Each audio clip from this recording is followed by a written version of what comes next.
emancipation, but they may take us away from a universal emancipatory stance. And so he may have some conflict over that. Like, we have to be careful that we don't allow ourselves to be merely individuals, and that we are not thinking about the universal struggle for all of us to be able to experience a level of life that is really only afforded to people in the first world.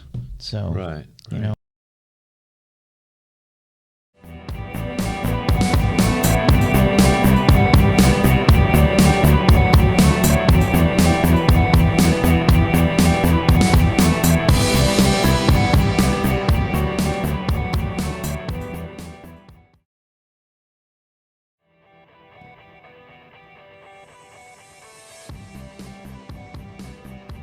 All right, where were we? We're saying that resolutions, people make them, they don't Well, continue. We just do that It may set up for some reason. some counterproductive parameters in one's life. If Okay. nothing else, with the example of my wife, if you keep pushing off the thing that you're wanting to change, kicking the can down the road, that of itself is problematic. Right. But also, because we talk about some mental health stuff here, we talk about some, Sure we do. We even talk about some psychoanalytic stuff every once in a Yeah, while. absolutely. So the idea is that all behavior exists in a context. So Right. With my wife's smokeless tobacco habit, Wrong. Keep going. the goal would be not necessarily that she should stop doing that, Okay. but maybe she would stop whatever is going on or address whatever is going on that makes her need that.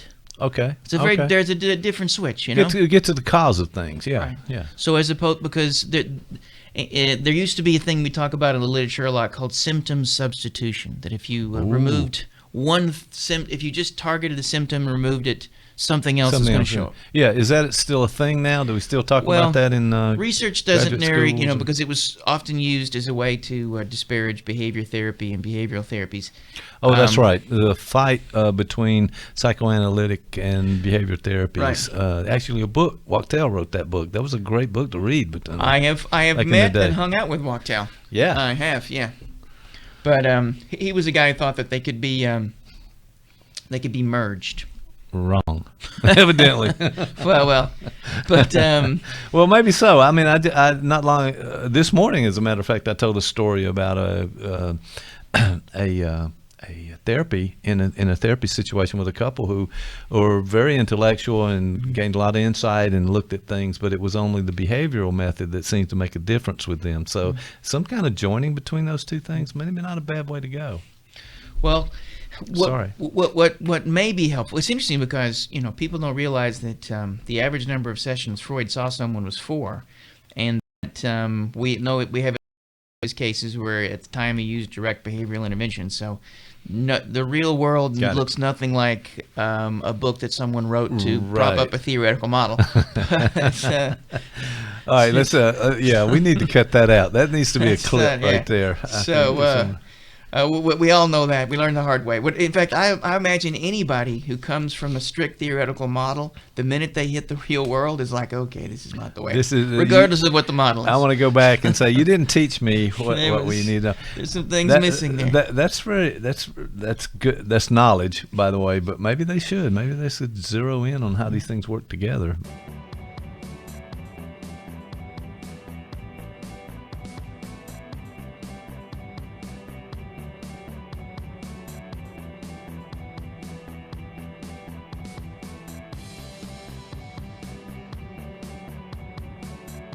A story to tell.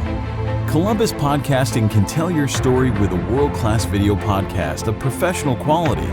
Viewers and listeners can access podcasts anywhere, anytime. ColumbusPodcasting.com. Give us a call today.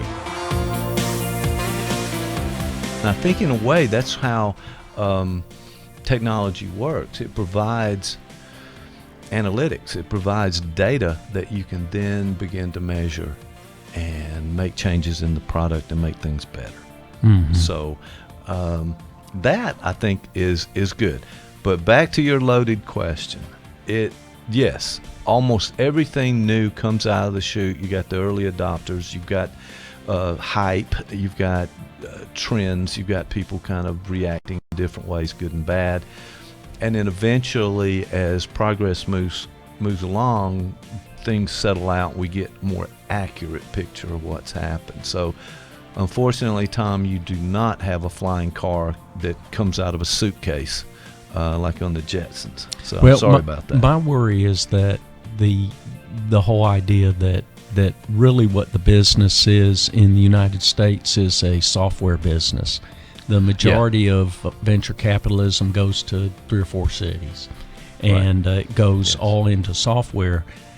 Ultimately, what is being produced in the United States, manufacturing's done overseas. Now, that may change as these other countries become more affluent, and then we may end up with manufacturing back here. But I'm not sure all, but a lot. Yes, definitely. Well, look at Columbus. I mean, what fed Columbus for years is gone, and essentially the jobs here are all in information. And as a college official, I always touted that. But in the back of my mind, I always worry if there's not a finished product we can take to market and sell. It's kind of hard to sell concepts, and it doesn't create jobs for everyone. In other words, those folks who are in the information software business are going to have game in that area. So what happens to the rest of folks? That's a Harari idea that, well, they won't have anything to do. There won't be anything for them to do.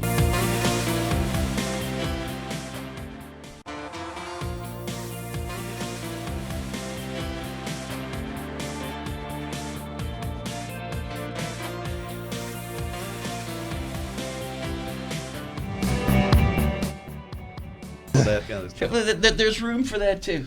It's funny because as we're talking about this, I could see where the stories that we tell ourselves and that we project through splitting and projection often keep us from an emotional truth that we may really be starving for. Right. One of my favorite cats is Wilfred Bion, and he says that that we that's a good point. We need the food of the truth, and we will starve if we don't get it. And a mind that is cut off from that withers.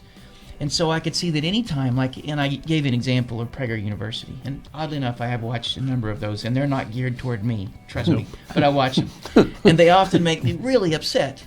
And the goal would be, when I watch one, my first response is, bunch of regressive morons with their, whatever. And so you can literally see me attempting to, whatever emotional truth is embedded in this experience, I am quickly an attempt to maintain my own sense of personal narrative and history.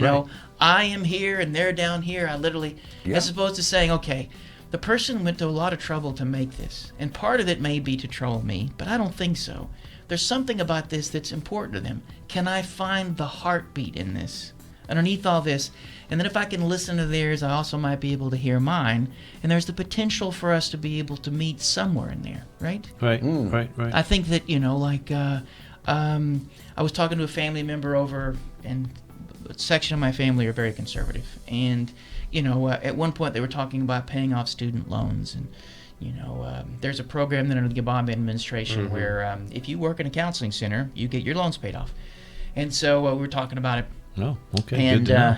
she said, family member said, well, it is really expensive paying these things off.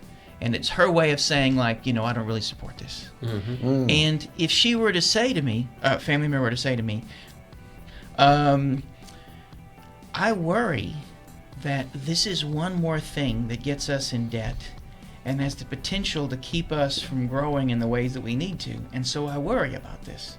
We could have that conversation. Yes. Right? Right. Mm-hmm. And if I could hear in that, as opposed to, because I think if I caught her family member in the wrong moment, she might say, well, this is another one of those progressive socialist things where you don't want people to take responsibility for the decisions they made, and you're turning the whole generation into infants. Right, we're going down the going tubes on now. about those. Yeah. And at that point, I'm like, I can't hear. But if I could hear the heartbeat in it, and then I could hear mine, I could say, wait a minute, okay, there's some place we could meet here to be able to deal with this. But yeah, I think so. But for me, it's that ability to see that, react to it, and then, as you talked about many times, is to lean into it and see what is in that kernel in there that I can find to connect with and so forth.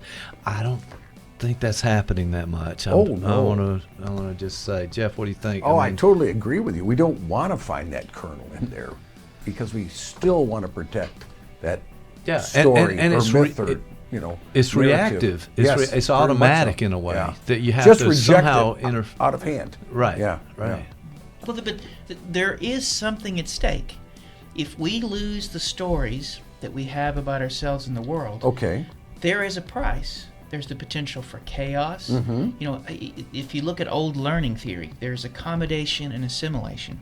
And assimilation is taking a bit of information and you literally just build it into the narrative you have, Yes. right? Yep. But accommodation, and this is what Bion would say, that's the arrival of truth, requires you to have to rethink the way you think about yourself and the world. Oh boy. And just from an evolutionary biological perspective, if every time we woke up we were constantly having to accommodate, our couldn't do ancestors, it. we'd have been eaten a long time ago.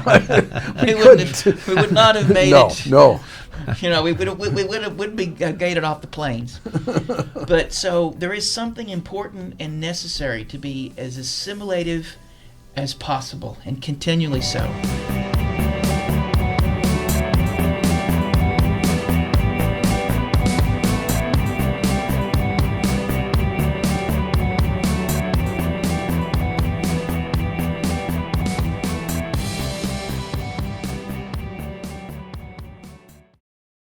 A story to tell.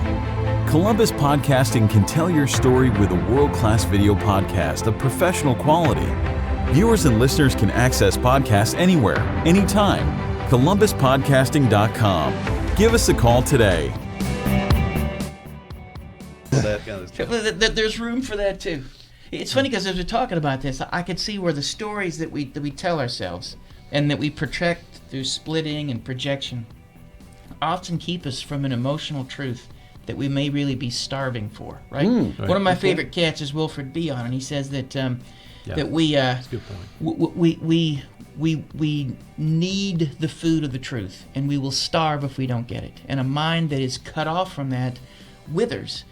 And so I could see that any time, and I gave an example of Prager University, and oddly enough, I have watched a number of those, and they're not geared toward me, trust me, but I watch them.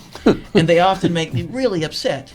And the goal would be, when I watch one, my first response is, bunch of regressive morons with their, whatever. And so you could literally see me attempting to, whatever emotional truth is embedded in this experience, I am quickly, an attempt to maintain my own sense of personal narrative and history.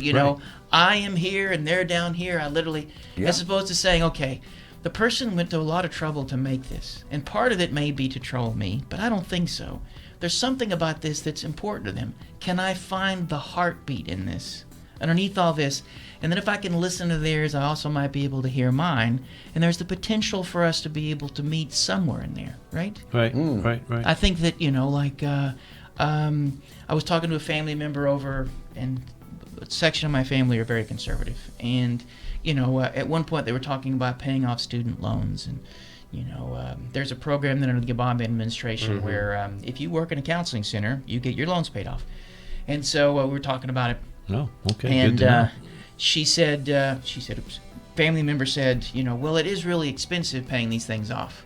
And it's her way of saying, I don't really support this. And if she were to say to me, a family member were to say to me, I worry that this is one more thing that gets us in debt and has the potential to keep us from growing in the ways that we need to. And so I worry about this.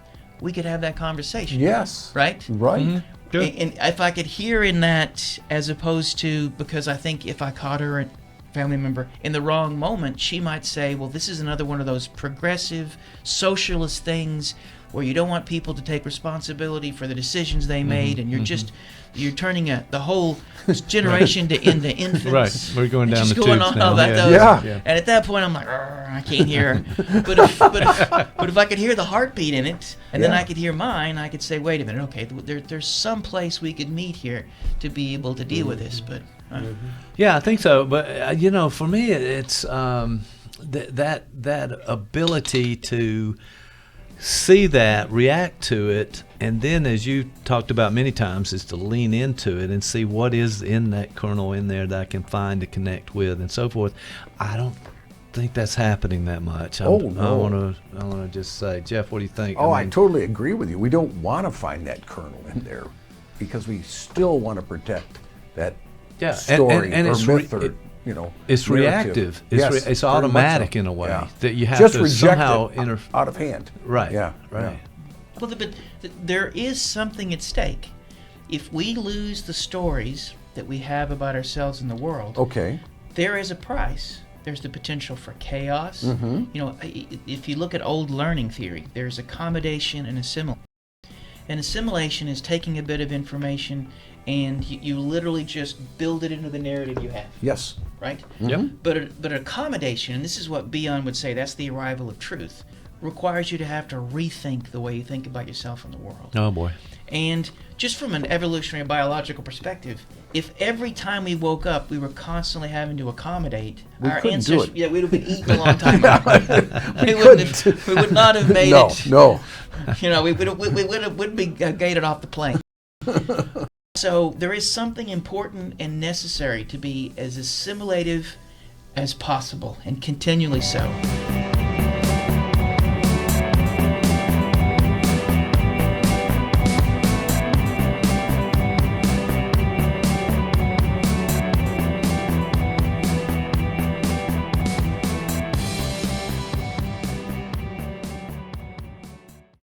You have a story to tell. Columbus Podcasting can tell your story with a world-class video podcast of professional quality. Viewers and listeners can access podcasts anywhere, anytime. ColumbusPodcasting.com. Give us a call today.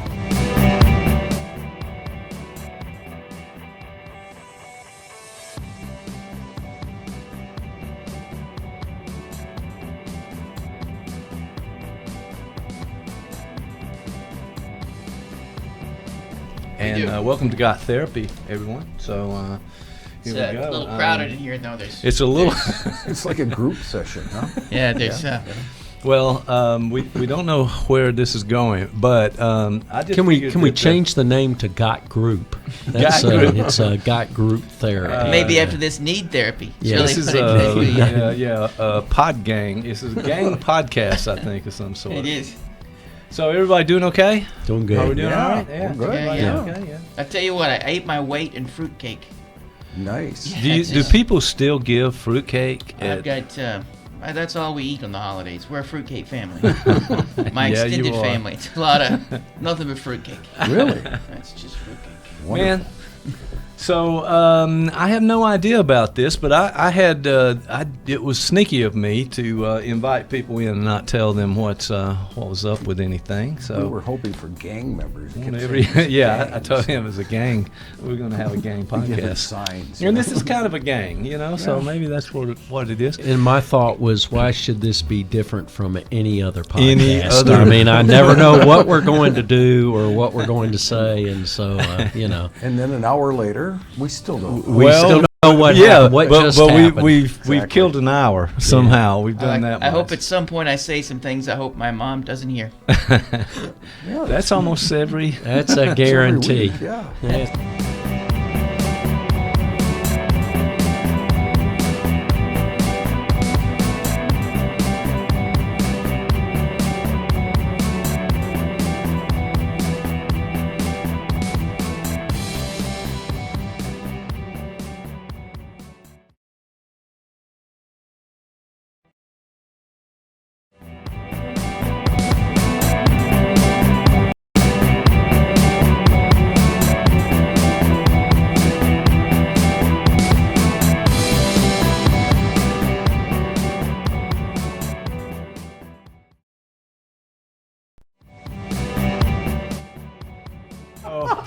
But You see, you can't bring a certain group of guys together here and put mics in front of them. It's Things that- happen. Those things happen.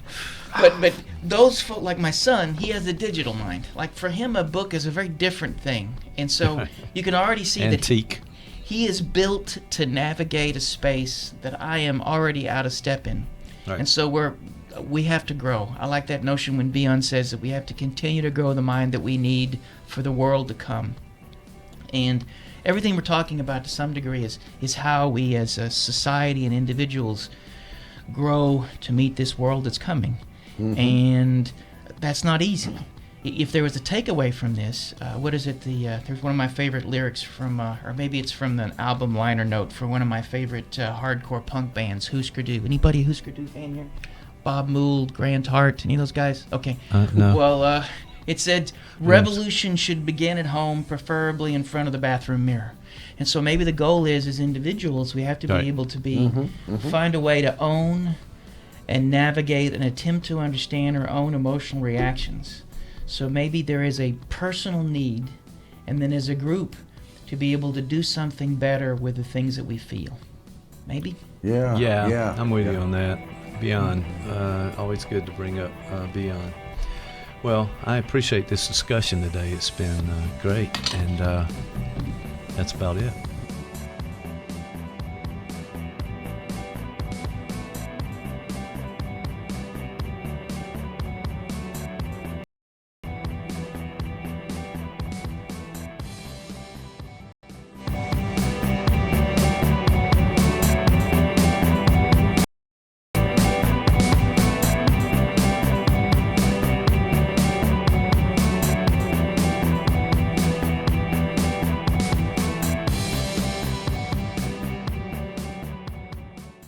Story to tell. Columbus Podcasting can tell your story with a world-class video podcast of professional quality. Viewers and listeners can access podcasts anywhere, anytime. ColumbusPodcasting.com. Give us a call today. I mean, for me, the whole idea of spiritual quest is to work on my own judgment. I mean, I'm like anybody, you know. I have my own perspective. I was raised in a pretty conservative Catholic household, that kind of thing, and you know, a lot of times I have to ask, who is making this judgment? Is it really me? Is it me, my eternal self, or is it just a myth that's created for me? Right? Which you Jeff? wonder, because that would be, the myth that you were raised with. Yeah. That this is how it should be. That's right. And you don't know anything else. Right. Right. So, yeah. Yeah, but people can seem to get really upset when they think it violates one of their beliefs at some level, and they see that as offensive, and that they need to kind of strike back in some camps. That's what happens. So, and if you've got 1 million moms or 1,237, then everybody's got to shoot an email out there and stop this stuff. But then, if I remember the story, they reversed the decision. Right. What do you think that was about? I'm not really sure. If you're going to say, okay, you persuaded us, what happens in the meantime to that? Is that money? Is that just greed, or what? Well, I there don't was know. so much backlash when they pulled those, and once people heard why they pulled those, that they had to reverse that. Well, see, it goes to the heart of another American belief, which is the belief in freedom of speech. So you're saying, okay, we're going to pull this because somebody else says we should pull it. That's but right. Now, then you have a whole different political point of view that says, well, hold on. I've seen that even in the university environment where there should be absolute freedom of speech, yes, but only certain kinds of speech. Right. And then other kinds of speech are, That's right. so That shouldn't be so free. So that shouldn't be so free. And it sort of goes like to the old Orwellian, concept of all animals are equal, but some are more equal. Than others, yes. And everybody engages in that kind of hypocrisy to some degree. So it's on a continuum. But when it comes down to those questions, I keep going back to, if we really believe in an enlightenment point of view, and an enlightened point of view comes from throwing everything on the table and hashing through it, and then deciding where you as an individual are, and then where you as a group are ultimately going to go. That's true democracy, but it's It sort of It's goes back to the difficult. old expression. It's like making sausage. It's it's good when it's done, but It's the not a- making it's of it not a isn't all pretty- that great. It's not a Yeah. speaking Pretty. sausage. Yeah. Not a Right, pretty right. process of that. Yeah, Well, right. in some ways, because if you think about what you're saying, so the opposite of a borderline state, which is splitting, when you talk about this need for drama, all There you good go. and all bad. Jeff, The they're opposite- using those psychology terms Yeah, again. they I just are. want to Yes. make Yeah, sure that yeah. you're. I'm taking you're with notes. us. All right, there you go. Though I can't because he's got my pad. Yeah, I don't really know what they mean, but I use them because they sound smart. Well, the opposite of that is some, and the fancy term for that is the depressive position, and it's being able to see shades of gray. It's a form of integration. And so you can see how splitting works on this very article, and it's split to the left and the right. Okay. We have the 1 million moms saying this is perverse, this is, whatever, and that is hurtful. That's not helpful, that's not loving. No. But we also, and I say this as a left-leaning uber commie, that Salon also engaged in some splitting, because if you read the article, and I don't want to sound too critical, but you could hear a whiff of elitism in the article. Mm-hmm. Those dumb bunnies who watch Hallmark movies, Yeah. they're Yeah. so, Right. and I don't think that's helpful either. No, I don't think it's helpful. No, and no, I no, don't good think. point. I do think there's there's people in the boardroom that are saying, how much is this costing us, or how much controversy can we get out they there have and to make sell a- more magazines? Their So, brand would be really in trouble. Right. But I suspect there's also, and because I'm not cynical enough, but I suspect there are also people on the board saying, wait a minute, we wanted to include that commercial because we really want more people at the table. We want Right. people to feel accepted. We think we have movies that make people feel good. doing it for the right reasons and we in some want as ways. many people to feel good as possible. If I'm Sure. selling donuts, Sure. I would like everybody to have one of my donuts because I think you're going to like this thing, right? So I think on some level that's probably at play.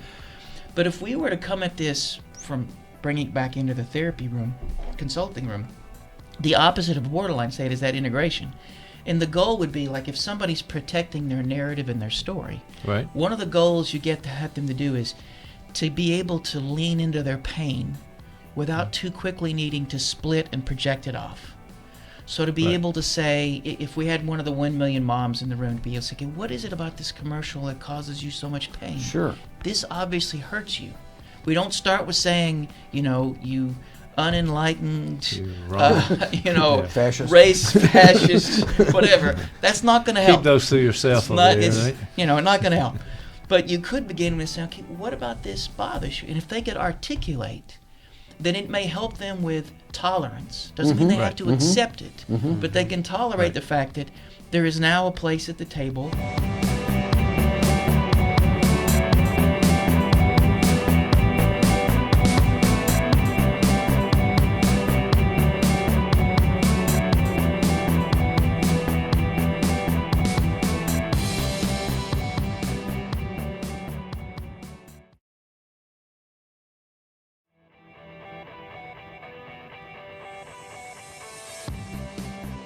All right, everybody, welcome to Got Therapy. I'm Michael Baltimore, but look, we have a special guest, and this is Dr. Jeff Conklin. Good morning. Along with A man who was responsible for this at some point. Yes, that's how I explain the world.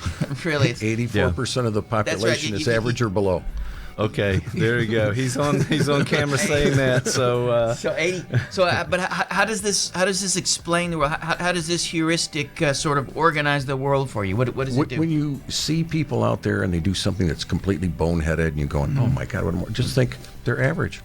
That's where they plug in. It's Yeah, like, and- that's and- 84% of the world. They're right there. there's quite a few of them too. It turns there out, are, But, yes. if we look at those numbers. I think I may be at this end of the Some of the- days. on the curve, so I don't know. Some mornings, right?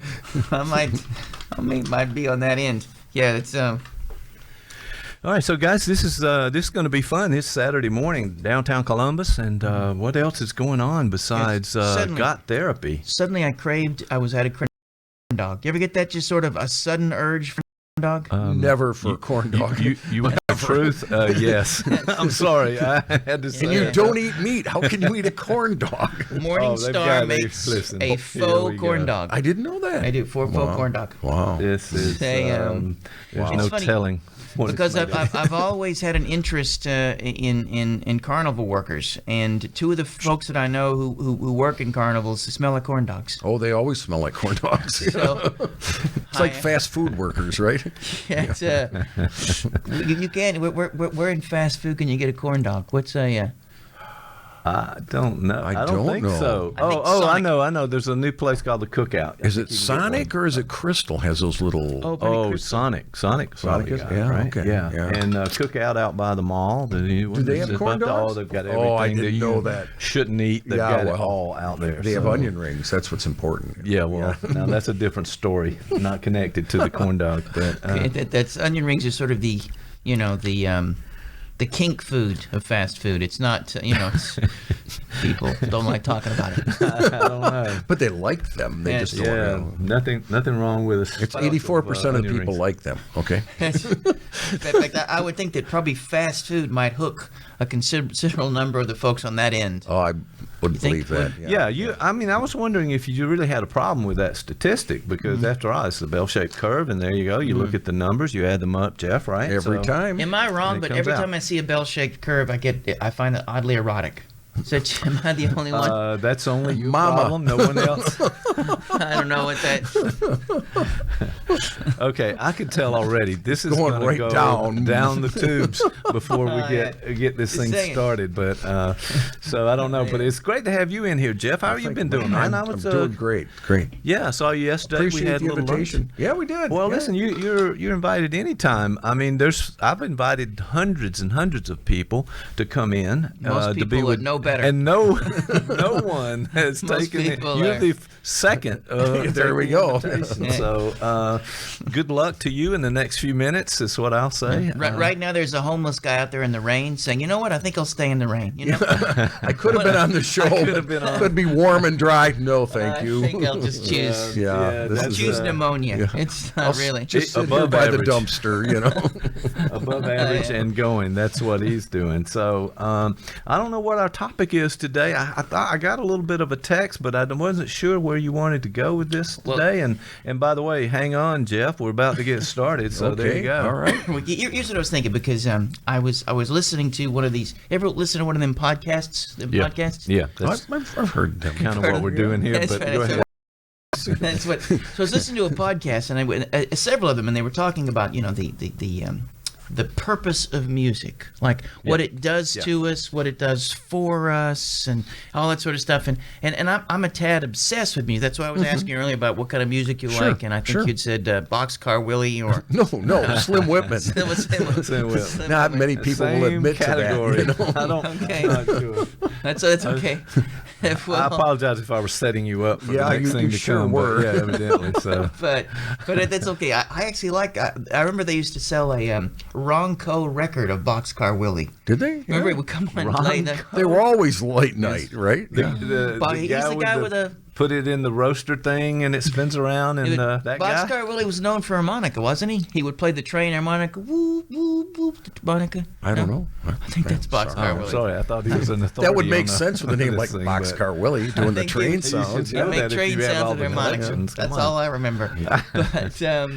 But But you're saying music has so a I thought and, purpose, right? So let's and talk about we it. all in this room like music, right? Yeah. This is Yeah, so yeah. Pretty much. and it might and so maybe we could just open up some questions about like its purpose, maybe even to think of how it might organize our lives in some form or fashion, because maybe it has. Like if you were to think about the songs of your youth. Mm-hmm. What is the soundtrack for key developmental moments in your life? Oh yeah, Oh, yeah, wow. that's right. Right, there are, and that may allow us sort of to think about it as its utility. Maybe even there's a couple of theoretical ways we can sort of think about music too that might be I thought could be helpful. But that's where I was at. Well, yeah, it seems to me that it has a big impact on our lives. Probably more for some than others, but across the board it has some sort of impact.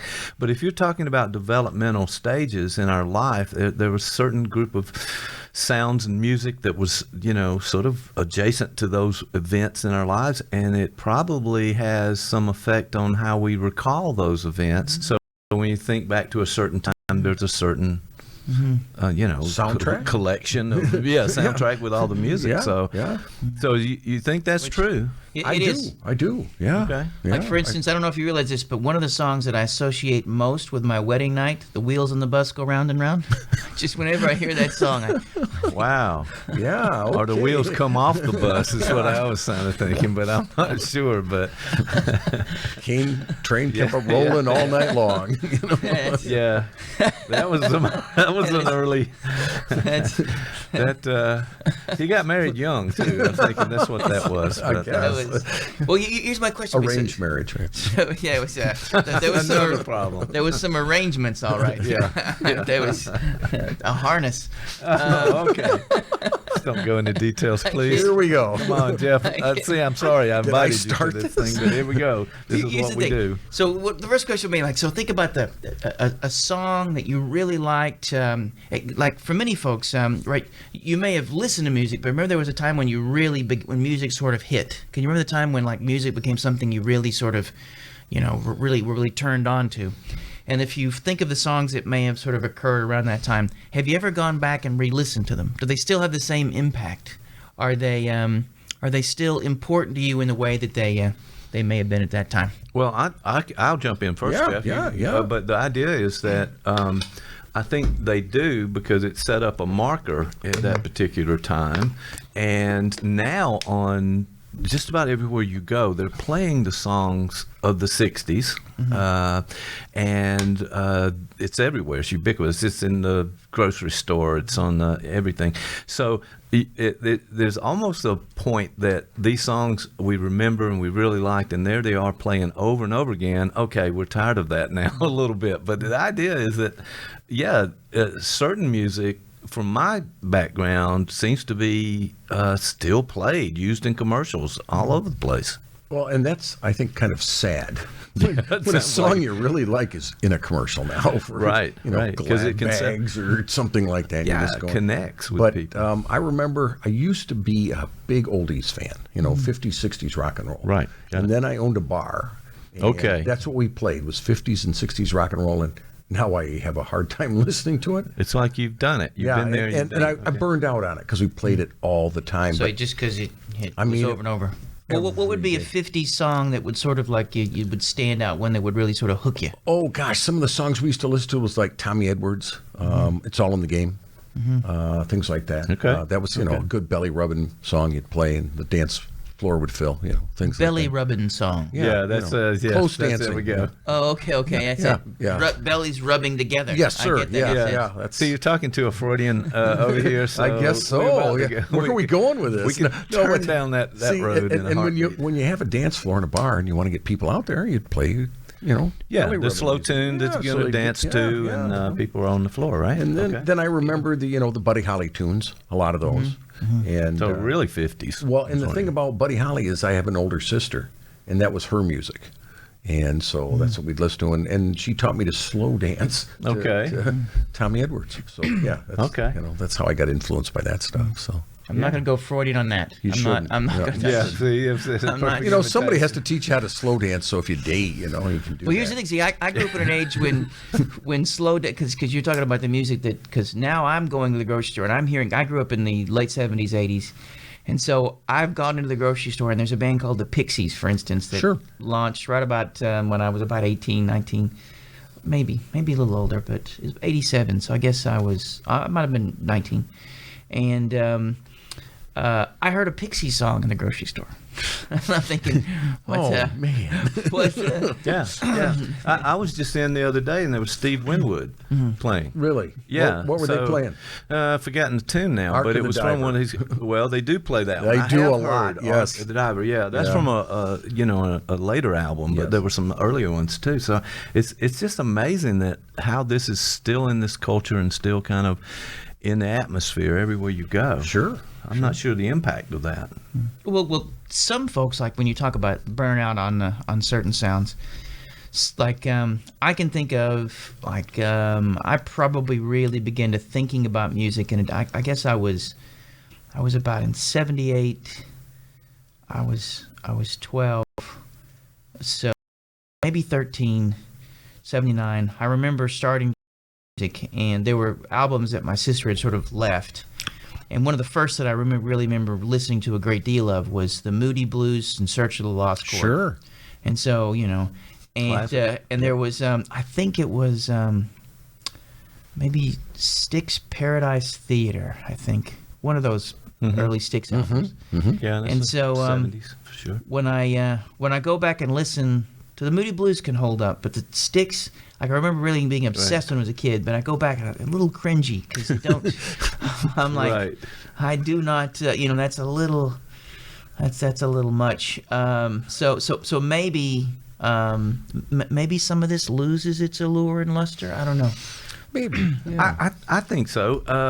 But there's probably those go-to songs that we all have somewhere on our list now on our device, in the car, wherever you play music that still holds up over time. But now it's more of not just one song, but it's a collection or it's different groups. Sure. And so I've got a playlist now. Playlists were not a thing back in the day. Well, there were when I was coming mixtapes. up. Mixtapes. Oh, yes. I'm talking prior to mixtapes. There was nothing. Yeah.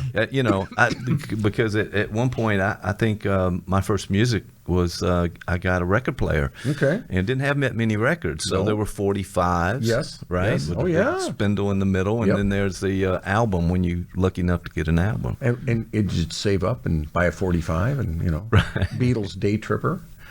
Yeah, and here in Columbus we had Flipside Records. Oh, yes. That you could find the most obscure albums out there, but they still had 45. So days gone by. I apologize. So we're getting too far back. Well, I remember walking with my friend Mark to the Big K, because he lived in this bigger town. He was 14 miles, so he lived in a town that actually had, stores. Stores. And so I remember he and I would walk to the Big K, and he would look at 45s. Like he would looking for, and there would be a section of 45s, Oh, yeah. and they'd all be in the little sleeves, and you'd find, what. And there was an A side and a B side Yes, on all yes, 45s. yes. There was the one recording you wanted, but then you had to tolerate this had to other fill the that other came side. through, right? Yes. Yeah.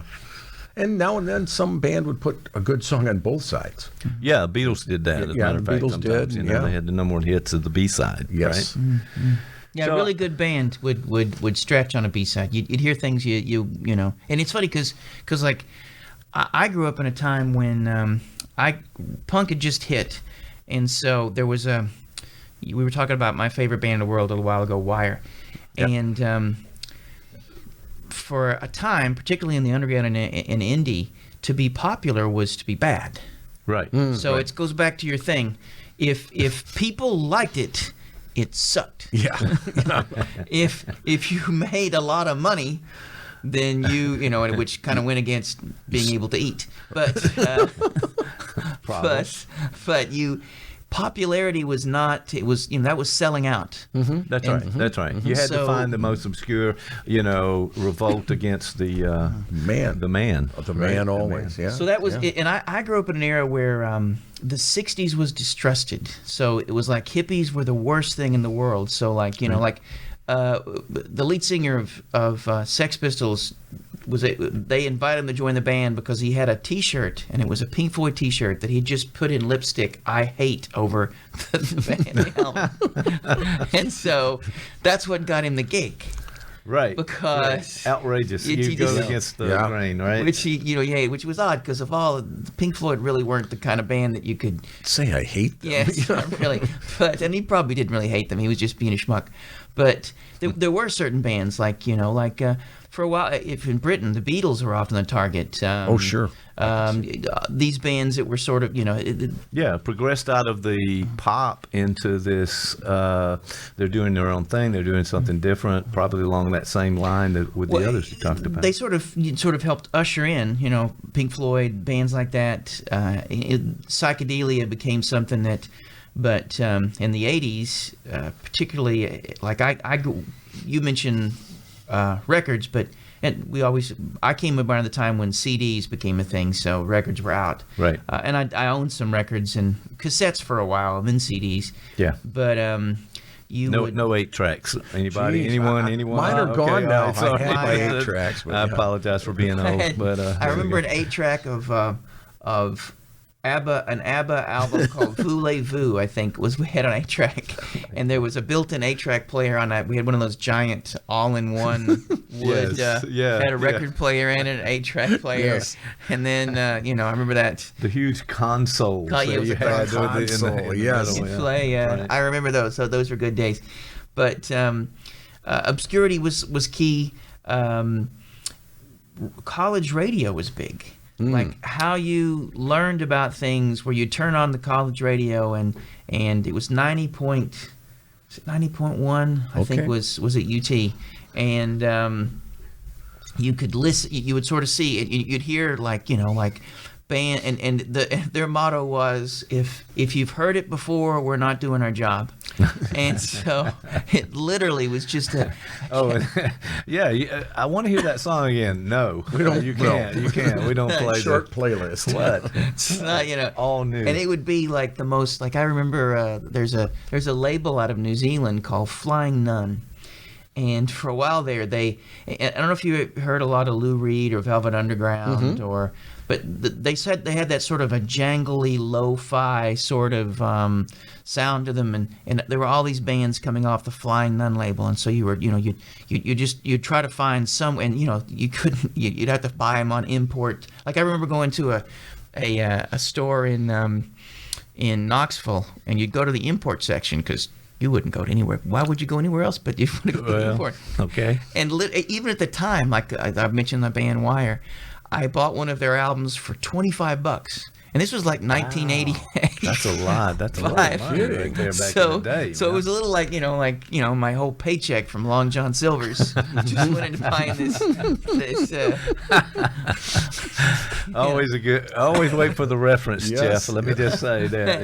It never happened, but still, it's a good reference. It's a great right? one, All right, yeah. there we go. And so, I'm smelling like fried fish. I'm walking into the store, but I walk out with this thing. Another band called Bauhaus. They were like this. They were an early goth band, and I remember buying an import, their first album. Again, it was like $25, $30. Like you'd buy it, and then you'd go home and sort of you'd sort of like with pulling the sword from the stone. You'd found this. This is it. And then you go home. You go back to your small southern town where everybody is even your mom does smokeless tobacco, and they're chasing a pig in the backyard. Right. Just another day.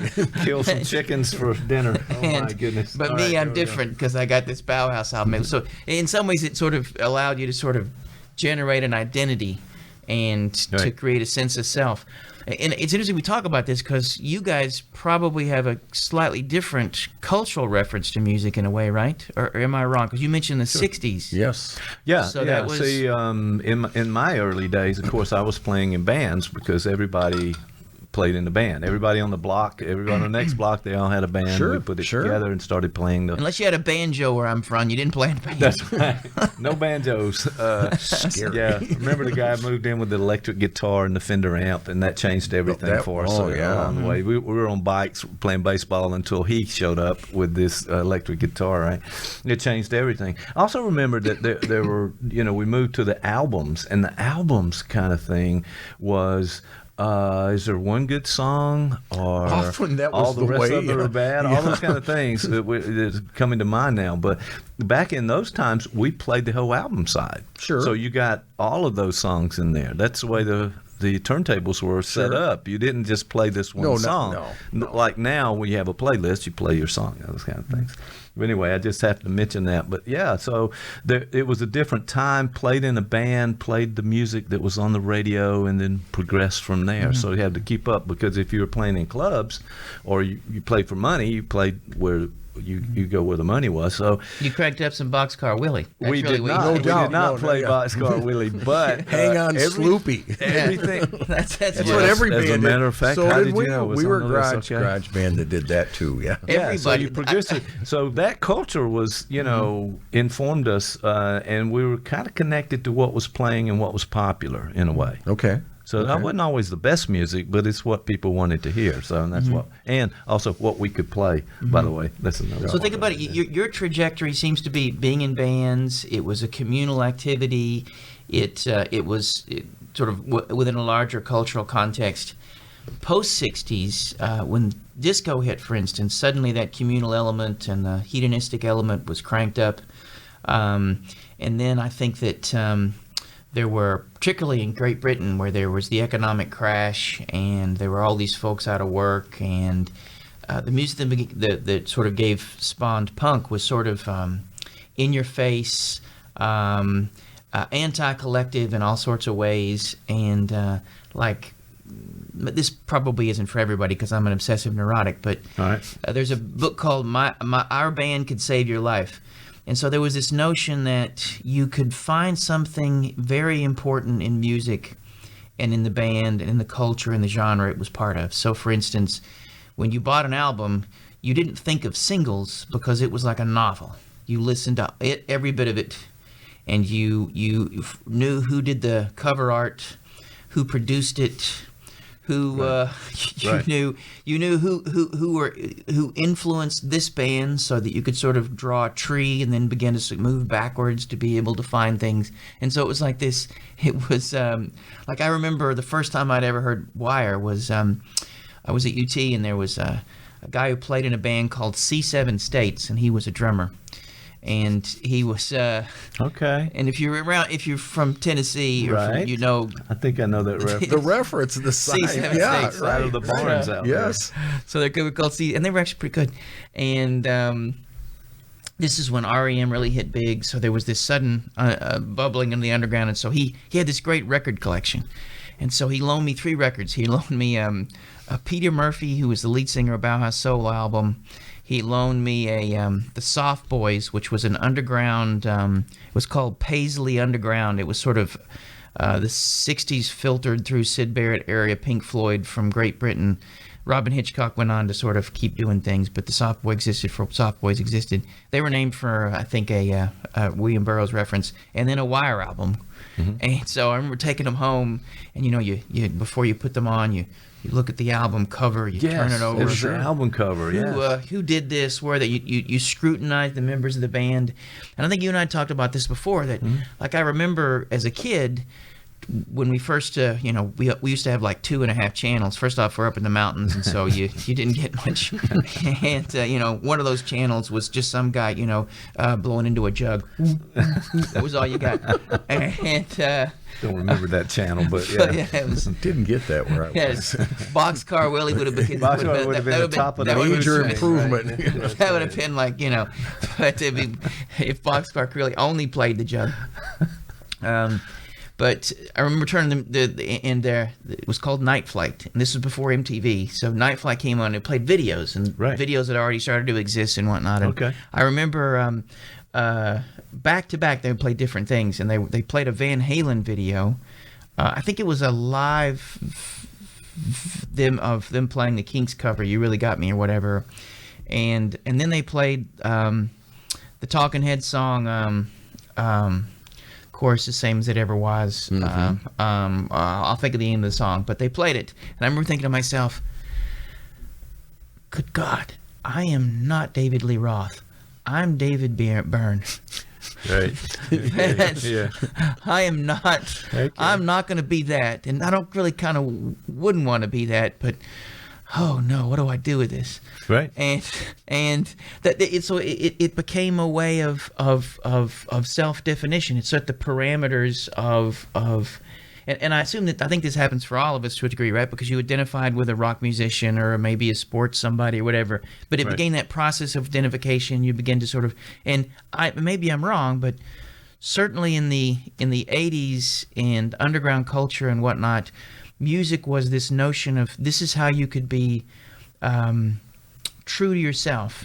this is how you could be part of a political movement or an artistic movement, and you could define yourself accordingly. And the Talking Heads were like that. Their early albums were filled with this neurotic energy and this sense, like if Van Halen were about the power of sexuality and this, exaggerating your sexual prowess and whatnot. The Talking Heads were about this sex stuff is scary. I mean, it was a whole different sort of like that. Why is my body doing this? And why are people expecting me to, it was a completely different sort of, and it couldn't possibly be popular. And Talking Heads at some point sort of began to have hits, but their first three or four albums were woefully obscure. Right. They were not, they were. Well, I think too, as you were talking, I was thinking that it's a cultural thing because you sort of found the other people in your group that liked the same group or same albums and all of that. Your tribe. So it became your tribe. Yeah. You can define your tribe. If somebody, like if you, I would even ask, what kind of music do you like? And that would allow me to determine if these are people I could trust. Could I hang with them? It's almost like a personality profile. Let me give you a list. That's what do you listen to? No, we don't like you because you're not with the Zeppelin crew. So that kind of thing. And I was thinking about when Zeppelin first came out. I mean, not everybody was into Zeppelin. No, it took a warming up to Zeppelin. Yes, it did it. And really did. that first album was great stuff. I mean, they went so far, but I think you made a great point, Dan, when those were the guys you hung with, the same people that liked the same, and like when Bowie came out, and we'd all hang around and right. And I found in the group too that somebody would introduce a new group, and I would go, I just. But then I had to if I'm going to fit in, I better like this. I've got to figure this thing out. We're going to listen to this stuff. Yeah. Right. And it turns out they were probably right. And I was just you just had to get there. Yeah.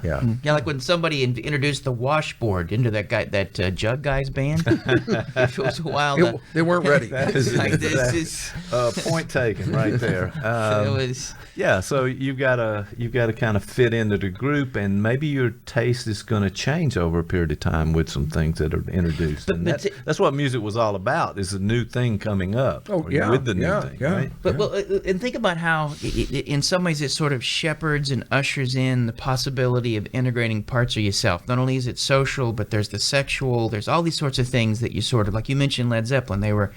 They in some ways helped, along with Black Sabbath, sort of gave birth to heavy metal. Mm-hmm. I mean, they were sort of taking the blues and exaggerating them in ways that what was it? I think it was Pete Townsend or Keith Moon gave them their name, because he said he heard them play live, or heard them on a show and said, "Man, this is going to sink like a lead balloon." And okay, there we go for predictions, right? I mean, not always the case. He may have been joking, but they took that as a sign that I think too that there's emotion that are connected with music, and it's sort of a feeling that you have connected to, well, not only the music itself, but the event that you're at or the situation. You see them in concert as opposed to at home. Right. With headphones on at 2 a.m. As a teenager, that was sort of those headphone moments. You would sort of. I remember hearing. There's a band called the Jesus and Mary Chain, and their music sounds. Jeff, did you just say yes? You have that collection? No, I don't have that collection, right, but I remember them. I remember them. Yes. All right. And it sounds a little like if you cross the Beach Boys with a chainsaw. Oh, okay. So that happens. So there's these sort of like there are these sort of Beach Boy-esque, Beatle-esque melodies buried under just layers of feedback. It's like it's like it's and so there's a song they have called "You'll Never Understand Me." And I remember as a teenager listening to that. You're right. Sounds one's true. ever going to understand Nobody me. That's right. And that was the point, man. It was like, and I saw them. I've seen them in concert a couple of times. And first time I saw them at in Knoxville, Tennessee in 1990. Okay. And I guess I was. There's a memory right there for you. All right. I guess I was 19. when I saw them, maybe 20. And so they come into the Knoxville Theater, and the opening band was Nine Inch Nails. And so it was already a little raucous because the lead singer, Trent Reznor of Nine Inch Nails, grabbed the guitarist by the hair and started dragging him around the stage. And I was like, we are not in Kansas anymore. We're out there now. But when the Jesus and Mary Chain came on, first off, before they came on, the whole venue filled with smoke. I'm like, what is this? And suddenly I noticed that they were turning all the lights like toward us. And so when they came on, well, first off, before they came on, you were blinded. You couldn't see, right? Well, that was about to happen. They played a video of a song that I'd never heard from them, and they played it. I was like, why are they playing a video before they come on? And then the song goes off, smoke rolls in, and suddenly the lights start going in your eyes, so you can't see. You're being disoriented, and the band is just a wall of feedback. You can't tell when the next song begins or ends, and they don't speak. The lead singer sort of just draped over the and he's and it's just whatever, and they only play for like 30 minutes, right? And at one point I sort of just turn around and see what everybody's doing, and everybody's got their mouths open. They're going, my God, what is this? And some people are scared. Happening. And then suddenly it stops, and somehow the smoke is gone, and they disappeared, and we all just sort of filed numbly out of the theater. That was it. What was Concert that? over. And then I remember, my girlfriend at the time, and she was like, oh, God, it was horrible. What was that? And I thought to myself, that is the greatest thing I've ever seen. That was literally, it was like, wow, that was... Yeah. That was perfect. That's, yes. Okay. And you knew she wasn't for you. And she wasn't. Yeah, that didn't last long, did it? Because my wife actually has seen them twice with me, and she's a Jesus and Mary Chain fan. So there is a point there. That's a compatibility factor. I will say they thing. seem to have learned how to play instruments in the infant time. Yes. Or maybe because they're even though the feedback is still there is they move the guitars away from the speakers. And when I say feedback, I mean ear piercing, not like this shrill, like a dentist drill. Yeah, that's what it sounds like. It sounds like if somebody amplified a dentist. Would you repeat that, because my hearing is gone now because of all of that. So it was holy. Okay, that was a moment that changed things for you. Evidently. All right. So and you identified with that sort of genre of music. Well, see, but that I think maybe because you guys play an instrument, I might look for something. And one way to define music is organized sound that generates the seeking of meaning. So I say that because it is very broad. I spend lots of time listening to drones and ambient. And this morning I was listening to a band called Autechre. And it's one of their songs they have one song that's 42 minutes, but 27 minutes of what sounds a little like somebody might have dropped their synthesizers in a bathtub. It's really not. There's no melody per se. Right, of course. There are repetitive things going on within it, and so I often seek out that, if it is too melodic or too within the lines, I can often, unless it's something like I'm a huge Bob Dylan fan, but I find the feedback in his voice. Like there's there's a dentist drill in there. It's when he speaks, but it's and lyrically too. I think there's also something that's of the dentist drill there too. But my guess is you guys might approach music differently. Maybe so. But we started talking about the early introductions to the music that we listened to back in the day, and then the progression through this, and now we're here today. So you can have a really eclectic collection. I mean, you saw my playlist up there. I mean, everybody from classic to country to obscure to ambient stuff is there. I'd play some ambient music, those kind of things. So, but every once in a while I like that melody and the verse and the chorus coming up, and it's repetitive and it sounds good, and maybe it makes an emotional connection in different ways, and we need various levels of that emotional reaction to music. Well, I'm glad you mentioned that, because you get a chance to, because he's going to talk about emotions, and this is a good segue to the psychological elements of it. But I was going to ask you about, like, you may look for something slightly different in the organized sounds. Well, and I have to go back to the music I was listening to was very pop, so I was thinking Cowsills. Bands like that, things that you don't even want to. And then 2 verses, a chorus, and a verse, and it's over. And that was it. They were 3-minute songs and things of that nature. And then later, it was what we would call today old country. That was my high school years. Was listening to Buck Owens and Waylon and people like that. Sure. And I was really immersed in that. It was different than everybody else, because everybody else was getting into the heavy metal stuff at that point, and I was going country, and so it was different. But when you talk about that emotional part, I remember those periods in my life when you were listening to this, or you were dating her, and this, and it was the soundtracks of our lives. Yeah, that's kind of the phrase, isn't it? That we have that. So. And one of the first real concerts I went to was Jethro Tull. Yeah. Back 72. Wow. Yeah. Okay. Yeah. And we just had missed the Stones. They had been there the week before. Okay. So it's one of those things. You can probably go back and you can probably next week go find the Stones. They're on the road again. Yes. Once again. Yeah. Tull, not so much. No, but he's trying. I just, the fact that there was he's thinking about starting Jethro Tull back up. He said he's not sure about it, but because he came. Did he come here? He was in Macon. Macon. Saw him in Macon when he came. Yeah, back in the day, some 70s. Well, no, but he came here like recently. Like he's touring with a symphony or I think I've heard that. Something like that. I'm not sure. And something, Yeah. But we talk about it just because we should talk about some mental health sort of things, right? That's why I was introducing the whole idea of emotions, because there's something called music therapy out there. I don't know if we want to go down that road, but certainly like that. So it does have an effect emotionally on us. There's this guy. Ever heard of Jacques Panksepp? No. Can't say that I have. Never hung out with this guy. No.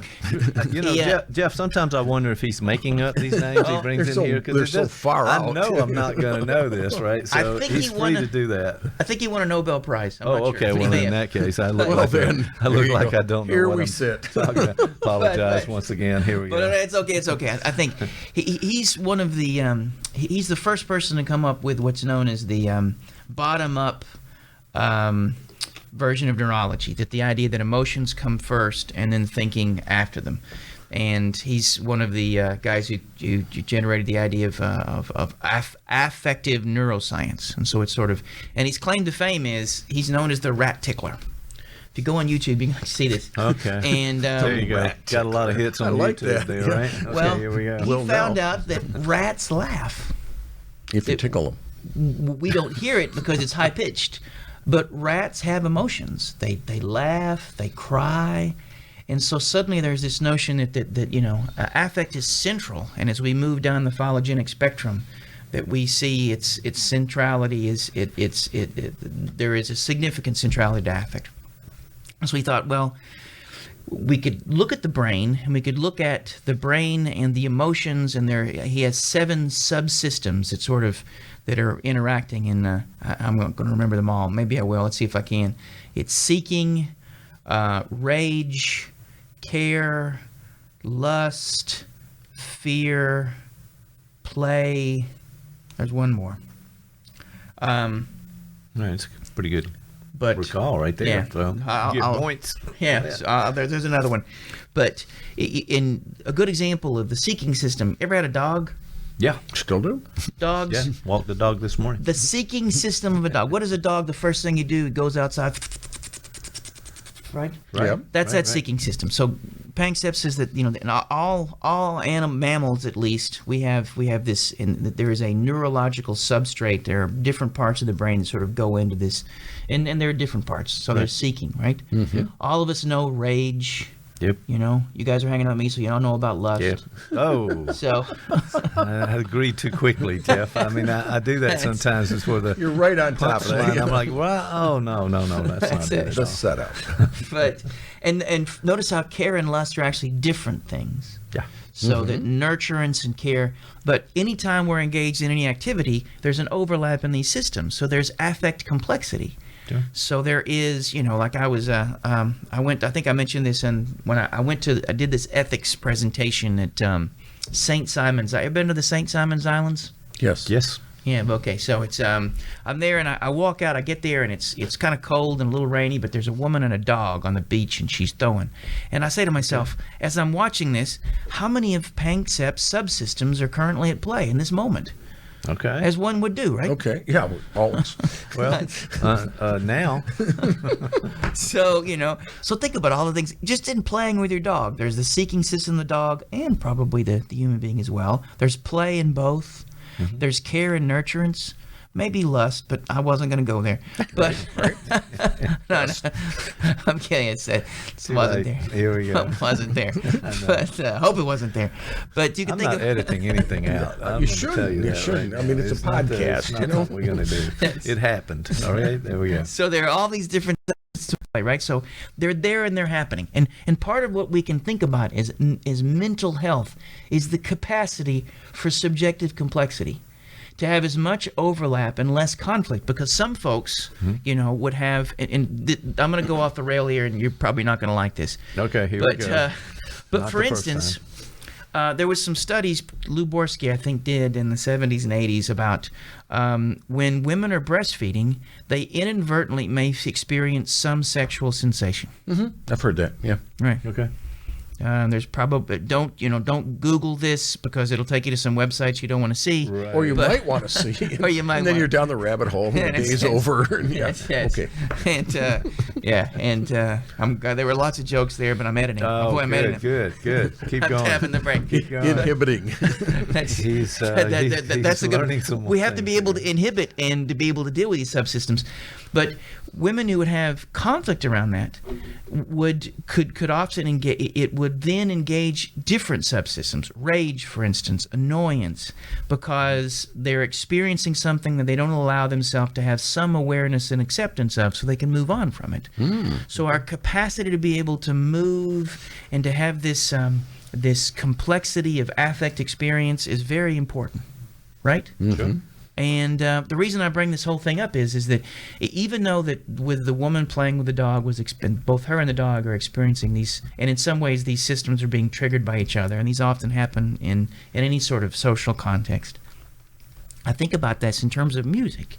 So I was sort of asking you guys, like, what do you look for in music? Right. And I think that we may get different things from, because you mentioned the playlist. So for instance, a country song, and by the way, I don't know if you realize this, but now that there's self-driving cars, there's going to be a song about a truck leaving a guy in country music. Ooh. As it just goes off. That's right. Okay. It opens a lot of doors. It does. Start writing this afternoon. Right, my truck left me and took the dog.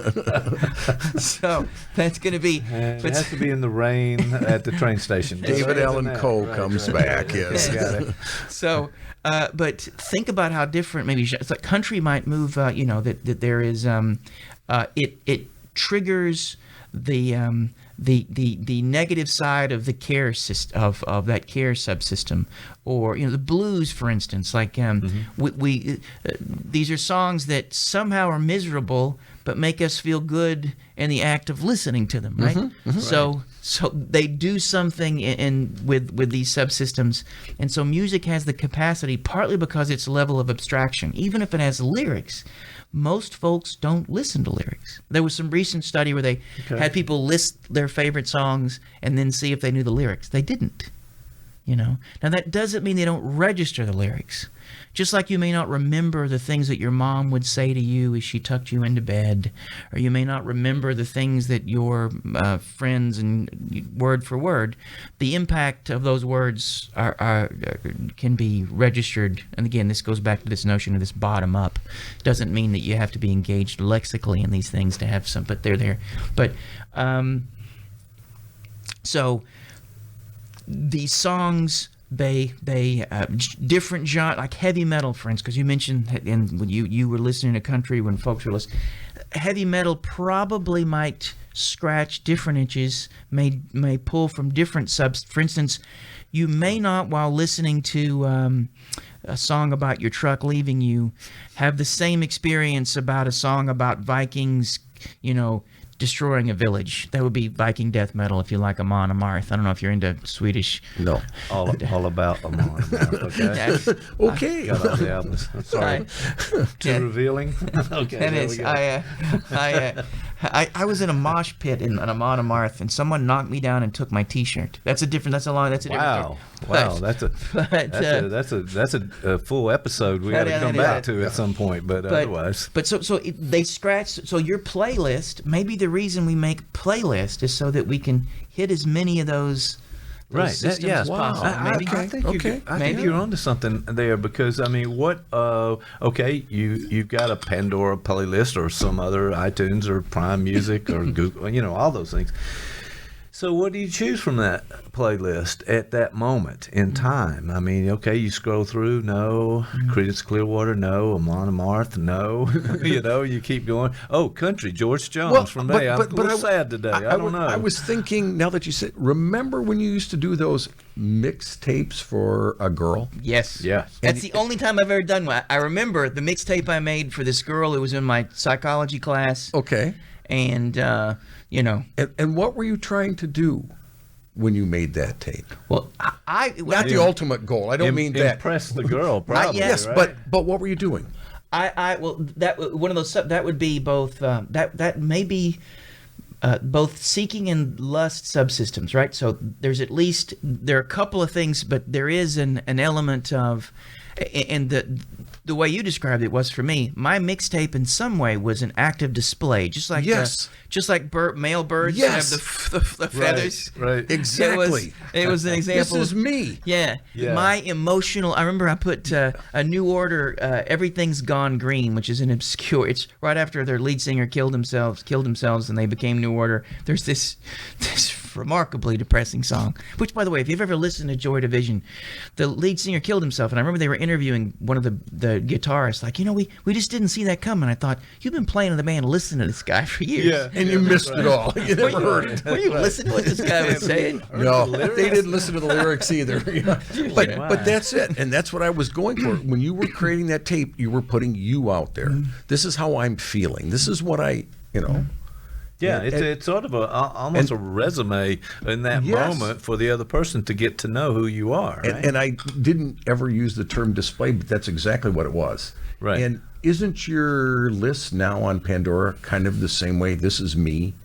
This is who I am. This is what I'm feeling. It should have been private until he pulled it up on the screen. There, Mike's list. Now I'm getting psychoanalyzed. There's a lot of Tiny Tim on this. I don't know. I'm not going to tiptoe through the tulips with me. Yes. I'm not sure what that means. One-hit wonders are on there. That's for sure. Yeah, that's a problem. Which is funny. Bob Dylan's a huge Tiny Tim fan.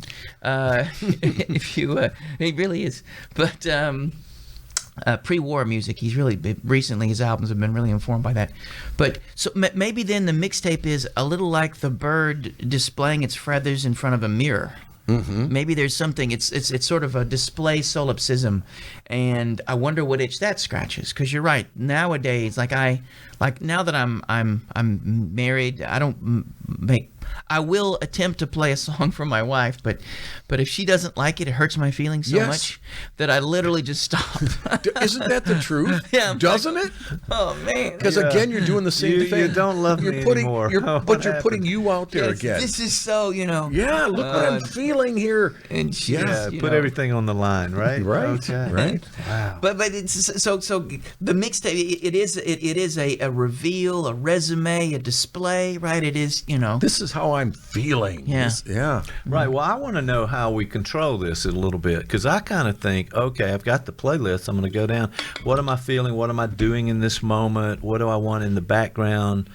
That's too noisy. Let me put some ambient on, or let me find something. So it depends on what you're doing, what's going on with you in that moment. And I think that's beginning to sound a little like therapy, maybe. In some ways we need some comfort or something, drive, something. If you're exercising, for example, are you going to put on the slow dance tune? No, you're going to put on something the one with the beat. Yeah, that's how you're going to do this. But you can think about this, because therapy, there is a parallel. Great art introduces us to ourselves, right? Mm-hmm. It helps us to know and name parts of ourselves we otherwise couldn't reach. A good relationship does that. A good talk, a good encounter with anything, in some ways, brings more of us to us. Where Freud's famous statement, where it was, there I shall be. And it doesn't have to be it can be an unthought known. It doesn't have to be something that's articulated. You just know it. You can feel it. We would say, I think Panksepp would say it's sort of much more right hemispheric. It's something that is pre-lexical or doesn't necessarily require sequential reasoning or words to be able to do something with it. And so much of therapy is that. Right. People, there's a real stress on cognitive behavioral therapy that's much more bottom down and, cognition. But good therapy has to find a way both, and maybe lean a little toward the part that's more emotion, and the part that I think all art scratches, right? Like yeah, and I'm thinking too that maybe we're looking for comfort. Maybe we're playing a playlist. We have it available to us. We're going back to that list. It becomes therapeutic because we're familiar with it. We're comfortable with it. It's not the new album that we just bought or the new thing we haven't heard yet or somebody's turning you on to something in that way. It's like, okay, this is my list and it brings me comfort, or it fits into whatever I'm doing at that moment. Wouldn't that be the Panksepp's care subsystem, right? So you are looking for, because I often do go back to bands, and in fact, I think one time back in the old days, I made a list of all these bands I liked. Remember? Yes, I remember that. I need to find that episode because that was really interesting. First of all, there were 200. I didn't know 198 of them. I've been listening to music for a long time, so but I had no idea. I was literally walking across the street heading toward lunch, and on Thursday, and it's already I'd been at work since 4:30 that morning, so I was already tired, and I started thinking about the music I liked and the bands I liked, and I said, I suddenly feel better. I can think of my favorite bands. I like the Kinks. I like Wire. I like Autechre. I like John Coltrane. I'm going to, and as I'm feeling better, right? I'm like, right. I think that's the effect, right? But there's also music like. There's that seeking subsystem. I think, yeah. And so there's music like, I've never heard this before, or like you said, I don't know if I really like this or not, but I'm going to keep listening. Yes. Right. Yeah. And how many times have you purchased something that you hated at first? And you hate it the first playthrough, and you go, what the heck did I do? That's buyer's remorse or something that you have to deal with. And then, like third time through, you're going, And then it hits you. Yeah. It's like, wait a minute. This isn't bad. Now I know why I got this. In fact, my favorite things, like I remember the first, because I've been talking a lot about Wire. The first time I heard them, I was like, have they seen people play instruments before? Do they know what that is? I'm not sure. And then you start, and like you said, but there's something here. And then it's like suddenly you fall into it, like it finds you, and I think that's where that's a whole different sort of subsystem in a way. And then part of that, I think, is you have an emotion right now and you can't identify it, and when you play that, it really hits that nerve. It really strikes that chord, and you really go, yeah, that's what I'm feeling. Yeah, and that's also, where I'm at. It kind of goes back to relationships too. So if you guys have a group and you're talking about them, I'm kind of processing that in real time. I'm thinking, maybe I ought to give that a try, and it's connecting with something new, maybe one of those subsystems you're talking about, and then, hey, I might like it too, so I've been introduced to something new. Let me kind of venture out, seek it, try to find something new that maybe turns out hey, pretty cool. Sure, I'm glad I did that. You know, it was you were playing Slim Whitman, and I was thinking, maybe when I go home, I'll put on some Slim Whitman while I'm making.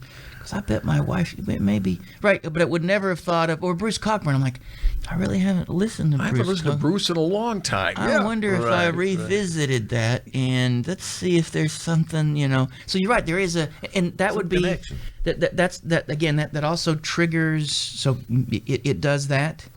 I like the idea that before I go to bed at night, I'll read and I'll listen to music, and the music I choose then is very different. Right? Mm-hmm. Right. Mm-hmm. It is. That's where I often choose an ambient track, or I'll sure. There's a jazz pianist named no Matthew Shipp. Mirth before. But there was a time when I was younger that I might put that on before I went to bed and sleep right into it. Yeah, that's right. But nowadays I'm like, no, can't do that. Life is cruel enough. I don't need to bring the cruelty to this moment. Keep it going on. Yeah, this is not. I need this time for respite. But he's a pianist, Matthew Shipp, and he plays avant-garde jazz, and it often sounds like both of his hands are playing different songs, and that they're angry at each other. but there's still something about it, like I'm like, I don't know why I would want to listen to this, but there's something sort of, and there is comfort in that, right? So there are times, but there are also times you might listen to music for. Like, I don't really know what I want to listen to, but I'll put this on, and then I'll find myself there, and it'll tell me something about, or I'll go, I want to remember. So each time we approach music, and it may activate different parts of ourselves, and it may articulate different parts of it. That's why I like this idea of sort of thinking about those 7 emotional subsystems, and how that's one way to sort of think about how we appreciate all art, but particularly music, because it can do so many things, right? It's not...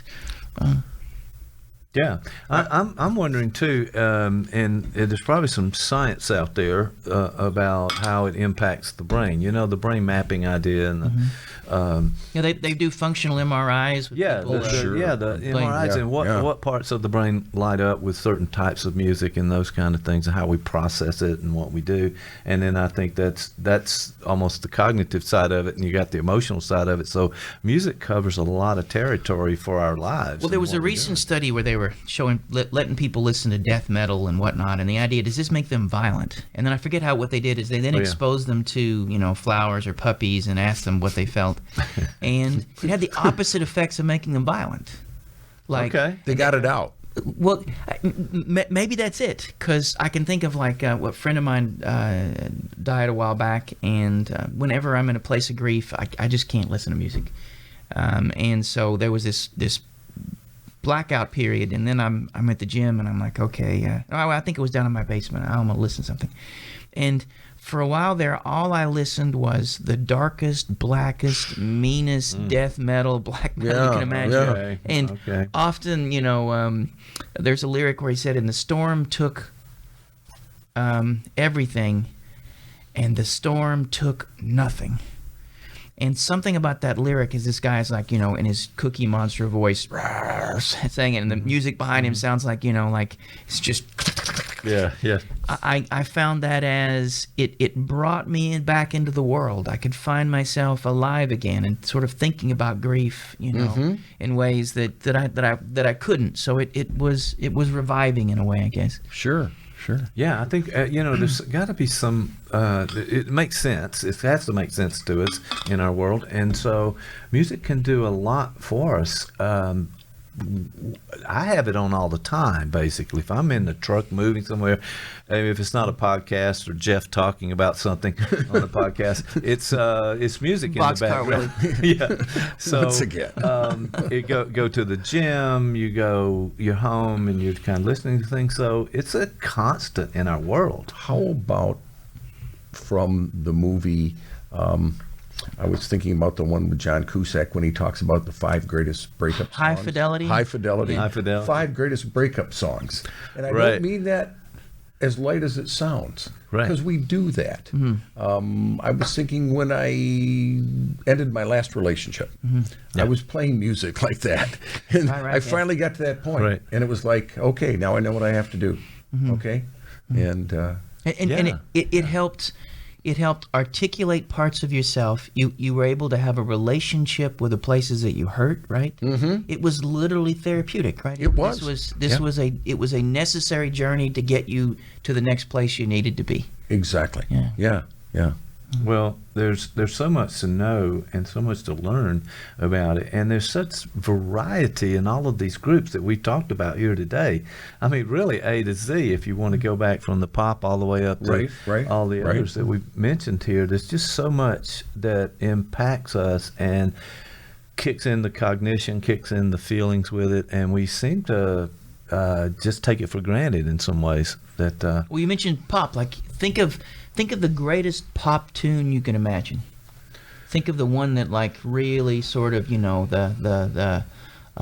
doesn't have to be popular pop, but something that is. Can you think of one? Red Rubber Ball, The Circle. Okay. All right. Pop. Okay. All right. I'm in a bind here. Indian Lakes, Cowsills. How about do it again? This is Paul Revere and the Raiders back from the days. Kicks. Yeah, Kicks. Kicks. I know. Great song. I know. Kicks are getting harder to find. Yes, I know that one. And they are. Red Rubber Ball, I don't know, and the Cowsills I know a little bit of, but you're outside of my zone. But I'll look for it. But joy, right? This is just you could get it can give you goosebumps.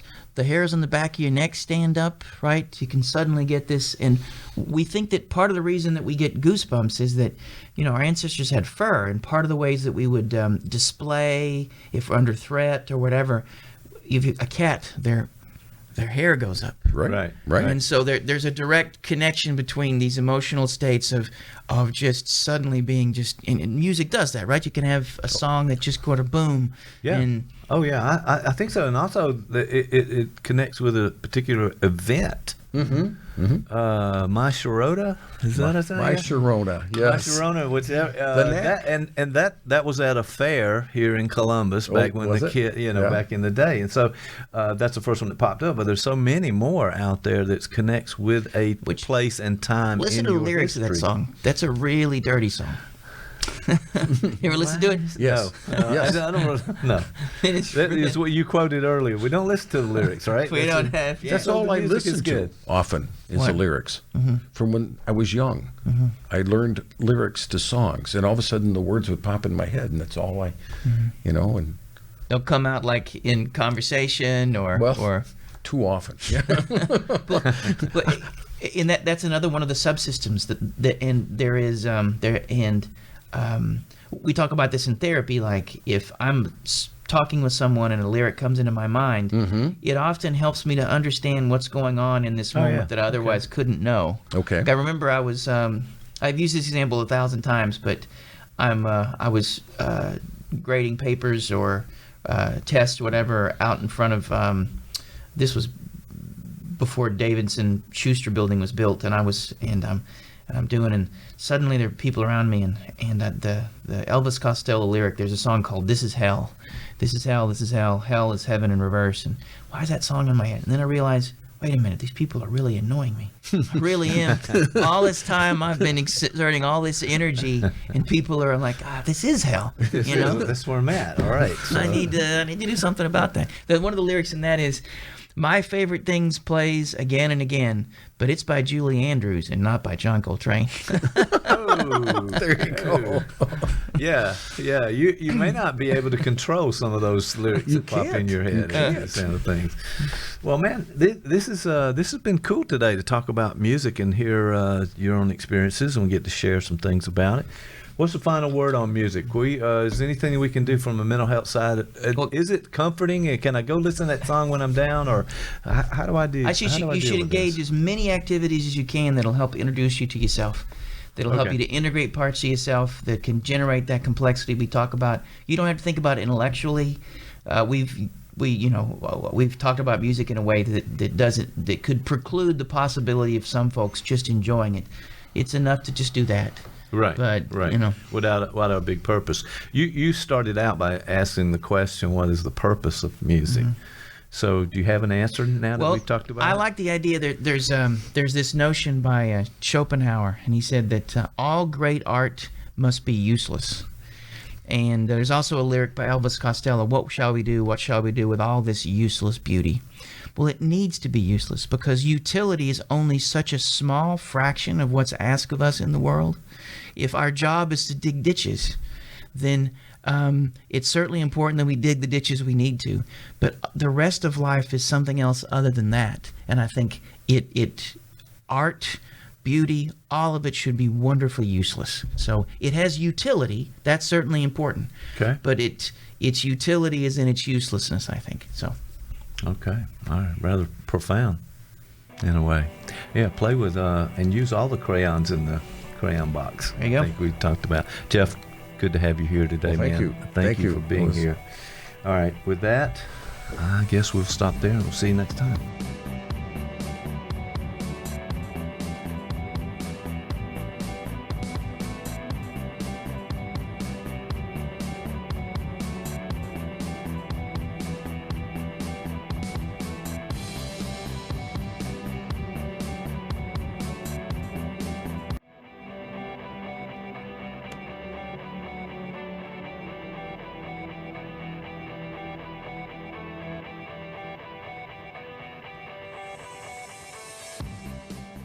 A story to tell. Columbus Podcasting can tell your story with a world-class video podcast of professional quality. Viewers and listeners can access podcasts anywhere, anytime.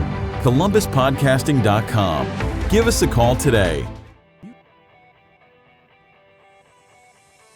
I think too that there's emotion that are connected with music, and it's sort of a feeling that you have connected to, well, not only the music itself, but the event that you're at or the situation. You see them in concert as opposed to at home. Right. With headphones on at 2 a.m. As a teenager, that was sort of those headphone moments. You would sort of. I remember hearing.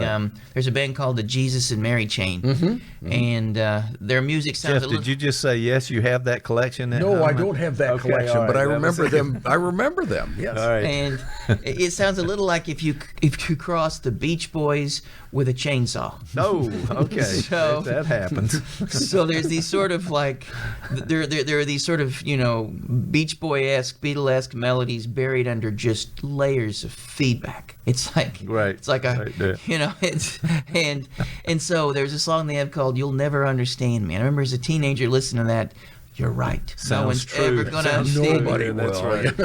And that was the point, man. It was like, and I saw them. I've seen them in concert a couple of times. And first time I saw them was in Knoxville, Tennessee in 1990. Okay. And I guess I was. There's a memory right there for you. All right. I guess I was 19 when I saw them, maybe 20. And so they come into the Knoxville Theater, and the opening band was Nine Inch Nails. And so it was already a little raucous because the lead singer, Trent Reznor of Nine Inch Nails, grabbed the guitarist by the hair and started dragging him around the stage. And I was like, we are not in Kansas anymore. We're out there now. But when the Jesus and Mary Chain came on, first off, before they came on, the whole venue filled with smoke. I'm like, what is this? And suddenly I noticed that they were turning all the lights like toward us. And so when they came on, well, first off, before they came on, you were blinded. You couldn't see, right? Well, that was about to happen. They played a video of a song that I'd never heard from them, and they played. I was like, why are they playing a video before they come on? And then the song goes off, smoke rolls in, and suddenly the lights start going in your eyes, so you can't see. You're being disoriented, and the band is just a wall of feedback. You can't tell when the next song begins or ends, and they don't speak. The lead singer sort of just draped over the and he's and it's just whatever, and they only played for like 30 minutes, right? And at one point I sort of just turn and see what everybody's doing, and everybody's got their mouths open. They're going, my God, what is this? And some people are scared. Happening. And then suddenly it stops, and somehow the smoke is gone, and they disappeared, and we all just sort of filed numbly out of the theater. That was it. What was Concert that? over. And then I remember, my girlfriend at the time, and she was like, "Oh, that was horrible. What was that?" And I thought to myself, that is the greatest thing I've ever seen. That was literally, it was like, wow, that was Yeah. that was perfect. That's yes. Okay. And you knew she wasn't for you. And she wasn't. Yeah. That didn't were- last long, did Because it? my wife actually has seen them twice with me, and she's a Mary Chain fan. So that is a there's a point There there. you That's a go, compatibility factor. Though I there. will This say is not a they personality seem to thing. have learned how to play instruments in the time in the Since in then. time. Yes, yes. Or maybe because they're even though the feedback is still there is there They moved the guitars away from the speakers. there so was. that, And when I say feedback, I mean ear piercing, not yeah. like this shrill, like a dentist drill.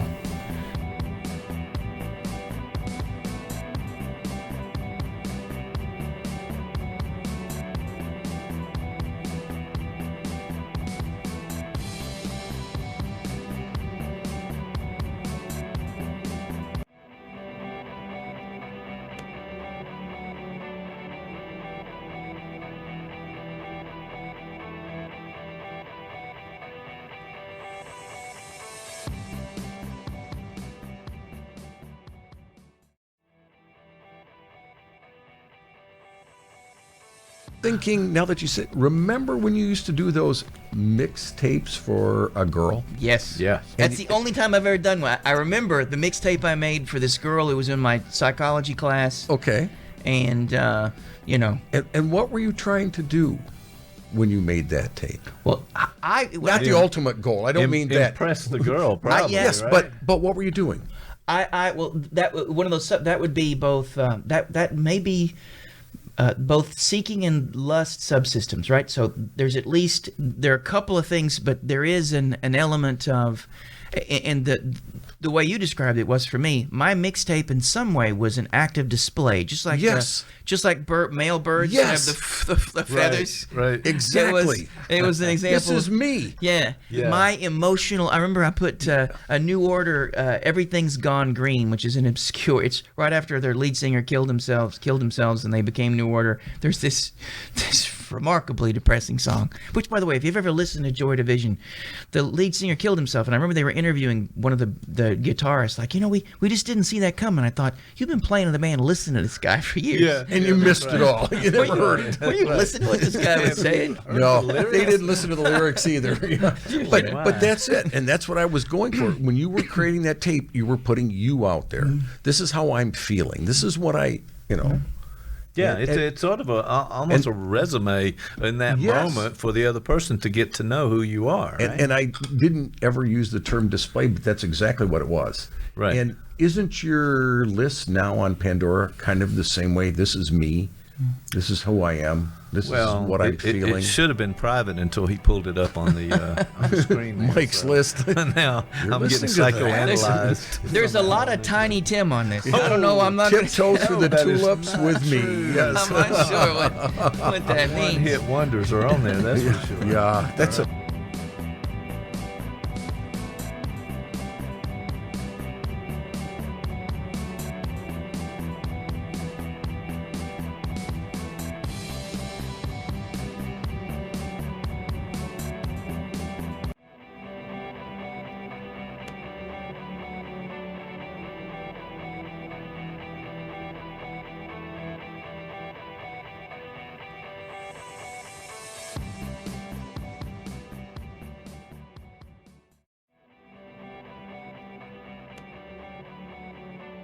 So that's the first one that popped up, but there's so many more out there that connects with a place and time. Listen in to the your lyrics of that history. song. That's a really dirty song. You ever listen to it? Yes. No, Yes. I don't. No, It is that really- is what you quoted earlier. We don't listen to the lyrics, right? We That's don't have. Yeah. That's all the I music is listen to good. often is the What? lyrics. From when I was young, I learned lyrics to songs, and all of a sudden the words would pop in my head, and that's all I, and They'll come out like in conversation or too often. Yeah. but in that's another one of the subsystems that and there is we talk about this in therapy. Like if I'm talking with someone and a lyric comes into my mind, it often helps me to understand what's going on in this moment that I otherwise couldn't know. Okay. Like I remember I was I've used this example 1,000 times, but I was grading papers or test, whatever, out in front of. This was before Davidson Schuster building was built, and I'm doing, and suddenly there are people around me, and the Elvis Costello lyric. There's a song called "This Is Hell." This is hell, this is hell, hell is heaven in reverse. And why is that song in my head? And then I realized, wait a minute, these people are really annoying me. I really am. All this time I've been exerting all this energy, and people are like, this is hell. You know? That's where I'm at. All right. So. I need to do something about that. One of the lyrics in that is, my favorite things plays again and again, but it's by Julie Andrews and not by John Coltrane. There you go. Yeah. You may not be able to control some of those lyrics that pop in your head. That sound of things. Well, man, this has been cool today to talk about music and hear your own experiences, and we get to share some things about it. What's the final word on music? Is there anything we can do from a mental health side? Is it comforting? Can I go listen to that song when I'm down, or how do I do? You should engage as many activities as you can that'll help introduce you to yourself. That'll help you to integrate parts of yourself that can generate that complexity we talk about. You don't have to think about it intellectually. We've talked about music in a way that could preclude the possibility of some folks just enjoying it. It's enough to just do that. Right, but right. Without a big purpose. You started out by asking the question, what is the purpose of music? Mm-hmm. So do you have an answer now that we've talked about it? I like the idea that there's this notion by Schopenhauer, and he said that all great art must be useless. And there's also a lyric by Elvis Costello, what shall we do with all this useless beauty? Well, it needs to be useless because utility is only such a small fraction of what's asked of us in the world. If our job is to dig ditches, then it's certainly important that we dig the ditches we need to. But the rest of life is something else other than that. And I think art, beauty, all of it should be wonderfully useless. So it has utility. That's certainly important. Okay. But its utility is in its uselessness, I think. So. Okay. All right. Rather profound in a way. Yeah. Play with and use all the crayons in the crayon box. There you go. I think we talked about. Jeff, good to have you here today, man. Thank you for being here. All right. With that, I guess we'll stop there and we'll see you next time.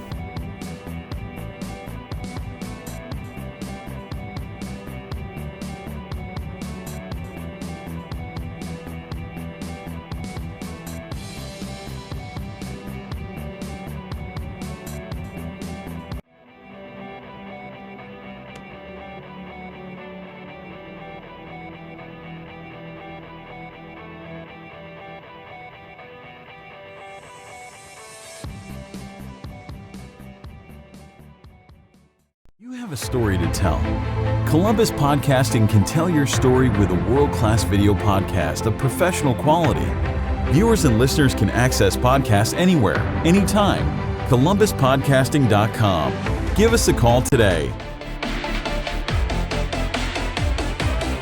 You did a great job the other day on ad-libbing on the street videos. Dr. Long, shot me an email. And the title of the email was Street Videos, and he was yeah. So I thought, we're in trouble now. No, but, street videos. But street video. Can I plug that in there? As long as I can have street tacos in there somewhere. You got a plug there?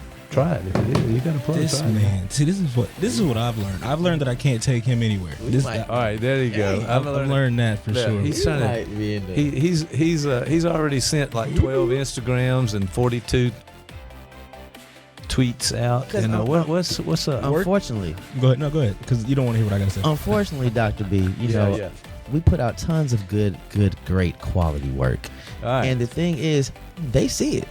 Okay. They might not click on it, but they see it. So make sure I'm putting it in, an available space for them to see it. So in their own time, because we understand people come to their their own lights and understands in their own time and space. So it'll be out there. You can take your time and go do what you gotta do. Well, I'm just glad to have you guys in the studio. That's all I. But Santi is the man, Dr. B. I just want to let y'all know Santi is the man. Santi, you were talking those street videos, and Dr. Long sent me he liked them, by the way. He really thought it was kind of cool ad lib about it. You guys were just. I was reading off. You were freestyling. No, you were not. You were out there, man, and the words were just I mean, the word came in. Somebody said the word alien, and then it was like, hey, you. Alien hunters, you need to have a podcast. I like it. Grab the attention. That was very cool, very smooth, and I think that's an example too of just being yourself and being in the moment, and responding with that authenticity we were talking about a moment ago, and having fun at the same time. Now you can't have fun all the time because that doesn't necessarily make money. And move the part A down to part B. But go back to your last point real quick. As far as one thing we've learned, and to what you just pointed on, being yourself. That's one of the main things that we've learned throughout working with everyone we work with is we had to stay true to who we were, regardless of what happened. Makes sense. We were put in a lot of different scenarios and situations and places where you're often given a choice. Do you be you, or do you switch it up? And we've, since day one, we've stayed true to ourselves. Comes with the good and the bad, but overall we like with the bad. Let's say sometimes it comes with the bad. Not everybody's going to be a fan, right? I mean, you better. There are a lot of non-fans. Right. What he said. All right, that's what he said. All right, so but I'm thinking you're right about that. But that that's part of life, and sort of moving through those moments. That it's not all about your hurt feelings, or it's not all about some thought you have in your head all the time. You got to kind of move on and get over that, and not be so self-critical, or not have your ego so fragile. Egos are out there. If you want to be, I don't want to say, you got to, in order to be successful, you got to remove your ego, because there's a lot of successful egotistic people. Oh yeah. But these days and times, like he said, with these relationships nowadays, with the way the society is, if you can just maneuver better, is that me? I think that is. If you can just maneuver better with people, aka, like you said, sometimes don't always think about yourself. Don't put you in front of everything. Things will work better, because if everyone is thinking about everyone else, then everyone is taken care of.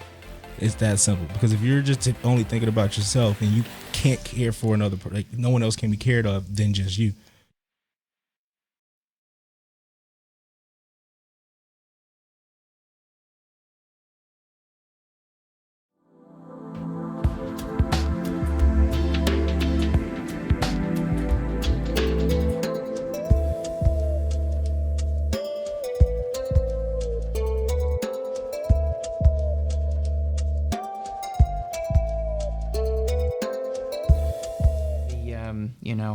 It's much more important what happens the day after the revolution than the day of.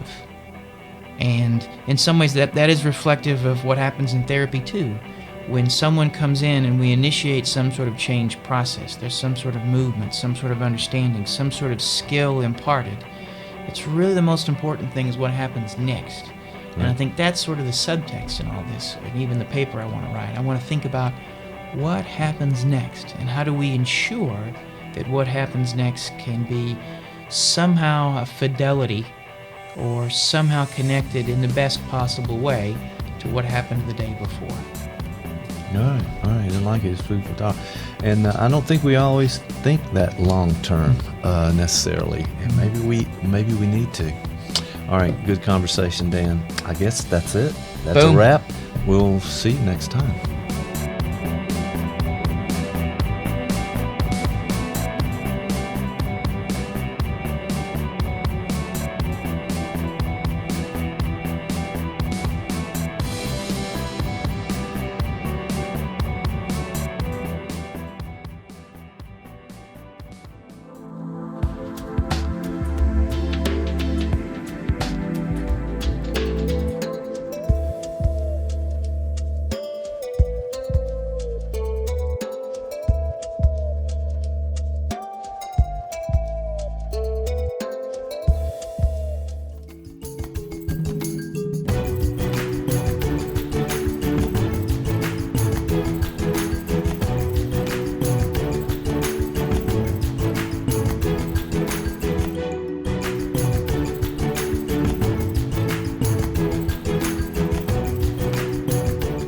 Uma Thurman. Uma Thurman. She's Yes. doing that. She's the little girl with the climate change. Uma Thurman. No, that's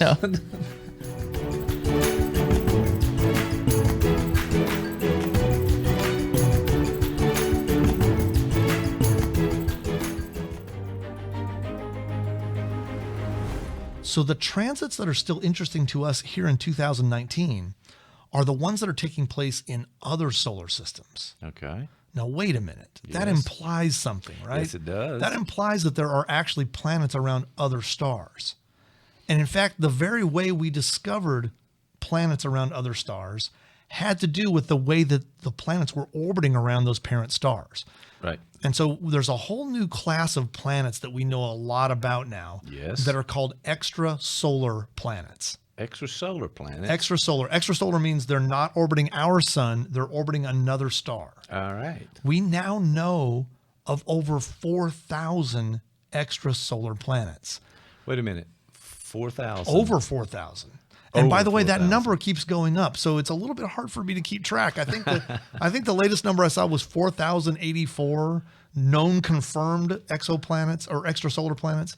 Incredible. And so by the way, let me throw that shortening in. Yes. You'll see the word exoplanet. Right. And exoplanet is just because guys like myself got tired of saying extrasolar planet. It was just too many syllables. Yeah. So we just cut it down to exoplanet. Shorten it up. Make it quick. And we're you go. moving on. Okay, I got it. In with a cool crowd. So if you're in with a cool crowd, you'll call them exoplanets. So when you hear the term exoplanet, just think about a planet around a star that's not the sun. It's around another one of those stars that we see up in the sky. First of all, that's just amazing that we have that technology Right. and yeah, it's sort of brilliant scientific thinking to figure this out. I think, and that's what I'd like to address a little bit. How did we find these things, right? Yeah. There's two ways that we found exoplanets, and actually the first way is a little bit more complicated. It's a pretty specialized circumstance. Okay. That's when a very big, massive planet is orbiting a fairly small star at a fairly close range. Right. When that's happening, scientists can actually detect the star moving in and out relative to the Earth. But really what it's doing, it's kind of going around in a circle. Now, we don't see that other planet, but we can see the star moving in a circle. Well, that implies that there has to be another planet out there tugging it and making it move. The Okay. planet does not give off light, so it's not bright enough that's for us right. to see. Yes, I remember you saying, "Hey, it's all about light." Right. That's how we Astronomy's get to see prejudiced to things. things that glow in the dark. So that's why we have to watch those things that glow in the dark, right? So the star itself, though, is glowing nicely, and we can see that star moving around in its own little circle because of a common orbit with a very heavy planet. But to us, what we're measuring is the radial movement in and out. And we do that with this thing called Doppler shifts or red shift, blue shift. And so that's the wavelengths of light being shifted relative to because of the motion of that star. Got So it. one of the ways we can figure out that there are planets around other stars is we can just see that parent star vibrating in and out a little bit, which really means it's going around in tiny circles. Got okay. it. Yeah. But there are Okay, only that's a cool. very special few star planet combinations that are just right for us to detect that kind of radial motion. Well, and it's at such a distance too. And Exactly. it's still mind-boggling, and for me anyway, that we can take those tiny little shifts and things, and then extrapolate that's an orbit. That's right. That's right. Pretty Exactly. cool idea. But so astronomers came up with then a second way to potentially identify planets that are orbiting other stars. Okay. And this still is kind of a Goldilocks situation where everything has to be lined up just right. Got it. It's just that it's a more common occurrence, which is something called a transiting exoplanet. So we've talked about transits. Okay. Transits in our own solar system are a planet moving in front of the face of a sun. Well, a transiting exoplanet is another solar system out in our galaxy where the planet's planes of orbit are lined up just right to where the planet will pass in front of the face of its parent star. Okay. And when it does that, it dims the light from that parent star down a little bit. Okay. And then as it moves off the surface, off the face of its parent star, the light comes back up again. So it's just passing between us. It's not actually touching the star, but Right. it's passing in between us and that star. It drops the light coming to Earth down a little bit as it moves in front, and then as it moves out of the way, the light comes back up again. So scientists developed a whole series of cameras that were very sensitive to picking up these slight variations in the light coming from stars due to planets passing in front of them. Wow. And they mounted some of those cameras on a couple of spacecraft. The first spacecraft to go into orbit around the Earth that had this technology on it was called Kepler. Wow. And so Kepler was a telescope named after Johannes Kepler, who studied planetary motions, by the way. So Kepler was a...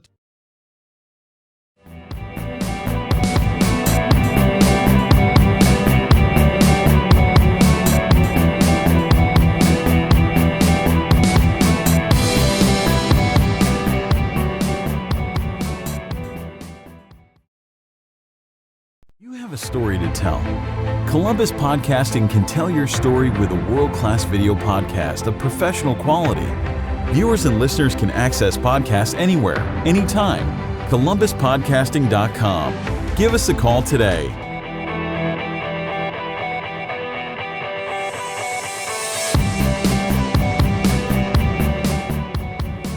All right, Dan, good to see you. Saturday morning. Going on? Yes, Saturday morning. Not bathed. Not bathed. This is the hat. As I mentioned earlier, I smell like deviled ham. Whenever I don't bathe for a while, I smell like a potted meat. Oh my goodness. So, potted meat. I have not eaten. I haven't bathed in a couple of 4th of July and all that sort of stuff. And yeah, we just had the 4th of July. Did you see the fireworks? Or there? I was in Atlanta. I was on top of this building and I saw fireworks from they were all, many of them were far away, but I could see them from a surround. Centennial Park, Decatur, Buckhead, all these sorts of places. Boom, they were all going on around you. It's amazing. Oh, that's pretty cool. Yeah, I like that idea. For a brief moment, I felt okay to be alive. Just for a small moment. I think we need to work on expanding that for you, particularly, so you can enjoy this ride. You know what else that I've found that helps me to enjoy life is this wonderful new refreshing beverage, Supercharged. Okay. Okay. I'll just leave it right there. Thank you. I appreciate that mention there. I'm sure the guys upstairs appreciate that as well. So what's been on your mind? So that could break into a commercial and it would go south in a hurry. We all know that. Everyone watching this absolutely knows that. So I could do commercials. Let's see. What I was thinking was a couple of things. You brought something up, but I also had something on the drive up to. It's a family tradition that we listen to David Sedaris audiobooks. Okay. That's what we For a while there was we were listening to Ayn Rand audiobooks. Oh no, but that was not happening. But that didn't happen. But suddenly I found at one point my son, he was 10 at the time. I found him attempting to club a poor person to death. Okay. And that's when I realized we needed to. We might need to pay attention a little bit more. We need to stop the Ayn Rand. Yeah. So, but we. So people can put those two together later. All right, there we go. We've been listening to like some David Sedaris, and which is interesting because sometimes some of what he talks about is not kid friendly.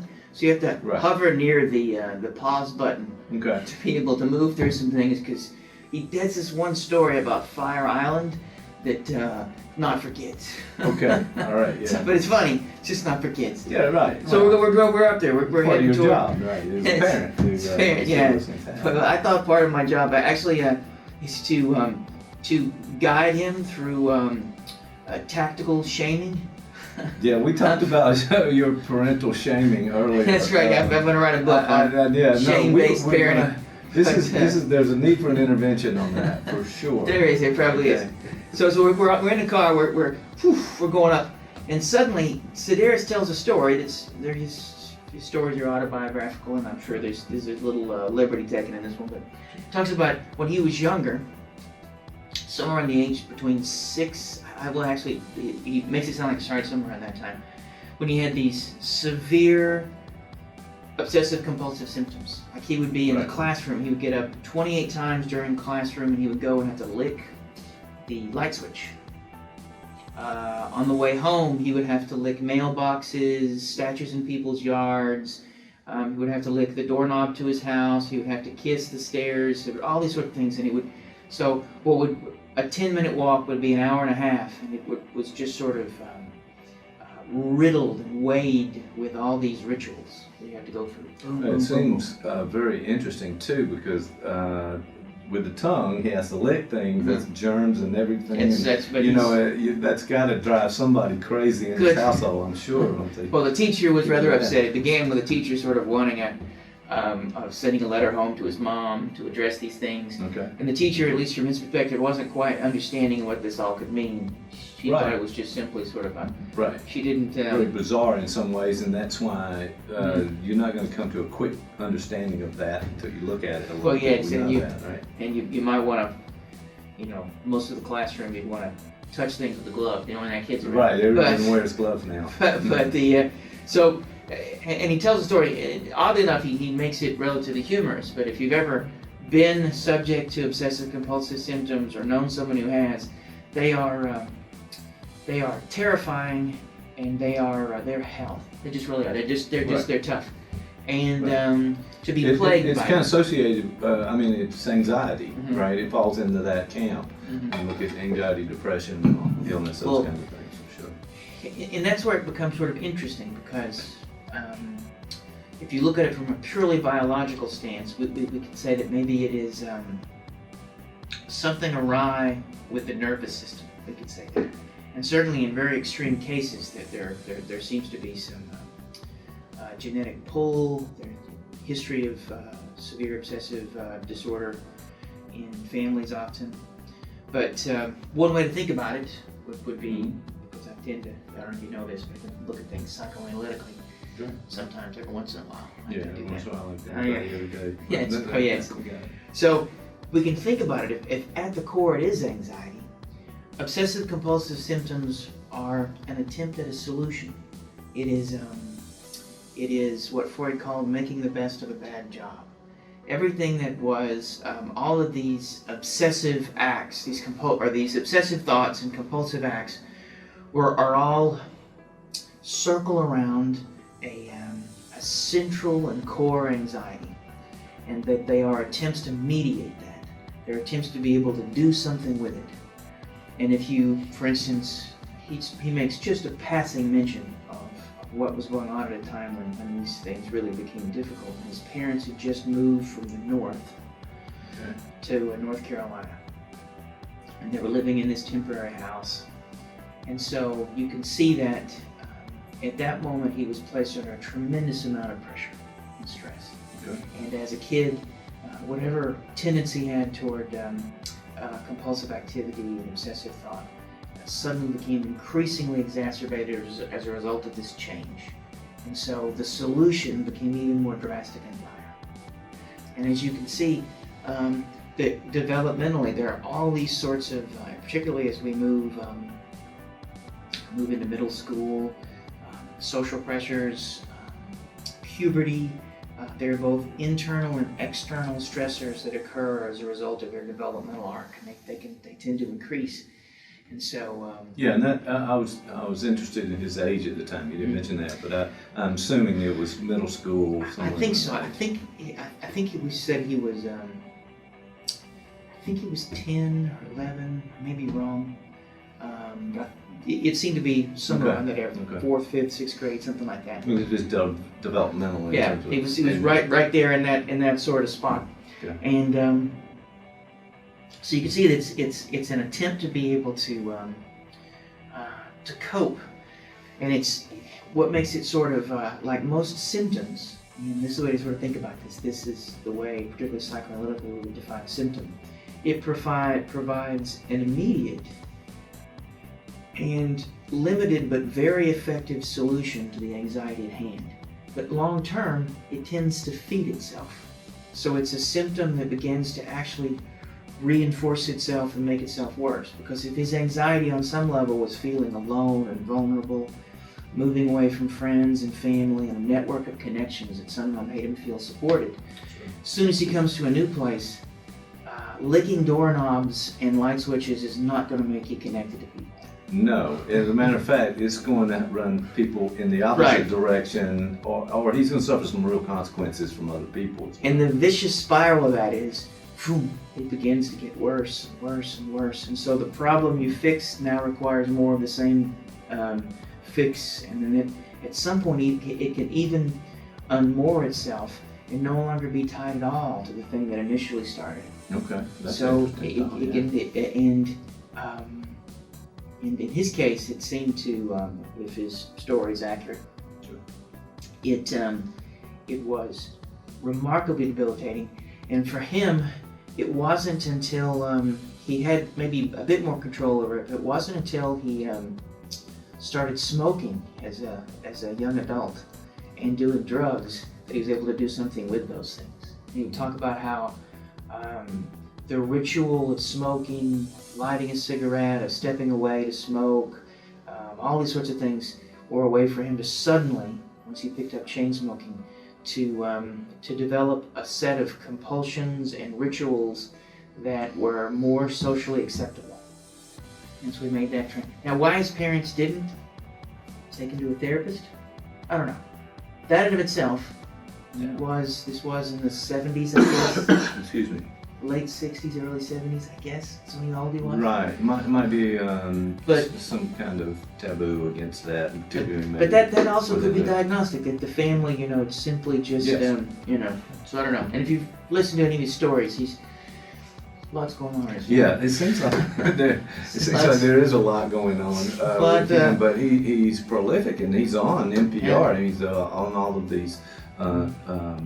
I guess there's shows in some regard, so he seems to be doing pretty well and pulled his act together, at least literally.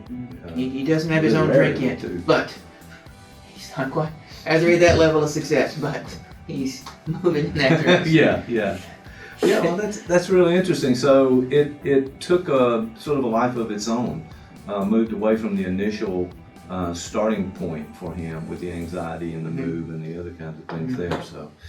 And part of what makes this interesting is that if you think about this psychodynamically, all of us come up with a solution for the things that we feel and the stressors we have. It's just some of us are lucky enough, either through genetic pull or having the right sort of developmental environment, we come up with much better solutions than the ones he came up with. Well, all of us have a way of, we have at least some modicum of maybe obsessive or compulsive things that move through us. But for instance, there's a hierarchy of ego defenses that are talked about in the psychodynamic literature. And one of the ones he exhibits is a good one to have, a sense of humor. So if you are experiencing that initial anxiety that anybody would feel in a social setting, but you're able to tell a joke, that's a sort of defense that mediates your affect, but in such a way that brings people closer. So it's certainly true that humor can go off the rails and can end up running people away. I think my wife probably could talk about that. I was going to say, we probably have plenty of examples just from this show. That's right. At your home, but the fact that certain things she says you should not find funny, and I can't help it. It's just, that's immediate signal for you to find something. So that's, that's right. But by and large, it's a much better defense than the compulsive licking of a light switch. Sure. But all of us have a pattern of symptoms, adaptive or otherwise, that we make use of, and they become something that's often referred to as character structure. They become, it's reflex, it's like an autopilot, it's like an implicit map of our insides and our outsides that we sort of follow. And built into that are these solutions we come up with, these ways, and they are embedded. They're not something we're often aware of. They mediate automatically and reflexively. And part of what happens in therapy, if our man Dave Sedaris were to, as a kid, show up, part of the goal would be is to help him to name and to acknowledge at least some of the anxiety he's experiencing. If you created a space, if he were a younger child and you did play therapy, for instance, you could find a way for him to be able to put into words and some form of mediated action the sort of stressors that the move made. Since he's a little older at the time, you might get him to be able to tell you directly, or in the stories he speaks of. If you ask him what he's been doing and he starts telling you about a TV show he likes, sometimes those are small windows into talking about characters that he identifies with. And it becomes some small movement for him to begin to put into words instead of these reflexive actions, the things he's attempting to mediate. And you create what's known as an environment of dyadic regulation, as opposed to the solitary. There's dyadic regulation and there's solitary regulation. That's not what it is. But there's a fancy term for it. But okay. When he is in these obsessive compulsive symptoms, he is stuck outside of the potential for dyadic regulation. The story begins with the teacher sort of making fun of him and sending a letter home. Right. The story begins with a failure of potential dyadic regulation. If she had sat down with him, and it may not have been helpful for her to say, why do you keep doing this? Right. But she could have sat down with him and said, hey man, I know you're new here. When did you guys move down? She could have started there. Okay. That would be the moment of potential dyadic regulation. If that were successful in a successful treatment, part of what happens included maybe helping him to sort of name some skills he could utilize, giving him some tools to navigate these things. But he also would be able to internalize. He would bring the teacher with him. And in the act of dyadic regulation, you sort of internalize that sort of stuff, and it becomes a new map, a new reflex, more adaptable. That makes some sense. Yeah, it does make sense. It does make sense because the idea that we all are on this continuum a little bit with this OCD, the obsessive compulsive kind of thing, and that we build some kind of structure as we go along. But for him, it was an extreme. I mean, licking all these objects around in this world must have just horrified all the people close to him. And look for a significant reason for this in some way. And you can see that. It leaves him increasingly isolated and away from the potential for the level of dyadic regulation that he needs. And probably his family is also under a great deal of stress. I think at the time his mom was pregnant with his brother, I think. So there are all these familial pressures. So, and I think he had at that time 2 older sisters. I think he has 3. Maybe he has 3 older sisters. Wow. Or maybe, I think that's right. And, or maybe a younger sister. I think he has a younger sister too, or maybe I'm wrong. But, so there was nothing there, or there was minimal things there to help him to be able to cope outside of that reflexive symptom. Yeah, I'm wondering too. I mean, it seems like it was unconscious. He wasn't going in and saying, "Oh, when I get to North Carolina, I'm going to start licking the light switch." This was something that just manifested itself. What's the explanation? I mean, why couldn't he realize? Wait a minute, and think through this in some way, kind of self-regulate. What do you think? Well, it's interesting because if you go with, when I've worked with patients with OCD. Oftentimes, with them, there's something dangerous about thinking it. There's something dangerous about getting close to it. There's an example that I can't remember the name of the text, but with a woman who had her husband had taken a job, and she had just moved into a new city, southern city, middle of nowhere, small town, and she began to, they moved, and she had just had her second child, she had a 2-year-old, and she had a baby. And when she was leaving the house, if she were leaving the house with a sitter or by herself, especially by herself with the kids or whatever, she would have to check the stove 500 times, she had to go back and forth, and she would have to do the locks almost 100 times. She just would, she'd always had some compulsive trends, but they really become incredibly exacerbated. Well, part of a way to think about this, what she may need to think to move past that, if we take a psychodynamic step, is to think about the anger she may have toward her husband. the anger she may have toward her kids. There may be an unconscious desire for the stove to actually burn the house down because she might want to be free of all the pain and struggle and stress that she's under. Right. So there's a knot. There is a conflict between different parts of herself that find themselves tied to this symptom. And to untie the knot, you may have to get connected to things that are very difficult to think. Maybe even things that are impossible to think. For Sedaris as a little boy, he may not have the capacity to be able to name these things. He's never, if he had lived in his hometown up until he was 10 years old, he doesn't have the words to know what moving means. Someone may at some point may have attempted that. So I think that's part of it. So sometimes the feelings are too much, but sometimes there's a conflict too.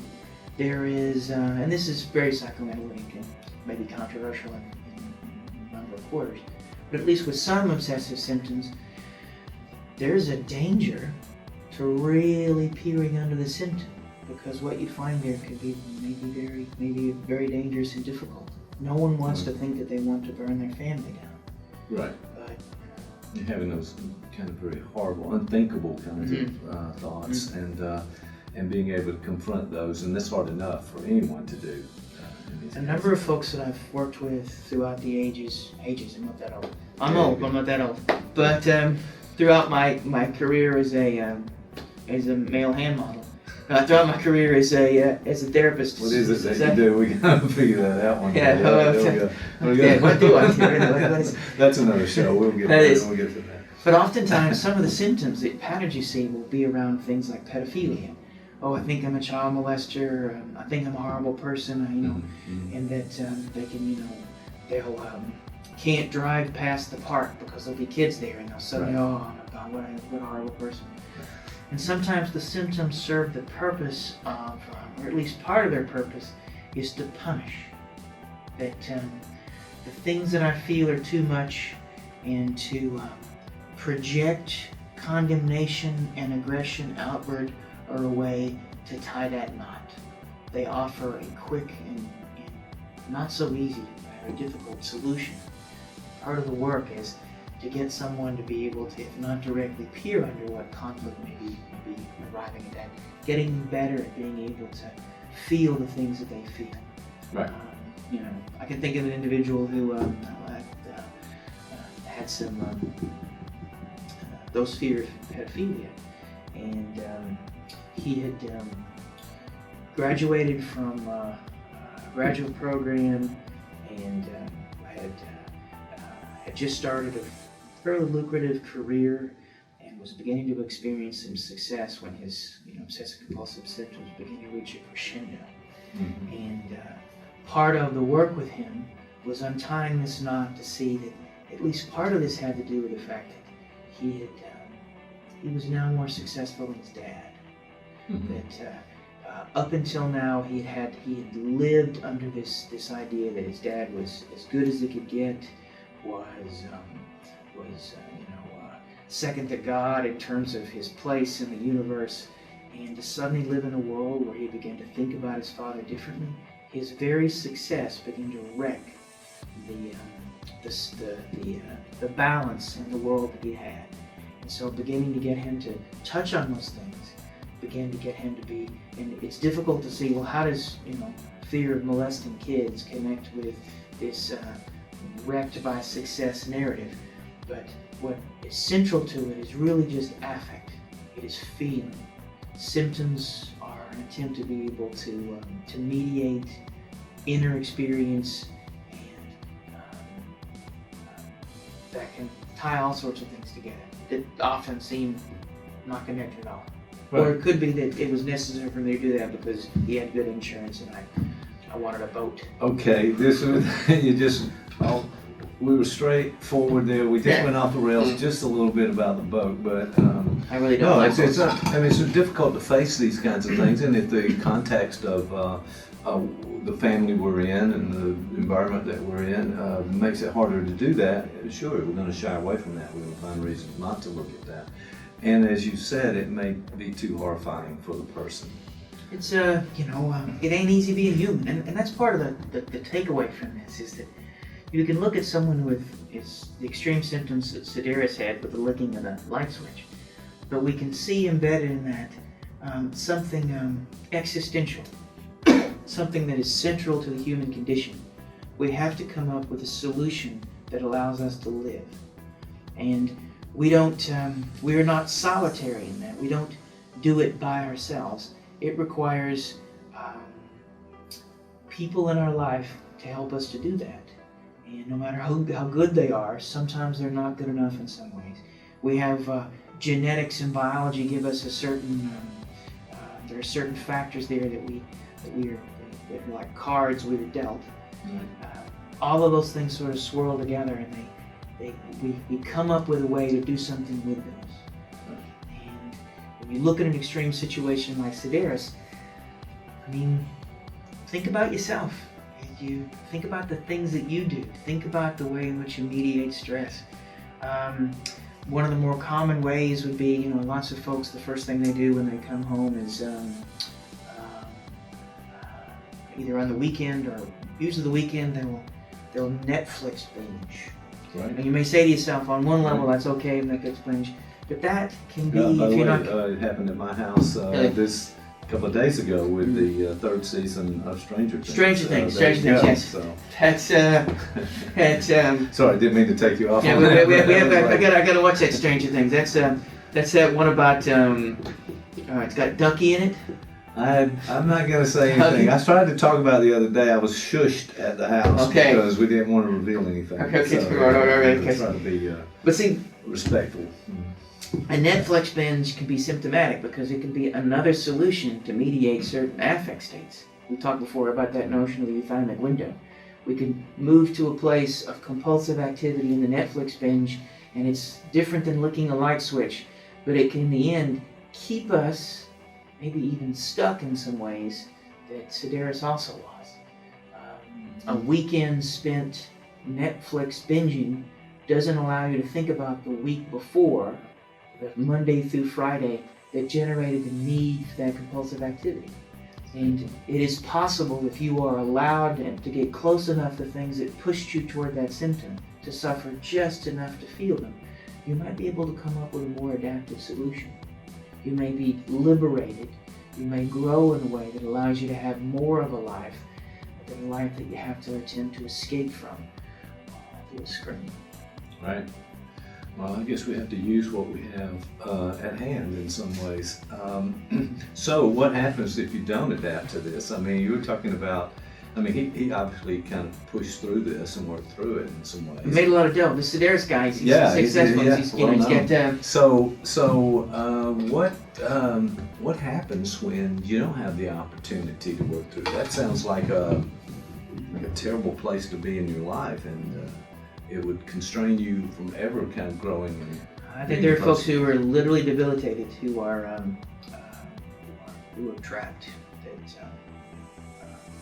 used to be a saying in shrink circles that if you scratch the surface of an obsessive, you get a psychotic. And what that really means is that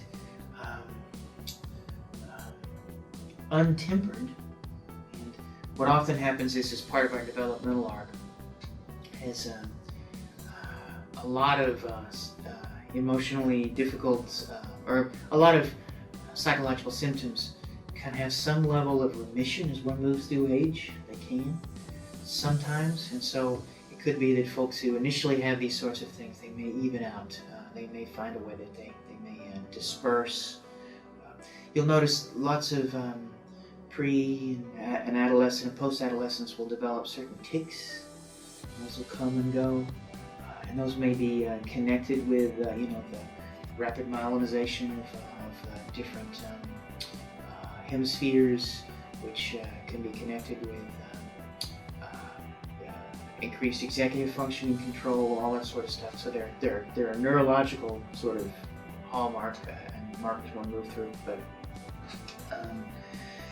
some folks these things don't remit, and instead they find themselves trapped forever. They do. It sounds like a pretty rough place to be for a lot of folks. Well, I was told at one point that, being a little bit OCD was good while you're in graduate school and you're working on advanced studies. So I was told a little psychopathy was good. Okay. Until they found the bodies, and then they were like, "Look, man, you gotta stop this if you're gonna graduate." Okay, I heard that. Yeah. Well, within Western culture, especially, OCD. A little bit of that is good. We sort of have to, in some ways, differentiate between OCD and OCPD. Depending on who you're talking to, those can be radically different things. But if the capacity to develop and maintain structure certainly is within Western society very important. OCPD, the more central thing is control. That also, a little bit of that can be important. You have the capacity to be able to direct and mediate and control over the things that you feel and things that you do. So, would come in handy. That said, though, I'm sure you can think of folks that you may have attended graduate school with or professors, for instance, who did that, and then... They had students in there. Students, yeah, you probably know. Let's cover everybody. Don't, as best we can. Yeah, I've had... bosses and administrators. Everyone up the line. There are lots of ways yeah. where you are, there used to be when you were a kid, I haven't heard my son say this, but when I was growing up, you would say, step on a crack and break your mother's back. Yeah. And this saying goes all the way back to Freud. Freud writes about it, and it's called the Thalian principle. Okay. I think I may be mispronouncing that. It's the idea that, for Freud, it's there is an excessive enjoyment about dancing around cracks that could potentially kill your mom. And that's in some ways the essence of a symptom. To lick a light switch doesn't just mediate inner tension, it brings with it its own sense of enjoyment. A guy by the name Jacques Lacan, again, not Chaka Khan, very different people. I know. Use that. The albums are different, the music is completely different. Very different. You can dance to both of them, though. But he called it jouissance, and it's the idea that there is an excessive pleasure to these things. So part of what also drives a symptom is if you're just walking along and trying not to step on cracks, but if suddenly in your mind you fantasize, if I step on this crack, I'll kill my mom. Suddenly it becomes a game. It begins to have there's a charge to it. Right. And so Lacan, he wants to emphasize that there is an enjoyment, an excessive enjoyment in our symptoms. They allow us to, there is something there, a sort of obscene pleasure that drives these things too. And then part of untangling is being able to do something with that as well. Right, there's a lot to manage in these situations for folks going through this, but a little bit goes a long way, as they say. So maybe we'll figure out what you need to do in therapy. But I think you said it earlier that we need to approach these issues in some ways that without the blame necessarily. Because I think your example a few minutes ago was like the teacher coming at the person and saying, what's wrong with you, as opposed to talk about what the situation was like moving to North Carolina. Well, that does in some ways go against my shame-based parenting techniques. Parenting. I hope you don't use that in therapy. Do you use No, I would take that question back. Shame-based therapy. It would be, you lousy light switch licker. That's not really going to help. That's not. No, that's not going to help. And as well, well, it's interesting because it actually can. Well, shame doesn't help. But one of the things that we talk about in one of my favorite cats, Willie B. on there, says that our first role as therapists are to survive the patient. And I would say that our first role of any social encounter is to survive the other. And so someone who is licking your light switch is a harder person to survive. Someone who is in front of you, rocking back and forth, crying hysterically, saying they're a child molester, because they had these thoughts, it's hard to survive. So part of what, to be able to lean in, to be able to mentalize the person across from you, is to be able to, as best you can, see the humanity, and if you can, also see where your own symptoms may lie, that you are at least part of that continuum. I may not be someone who looks like Switch, but I am someone who does this and this and this and this. Right. You know? So. Wow. There's a lot. It's a lot to think about there. But, and hopefully the thinking involves someone with really good insurance, because I got a boat. Yeah, you're boat. I got to get a boat. Right now, I couldn't afford a dinghy. Right. How about a float for the pool that we've heard about? Yeah, like those floaties. Yeah, I couldn't even afford floaties. Floaties, no floaties. Floaties. It's terrible. No, it's a terrible situation. Well, we'll take donations at the end of the show. In for some floaties for you. I feel we should work in commercials, like the guys upstairs. We'll do a commercial for them. Let's leave the guys upstairs out of this conversation until we bonded our friendship. Okay, then we can move. That's actually a referral to not God, but as people don't realize, we are polytheists. So we believe in many gods. So it's reference right to the gods who are guiding us, and Zeus and Apollo and others, and Ed Norton. I don't know. Or the tweet of God, I think, is out there on Twitter. So what is it now? The tweet of God? Yeah. That's God tweets now. God tweets. Some situations, but they can't shut him down for some reason. I hope he's not tweeting anything violated. Anything from Leviticus, Wear mixed fabrics. I'm gonna send you to hell. Those things I wish I hadn't brought up at this moment, but that's what we do sometimes. So what do you know? All right, man. Well, that's been very interesting. Mm-hmm. So, what else? Well, you're not supposed to have. Is this like radio? You can't have dead air. We can have dead air. Yeah. That's some people would say. It's called post production. Here it is. So we just find that moment where we can stop to get to the next I think there are only two kinds of air in this room: hot air and dead air. I think there's really you got no. Which is more? I don't know. Well, you brought us up a little earlier, and in some ways, there's a way to connect these. Yeah.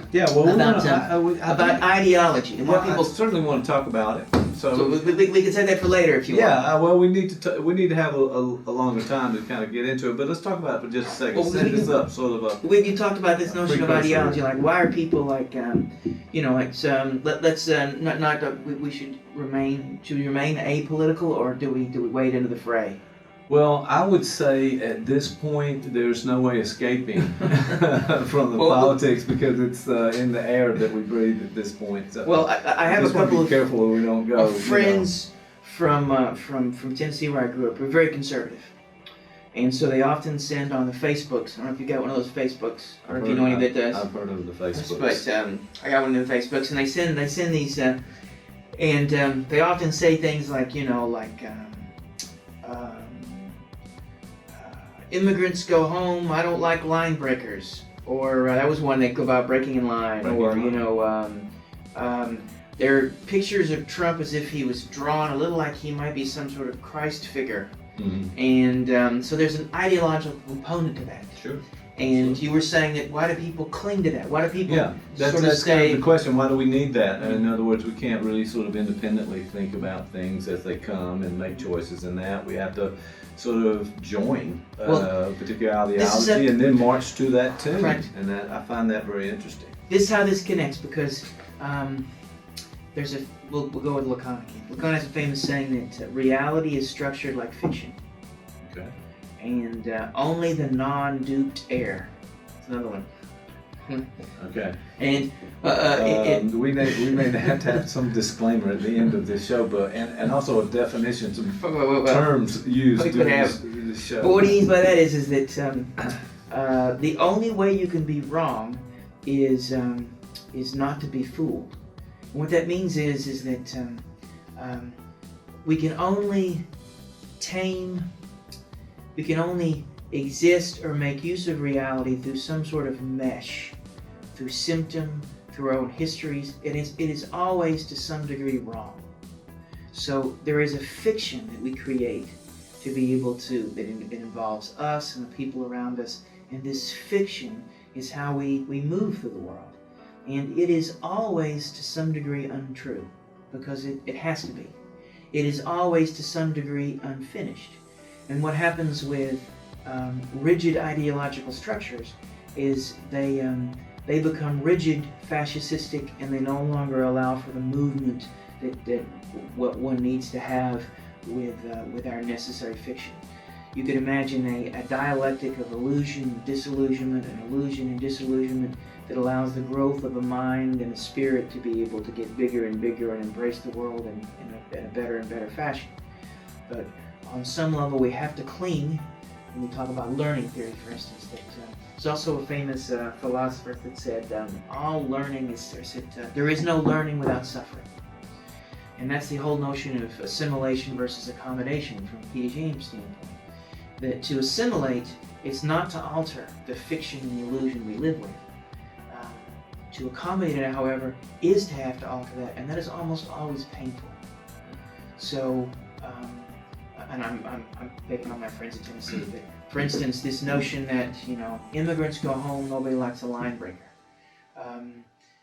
They may be narrowing their idea of what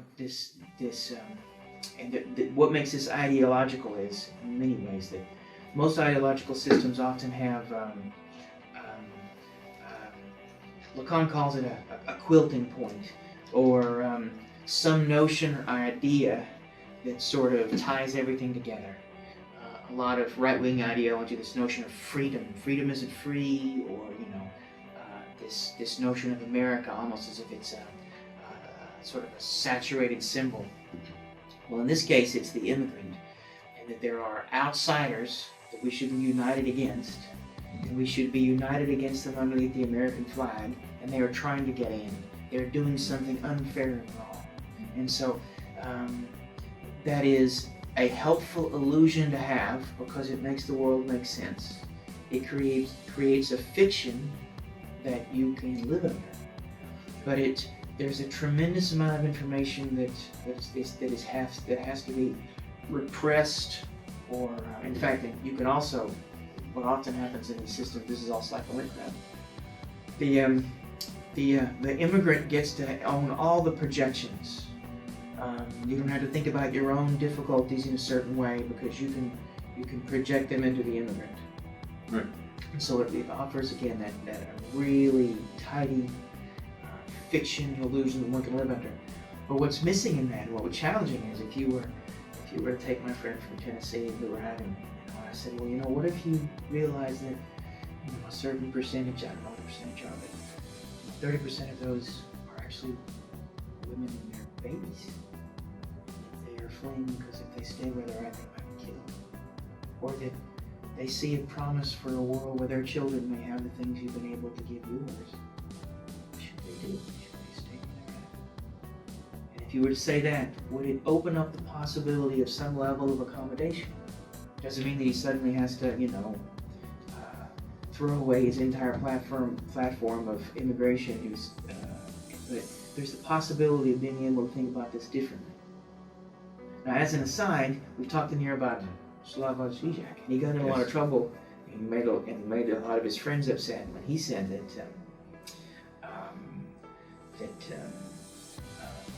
he said it in a way that was very provocative. But what he said is, as long as we focus on the immigrant, we are never going to fix the global problem. Why in this world where we have enough resources are there places that people want to flee from? The right focuses on erecting borders, and the left focuses on creating a space for these people to come to. The real issue, neither are tackling. Why are there places in the world that people need to run from? That's what we need to fix. And that an ideological system keeps you from being able, the illusion of the system keeps you from being able to directly deal with the thing you need to. We don't often ask ourselves that question. No, it's probably just too tough for us. And besides, if you're in this ideology, one or the other, or ones that are out there, it's comforting in some ways. It's not. I mean, it's nice to have all the people around you agreeing with this, and you have it. You feel like part of the team, if you will. And it's a safe space in some ways to kind of protect it. But what you were saying was this is all fiction. Because it's a bigger question. And we would say that again from a Lacanian perspective. That's why the non-duped error. If you really want to get in trouble, then sort of in a way talks about this notion of red and blue pills. That to truly be awake, if there was such a thing that you could take a red pill that made you completely aware as best you could the world around you, it would be a buzzing confusion. You'd be assaulted by all the things around you. There's just too much going on, and contradictory thoughts, and ability, and ambiguity, and so forth. This very table, it is far more in flux than our senses allow us to know. The world around us is far more in flux than the world that our senses allow us to know. So there is no such thing as direct perception. There's always apperception. It's always filtered through both the limitations and the developmental maps that we've been given. And an ideology is just a specific kind of map. And it's usually the sort of map that an entire culture moves under. There's capitalist, there is socialist. Socialism also is like somebody sent me a meme today, one of my friends from Tennessee, very conservative, he said that this is no longer Democrats versus Republican, this is America versus socialists, Trump 2020. And you'll notice that now that could be either a clever marketing tool that Karl Rove somewhere decided to come up with. What happened to that guy? But, I think he... somewhere in the background something's going on, I'm sure. Yeah. All right, but yeah. But, but it's a wonderful sort of ideological device because it's an attempt to be able to say that if you don't support Trump, you're not an American. Right. And you're this thing called a socialist, which is what Lacan would call an empty signifier. What does that really mean? It's like Zizek talks about this. The Schrodinger is Mexican, and if you'll know that a lot of this immigration that there are the Mexican individuals coming across the border illegally, either stealing our jobs or doing nothing and soaking up all our Social Security. How can they do both? So yeah, you run into a contradiction at some point where it doesn't make sense. But what Zizek would say is because it's an empty signifier. It doesn't really mean anything. Not really. It's just a way to be able to bind all these things together. So when you say the word socialist, what does that really mean? Real. And the person with the bumper sticker, if you ask them, they may come up with a whole bunch of list of things. Many of them could be just as contradictory. So let me get this right. Socialists want to do this and this and this. And when you begin, wait a minute, have you met one of them? Well, no, you said they're everywhere. Well, where is this? Well, they're Bernie Sanders. And so it sounds like, Bernie Sanders is, so, and then when you begin to unpack that, well, it doesn't. So you're saying Bernie Sanders wants the government to outlaw churches? Is that what you're saying? And then there often becomes this sort of like, but there is an empty signifier in there dancing around that is there simply as a placeholder to keep this ideological symptom in place. It sort of whirls around it, right? Right, and the contradictions don't seem to matter. I mean, if you're watching the times we're in and all the media and what's happening in politics and so forth, it seems like there are direct contradictions, but they're either excuses or they just go on without commenting about these things. I find that very difficult to understand.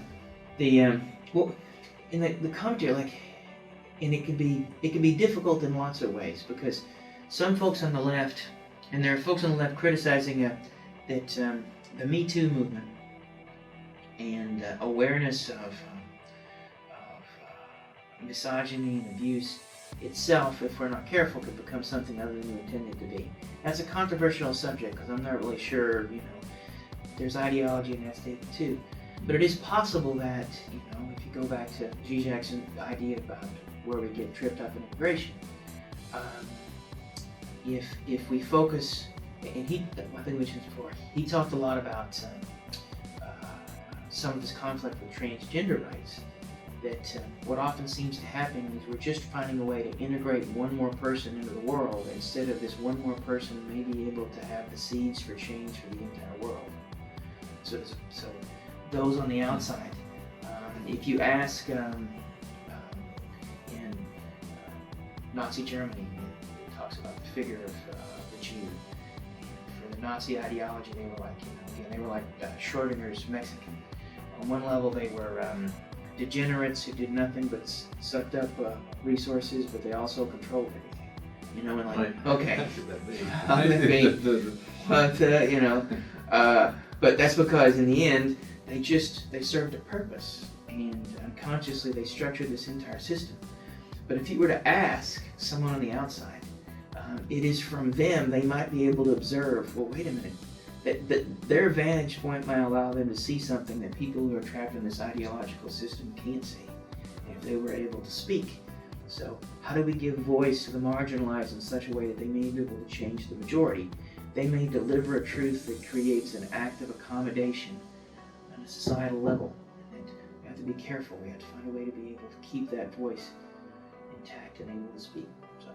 Yeah, I think we need to have that available to folks. But I mean, at first it's this issue of insight. Am I really thinking what do I believe in and why? Let's get to that point as well and begin to assess things. I don't think people are analytically or otherwise being critical thinkers about it. It seems like we're just accepting of some things because we want to fit in. Almost a Maslow, one of the hierarchies of connecting with others, And this is kind of some rabbit hole stuff, but particularly if you follow some of the Zizek stuff, he would say beware of critical thinking too. Okay. Because there's often a need to get lost, and it's often in the stumbling that you find yourself. So it is possible that the repentant racist may have an awareness and may be a potential for change that even the marginalized individual may not be. So it may require the stumble and the fall, and then a retroactive critical analysis of the stumble to be able to move the individual forward in the way that we want them to go. You may have to fall down before you can rise up. That may be the model how this is supposed to happen. You may need to lick a few light switches before before you can be aware of yourself. You may have to move, and you have to move through the symptom in a way to get to the sort of truth you need to. Okay. Well, final idea about this with this ideology notion, and I like the way you tied it into the OCD a little bit there. But the idea of, is this healthy? I mean, to just sort of cling on to the ideology and wear the certain hat and do the certain things. Where does it end up? But is it healthy, and how do we get out of it? What do you think? Well, there's not a lot of. There is some data, and it's often filtered through politics. But oftentimes, folks who, depending on how rigid an ideological edifice or system is, and depending if it's on the left or the right, we do know that individuals, particularly if their ideological system is more tribal, to the degree that it is tribal, there are higher incidences of hypertension, diabetes, there are all these sort of ill health effects. So there's some data to suggest that there's something difficult and dangerous about any sort of rigidly held ideological system. Right. But I suspect that my friends in Tennessee, one of my friends in Tennessee did have a heart attack like 10 years ago, or maybe 3 years ago. So that made that matter. Watch me, I'll suddenly heal over right now. But no, I'll try not to. Try not to. But I suspect though that on some level it probably is healthy to have some sort of system. And if you stay within a context where there are no cognitive dissonance, if you watched only one news channel, if you've existed within a certain bubble, you probably would be relatively comfortable in that. And we do know that in terms of measures of happiness, it depends on how you. Again, that's a hard thing to operationalize. Right. But folks who skew toward the right report higher levels of happiness. They report, so the more conservative you are in those sense. And that makes a certain amount of sense because if you move toward the left, you're much more aware of systemic problems. If your ideological system says that God will sort it out in the end, then you can rest easier than someone who believes that we have to fix these things. We got to work hard to fix these things, yeah. So, I think that's part of what's insidious. We may be saying that to move outside of one's ideological system is to risk health and to risk, it may put you in some sort of danger. If no one learns through suffering, then you're going to have to move through something painful to get outside of an ideological system. So, to answer your question, maybe it would be better if we were all Nazis. Okay, that was not exactly the answer I was looking for. I will say this, I don't know how to recover from that one. But I will say this though, they had cool uniforms. Yeah, the uniforms were cool. All right, so other than that, this is going to get us into big trouble. Actually, but this is also one of the things that this guy Zizek writes about, because Nazi ideology was very much about. It was not sex and drugs and rock and roll. It was very much about discipline, rigidity. It was about you weren't supposed to everything in moderation, so there were all this sort of, and so Zizek says the reason why their costumes looks cool because that's where all the renounced pleasures surfaced. That because they weren't allowed to kick it up at home, they would have these Nazi would look like socialist, or no, they weren't socialists. That's another. Okay, maybe we can talk about that. Right. Clarify that they weren't. That's why, they had these giant rallies where everybody's it's like this sort of political orgy rallies. Right. And that the ideological system allowed a return of the repressed in moments like that. So their uniforms were cool because the contents were under pressure, and that's where some of this pleasure surfaced. And those Nazi boots.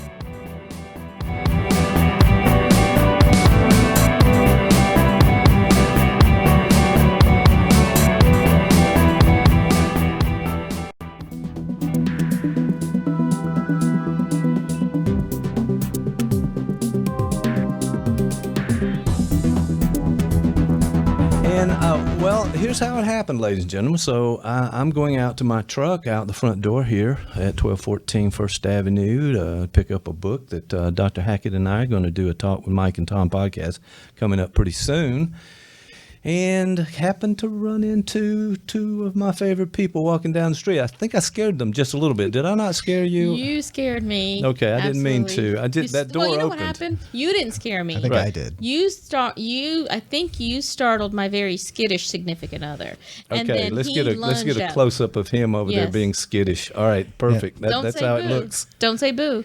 And then he jumped. He lunged. Let me just use a better word. He lunged. He lunged. He did. Yeah. And then he startled me. And so then. Well, it all happened when I opened the door. So that's right. Yes. I want to apologize for my opening of the door. I think was trying to get out of the building. What did I do wrong? I don't know. And absolutely, there is no crime that's been committed here. Okay, I want to make sure. Is that true? Now, true statement. You have a background. You tell us a little bit about your background because you may know more about true crime than any of us. What do you think? Maybe a little bit. I've never dabbled in criminal law. Okay. But I do have a background in law. I have a Juris Doctorate. So. Okay, so you're working as an attorney. So you've probably seen some things around. Now you do have interest, and so maybe one of your interests is true crimes. Is that true? Yeah, I don't know. Yeah, I do. Investigative reporting, true crime, and it's not something I've ever really talked about. I just happened to mention to my current that I like to listen to certain podcasts. But that's the current right there. Thank you for pointing. Yes, good. No, can we just say this is my first time in your studio? We talked about people's second times. This is my first time here. Well, listen, I'm really enjoying this. First of all, welcome. You are always welcome here at the studio, and we have a lot of good folks coming in, good people, good podcasts is what we say on our advertising. So I was telling you guys a story about when Dr. Hackett and the film crew, we went out on the streets of Broadway, and we were asking people to be a part of our promotional video about podcast here. And you can find us at columbuspodcasting.com. So one of the things we asked, do you listen or watch, because it's both audio and video, podcast? And I was surprised. First of all, everyone was watching podcasts or listening to podcasts. Everyone we talked to. That sort of confirmed some things for me. But secondly, when we asked what they liked, a good percentage of the people said, you guessed it, true crime. True crime. True crime. All right, now what? All right, I'm fascinated. I've said before, I've read a few of those mystery novels. I've got audio books and I'm listening and so forth, but I'm not sure it's true crime. There's an entire category of true crime. So, Shatul, let me ask you, what is your definition of sort of the true crime genre? So I think, and one of the things what I said to you is, before we get into that, I think we have to really look at, what I find interesting is, it depends who you ask, right? Right. So I think people pull different things out of these quote unquote true crime podcasts, just like we get into the books of true crime, right. Mystery, suspense. If you go into like the James Patterson type stories, right? Yeah. We have a character, we have antagonists, we have protagonists, we have the whodunits. Right. Right. There's a plot points that move through and you kind of mislead you have the folks arc, a little bit. Your arc, and you're trying to find, And then everybody's with you. You're on it. You know who did it. And then there's that dun dun dun, not who you thought. Wow, yeah. Right? That kind of keeps us there, doesn't it? I think that's what happens. It keeps us there. It keeps us right there with you. And so, but then there's that other genre of the cold case. Nobody could figure it out. Maybe you'll figure it out. Let us give you everything we have. You might be the one. So now wait a second. Now, if I like it. First, it's intriguing, but is it really an unsolved case, a cold case, and it's kind of left up to the listener to help figure it out? Depends on what you're listening to. There are some out there that present everything that we have. We're going to, whoever the moderator or the narrator or whoever is the person.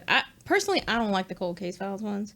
I need to get to the end. I need you to catch it. Well, I had heard that. Now, somebody just let this slip and I was listening. But they say, listen, one of the first things you need to do is go to the end of the book or the end of the story and find out who did it and then work your way back and then start over. I'm not sure that's always true. Well, not for me. As I said, I think it just depends on who you are. And this comes back to, I'm a lawyer, you're a psychologist, right? That's what we do for a living. That doesn't necessarily always align with our dispositions or our backstory, right? Right. So I think we all bring a lot to the table in all of our years of living. So we might come up with something that no one else. Or not just for the solving of the mystery, but why are we interested in this? A lot of times when I'm listening to things, what I really like to hear is, how did the lawyers treat these stories that are involved in this? How did they deal with some of the examination of the witnesses? How did they deal with the experts in the case? How did they deal with the law enforcement aspect of it? That's just a interest of mine. Well, that fascinates me too. I like that a lot because I want to know how they really checked out the evidence. What's your alibi? Well, I was at so-and-so's place at this time. Well, if it's a good detective, they're not going to take the word for it. They're going to go there. They're going to get witnesses. They're going to get up more evidence to make sure that alibi sticks. So. Well, and what now? Okay, you just hit the 30,000-foot view of that. Yeah. Bring it down. If by profession you're now dealing with personalities, you're dealing with, let's say, traits, characteristics. Or personalities, or even, as we're going to talk about on another podcast coming up with the good Dr. Hackett, the personality disorder, maybe even the psychopath. Absolutely. So there's some crazy characters out there. Well, and let me tell you how that works for me. When I hear personalities or disorders, there's some nuance there as well. And when we're dealing with dispositions of people, we're dealing with the entire people, the population. So as a lawyer, in all of my cases, I have to work and collaborate with agencies, clients, opposing counsel, fact witnesses, expert witnesses. Many times I can't really get to what I need to get to until I figure out how to get to that person. So as I'm watching, as I'm listening, more than the true crime, more than the murder itself, what I'm really interested in is the victim, the victimology. There's some profiling type stuff that goes on. But what I'm really getting to is the stuff that would normally be redacted, the law enforcement sensitive stuff out of document productions, for example. In any case, I can really hear that from a different perspective. This is now a reporter who maybe through a FOIA request has gotten evidence or has gotten documents or has gotten things from the entire police file.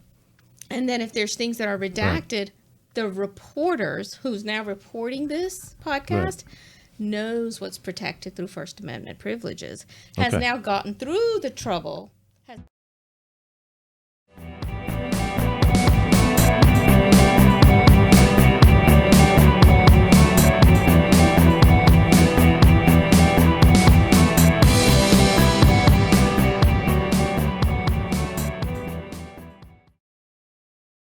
You have a story to tell.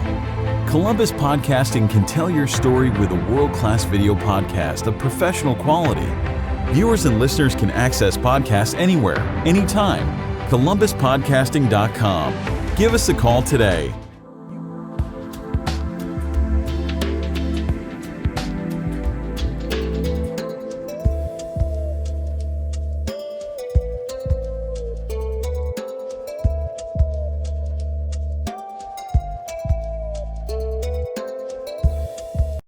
These things. No, I think it's great, and to take the time out. I guess that is kind of an issue that.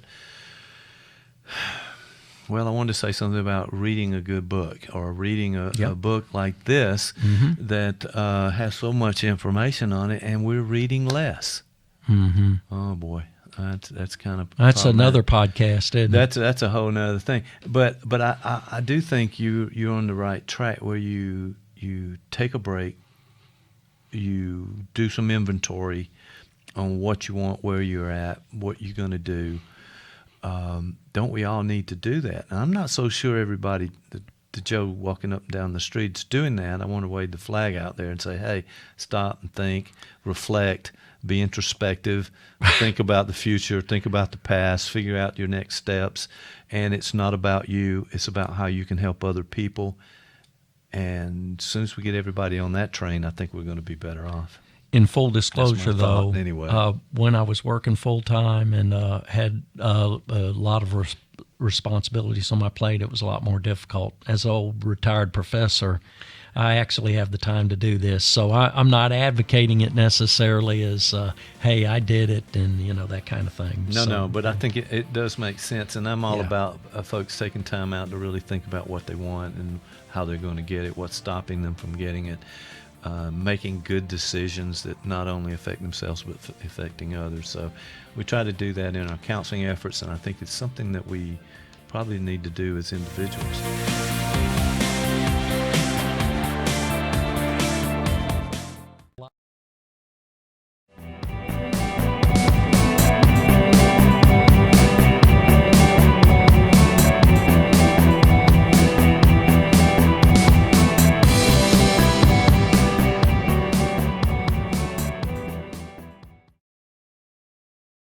Story to tell.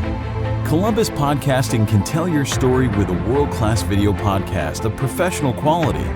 Viewers and listeners can access podcasts anywhere, anytime. ColumbusPodcasting.com. Give us a call today. GJAC is ultimately, I think, pushes for a collective action. Part of why he still maintains the label communist is not because there are various communisms, but at the core of all of them, even the ones that went horribly awry, is the idea that somehow we need to be in this together. Right. And that universal emancipation is the one point that all subjects should be aimed for. And so if these rules they may focus on individual emancipation, but they may take us away from a universal emancipatory stance. And so he may have some conflict over that. Like, we have to be careful that we don't allow ourselves to be merely individuals, and that we are not thinking about the universal struggle for all of us to be able to experience a level of life that is really only afforded to people in the first world. So, right. You know.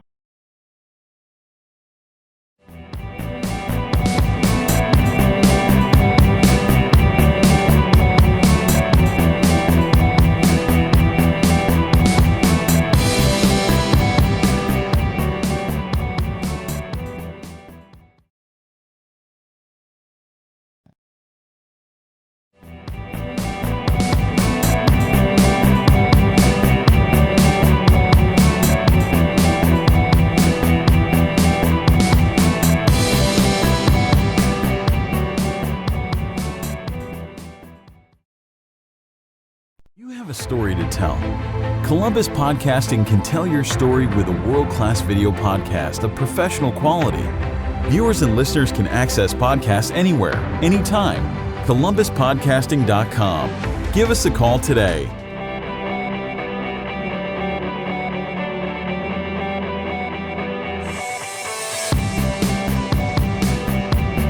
Let's figure this out. Right. All right, Dan Rose, how are you, sir? What's up? It's it's Friday. Well, it's going to be Friday for the rest of the day. I don't know how to break the news to you on that. It will. It didn't come soon enough. Yeah, long week, right? Okay. Yeah, it's I got if this week were like a disease, I would say it was shingles. Ooh, that's that's a rough one right there for some reason. So let's hope that it gets better. It's a short time frame there. All right. So what else is up? How do you deal with a shingles week? You Colt 45. I mean, like buckets of it. Just okay. You know? Well, I'll tell you what. That's what you got. That's what you got. Colt 45 and pork skins, fried pork skins. Fried pork skins. I call that a Saturday night. I hate to say this, but my son's on a keto diet, and for some reason there are pork skins at my house. On the I keto apologize to the universe, as a matter of fact, for that. But they can't do carbs, but they can do fat. Pork skins. They can do fat.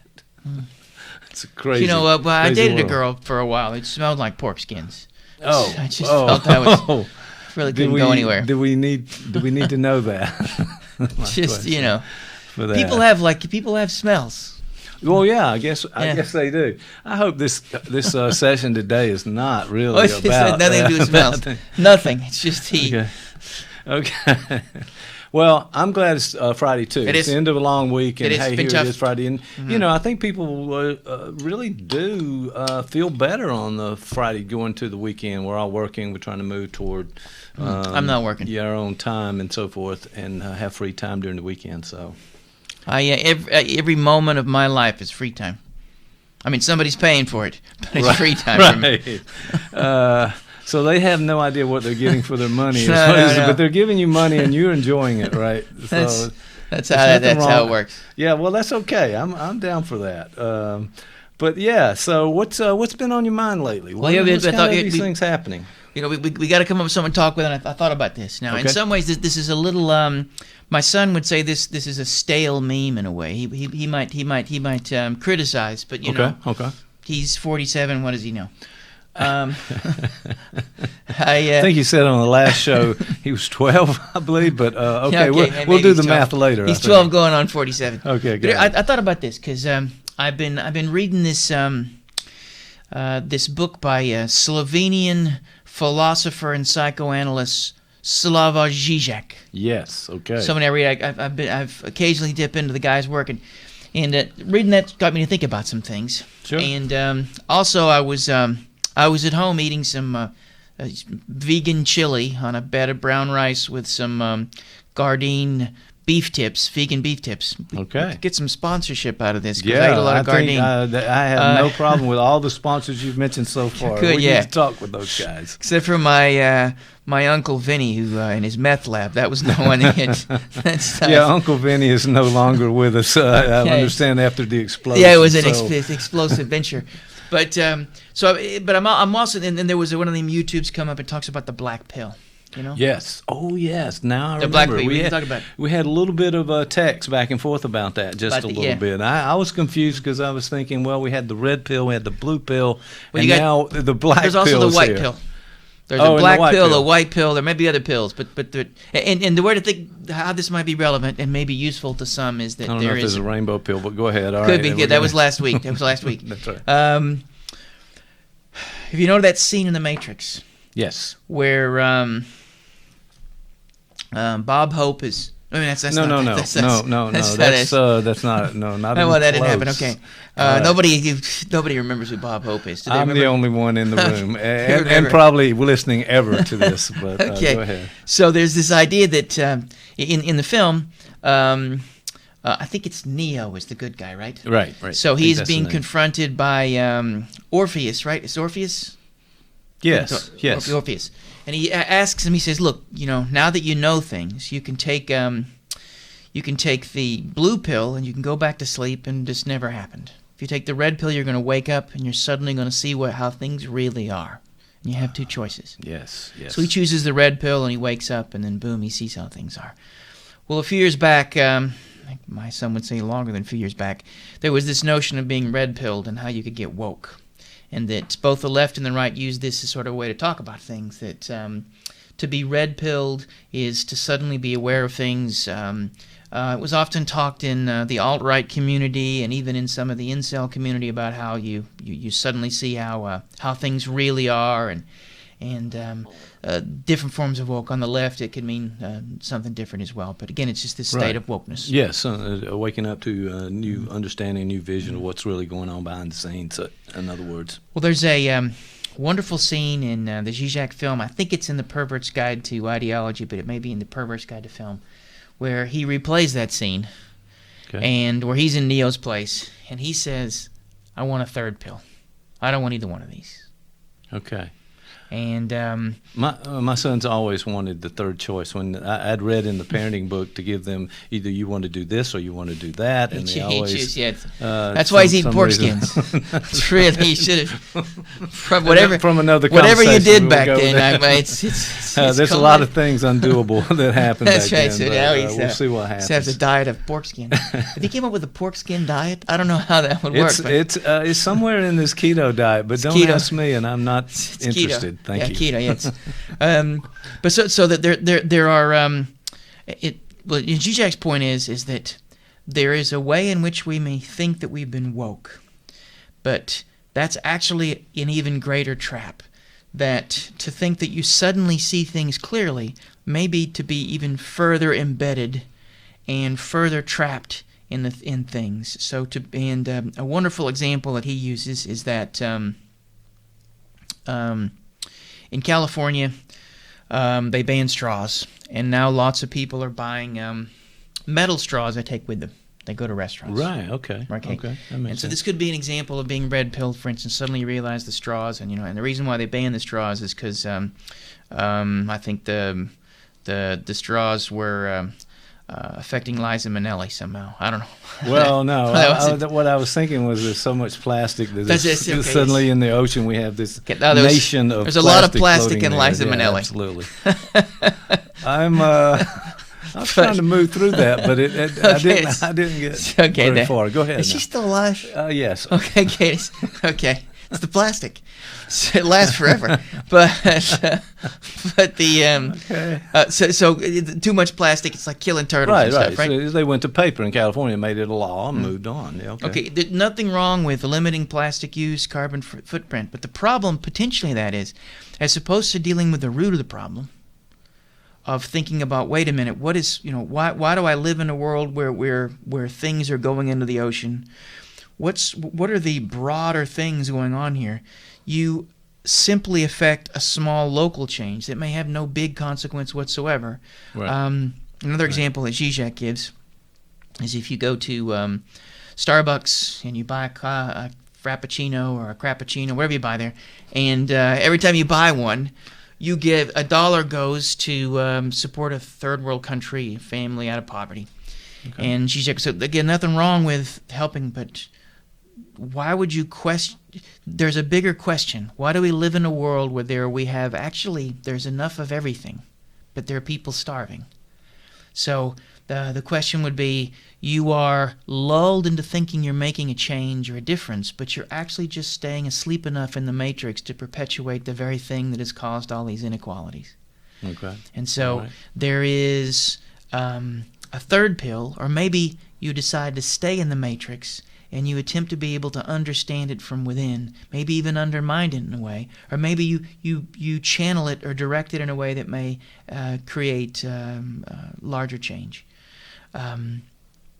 So that's the whole idea behind, and that was the potential third pill for Zizek. But there's this notion of the black pill. This is the notion that you wake up and that everything is crap, and it's a form of nihilism. Okay. It's the idea that when you really see how things are, you say, there's a philosopher, what's his name? I'll think of his name, but he was partly inspiration for the TV series True Detective, the first season. Okay. If you ever saw that. Yeah. But he's an antinatalist, and an antinatalist is someone who doesn't believe that human beings should reproduce. We should just die out. And he has a nihilist philosophy in which he sort of sees the human race as like a bacteria. We've infected the planet, and at some point it'll develop the right sort of antibodies and we'll all be gone. Mm-hmm. And so that is sort of a form of the black pill, sort of like you see things and boom, everything is horrible, and so you have the potential to succumb to nihilism. Right, got it. There's also a white pill, and the white pill would be the ability to, that would be religion, or in fact some evangelical folks call it the white pill, that you suddenly see that there's God, and there is redemption, or there is something better outside of all this and whatnot. And the point of bringing up any of those sorts of pills is that each of them represent a way of being able to dance and deal with reality. Right. And all of them may have a shortcoming, or they offer some sort of solution. And they have a parallel, I think, in some of the things you and I have been talking about here in terms of how do people engage with themselves in the world in such a way that, I don't want to use the word happy, because that's a pill in of itself. As an aside, there's a famous philosopher, Alain Badiou, and he calls it the happiness industrial complex. Oh, okay. And that part of what drives, if there were a happiness pill, for instance, it comes in the form of, Zizek talks about this too, of Western Buddhism, that we all need to start buying meditation apps and doing yoga. Don't do yoga. Don't do it. But, no, I got to, though. There's a couple of jokes in there. I'm not going to go there. I know. But it's good that you can hit on it and then go back to the topic. That's because I woke up at 4 this morning. I'm tired. That's the only reason. But yes. So the idea that where was that with this thing? Oh, it was the yoga or and all this sort of stuff and meditation, and all those are a form of either the black or the blue or the red pill. They could be the blue pill because they allow you to become better consumers, better cogs in the machine of capitalism, without ever really questioning things. Like, for instance, again, why do we need to meditate more? The things that you feel, the fact that you can't sleep, or the fact that you have you are always anxious, maybe something you need to know as opposed to being numbed from. And the goal would be, how do we engage with ourselves? That would be a wonderful example of that there is an engagement with your own suffering in such a way that may inform you maybe how to change your life, may be able to inform you on how to be able to make the lives of others better. But none of those are the sort of pills that offer a fix that either give you numb you into sleeping or give you a false sense of being awake. And so How does all that sound? Well, it's really interesting because I the whole idea of being woke and becoming, I don't know if we've defined that very well. I mean, it's being woke to my ideas and you going along with my ideas versus being woke to the general consensus. So some groups will consider you woke and others may not at the same time. So I'm just curious about how we defined being aware. But it's awareness. It's more than what we're aware of now. It's an additional awareness or larger awareness. Well, how's that sound? Yeah, I dig that.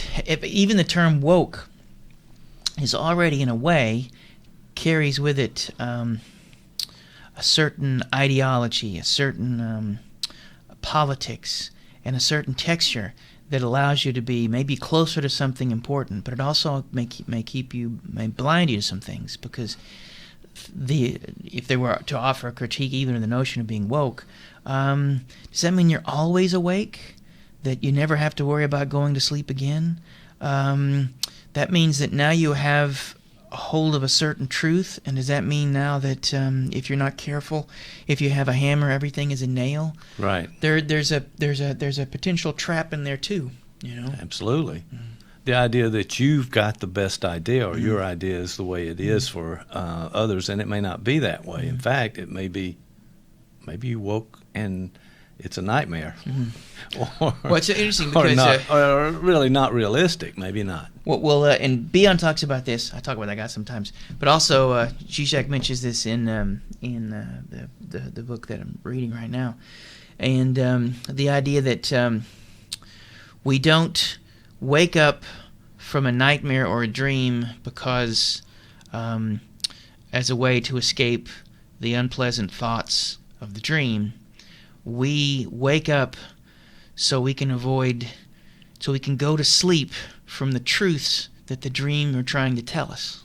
Wow. And so waking up is actually a form of avoiding something, a suffering inherent. Zizek would say a hard kernel that you can't do something with. And that sort of puts that on its head. So even the idea of being woke... It may, as you mentioned, happiness. It may not make you happy to be woke. As a matter of fact, it may bring more anxiety into your life that you have to have that sleep you're talking about. Well, it's a wonderful example, and they often talk about the historical texture and the context of all the things that we do, and we often have this view. That there was a thing called the Dark Ages, and people ran around that they were dumb and they thought the Earth was flat, all this sort of stuff, and then we look back, but you and I are both here in the South, and we look back and say there was a time when we were, we had slavery, but we've passed that. We're now, and so this notion of progress, that we've moved, that there is a place in the past that we can point to as a marker of how much we've grown and how better we are. Folks like Zizek would like to turn that on the head because depending on how you look at it, there are actually more slaves in the world now than there ever were before. And that to prop up the first world, we have to crush so much of the third. That even as we speak, there are children being worked to death for the elements that go into our phones or all of these things, the diamonds that we wear, and that for us to be in this place of comfort, to prop up our luck requires that there is an ocean of suffering, and that we are floating on that ocean, and to wake to that would be too much. To think, and I'm as you know, I may have mentioned this, but I'm a vegetarian. Yes. I mentioned that before. Yes. And I remember the when I suddenly decided to become a vegetarian, I was at this club in Fort Lauderdale, and PETA, not the bread, but the organization, right? They had these things going on. They had these videos, and so you had to walk through a gauntlet of these mass farming videos and all these sorts of things, and you'd walk through it, you're like, holy cow. And then when I got here, I was like, I can't unsee that. And so that can be a form of being awake. If it became it becomes an ideological trap, and maybe a tad fascistic if it becomes the one thing that you devote yourself to, and you say to yourself, if we all became vegetarians, the world would be perfect, right? Right. So yeah, somebody could have that idea. And and there are so many different flavors of that from elements of Catholicism to elements of ecological awareness, feminism, all these things, if you're not careful, whatever truth they have and whatever importance they have, they can become a unitary, a single thing, and as opposed to being able to move and make changes in the world, you're often sort of trapped by them. They offer you an answer to the conflict that ails you, but it keeps you from being able to move outside of that. You're trapped by it. And that's always a problem, I think. It seems to be that we're just swapping ideologies in some way. I mean, we thought we believed that now we have something more as we're woke, and but it partitions us off into groups or even an individual, but certainly into a group, and then there's always the opposing group. So you never quite finish this job of being woke, it seems like. It's interesting because, again, Zizek's sort of a Marxist, and one of the things that a Marxist critique of diversity is that the more we begin to identify with certain tribal groups, the less likely we are to unify in a way that may generate global change. A Marxist equation is that it's that it's class conflict, right. That the workers are being crushed by the owners of capital, and so if we fix that, it'd fix everything. But there is this critique that if we stay divided. And this is Zizek, not me, but he talks about how, like, whenever we recognize the suffering of a subset of our population, and I think the most recent would be the transgendered individuals, that we run the risk of not allowing the truth they bring to the table to arrive. Instead, what we do is we find a way to sell them jeans and tennis shoes and make they become just another tribal contingent that we can sell goods to. And the goal is that they become a market share instead of a force for change. So. No, and it seems like it's economics, but also the politics of things at the time when you're using the market, the Marxist reference, that it is sort of that entire nation was dealing with that, and based on that philosophy or that ideology that had both politics and economics and people's well-being and the differences in class. I got a lot of class. You've hung on me, right? You'd realize I got class. Man, do you have class? I got class. I said that actually in about an hour. I got class. No, it's funny because we also, you and I would talk once, about there's this guy Jordan Peterson. You're a big fan. You got a tattoo. Yeah. And, I'm not going to tell you where. I'm not going to tell anybody where it is, but he can make it dance. Okay. And but you got. Yes, we have talked about Jordan Peterson. Yes. And he represents sort of a response to this in a way. If Zizek's response comes from the left, Peterson's comes from the right, and his idea seems to be that there is and it's at the most conservative thought is the idea that there are some core beliefs, some things that are inherent to Western civilization or civilization in general, and those need to be held on to firmly, and they are often we run the risk of losing them. So for Peterson, it's individuality. It's personal responsibility. Yep. And so, as opposed, he would espouse that as the thing that we need and the thing that is missing, and that the further we move away from those sorts of things, from central myths, Christianity and things like that, they all anchor us and tether us, and that he's very skeptical of any notion of progress. Right. Because he often, his criticism with Marx. He had a debate with Zizek. It wasn't really much of a debate, really. I guess it was a debate. But he kept, his thought was that the folks who dare to create change in the way Marx was advocating don't really know what they're thinking. They had run the risk of losing something central and important, and then something bad is going to happen. So, Peterson's battle cry is clean your room. Right.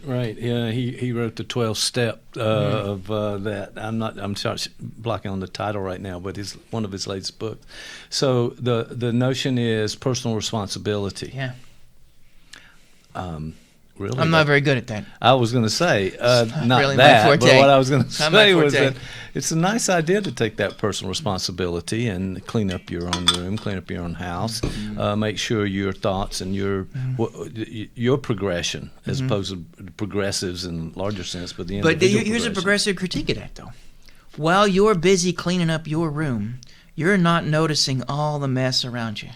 So you literally have taken the potential for the movement of the species, of the potential for things to move forward, and now you're simply focusing on your dirty socks. So it could be a form of the blue pill. It could be a way of forget about the possibility of changing things, forget about the possibility of growing the world in some ways. Just go home and clean your room. Right. And so revolution becomes either delayed, minimized, or it's done away with, but I guess your room be clean. Yeah, and not the groupthink that we were talking about. Okay, so the idea of the black pill bring us. That's nihilism. Yeah. So when you say, but isn't that the personal responsibility? I mean, the nihilism is, if I understand it right, that your enjoyments of your own personal life and so forth, and you don't see a way of going forward. Well, nihilism. You need to enjoy this now. Well, I think that is a form of nihilism. I think in its broadest perspective, it is a sense of the futility of everything and the pointlessness of everything, and that hedonism is could be considered a form of nihilism. Right. Right. It's like suddenly you just, join Motley Crue. You know what I'm saying? Right. It's like... Yes, so I understand it. So, so many pills to choose from at this point in time. So and I know where does the person go with this? Well, these choices? Here's what I think that could be useful in thinking about this is that in each of these ways of thinking about the world, they're all a good start. I don't think any of the pills necessarily is bad, be it white, black, red, or blue. The blue one might be somewhat problematic because it simply asks you to be able to go back to sleep. But maybe there's nothing. But there may be a benefit in that. I think the thing to ask is, they're beginnings and not the end. I think I've talked about this before. If somebody comes in for therapy and they sit down on the couch and they say, I want to commit suicide, I want to die, that's a good place to start. It'd be a lousy place to stay for too long and a lousy place to get stuck, but that's an okay start. That is where you were at. And to meet someone in that place is the beginning of being able to move, to do something with it. Each of those pills, I think, offer the possibility. If with the red pill, if you are suddenly awake to something that you weren't before, how do you move forward with that? How do you dance with it? How do you make it a truth that can be both particular and universal in its application? And especially if it contradicts something you've believed in before, right? As a result of it. You grow. Think of, in my lifetime, I have watched with women's rights, feminism. There is suddenly new ideas entered the world, and there were those who may be extreme on either side. I think it's Andrea Dworkin who said all heterosexual sex is rape because women can't possibly consent because they're under inequality. And as an extreme statement, right. But it functions in a way like a bit of poetry or metaphor. It certainly could wake you up, but then what do you do with it? Right. Where do you move with it? And I think that is the thing that each of these pills asks. Not that one is better than the other. To suddenly, for instance, with Nietzsche, nihilism is a step toward being able to create your own life. You saw something similar with the existentialists and whatnot. That there's something about the realization of futility or absurdity that could plunge you in despair, or it could mean you can do things that you couldn't do before. Well, that certainly makes sense to me. And just a while back we talked about the euthymic window. This my favorite band. Yeah, I got it. And on this continuum of really, because the extremes are not healthy, somewhere in the middle, and finding yourself available to the moment and really engaged in the process. And if you think about that notion of the euthymic window, it's more probable that at each developmental phase and as we grow, the window has to grow with us. We have to be able to accept more or less based on where we're at. And that requires some flexibility. That requires our ability to be disturbed and suffer enough to do something with it. So we, again, that Guy Bion, I talk about him all the time. The idea that we have to grow a mind. I think I've used this example in the past and here that, before I didn't have a child until I was 40. And at the birth of my son, just as I was in the process of fathering a son, my son was sonning a father. I had to grow and he had to grow, and I had to grow both. I've never had a 12-year-old boy as a son, and he's never had me as a dad, and so it is a two-way street. There's something about the needing to be opened. There is it isn't that my son maybe and I woke each other and continue to woke each other, but we do generate moments of, in that euthymic window, where we feel wonderful things, but we also feel not so wonderful things. And each of those, it requires us to be something more than we were the year prior. If that makes any sense. No, it absolutely makes sense. And these sort of developmental things are going on at the same time. And then you have to relate. You have to build a relationship between the two of you in that case. And, it's not always the easy thing to do, sort of the acceptance of the other father-son issue. And that's where that notion of like there are forms of emotional fascism. There are familial totalitarian states in which the growth of the other is too much. It is when my son's interest and his development does not coincide with the image I have of what I want him to be, I'm suddenly confronted with a tension. There is a minimal, at least, sometimes maximal amount of suffering in that moment. And what do I do with it? Right. Do I, beat him until he puts the football helmet on, or do I? No.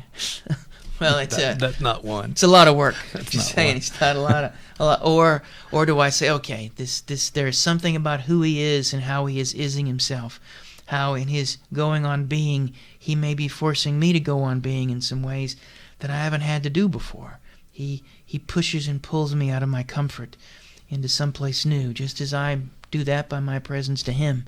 Then we do that dance together, dancing forward towards something that neither of us can completely name, though there is some sort of cultural mandate on where we're headed.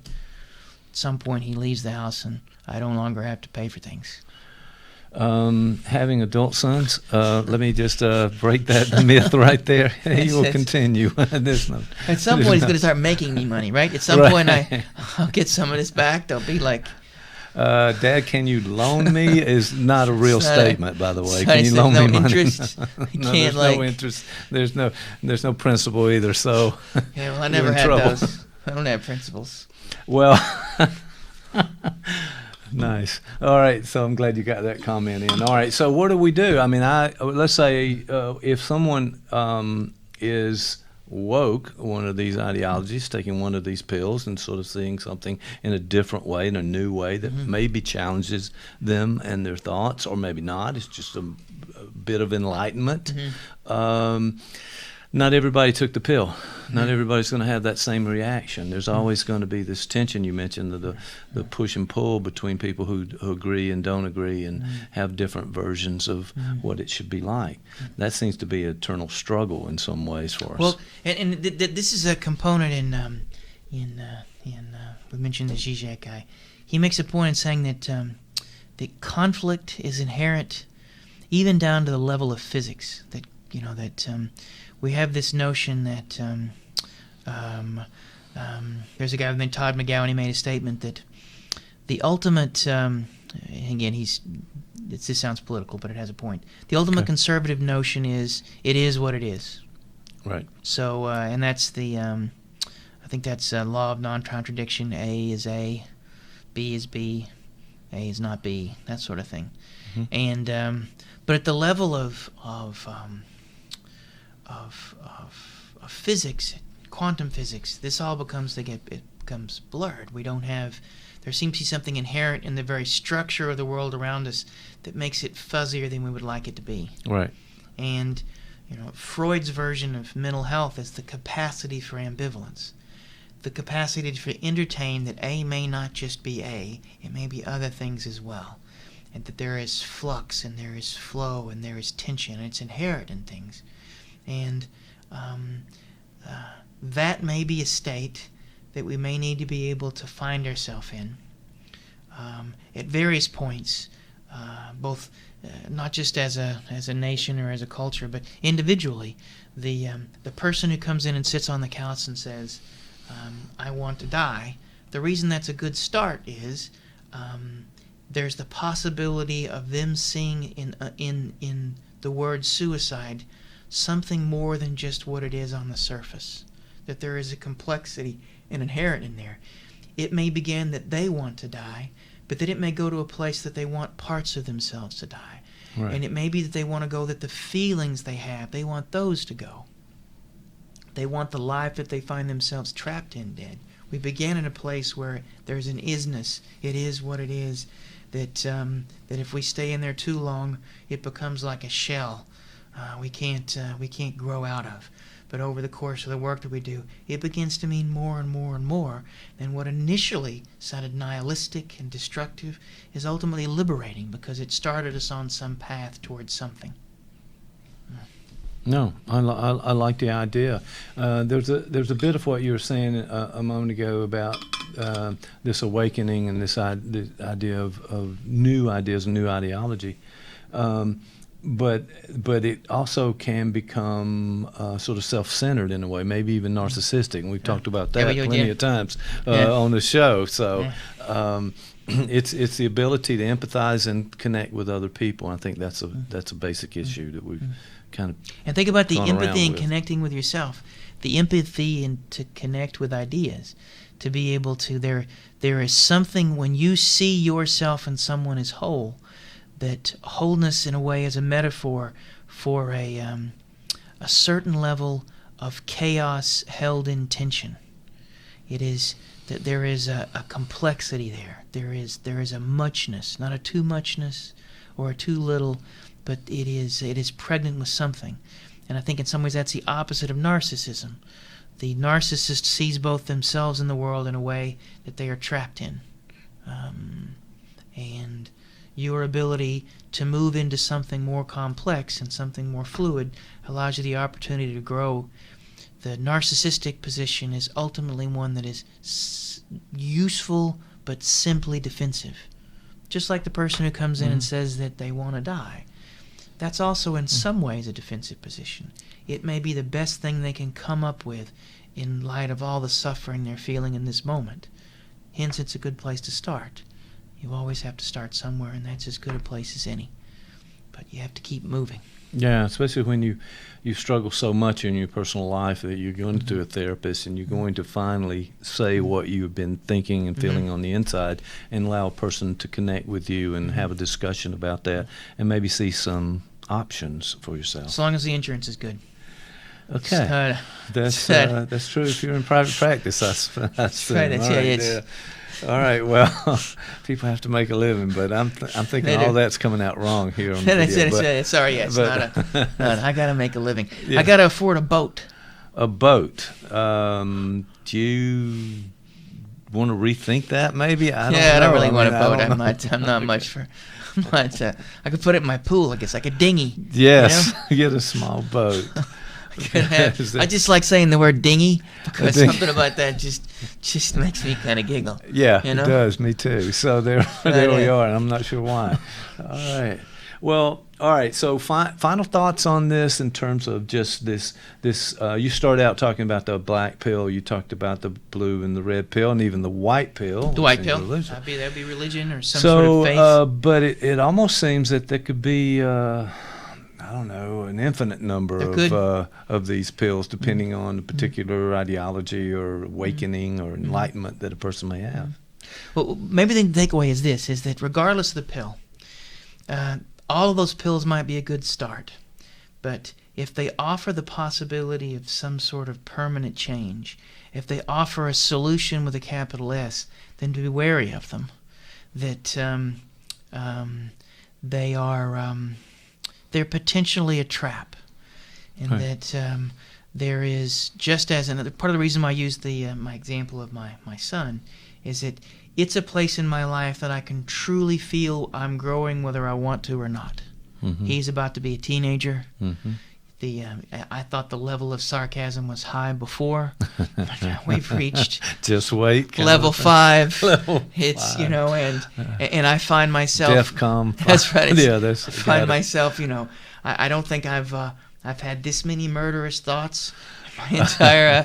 It's like but all of that discomfort, he moves me out of that euthymic window into some place that I have the potential to be able to grow. Just as I move him. In those moments of tension and the dance between us, we move. And my guess is any of these pills, if we're not careful, there's a term that, since we're hanging on Zizek, tarry with the negative. And the idea is that you have to find a way to dance with these things.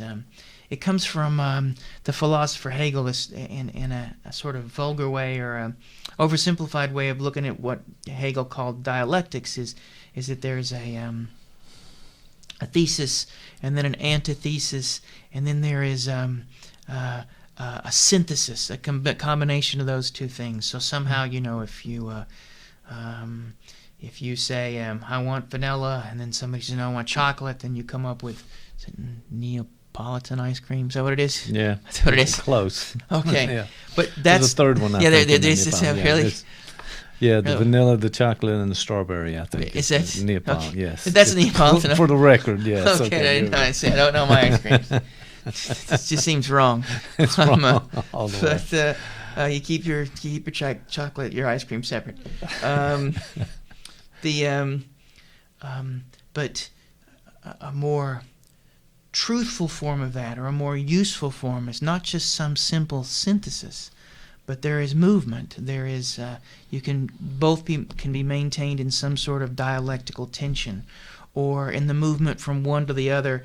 Someone says you want vanilla, they say they want chocolate, and you suddenly discover strawberry.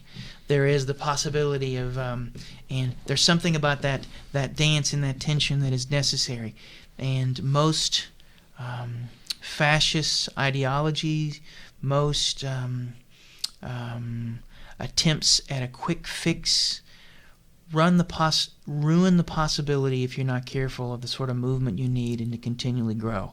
That would be one of my criticisms of some of the way research on happiness has been, or even some of the positive psychology stuff. If you're not careful, it runs the risk of ironing over an inherent tension that is necessary for us to continue to move forward in the ways that we need to. That tension is all sometimes that's all we can see, all we can focus on.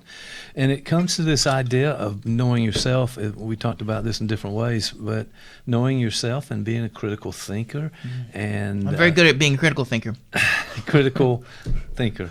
But really surveying the ideas and making some choices about things, and also being empathic and the use of empathy for others and connecting with the larger group. So, I mean, that's quite a bit of skill that a person has to have in order to make these woke moments really work and move forward. It's a good thing that I am so skilled.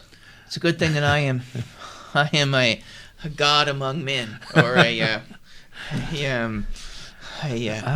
salad dressing among steak sauce, or trying to work some sort of.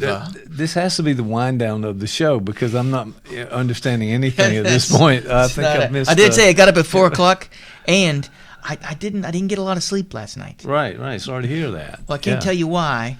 Uh-oh. Because the tape's rolling. Yes, and my wife may hear it. And we may.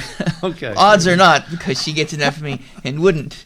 But actually, between you and me, we may talk have about to this? Censor this show somehow. But go ahead. Yeah, whatever. Okay, here's what happened. Nobody's listening. Go ahead. Okay, my wife got her hair cut. Yes. And she got it cut, pixie cut, where it looks like she's sort of like she may have joined the military. Right. Okay. Yes. And she decided her hair's been turning gray, that she's going to dye her hair gray. And so she has now. She came home yesterday looked as if she had joined the military, and her hair is gray. Okay.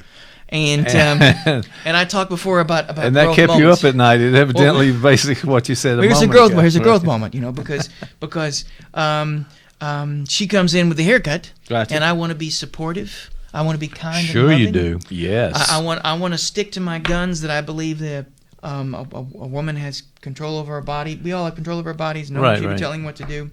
Just because I am her husband, I have no more right to what she does with her body than anybody would. There you go. And I want to stay true to that. Well said. But at the same time, I'm a little shocked. Yes. Okay. And there is a roiling tension. I don't know what to do with this, because I want to stay true to those values, but at the same time, I'm a little taken aback.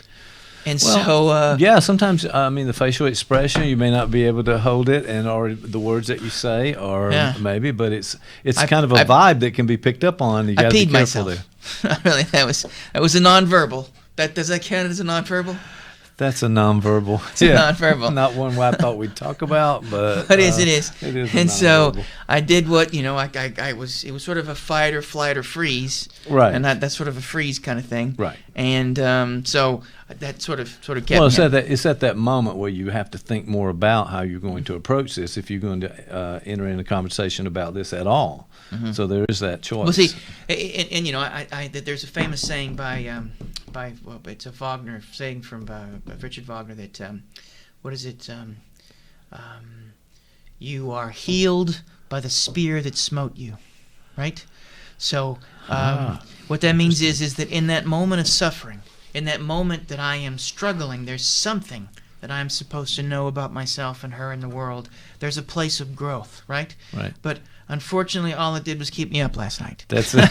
But see, that's why I couldn't. And so I finally just said, I'm going to get up and do things. Yeah, get some things going. But okay, but I could use the pill. It does sound like there might be a pill involved. It does sound like you really need to think through this in terms of maybe having that conversation about it. And you have a right to express yourself. On the other hand, you're married, and you have to put that into perspective just a little. Well, I don't know what to do. I thought about it. This is one of my solution, and this really is not what we call a solution. This actually is a form of maybe the blue pill. Right. I thought about just taking my contact lenses out and keep them out on weekend. Right.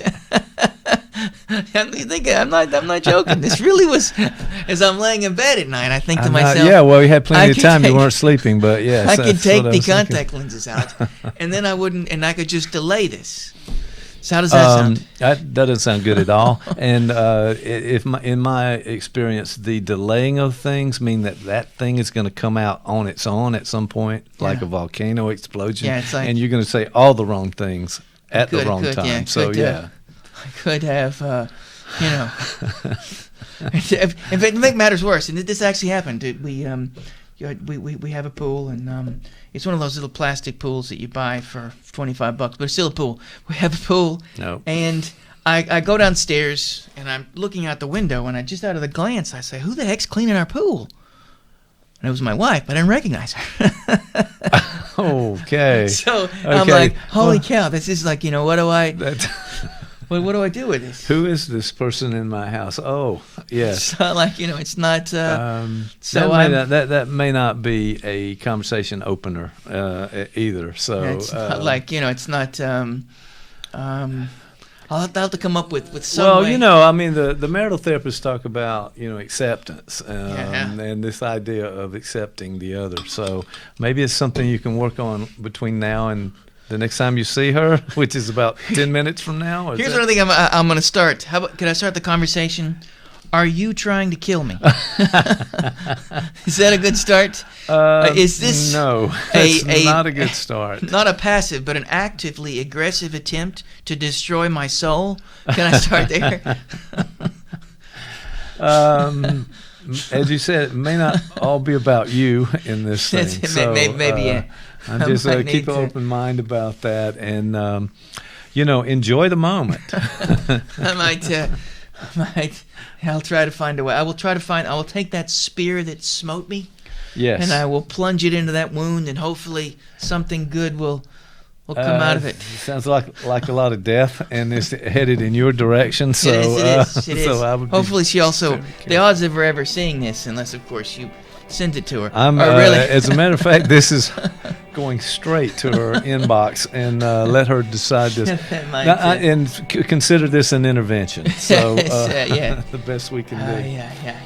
All right, man. That's great. And listen, I have to say, I appreciate the conversation today, but also good luck to you in the moments and minutes and hours to come. Yeah, that's right. I said, it was a shingle week. Lots of shingles. Emotional shingles. Thank you a lot. I'll see you next time.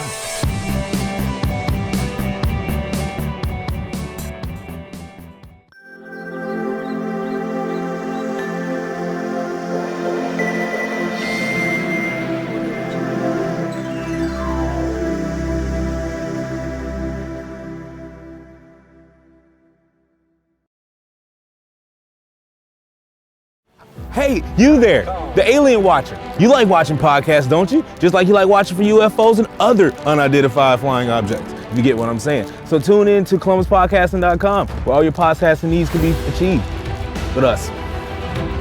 So we're supposed to be doing a podcast commercial, but my business partner is watching the podcast because he likes to keep his mind on the go all the time, even while recording. It's never a bad time to watch a podcast. It's never a bad time to create a podcast.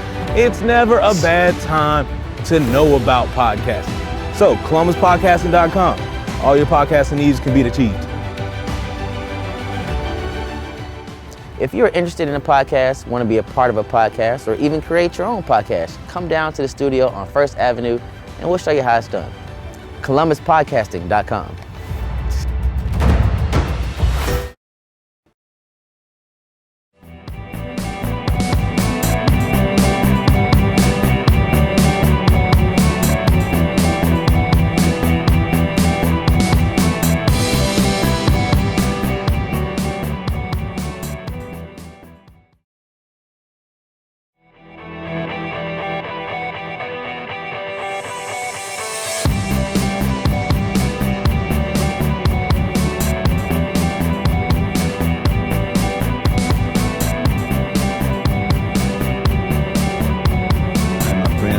Doing? What's going on?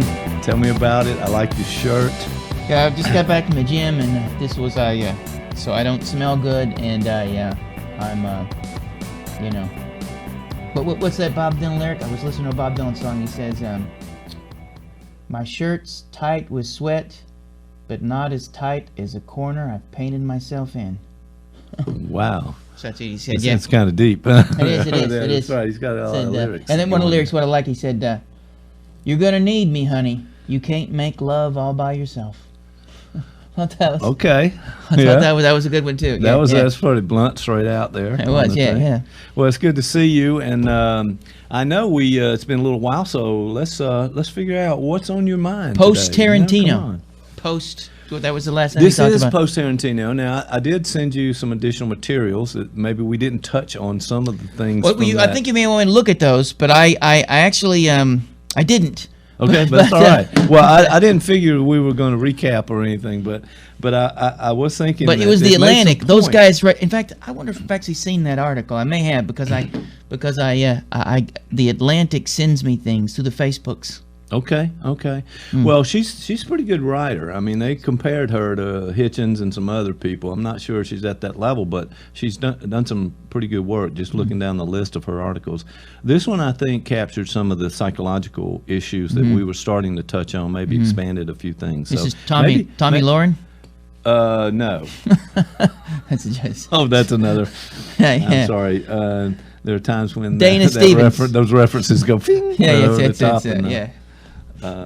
But that's good, man. Maybe we'll do another recap. But I tell you what, why don't we just plan at one point to go back and look at our recent episodes and do I wished I would have said. Yeah, there are actually a lot of things I wish I wouldn't have said. Well, I have a lot of regrets. In your case, no, what you did say we should have taken out and edited, but just to kind of comment on what we've done so far in this. All right, so let's get to it. Well, a couple of things, because this would be potpourri, because there was something you brought up, this Ocean of Confirmation, and also when we leave here, I'm going to be seeing a horror film. Yes. Okay. And the horror film is, and so there's we could talk a bit about just the nature, the psychological utility of the horror film, because you had said your wife had said, why would you possibly go and watch a horror movie?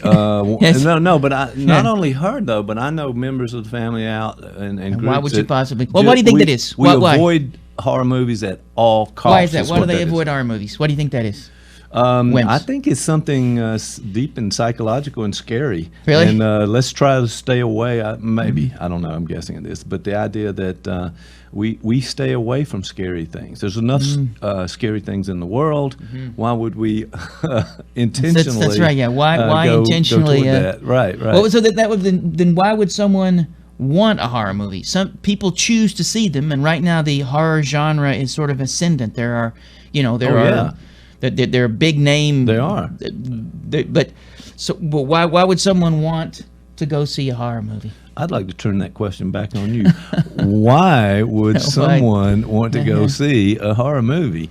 I mean, I'm sure you don't ask the question around here unless you already have an answer pretty close by. So I do have, let's go with that. There are a couple ways to think about this, because we talked before about the right now the cutting edge of the field is with where it dovetails with neuroscience. Right. And one of the ways to think about any of the things that we do art-wise is we can see them through that lens. And there's this notion of the euthymic window. We've talked about that before. Yes. And that is that there is this there is a window with an upper limit and lower limit, and that we attempt to be able to maintain a homeostasis, and that we attempt to be able to remain within that window. And some people's windows are narrower and lower. So when you talk about folks who don't like horror films, the upper register of their euthymic window may be a bit lower than those who do. And so when we get on a roller coaster, for instance, we want to be at the upper level of that euthymic window. So we take that homeostasis and we tilt it in this direction. So we give ourselves a safe and calculated thrill that just verges on trauma, but it doesn't. Right. So it's up in that limit. Just like we watch like some people would say, why would you want to watch Old Yeller? Right? Right. Because, and that's the bottom end of the euthymic window. That is sadness. Like, why watch a movie where, everybody dies of cancer, and then the kid, their dog gets hit by a car. But people do that, right? They do it. They do. So in some ways, the weeper, the romantic tragedy, is the opposite end of the euthymic window, bottom end, where the horror film is on the upper. So, and thrillers do a little bit of that too, but there is something about the horror film that we we generate a false threat, and we place ourselves in the midst of that for that experience. And that experience, right. And another way to think about this too is there was a cat by the name of Daniel Stern. He did a lot of work with infants. He talks about vitality affects. Okay. And that, if you ever notice, like, if you have a baby, ever seen one of them babies? Yes, couple at the house there for a number of years. So yeah, I had one of them too. I was like, oh, and at one point I was like, scary. Another speaking of horror film. Yeah, that's right. Our own personal horror film right there. And I'm convinced that if anybody, when we were about to have a kid, everybody's like, oh, it's great, you're going to love this baby can't thing. Wait till you have Nobody tells me. And then those same people, I'm like, I haven't slept in 6 months. Right. I'm covered in all sorts of horrible things. And you you're like, don't smell very good. And either. then the same people that told me how great it was looked at me and said, yeah, isn't it horrible? I'm like, that's not what you were telling me before. That's not how you told me all this wonderful stuff that's going to happen. You should do it too. No, sharing my pain is what this What might were be. you up to with this thing? Okay, but you have having the baby. Say somebody interact with a baby.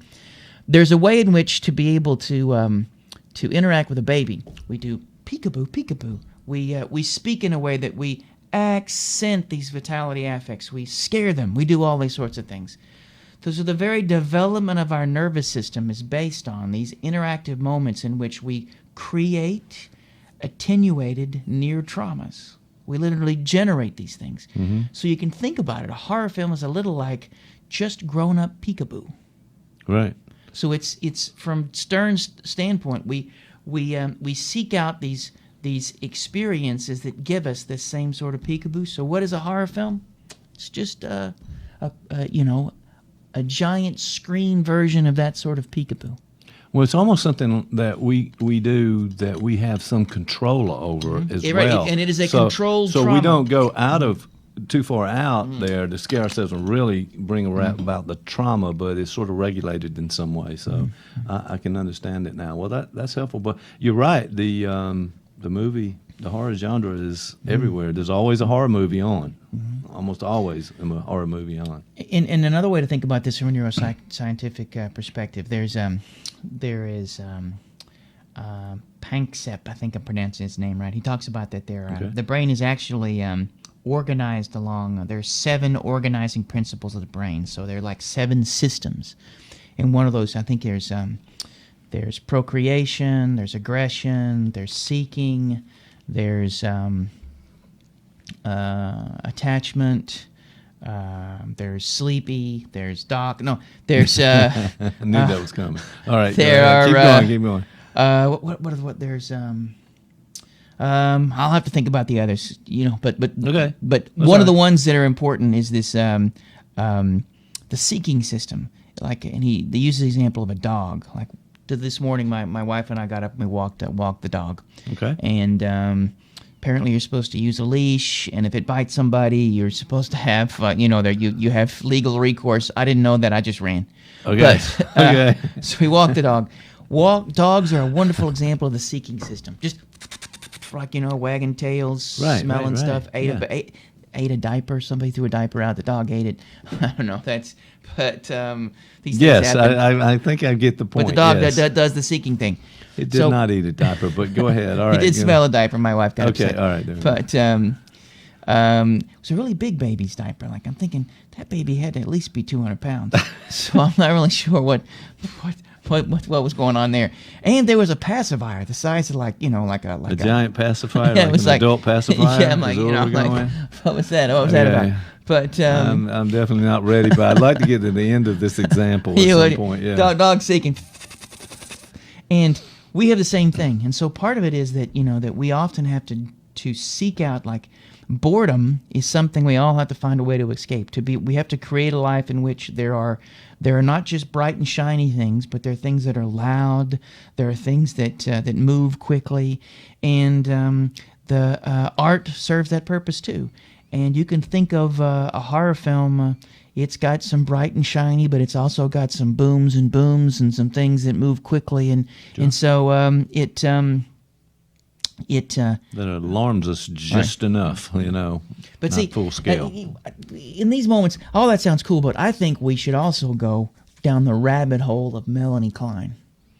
Okay, you're going to talk object relations. Object relations, and Melanie Klein. Get ready for that. So this is one of the things about Melanie. And Melanie Klein, if you go back and read some Melanie Klein, some of that stuff is just really way out there, like that. But one of the things she brings up is the first art object is Mom. Okay.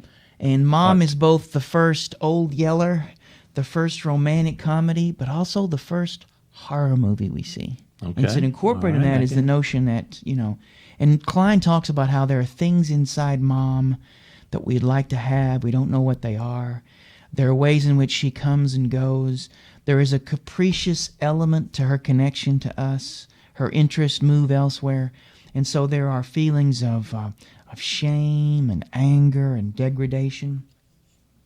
And there's this cat by the name of Julia Kristeva, who sort of takes from she takes from Melanie Klein, and she talks about the notion of the abject.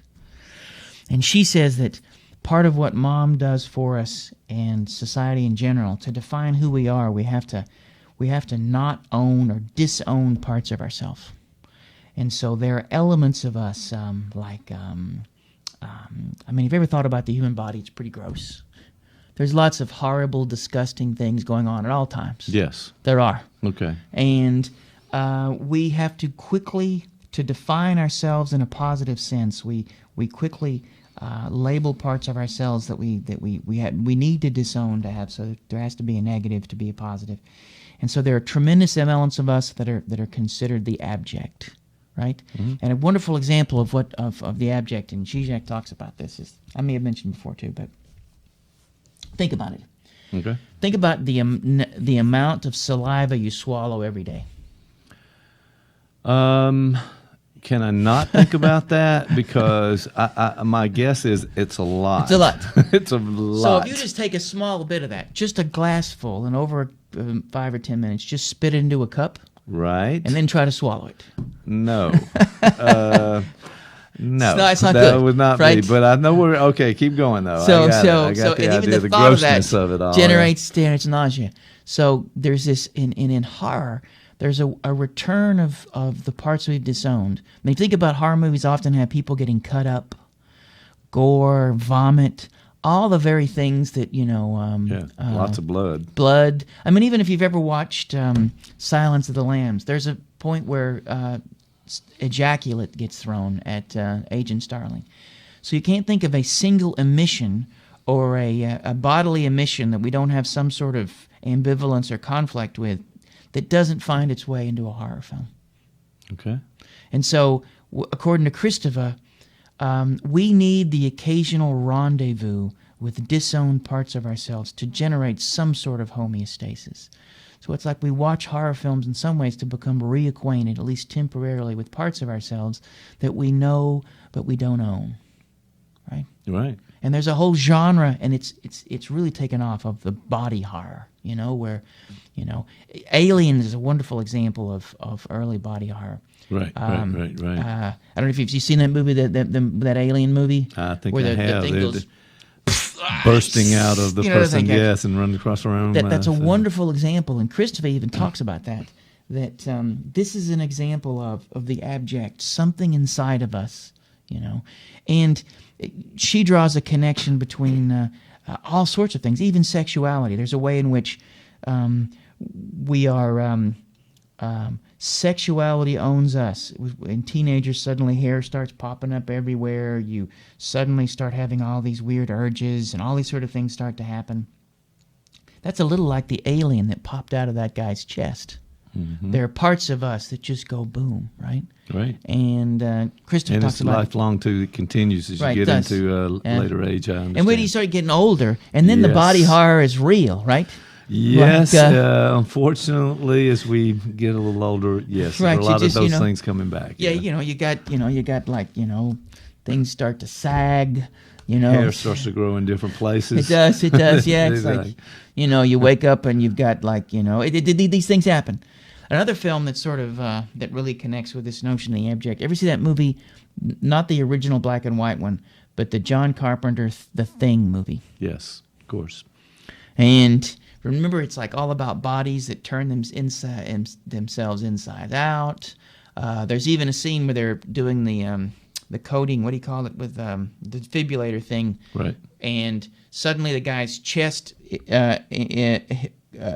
goes into the guy's chest, and the guy's chest grows teeth, and then bites off his hands. Yes. Remember that scene? Spoiler alert, I guess, for some of that happens. That and then the guy stands up and he's got blood squirting out of these stumps. Right. So in that single nice moment, special effects, but it was. That's the only way I can get through it is consider it to not be real. But see, notice, so effects. You have to generate enough distance. So you generate, you move. Your ego quickly does its thing and draws a line in the sand. Right. But even in the act of doing that, there's something that could be considered healthy, that you are exercising your ego and your capacity for drawing a line in the sand and generating a boundary between you and the rest of the planet. And that movie allows you a chance to do that. Mm-hmm. It allows you a chance to play with those sorts of moments. And embedded in both Aliens and The Thing are a relationship with our body that we're not completely conscious of. Right. And it's operating, and then so when we watch these horror movies, that we're reaching that upper limit of the dysthymic window you're talking about, and it's okay for us because it helps us regulate the real horrors that are out there that we face at times. And the more you can expand your euthymic window, if we think back to Freud, that we define mental health as the capacity to love, work, and play. Well, those who have a very narrow euthymic window, and I don't know any studies in this, but folks who are really, really, really upset by horror movies, we may find that may be a constricted euthymic window due to developmental trauma, for instance. Right? It's suddenly restricted by the life experience or the trauma that a person has already experienced early on in their life. And one of the key elements of effective therapy in many ways is it's either in vivo or guided exposure. So, what happens when someone comes into a therapy session is they slowly but surely begin to put into words the alien that's trying to pop out of their chest. And so it doesn't have to pop out of their chest. They can simply say, some days it feels like there's something going to come out of me that I have no control over.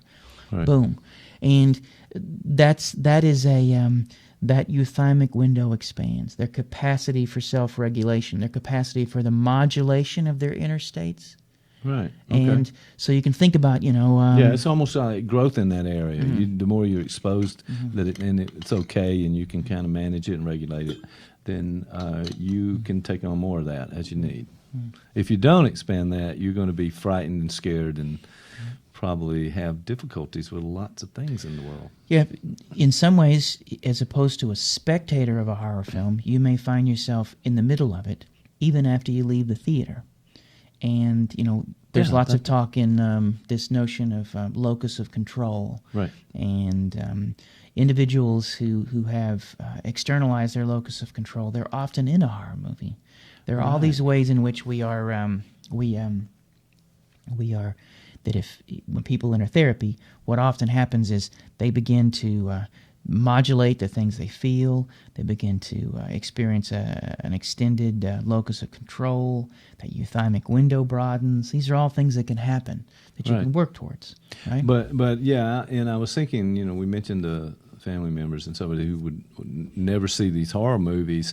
They're restricting themselves in a certain way because of that. But also, on a conscious level, it's like I don't want to be exposed to that. It's too real. In other words, they sort of label it as this movie, and I've said that to my wife on a number of occasions. These actors are getting paid a lot of money to have their hands cut off or whatever that might be.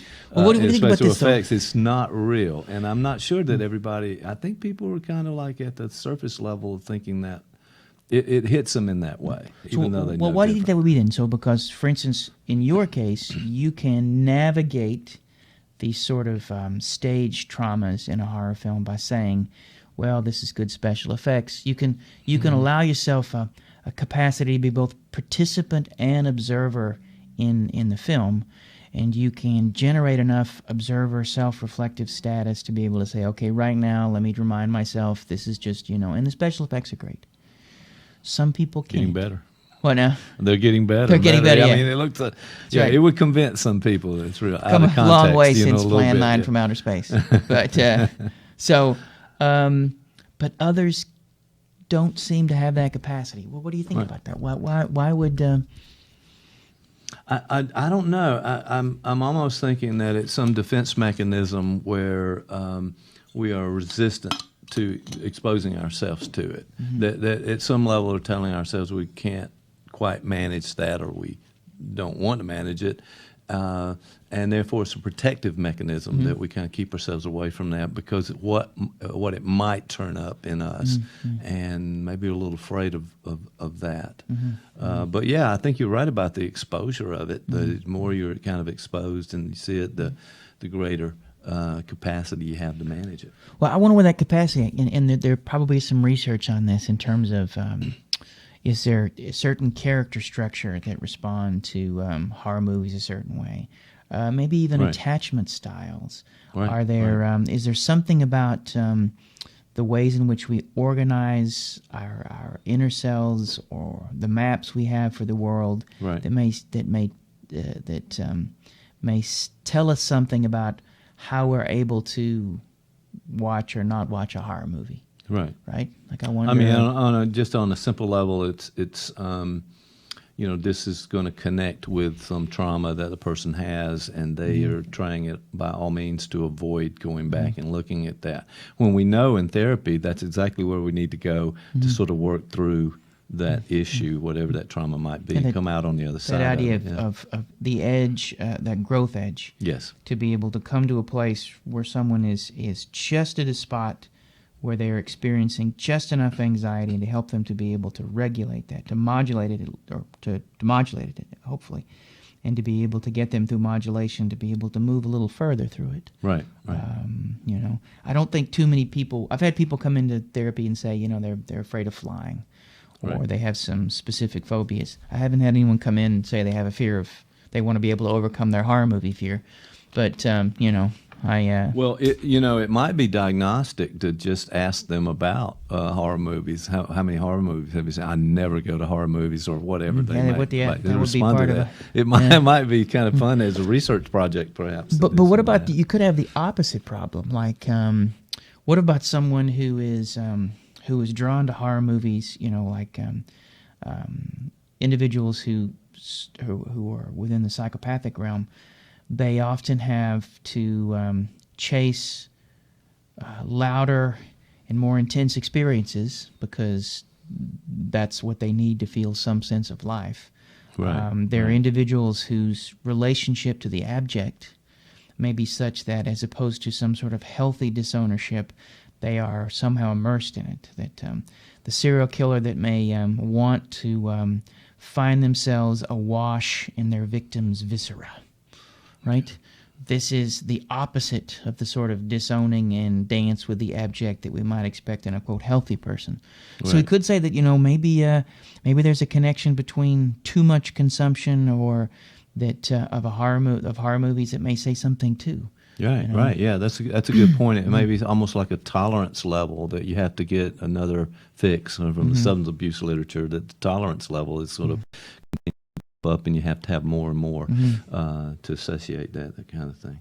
Well, that's interesting. So my question back to you about this, and I appreciate all that was very insightful discussion. But I'm guessing that you have a hard time enjoying this horror movie that you're going to see because you're running it through that psychoanalytic filter, and you're watching out for these kind of things that we just talked about. And I'm a little concerned that, wait, what about the entertainment value for you? Can you just say, wow? Well, here's the thing, because this is why I think that there is you want to be able to balance the participant observer element. So, and what that means is you are both present, but also have the capacity for self-reflection and experiences. And your capacity for flexibility with that is important. If like we mentioned the Tarantino last week, sure. It's usually only afterwards that I began to think about it. If it's a really good film, it creates a holding space where I become it draws you in. right. Yeah. And so one of the benefits of that film, we talked about it last time, is you felt sort of sad because you were leaving. Like it created enough of an atmosphere, like you were there, and it was a place you wanted to be, and so in a way, if the movie's effective, and that's that old aesthetic notion of form versus content. If somebody creates the right sort of form, then I think your ego can be suspended, and you can have a regression. You can find yourself. It's sometimes talked about in the psychological literature as a temporary form of psychosis, that you allow your boundaries to be diffuse and move into it. So. Part of the reason why I was excited about the movie, and the movie I'm going to see is Midsommar, right? Midsommar, something like that. Yes. Okay. There you go. Part of what drew me to it is this is a director who's known for being quite good. Okay. This is, I think, his second film. I think Heredity is his first, which I didn't see. I really like to. Sorry, I didn't mean to cut in, but the idea of being a good director and what does that mean? Mm-hmm. I'd love to explore that some more. We get to talk about that maybe at another point. But what goes into making that? Is it the editing? Is it the way the shot was done? I think. And think about that's how an important idea. Some of that might be taught, sort of a little like becoming a good therapist, but but a chunk of it also has to be earned, maybe even born with. Because, if this guy, this guy may be a lousy director, it's going to be a 8-hour movie, so it better be good. But, no, but I think it is about 3 hours, so get ready for that.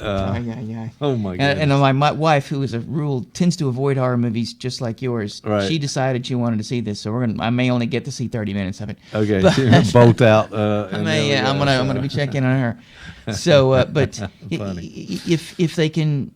Part of what drew me to this is an individual who has a reputation for creating that space, and probably what needs to happen in a good horror movie, maybe we could talk about this at another time too, is that if you think about like the movie Aliens, for instance, it wasn't just constant things busting out of someone's chest. Oh, no. They created an atmosphere. It was the lead up to it. Right. And that, down that hallway and the sounds and what's going to happen next. It's like almost a scene in all of those, some of the horror movies, quite a few, is that long shot down the hallway where there's a door at the end. And we're getting closer and closer to finding out what's behind that door. And there's music, there's sound. Yes. You really create a space that you can exist in. So I think that in some ways, it's certainly up to me to be able to approach it with the possibility of that ego diffusion.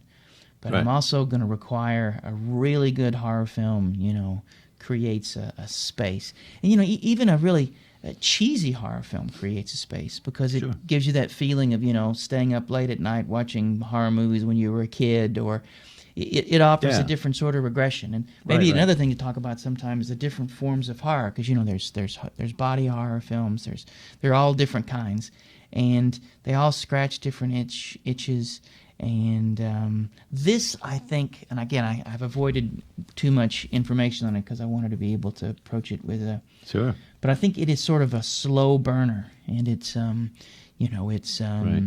it's supposed to create sort of this paranoid atmosphere. And if you think about like Rosemary's Baby or Invasion of the Body Snatchers, the different horror films that part of the form that you are walking around in is one of paranoia, one of little edge of fear there that you're moving to something and not really sure.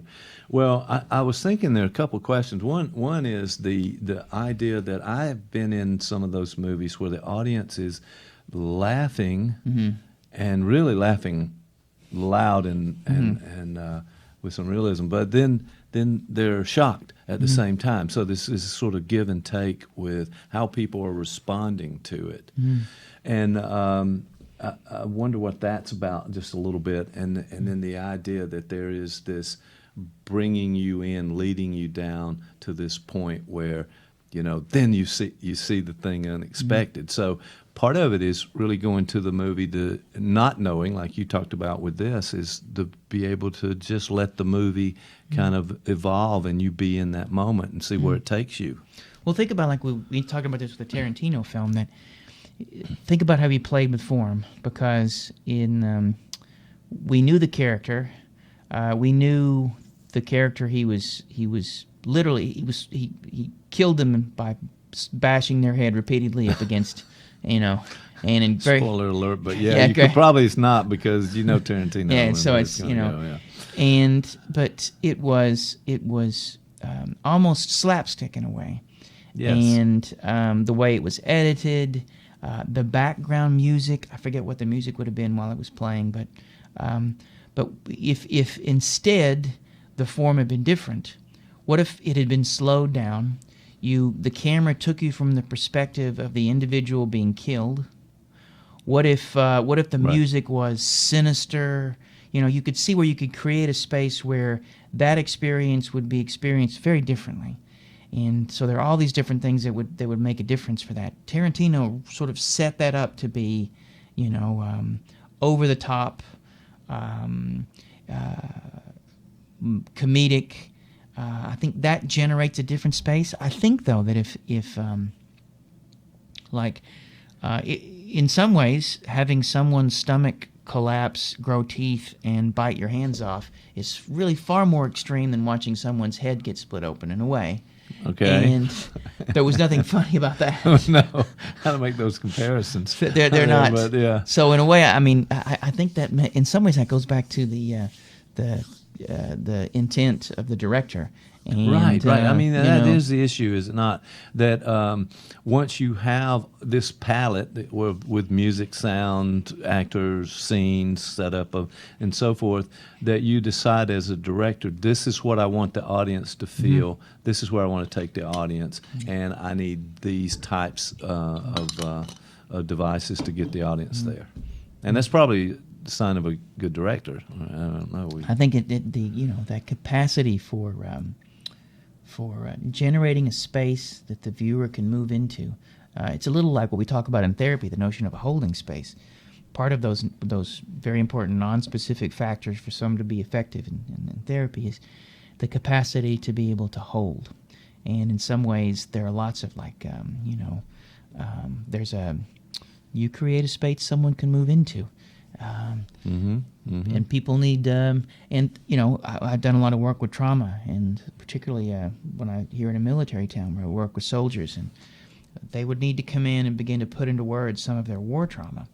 And it literally was like suddenly being in a horror movie. I mean, I remember, and if someone tells me about their, horrible sexual traumas, there is a way in which it can feel.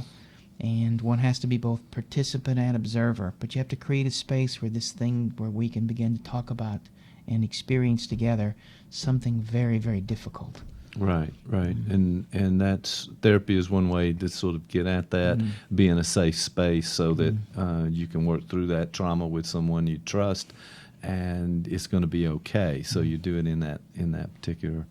In the movie theater, I would like to take a camera and set it up down the row from you and record your reaction to this movie, and then we analyze it just a little bit. And I'd like to know what's going on, almost like a commentary. We'll do you said the director's cut, and here's the audience commentary. Maybe it'll be a lot of me squealing. It'll be alone because your wife has left the theater probably at that point. Well, this has been a lot of fun. I really it's kind of taken us in a different direction a little bit to talk about these horror movies. But wow, there are so many out there. I think continue to come maybe up, you can see this movie, and next time we could talk about it. Yeah, well, I got you to the Tarantino movie, maybe so there we go. You and Peggy can see this. No. You're a bridge too far. Maybe if you can set aside 12 hours of your day to see this. Yeah, this thing is longer than the Titanic. You might want to bring like an IV because you're going to need to stay hydrated. This thing is, it's. Bring a backpack full catheter. Of Here's what you need. Bars. Catheter yourself. No catheter at the. No. That's not where we're going.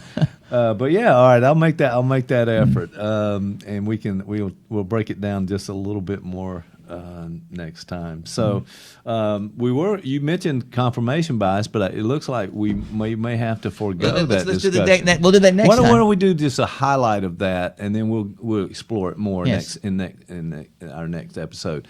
So confirmation bias, what is that? Well, you said it before. It is finding. Literally, as opposed to being open to what's arriving, you literally are simply looking for the things you already know. Right. It's almost as if you filter out the things that fit, and you take those on. And if it doesn't fit with your belief system, this does have a connection with trauma, with horror movies, because the one way to think about the difference there's a tension between assimilation and accommodation. Okay. Right. This goes all the way back to Piaget and the idea that learning, and that with assimilation, our mental maps don't change. Right. They may expand a little, but there's, with accommodation, it requires literally an altering of the way we think about ourselves in the world. And accommodation requires a minimal amount of trauma. Right. To be exposed to something that makes you uncomfortable allows you to have to survive the discomfort, to not shut down. And this is difficult, right? Especially, with politics, with... and maybe that's something to think about, maybe we could talk about the psychodynamics of confirmation and how it is embedded in both the formation of our personality and character structure, and the something we have to be able to negotiate to continue to grow in the ways that we need to as we move throughout and encounter ourselves and other people. Maybe. I like that. I was kind of wondering too that if you always only allow and filter in what you already agree with, that you're in some state of denial that there are opposite opinions and other ways to view things. So I think that seems to be a part of it, but it doesn't seem like a conscious. Maybe it is conscious. Well, remember, probably a lot of cognitive scientists would say that the majority of who and what we are is not conscious.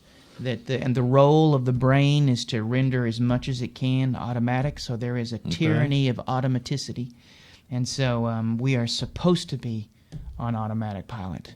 It makes sense, right?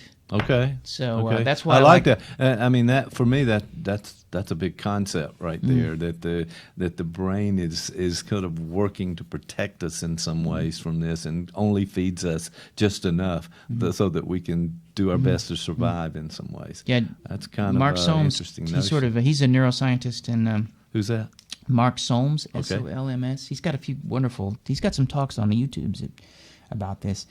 And he wanted to turn Freud's ideas on his head, and that the ego is actually unconscious, but the id is conscious. And that the part of us that is alive is always trying to break through that tyranny of automaticity. That there is always, be it with joy, terror, whatever our affect states are, that there is a move to move us outside of that homeostasis. That the goal is not to stay level, but to continue to be in ways. And that a lived life is one of always courting chaos and fighting your way through that automaticity. Wow. Okay. Well, we're definitely going to talk about this confirmation bias next time. We'll probably get there and talk more about this, because I just think it's pretty interesting. And we sometimes talk about having an open mind and being open to learning new things and so forth, but I'm not so sure we all are. I think what we're doing is just reinforcing what we already know, and I've got this, I've learned enough, and this is how I am. So I think that's a real problem we need to talk about. So let's talk about confirmation bias this time. But I love this talk about horror movies. Let's do it. Well, good luck, man. Hope I survive. Yeah, I do too. Give when you see this and we talk about it next time, give me a little view or report of the people that were there with you. We'll see. It's a 3-hour underground indie horror film. It may just be me and my wife. I'm thinking there's the two of you. All right. Could be, yeah, but we'll see. All right. That and a couple of guys in raincoats. I'm like, yeah. They're always there. They're always there. All right. Big fun, Dan. Thanks a lot. I'll talk to you next time.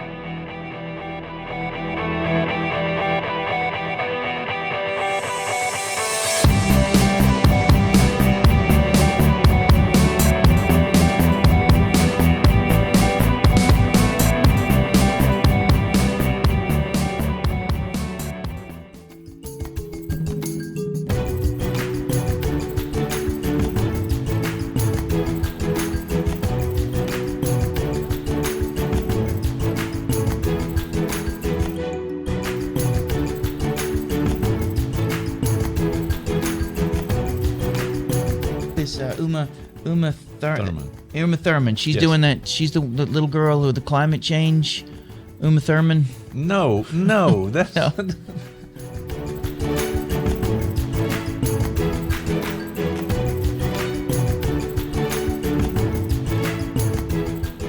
We have a story to tell. Columbus Podcasting can tell your story with a world-class video podcast of professional quality.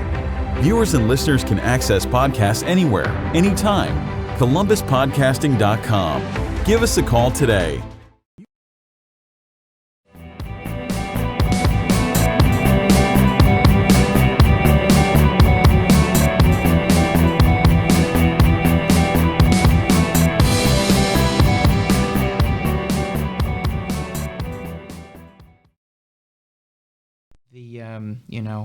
It's much more important what happens the day after the revolution than the day of. And in some ways that is reflective of what happens in therapy too. When someone comes in and we initiate some sort of change process, there's some sort of movement, some sort of understanding, some sort of skill imparted. It's really the most important thing is what happens next. Right. And I think that's sort of the subtext in all this, and even the paper I want to write. I want to think about what happens next, and how do we ensure that what happens next can be somehow a fidelity or somehow connected in the best possible way to what happened the day before. All right. I like it. It's food for thought. And I don't think we always think that long term necessarily. And maybe we need to. All right, good conversation, Dan. I guess that's it. That's Boom. A wrap. We'll see you next time.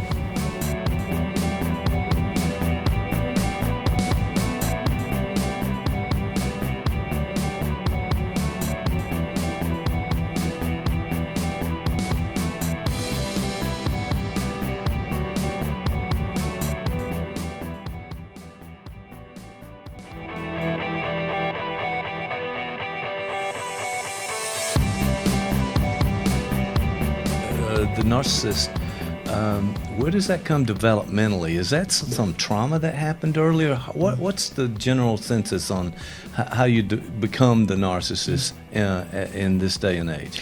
It's funny because if you look at, because that technically is a personality disorder, and a lot of the research would suggest that there's a continuum, and there's a point at which personality disorders become so pronounced that there's certainly some significant trauma and maybe some genetic or biological components need to be thought about. But from Kohut's perspective, narcissism, and even some of the other thinkers in psychoanalytic thought like Kernberg and whatnot, there is some sort of developmental trauma. There is something that the individual didn't get, and you can think of it this way. Narcissism is a solution to a developmental trauma. They have adapted and become the best they could be to be able to navigate and negotiate some very difficult points early in their life, and they get stuck with it. So Freud called it making the best of a bad job. That's kind of what it would be. Mm-hmm. And Kohut would say that all of us began as a reflection in our mother's eye. So we have to find mirrors in our life to reflect back to parts of us that we can begin to own and integrate as self. Okay, so this person is really trying to do the best they can with what they have at this point. On the other hand, back to selfishness, that's a big component of the narcissistic. I have to be the center of attention. Mm-hmm. Everything has to go my way. I won't tolerate anybody else being better. Mm-hmm. I can't accept any help in some ways. And so I think a lot of that is about self sort of just really blown out of proportion, like you talked about the pufferfish, but that's exactly what happens. It goes way beyond what a normal person in a relationship could tolerate if you're the other person, for example. I like what you said that, because if we think about if there's such a thing as healthy, which would be me. Right, got it. Several people, including both my wife and my mom, would disagree. Yeah, there's a long list. I could give you a longer list if you like, but that's everybody okay. knows. It's fine. But God, He's also like they're going like doing the best you can. Okay. But there is what I like about Kohut is Kohut says that there is a healthy form of narcissism, that we do have to find ways to aggrandize, to pufferfish at times, And so there is a window of narcissistic behavior that could be acceptable, that would be okay. You don't get stuck. Like you can think if you come home and it's been a long day and your wife says, hey, you forgot to take the trash out again, and now this is the third week in a row the trash is built up. And you suddenly may feel, a sense of I suck, I'm a lousy husband, once again. And maybe there's a lot of things during the day that made you give that feeling. At that moment, you might pufferfish. You might be able to say, and you might do it immediately, or you might find yourself telling your wife how many people today complimented you on your shoes. Right. And all of those are anything that sort of move away. But it also generates, and we do that. And one of the things that when I work with mental health professionals, when we talk about narcissism, I often ask them as part of to look for after we talk about this, when they're hanging out with friends, hanging out with family, look at the way the people around them manage narcissistic injury. And if somebody comes and sits down and starts telling everybody about the trip to Greece that they have planned and how great it's going to be, some people will receive that with no problem at all, but you'll see some of them are like, there'll be envy into the room. And you can literally see how a group of people navigate this impingement. And not pathologically. I mean, I guess it's possible if somebody gets a fork in the eye, or somebody, you suddenly call someone a whore and throw a chair, something like that can happen. Right. But never know when things. I call that Thanksgiving in my house. That's what it's. But Thanksgiving, I got it. But you or they come back with the idea of I got a better vacation. There you go. Yeah, See, that and that's kind of thing. literally a moment when someone is attempting to moderate and navigate that impingement. And so there are literally, hundreds of impingements that we may incur throughout the day.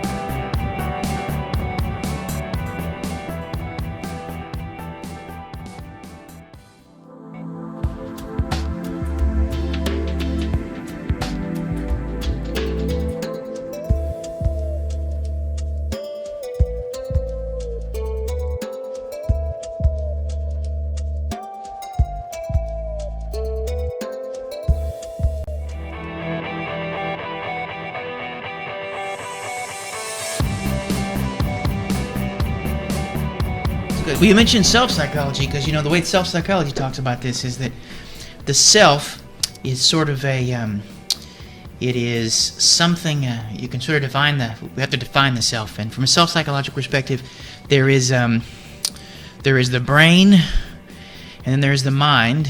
And the mind is an emergent property of the brain. Okay. And the self is a system that it's an emergent property of the mind in context with other selves. So there are sort of layers to this. When you talk about self from a self-psychological perspective, it is in the self system requires constant maintenance. We have to be able to do something with ourselves. We have to maintain. Coat talked about it has to have rigor. It has to stay cohesive. Right. And so there are all these ways that we manage our self states to maintain some level of cohesion. And sometimes to manage those self states, we have to be selfish. And that's when we are using the people around us to help us as self objects. They can serve different purposes. There are what he called mirror self objects, where people will reflect back to us things that we need to see. Idealized self objects. People we have to look up to. They need to be ideals that we move toward. Twinship, where we can see that we have a lot in common. There are a couple of others too, but these are all ways in which we can sort of make use of the people around us to maintain some form of self-cohesion, to feel, and cohesion can be defined as a sense of who you are across time. Okay. Right. Some consistency of who we are. So we wake up in the morning, we know about our history, who we were before. We can feel, and that throughout the day we're often generated what are known as not me states. Parts of us that are parts of us, but we're, Lacan would call them extimate. They are part of us, but they feel external or they feel alien to who we are. And so those also have to be managed. And they're often managed through projection or projective introjection, you don't want to acknowledge some of your own anger. Instead, you'll see it in the eyes of someone else, and that's a way of also managing this self-systemness.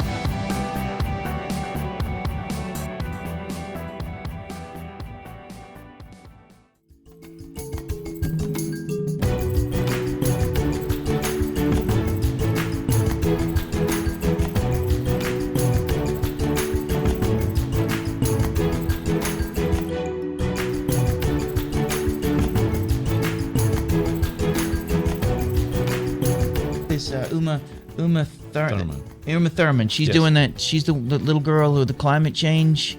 Uma Thurman. No, that's no.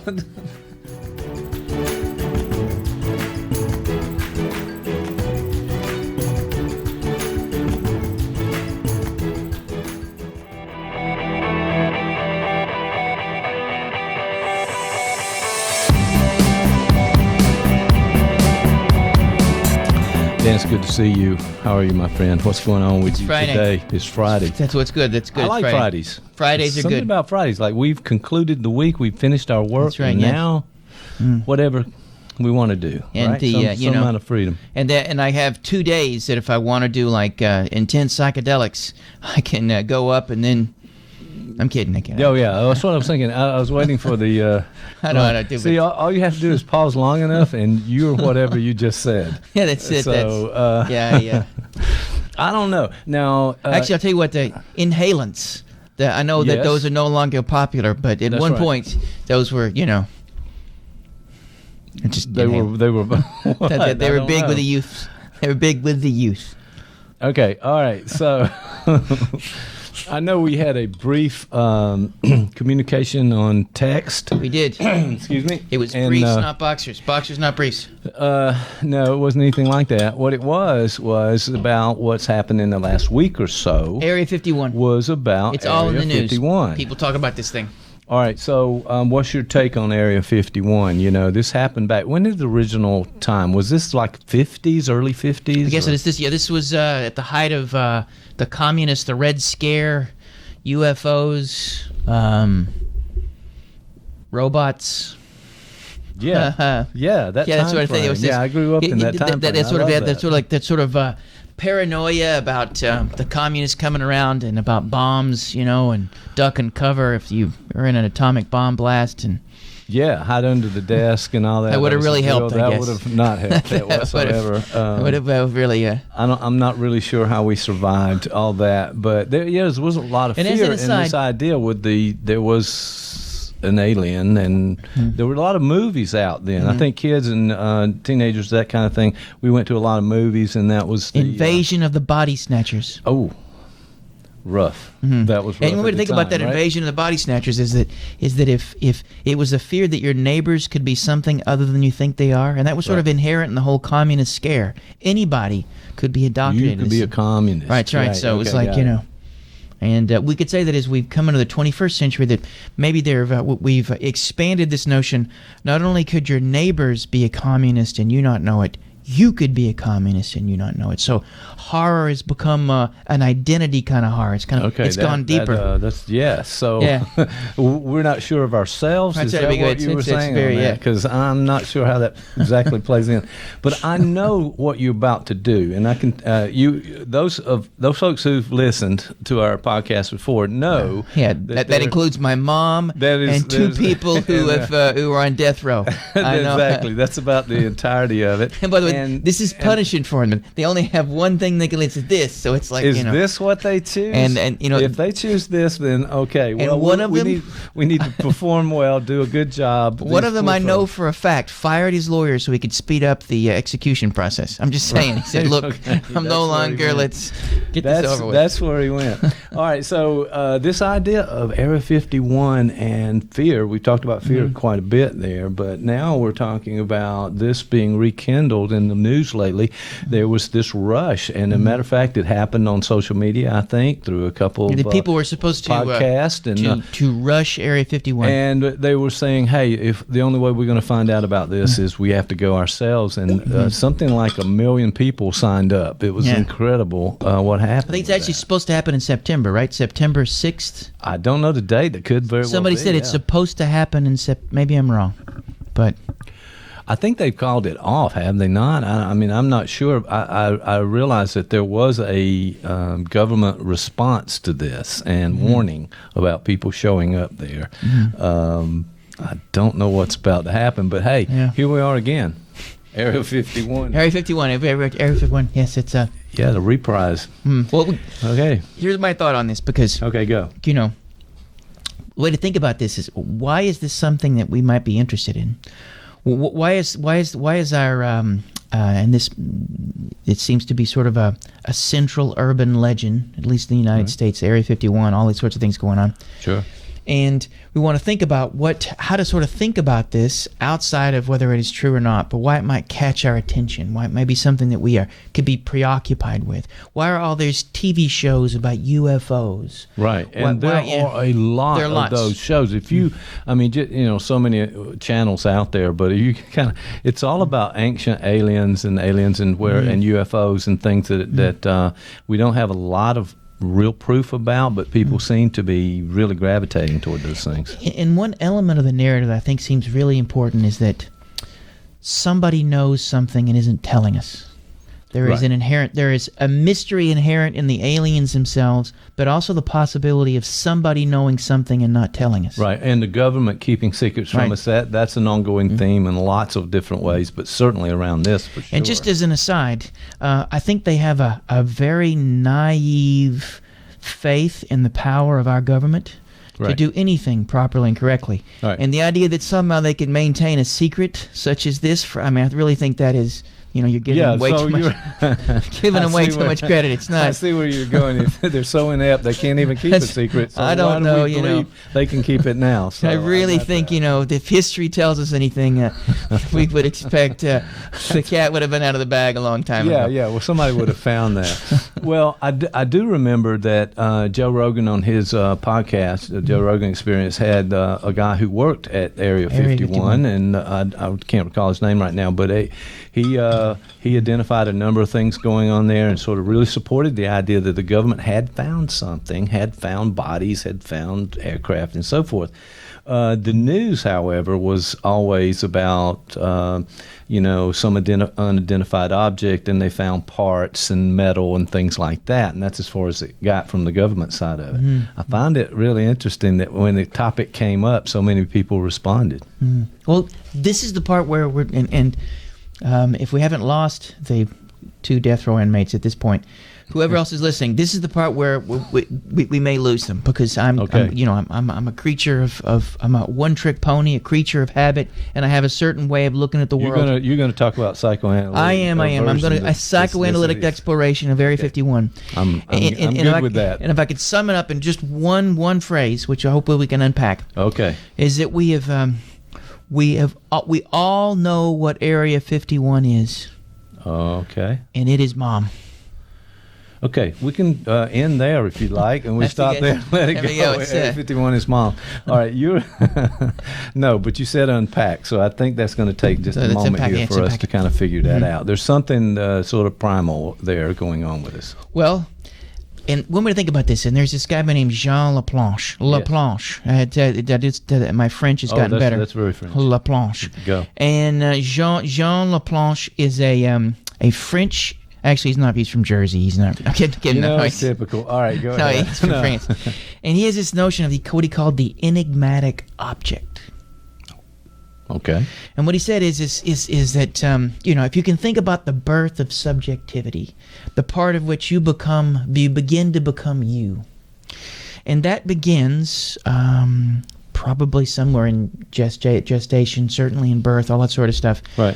But it involves very early on a tight orbit between you and the maternal object, and that doesn't have to be Mom, but usually it's Mom. Yeah, of course. So there is this dance that goes on, and it is just as Mom is growing you, you're growing a mom. There's a mutual growing of each other that occurs in this sort of dance between baby and child.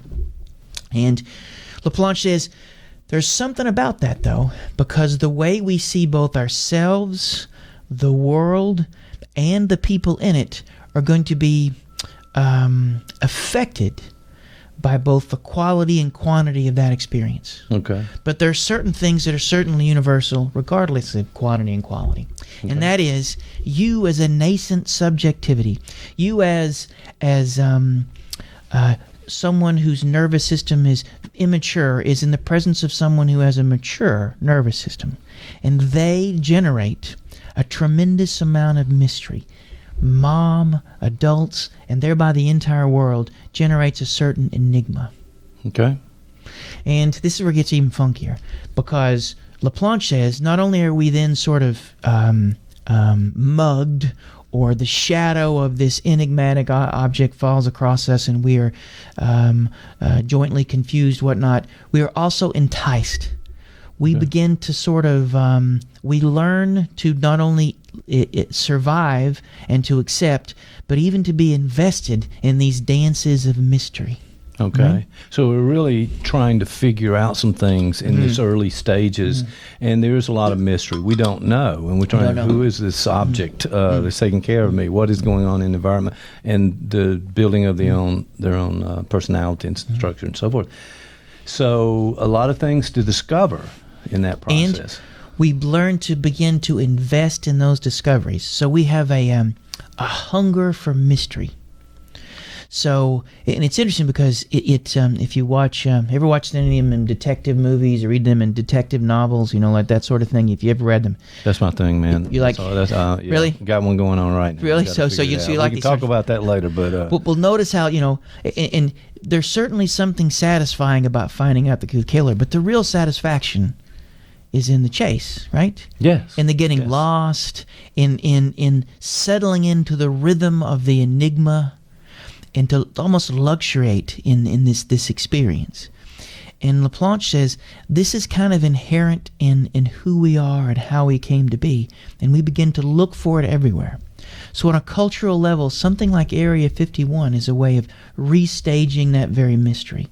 Right. On a cultural level, we need to be able to there needs to be something that we don't completely understand. And there's a second area to this.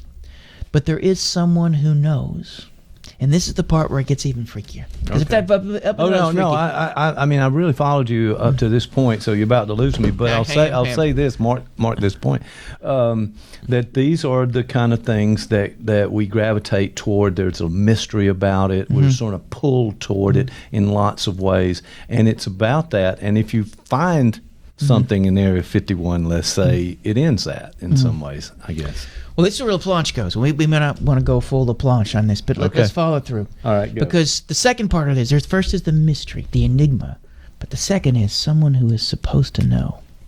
And Laplanche figures that very early on, the child, you or me, whoever, imagine yourself as a baby again in the presence of good old mom. You are aware that there is someone outside the orbit that mom has another investment in, a different sort of investment.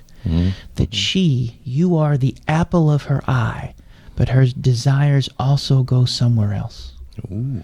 There is someone else outside that orbit, and there is a point at which you begin to have a relationship with this other, the paternal figure. Okay. But before that happens, you swim with this enigma, and this also someone who knows your mom in ways that you do not. Who knows things. So there are secrets, and then there are keepers of secrets. And so this tension between mom and the big burgeoning connection with dad generates first the mystery, and then the idea somewhere out there. Right. Someone knows. Right. And it's a mystery to you, I assume, in that point. And so in some ways you have in Area 51 a wonderful constellation that sort of reflects all of our nascent subjectivities. You have the mystery, and then someone who is holding that from us.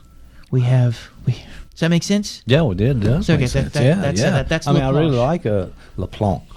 Laplanche. I was giving it a shot there. I mean, and we're talking on a large scale. I think there were 1 million plus people that signed up to. And think of how many people watch the X-Files. That was a popular show, right? Yeah, it was. That's sure. That's Scully and Mulder, whatever what is. That's close enough. I'll take that. I like that better, actually. I know somebody had red hair and somebody didn't, and that was. But people watch that. People watch. It is. And maybe even you can see with some of the witchcraft, fairy tales. There's often sort of there's something about this that is reverberated throughout history and in all different cultures. And LaPlanche wants to sort of touch on that. That part of what makes it reverberated, it is a dance we do with the world outside of us and the world inside of us, and it at least partly is a reflection of this subjective birth we have to go through in a dance, both with a maternal object and later a paternal object. Yeah. Well, I think that can explain a lot of things. That this structure between the child or baby and the mother kind of set the stage for this to continue throughout their lives, in other words. So what about the people who are not interested in Area 51s, the ones who could care less, or they didn't sign up on the internet to charge Area 51? Which they're dead inside. Sound like a... They're just dead inside. No. Well, it's interesting because I was reading this thing last night about there were some studies on folks who don't dream, and about interesting you said that. About 10 to 25% of the people out there, about 1 in 250 actually was 1 or 250 don't report dreams. They don't. And these are folks that typically, and it was interesting because they were more likely to have the have profession of engineering or something highly analytical. Okay. So they tend to, they tend to dream. Right. They also deconstruct things. They also have their emotional reactivity is narrower too. Okay. So it is possible that if there was a continuum, the folks who are really hooked by Area 51, maybe they have they are not analytical enough. Maybe they are their capacity for affect regulation is a little it's not as good, and so what they generate is what's known as a paranoid system. Because people who are really, really focused on this, there's something else paranoid about the whole thing, right? Right. They're aliens. They're keeping it from us. Right. Invasion of the body snatchers kind of stuff. All the fears and the thrill and fear at the same time, those kind of things. So maybe we could draw a continuum, and we might surmise that folks who are really caught up in this thing, man, they're like, they have some paranoid trends and whatnot, difficulty with affect regulation and modulation. And then on the other end, there are folks who may be more constricted. So we could maybe we could do an Area 51 test to determine where someone is on that continuum. Oh, yeah. Okay. Yeah, it makes sense. Well, there's a fascination and a thrill to it that I think people get swept up with, and evidently what you're saying is this was already within that person, and it sort of ignites or connects in some ways too. That thrill, that fear, someone else knowing when you don't know, but that one thread seems to be something that is in our society. The lack of trust in government. That's a big thing now. No one can trust government anymore. It seems kind of strange. It has to be some trust somewhere. So let me ask a question. If the person has been developed in a healthy way and they've come along, they've had nurturing, talking about me. They other than you, and they had these kind of healthy environment and so forth and so on, they may be have less of this or more of this. Where did they fall? Maybe we could say that they have a curious interest. They can have they can have just enough distance from their interest in this, because one of the ways to sort of gauge if you found it fascinating, this Area 51, right, and that is different than someone who puts on the tinfoil hat and believes that the government is going to try to steal their soul and put it into some sort of alien who's currently... I've never worn a tinfoil hat. I just want to say that for the record. Okay. Well, I have worn a tinfoil fedora because if you're going to... Hey, pretty classy move there. It's a little advanced, but, Yeah, kind of get back to the 40s there. It's in the same time frame of this. Actually, if you can wear any sort of pimp wear that you can also combine with aluminum. I hesitated to mention that, trying to be a joke there, but then you keep going. So I will refrain for the rest of this podcast and not do that. All right. So those people, what? They not interested in it. They have less capacity for maybe we say that we want folks who have at least a mild amusement or the capacity for investment in it. Okay. Because I think a complete dismissal or a complete falling into it, the paranoid state, maybe we want to find some way to be between those 2 points. Because, inherent in this, and in Laplanche's notion of the enigmatic object, is we have to cultivate a relationship with mystery. We want to be able to pursue it. We want to be able to feel some joy, some pleasure in the unknown. When you mention detective, that's what detective fiction does, right? It puts you in a place, it generates mystery, and that you stay there as long as you can. And if the writer is good enough, he will continue to generate roadblocks. Right. It delays the possibility of foreclosure as long as it can. So your capacity to live in that space and to find some sort of joy may be very important. Right. The paranoid gets lost in it. Someone who is, and maybe it's between the paranoid and the obsessive, because the obsessive would be someone who needs to have everything concise, sequential, and in that sense, they would dismiss mystery altogether. There's I believe it's Daniel Dennett, the philosopher, who talks about disparagingly he calls them mysterians. Folks who really want to who want to preserve mystery, and he sees that as sort of, and I can understand his point. Yeah, but he sees that that there are that they somehow have a love affair with mystery, and he sees that goes against the whole notion of logic. It goes against what science. Right. Well, because otherwise it's kind of a sterile environment here. There's where are the mysteries and so forth. And I think there's a lot of reinforcement for that, and the thrill of it, and not really wanting to know. Let's say, for example, the government decided, hey, wait a minute, we've held on to this Area 51 too long now. We're going to open the gates. We're going to open the doors. You guys come in, take a look at everything, take pictures, bring in whoever you want to, and sell merch. Mystery. Right. Mystery's now settled. It's over with. Okay. We're going to look for something else at that point. What's going to happen? Here's what I would think I think that would be the very wrong move, because then it generates a different mystery. Why did they do this? Where has it been moved to? Okay.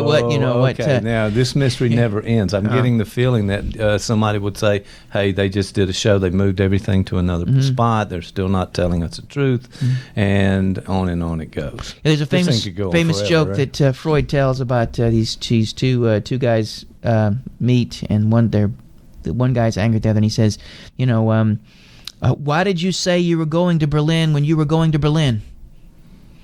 And the butt of the joke is that he was supposed to say he was going to Berlin, but he was actually going somewhere. But he was going to Berlin and told him he was going to Berlin. So in a way, if it's maybe not as funny as it could be. I'm just glad we have that on tape, so I can go back and rewind. And watch it's not that funny, but he did some funny jokes. In fact, the number of penis jokes from Freud, you would have come to expect them, I guess. But it's Freud. Sometimes a cigar is a joke. It's a joke. But the idea is that it would be a little like that. Why are you telling me there's nothing in Area 51 when there's nothing in Area 51? It would really be, it would open up a whole different thing. Like, why are you doing this? Okay. Okay. Well, it does seem to me that we've learned a lot about astrophysics and astronomy and the billions of galaxies and billions of planets. But Cruz, astrophysics. We need the Cruz. He puts the ass in astrophysics. I'm just saying. You did not say that. Sorry. Did you say that? Okay. No, but the idea that we've learned that so the possibility of life on another planet or of an advanced alien race coming to Earth and us connecting and all of those kind of things, that's an ongoing one. That seems to be connected. That's probably a larger one than just the Area 51 in some ways. That mystery goes on and on. It goes. And you know, there are always those probings that go on too. That I know that people are always telling about that. I haven't learned after all these years now of not to set up the joke that's coming. I could see that in advance. I cleaned it up. I had a really good one going, but I was like, nah, I won't go there but it was really funny. Well, good. But it didn't have to do with probing. Tell me afterwards. All right, that's right. But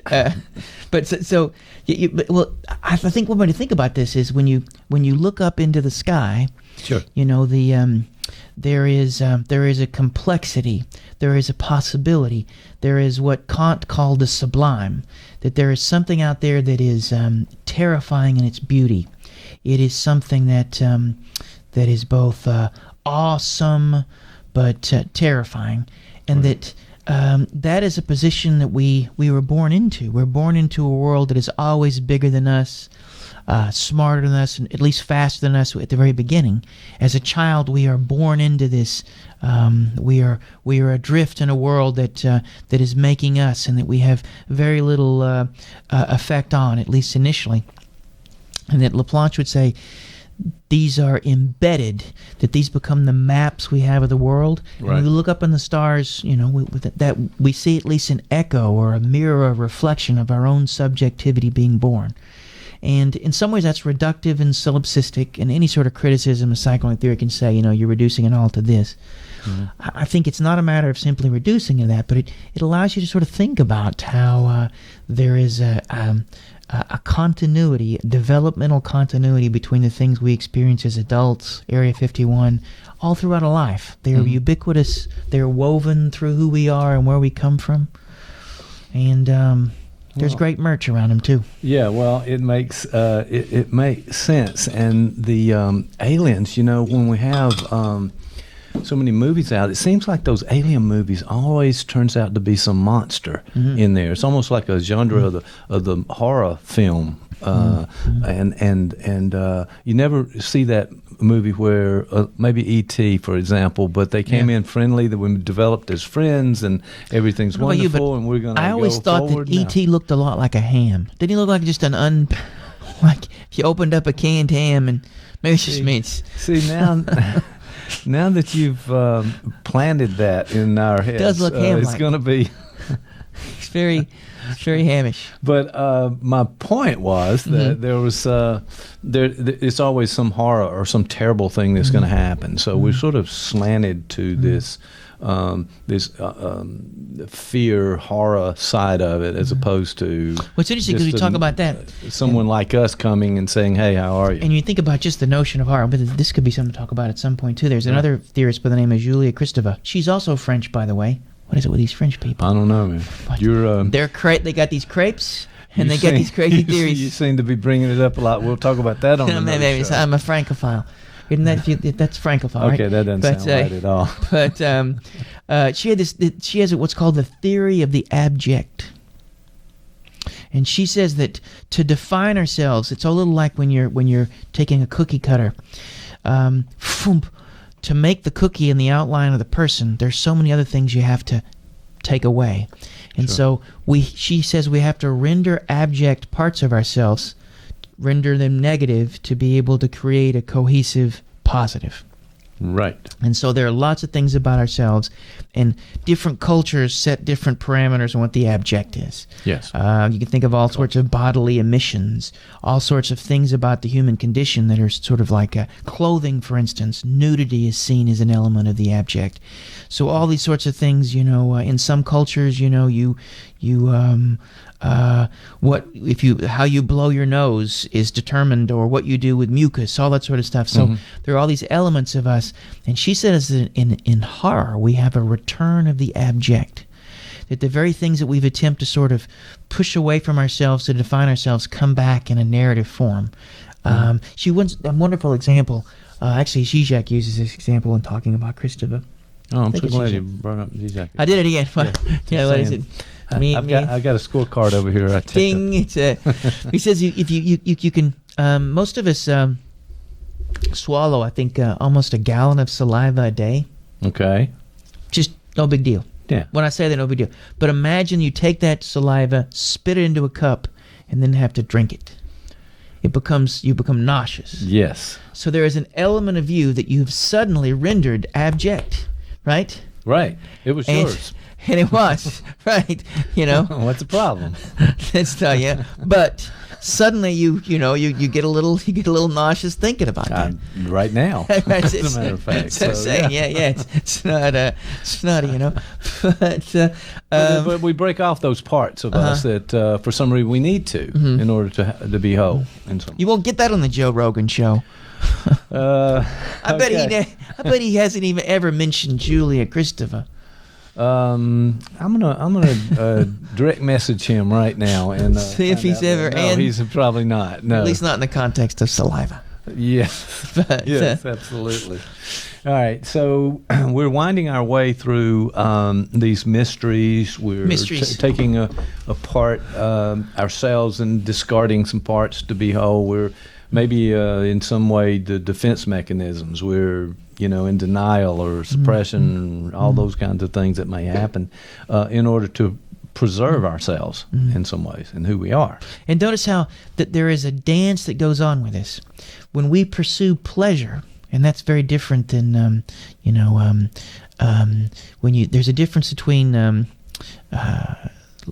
Lacan calls it jouissance, but so there is the pleasure of eating something. Right? So, for instance, if you're hungry, you could, in the future, there may be some sort of small protein wafer that you could chew, and you would for the whole day you're fine. Well, that would be pleasant in the sense that you would be assuaging hunger pains. Right. But true pleasure, which is pleasure jouissance has an excess, that is where, wait a minute, I'm going to wait for a couple hours, and I'm going to go down to that Italian restaurant that has the unlimited breadsticks, and I'm going to eat myself sick. Okay.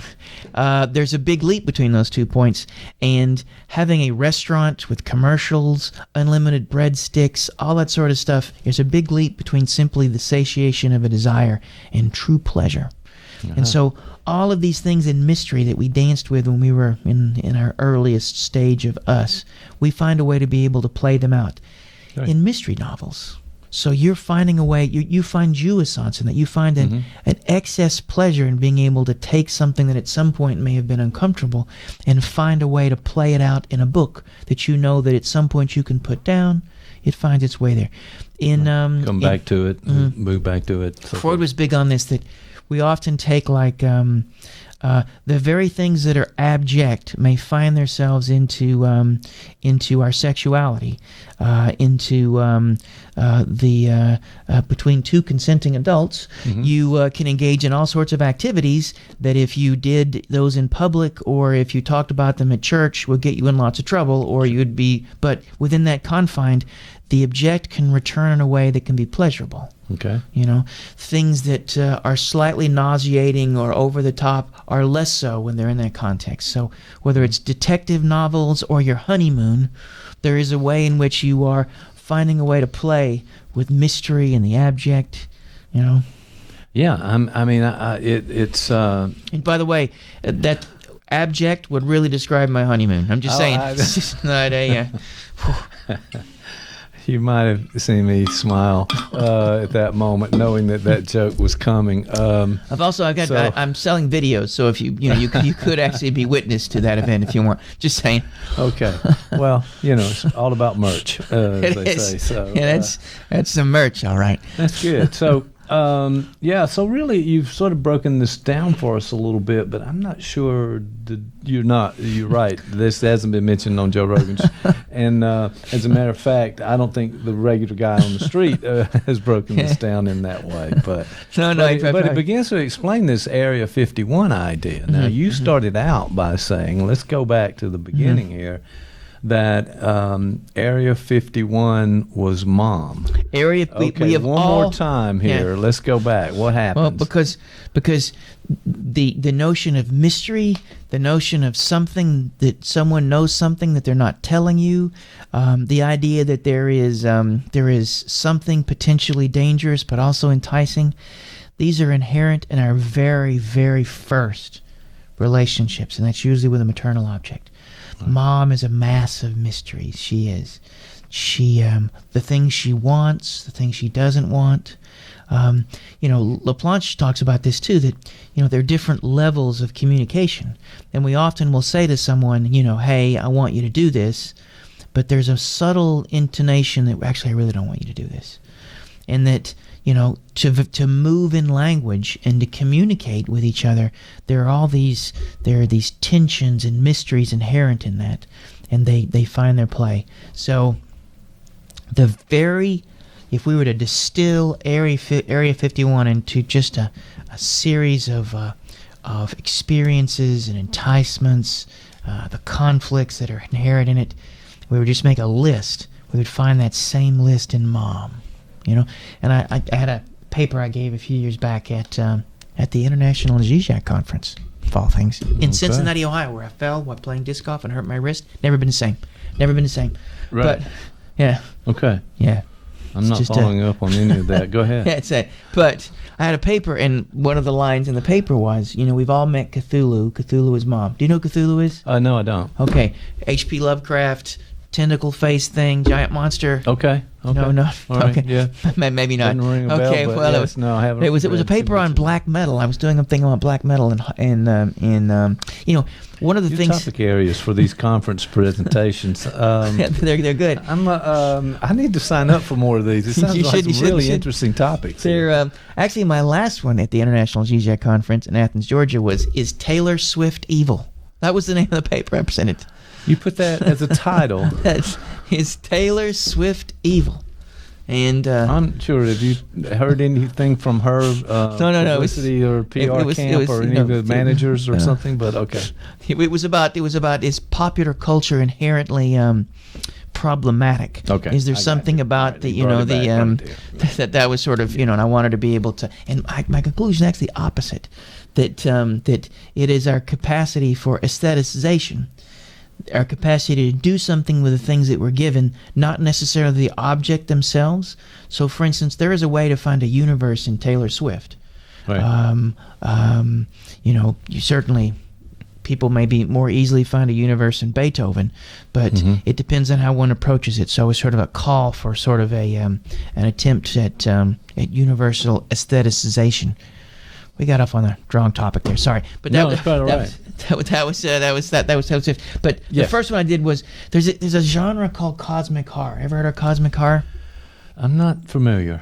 Okay, it's this notion, and Lovecraft, H.P. Lovecraft was a writer in 20s and 30s, I think. He might have, I think he died somewhere in the 30s and 40s, I think. He was a writer for one of these pulp magazines called Weird Tales. And he created his own sort of mythos, and it was a world of these aliens who were so powerful, and we were so minuscule in the face of them that we were like ants, fleas to them. Right. And he set up this way of thinking about a world in which the universe it isn't that the universe is against us; it just doesn't care. Right. And so there's this genre called cosmic horror that sort of play into that. I was trying to think of some films that might be within that realm.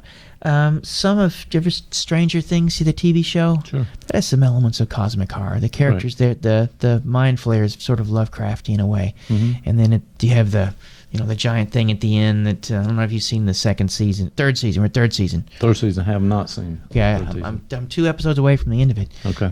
It's not. I'll start catching up soon. It's not. I really think it took away from it when Jerry Seinfeld turns out to be the monster. I don't know if you. Not a. All right, that worst cameo did not happen. Yeah, it He's too busy driving comedians around in cars. I understand. And he delivers the final line. I would have gotten away with this if it weren't for you crazy kids. Are you? What's the line? Scooby Doo, you know Scooby Doo? Yeah. Okay, it's all right. We're going. I think we just covered. I mean, most comic books have been out here. All right, we'll come back. We'll come back to that. But yeah, so the unfeeling monster doesn't care, and it's huge. It's like like Cthulhu is like Godzilla sized, and he's just sort of, and there's these forces at work that we're just simply sort of the playthings of, Right. Again, sounds like my wedding night. Put a boom boom. Boom. Yeah. Speaking of cosmic horror, if our podcast grows at some point, we're gonna have one guy with snare drum and ting, pow. One of those. That's things. What she said. Ting. We're not going to. We're not going there, are we? All right. So. All right. Well, you've given us a lot to think about in terms of this Area 51 and what it really relates to us on a psychoanalytic and sort of deeper level of understanding, and why we gravitate toward those things. There's a flip side of this too. You have to be careful because one can get so lost in theory that one can lose sight of the world in which you're walking in. Sure. So it isn't that Area 51 couldn't contain these mysteries, right, or that there aren't aliens. If we simply dismiss it as just an echo of our early subjectivity and the birth of our subjectivity, what we should do is we should be able to make use of where we come from to inform and maybe even generate pleasure in the present day. All the ways in which we were frustrated or things didn't work out have generated just the sort of tensions that we could find in the things we enjoy. Your interest in detective novels. If we put you on the couch and begin to talk to you, we might find some interesting precursors in your childhood that might what you look for when you pick up a detective novel. It might be interesting. What would what sort of, and there are different genres. There's hard-boiled detective. There is the British detective. There's different genres. They're the police procedurals. Procedurals. That's right. Yes. And what do you prefer? Whatever's next in the author's list that I haven't read. So but who would be an author that you're like really well, now you put me on the spot there. I have to think of this one. So. But so generally, they are police detectives. That's the latest one, though. But we've been through a number of different genres in there. And it involved cats that solve crimes. No cats in our novels. Sue Grafton, the ABC, the mysteries. Yeah, that involves a cat, doesn't it? There's a cat in there somewhere. Okay, I'll take your word for it. Okay. All right, I'm about to get in trouble here. I can't remember. I'm going to have to bring my list of books next time. I don't know if you like caught off guard. I'm sorry. Is it Mankeller, the guy from one of the Swedish crime novels? Yes. I think my mother-in-law gave me a bunch of those, and I read them, and they're very bleak. Very bleak. It's always ice cold. It's very snowy. People. He's like got pancreatitis and doesn't want to get out of bed, and there's all these things going on. I'm like, wow, I thought Sweden was a socialist paradise. What's going on here? No, it turns out that it's ABBA. Not. This is not what the ABBA did not prepare me for this. No, it's not. Not the same anymore. The bodies are always frozen under the ice. That's right. It's not. You never see. All right, this has been interesting. I don't know how we pulled this back exactly, and I don't even think I'm going to try because here's our takeaway. Here's the takeaway. I'll reiterate. The takeaway is this. All right, here we go. I want to be able to find a way to find joy and pleasure in mystery. The enigma of the things. It's the unsolvability, or at least the tension toward being able to solve a thing, can create for us a journey that is full of all sorts of pleasures. It is in the picking up and reading of a detective novel that we find many things. And so I think an interest in Area 51 and an interest in all these sorts of things, whatever esoteric thing they may be, people are often interested in serial killers, for instance. And part of that is because the serial killer represents a remarkable example of the return of the abject. The parts of us that the parts that we find in a serial killer are the parts of ourselves that we have cut away, and we want to project into the serial killer and then have a relationship with through this aesthetic distance. Through the medium of literature, we have a way of dancing with ourselves and having the pleasure of that dance. Same with Area 51. Well, I do think there's some fun in all of this and having all of these interests out there, and whether or not they're a little dangerous, as it were, and getting in touch with ourselves sounds a little bit more like theory than just the pleasure in the moment. And also, if you're Catholic, you're not supposed to do that, and you can go blind. Okay. Okay. All right. I'm just gonna leave it right there. Dan, thanks for coming in. I'll see you next time.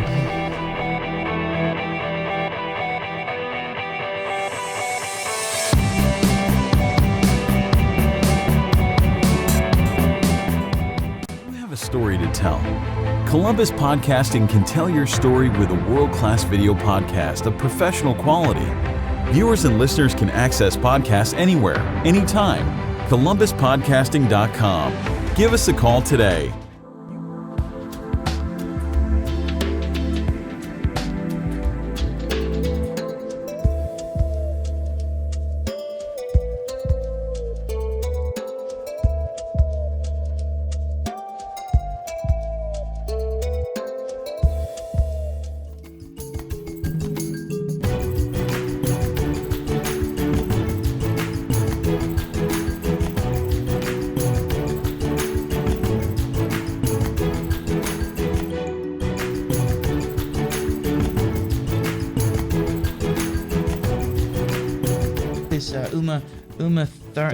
Uma Thurman. She's doing that. She's the little girl with the climate change.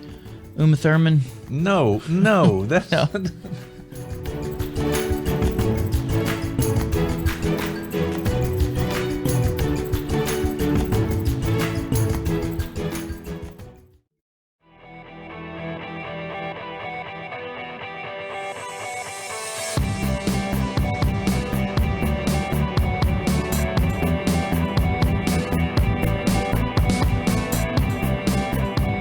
Hey, it's a beautiful Saturday. Going to be 72 degrees. I can't believe it. Here we are. Anytime the temperature gets above my IQ, I'm better. I feel better. Yeah, you got to work on that IQ thing of yours. But yeah, it's November, end of November, about to be December here, and there's 72 degrees. So I'm going to enjoy that day. My birthday was 4 days ago. Oh yeah, well, happy belated birthday. Yeah, it was. Yeah, man. So, how old are you now? Do we get 73 deaths? That's it. Oh, not the Is IQ? that in dog years or right. people years? Actually, that's the voice of Dr. Tom Hackett, our executive producer. No, right I've been promoted senior executive producer. Oh yeah, he's 2 steps up. Yeah, he's going to ask for more money. It's not going to happen. Senior means he gets AARP discounts or AARP. That's all. There you go. That's right. That's all that. Good group out there. Yeah. We'll look for a sponsorship of this Got Therapy program now. We could, mention prostates. I don't know. All right, I'll tell you what. See, I'll just try to ignore and run right through to the next idea. So you watch some more movies. We know that's happened. I occasionally watch the movie. I'm sorry I didn't get to go with you on this last one, but it was G-rated, and I just don't. It was interesting because prior to this one, the movie I saw last was the Mr. Rogers movie. It's Mr. Rogers 2, Electric Boogaloo. I don't know if you've. I don't think that was the title, although provocative. It is. If anything. But I hadn't seen a movie rated that sort of rating in a long time, and so the previews before it were very how do I say this, saccharine. Like I think I got cavities just watching these things. Oh, if you're talking about just the sweetness and the kindness of this gentleman in the movie, I mean, of course, that's how he's portrayed, right? Well, actually, in the film, you don't realize this, but he killed a man. Oh no, that's not true. But in fact, it's not a James Bond movie with a spoon. Right? I mean, that's how angry he was. Oh, I mean, this is being censored as we speak. A giant. He turned a man into a giant grapefruit. That's all I'm saying. It was. That is not what happened. But that made me laugh. The idea of that most of those things that come out will make you laugh. So rest of us are scratching our heads. All right, what's that microphone over there? Yeah, I think I hurt myself. Yeah, you be careful with that. But so you saw the doctor. Well, he wasn't that. He wasn't a doctor. He was a mister. He was a mister. Well, he didn't have. You're thinking of Dr. Spock. It may have been there for just a second. It's hard to stay on track a lot of times around here, so I don't apologize. I'm just trying to keep up. But this movie was really interesting. It wasn't about him, Mr. Rogers, directly. I mean, that wasn't sort of the plot of the movie. I mean, it was about a reporter, right, who was doing an investigative review. It's about Mr. Rogers was holding this person hostage, and they had to rescue him. Actually, the film itself was structured around. Oddly enough, it was Mr. Rogers was in sort of in the form of the therapist. Okay. And there was this character who was having, who had some pretty strong father issues, and Mr. Rogers in a way is an intervention, and the movie takes a sort of a surrealist, almost magic realist turn. So it's hard to say how much of it was supposed to be taken as a general narrative and sort of a bigger. His character was bigger than life at some point. At one point he becomes a character in Mr. Rogers' neighborhood, and he has bunny ears and he's tiny and did these things happen? Okay, there you go. Sounds like I'm making that up. Yeah, it does sound like it. Or a producer who was under the influence of something when they came out with that. But there's been several other Mr. Rogers movies, not just recently. Actually, it's been like this is something that has caused a lot of interest in him, and it's been out. I think there was one called 50 Shades of Mr. Rogers. No, that's not one I'm thinking of. But what a great character! True to life. I don't know exactly the history. I hadn't read the biography, but people don't realize this. He was a Presbyterian minister. Okay. And he had a quiet yet radical agenda. And there's one of the movies you mentioned is a documentary, which sort of walks you through what that was like, and and it's interesting because my wife and I were talking about this. Can I get a little psychoanalytic here? Go ahead. Is that nothing new around here? Because there is to form our ego ideal. To form some idea of the sort of person we want to aim towards becoming, we often pull from folks in our culture. People will pull from sports figures. People will pull from people on TV, movies, that sort of thing. And there was a time when you're growing up, you have potential paternal imagos or things that you can internalize. And at one point, I remember in my childhood, there were two, Mr. Rogers and Bill Cosby. Right. And Bill Cosby didn't turn out so good. Early on, that was a good thing, maybe, but not so much now. I remember literally being traumatized. And so there's a point in this film where... traumatized at what point? Well, with all that happened with Bill Cosby. Oh, yeah. Okay, there was later. This notion that somehow, because he was called America's dad. Well, that's true for a lot of people. I think that a lot of people had that kind of shock moment to hear about it because he was such a beloved figure. And the entire family watched this guy as he's coming up. Great show and so forth. And then, and when those things started coming out about Hugh Hefner, no, that was not Sorry, the case. But yeah, you were a little bit traumatized there. So what happens is because you found out this, and I don't know, for you, like I might have fallen at a time when Bill Cosby and because for you it might have been someone else. It was Captain Kangaroo. Captain Kangaroo. Captain Kangaroo every morning. friend Gary Hatcher, one of our little neighbor guys, and we were at Gary Hatcher, and we were at the kindergarten first grade stage. And he'd come over every morning for breakfast. My mother made us breakfast, and we watched Captain Kangaroo and Mr. Green Jeans, and not to leave out Bunny Rabbit. Okay, so yeah, that was the same kind of thing though. They did all of these. They played tricks on each other, but it always ended up in a nice way to behave and gave you a model to look at and say, hey. Little known fact about this, the guy who played Captain Kangaroo, he had a drug habit that would make Jerry Garcia just go, man, slow down. You know, with the way things have gone so far, that would probably not surprise me, but I don't think that's right. I think you just made that up. Yeah, I made it up. All right, but yeah, those kind of shows. And listen, they had a big impact on our childhood coming up, you know. And by the way, if I may mention, just as an aside, we had local shows for kids on our local TV stations, WRBL, WTVM. They had Miss Patsy's Playhouse, and if you were lucky enough to get a ticket to get in there, you would be in Miss Patsy's Playhouse, and same kind of thing, but not as elaborate, and you know, as the national shows. You left out Colonel Chick. There was Colonel Chick. That's right, and the voice from our producer talking about Colonel Chick, a local. Mr. Captain Kangaroo, kind of a local one in his own identity. Colonel and so Chick. Yeah, so when I guess where we're going before you interrupt and say something off the wall, but this was a phenomenon across the nation that local TV channels tried to emulate those big shows, and it really, Mr. Rogers came a little later in the game, I think. So just give us a perspective there.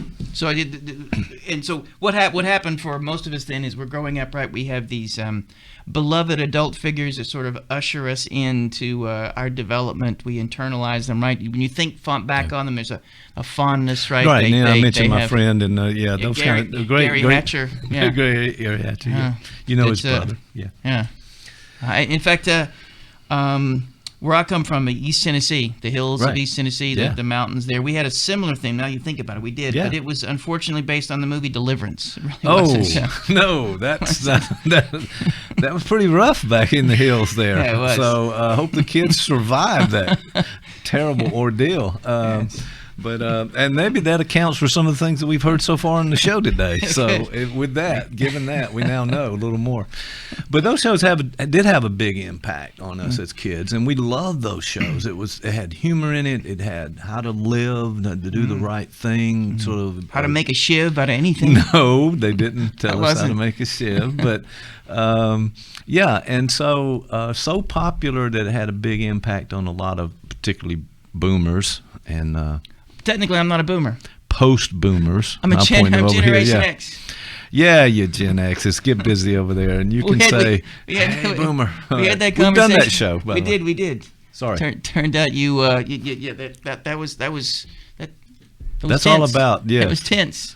Yeah, well, it was okay for us to grow up with those kind of things, and it's unfortunate that things turned out in some ways for some of those people because of very bad habits. But nevertheless, Bill Cosby's a good wonderful example. But there's something about Mr. Rogers. Somehow he's been able to preserve his legacy. There doesn't really seem to be any skeletons in this guy's closet. And I would think that people who are in the news would go after that and try to dig up something and find it. And he was squeaky clean throughout the whole thing. Good for him, by the way. Shit. I mean, it's in the movie he goes out of his way not to be, quote, squeaky clean. And that might introduce a couple of things that might be really relevant. Yes. So what I thought about is with that because there is a therapist element to this. In a way, Mr. Rogers is the therapist in the film, and he attempts to sort of get this individual, the main character, to move past the trauma and the conflict he had with his dad. Right. Sort of how to be able to move through it. I mean, in a way, these morning characters, Saturday morning for some and weekday for others, were kind of therapists in there. They were counseling kids in so many ways across the spectrum, and I think Mr. Rogers definitely did that because he taught us about relationships and kindness and those kind of things. So maybe he did that. One of the things that he was really big on, he was an early affect theorist. He was all about getting kids to learn to do something with their feelings, especially anger. And he would often talk about that the state of the world today is often because we haven't been taught what to do with our feelings, especially the more difficult ones. Sure. And there's a famous line from, they sort of mirror it in the film, but I remember it when he was being asked to speak to a group of pediatricians. And they said, is there anything that you want us to sort of think about before you show up, something that we can sort of begin to discuss so we'll be ready for when you get there? And he said, he wrote back one sentence, remember that you were children once too. Mm-hmm. And that was often the way that if you could approach a child remembering what it was like when you were them, that you might be able to provide them things that you didn't get. And part of that is helping them to do something with the feelings they have. And there's a line in the film where he says, if you can mention it, you can manage it. If you can mention it, you can manage. That sounds very familiar for from some of our earlier sessions, maybe. If you can name it, you can tame it. As far back as Freud, the idea was, with the talking cure, with the idea of therapy, that if you can put something into words, then you can do something with it. Mm-hmm. That prior to words, we often experience somatically, we experience it as a conflict, or if you can't put it into words, then it becomes reflexive action. Mm-hmm. So the goal is, if you can insert the possibility of thought, of binding and naming the feelings you have into some sort of symbolic narrative, then it doesn't become either internal in terms of somaticism or external in the form of reflexive action. Mm-hmm. Mm-hmm. I like the idea of sort of defining it and giving it words. Right? There's a famous quote from Freud I mentioned here before. I think that the person who threw the first cursed word instead of the first spear invented civilization. Okay. And the idea is that the goal would be is we get, and one of the ways to think about that is there are all these sort of systems of psychotherapy, but almost all of them to some degree revolve around the way of getting people to be able to think about and do something with their inner experience. Some are more explicit in that. My area of interest, psychoanalytic thought, is much more explicit in that, but even behavioral and much more action and directive-oriented therapies still have that as at least implicit in the work that they do. Mm-hmm. You are working with someone to deal with the things that they brought in to see you, and you create a space to be able to do that. And so, in some ways, that is what Rogers was attempting to do, to be able to create that sort of space. And in the film, that's kind of what he does. Well, he wasn't trained in psychotherapy, I'm assuming, and what do you think this sort of comes from? Not everybody has that ability to begin to question themselves or do this internal dialogue, and it takes a lot of training for a lot of people to get to that point and then try to help other people begin to do it from a therapy point of view. So I wonder where that came from with him. Is that a natural kind of thing? He was a witch. Okay, see, I'm just asking. I'm trying to frame an appropriate question. No. But so. Well, I think. I mean, some people have it more than others, or this introspective insight to themselves. Well, if you notice, in some ways, he represents almost a cliche in a way of the non-anxious presence of the therapist. Yes. There's a calm, and he is actively inducing attachment and connection with all his nonverbals, his tone, the music behind the words is very calm, and he really represented a safe space too. Very safe, because it was very slow, meticulous, quiet. Easy. So it was easy for that non-anxious presence, which is a great word, by the way. We all need to work on that part of ourselves, I think. Well, and think about, that's what I think he means by, he didn't have the word for this, but in my end of the spectrum, we talk about this notion of mentalization. Mm-hmm. And the idea of reminding yourself that you were a child once is the capacity to hold the person across from you, if they're a child, as a whole object. You can see, there's another saying that people ask for love in all the most unloving ways. And so a child who is in the process of screaming and yelling, you may not hear the need or the ask for love in that, but if you can put yourself in their shoes, mentalize them, then you can suddenly be present with them in a way that you otherwise couldn't. And so we have to work toward being able to do that. And he even says in the film that he practices often. Like he practices often to be able to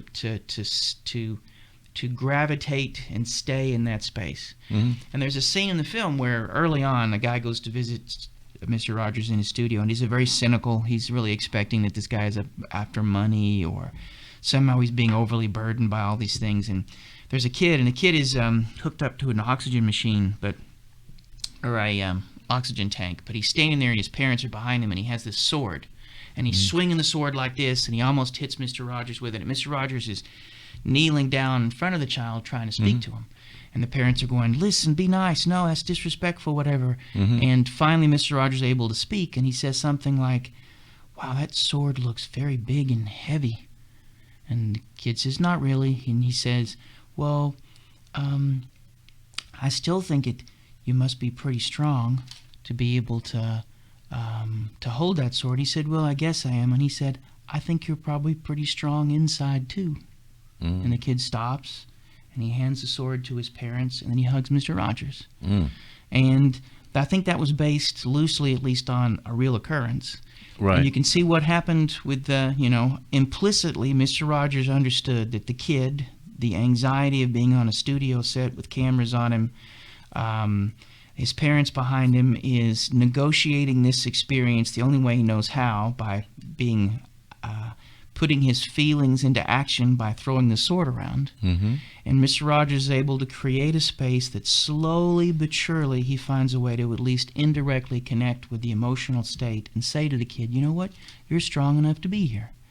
You are tough enough and strong enough to be in this place that you are. And so he indirectly dealt with a fear that was probably pushing this kid to act in the way that he was. Right? Sure. And so, boom. Wow, I don't know. I mean, I love your analysis of that, and those were that's a powerful moment, and I think that wow, what control, what focus you must have to be able to push aside all of those that interference that are surrounding you to get to that point where you're recognizing that child and what's going on with them. Well, he talked about this. He said that because the guy says to him, how do you manage to do this, Wyke? And he said, well, it takes practice every day. Or his wife actually tells him this. The wife says, Mr. Rogers' wife says, well, he swims laps every day. He prays. And every night before he went to bed, he would say a prayer, and he would list people's names to pray for. So he would say, dear God, please, be with, and he would list all these names. He wrote 100 letters a day. Wow. To people who wrote letters to him. And so all of these were, in a way, these were exercises in being able to be in that space, that orientation toward an other, right? Yeah. And so, it's tough. Right. And he worked at it. There's also a scene where he's being interviewed by this guy, and this guy's really attempting to get a rise out of Mr. Rogers, really attempting to, sort of disengage, and Mr. Rogers sort of continues to find a way to stay connected to him. At one point, he even says, he's talking about, well, you had kids, and Mr. Rogers says, yes, I did. And he said, well, what was that like? And he said, well, my youngest really tested me, but we're okay now. And my oldest, he doesn't let people know who I am. But that's okay. That's what he needs to do. And then the guy says to him, he says, it must really be hard having Mr. Rogers as a dad. And he said it in a way that, was like, sort of like if you were poking. Right. And Mr. Rogers got very quiet for a second, and he said, thank you for saying that. I'd never really thought about the burden that they had. But you've given me something to think about. And the guy was like, okay. Oh, man. I was trying to get a rise out of him. He just gave me back some insight and wisdom with that. So, yes. But you can see that non-anxious presence. You can see that open to whatever comes in between the two whatever comes from the other, you were open to, and you were able to hold it and to contain it and to chew on it, and then to be able to give something back.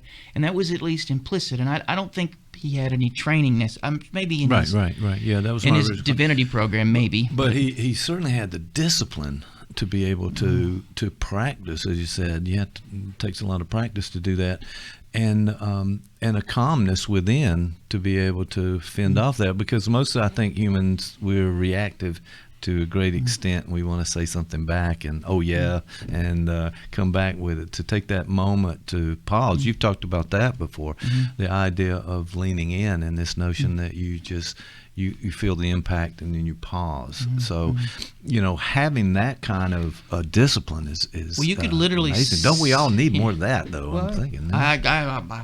Well, no, because then it wouldn't have a job. Right, that's right. True. Yes. You can literally see him do the pause. You can literally see him experience the impact, the emotions, the things of the person across from him, and you could sort of see him sort of processing it before he spoke. That's part of the pace at which he. It's almost hypnotic in a way too.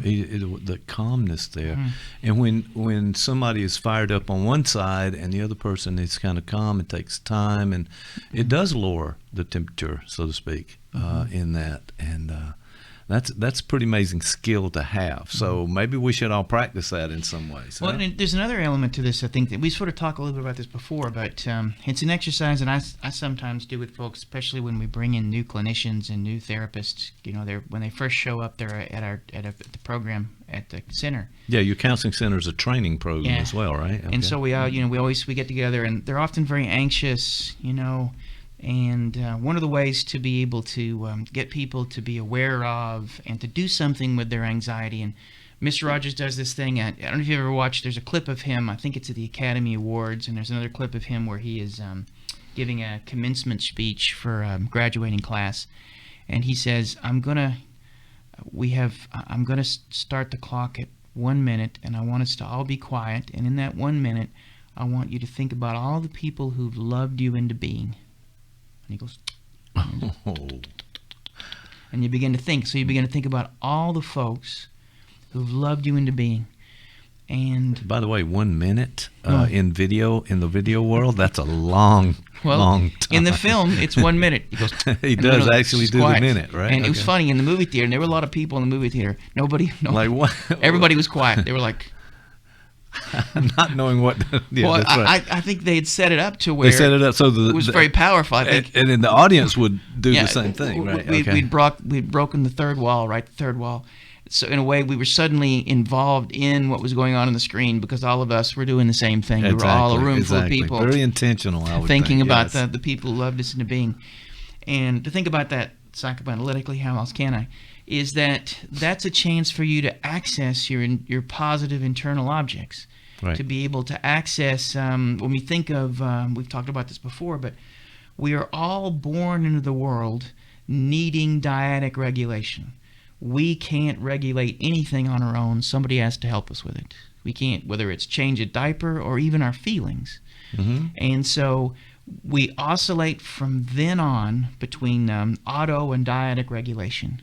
If you get the right sort of dyadic regulation early on, you can internalize it, and you learn to do something with as many feelings as you possibly can. You have a sense of it's not independence, because true autonomy is interdependent.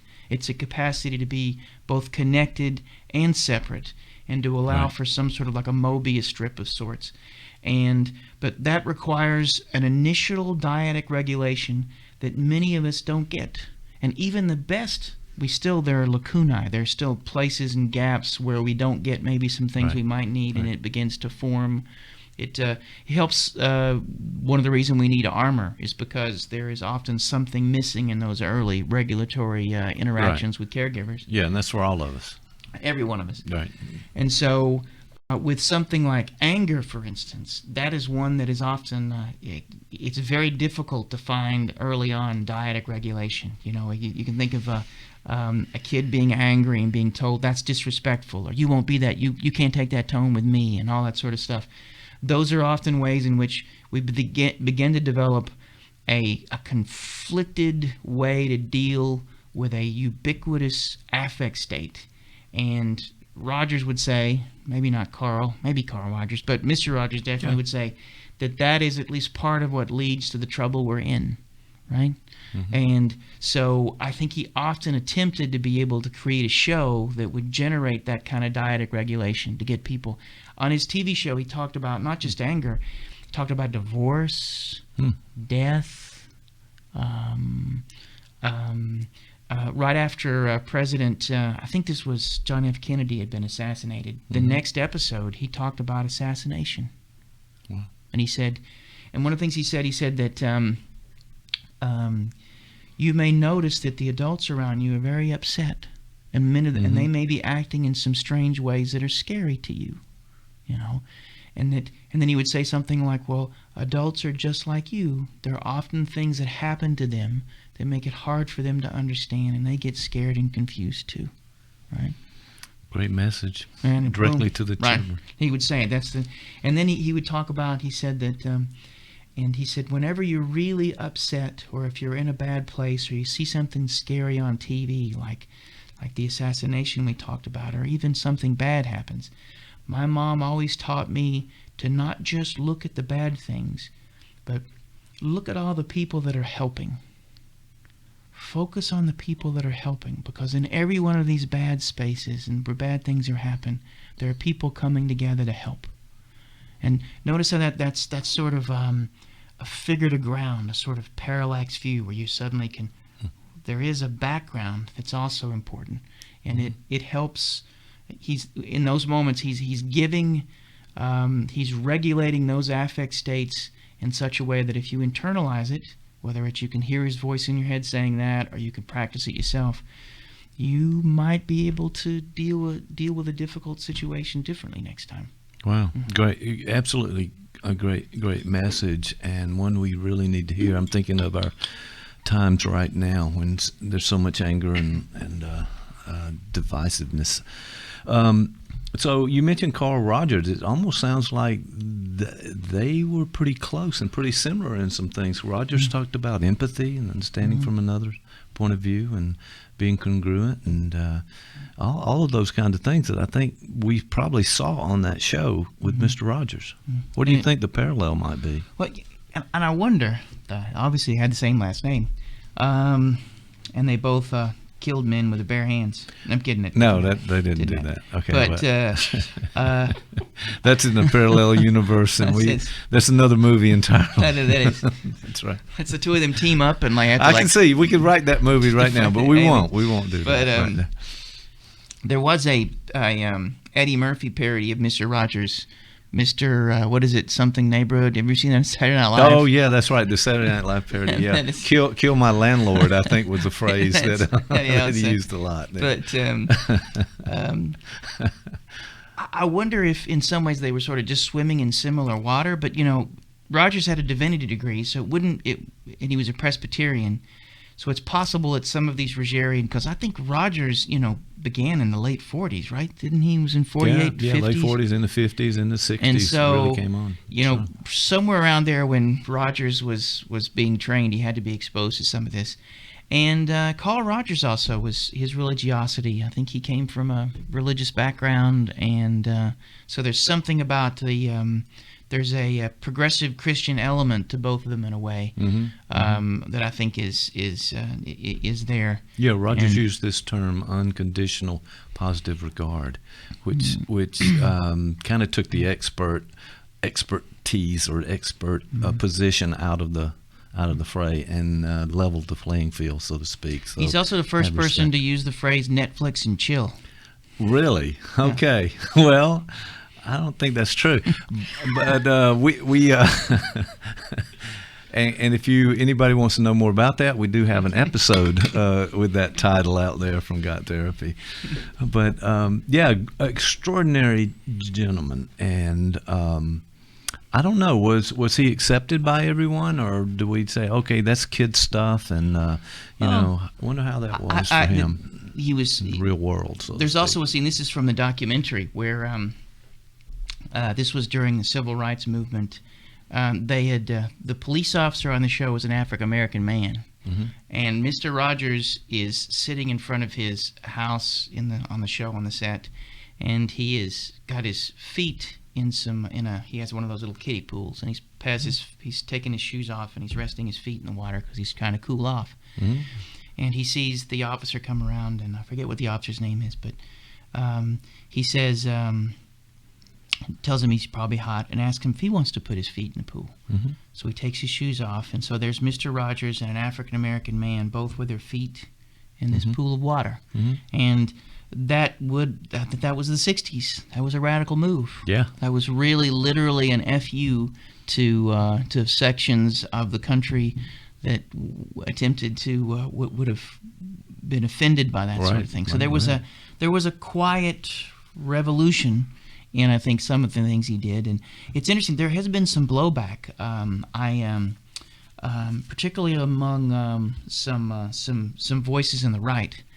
They see that the term, I think, was wussification, and that Mr. Rogers contributed in the wussification of manhood. Right. And that somehow he was defanging and making men more like women, or somehow taking away, generating a civilization of beta males. And so you'll hear that among some conservative pundits that there is something about him that. So the mystique was to be tough and take charge and fight if you have to, and all of those kinds of things. So, because I have this strong man. I have a Facebook friend. He'll often send these pictures, and there's some pretty hyper-conservative artists who draw these depictions of contemporary pictures of Jesus, and it's a picture of Jesus sitting on a park bench with next to this guy. He might have his arm around the guy, but the figure of Christ is like linebacker Jesus. He's this very he's ripped, right? He's got the six-pack. He's a big guy. Yeah.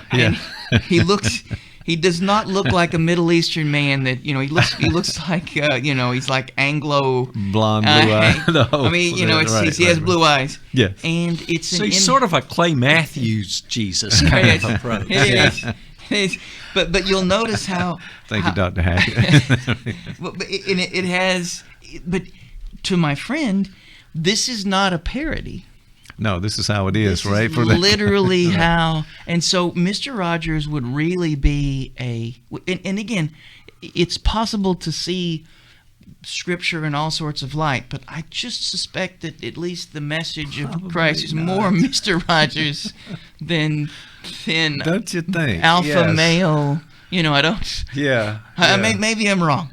Yeah. Well, and I've recently seen the depiction of from the Rocky movie where Rocky had the gloves on and Trump has got the Trump head, but he's got the ripped body.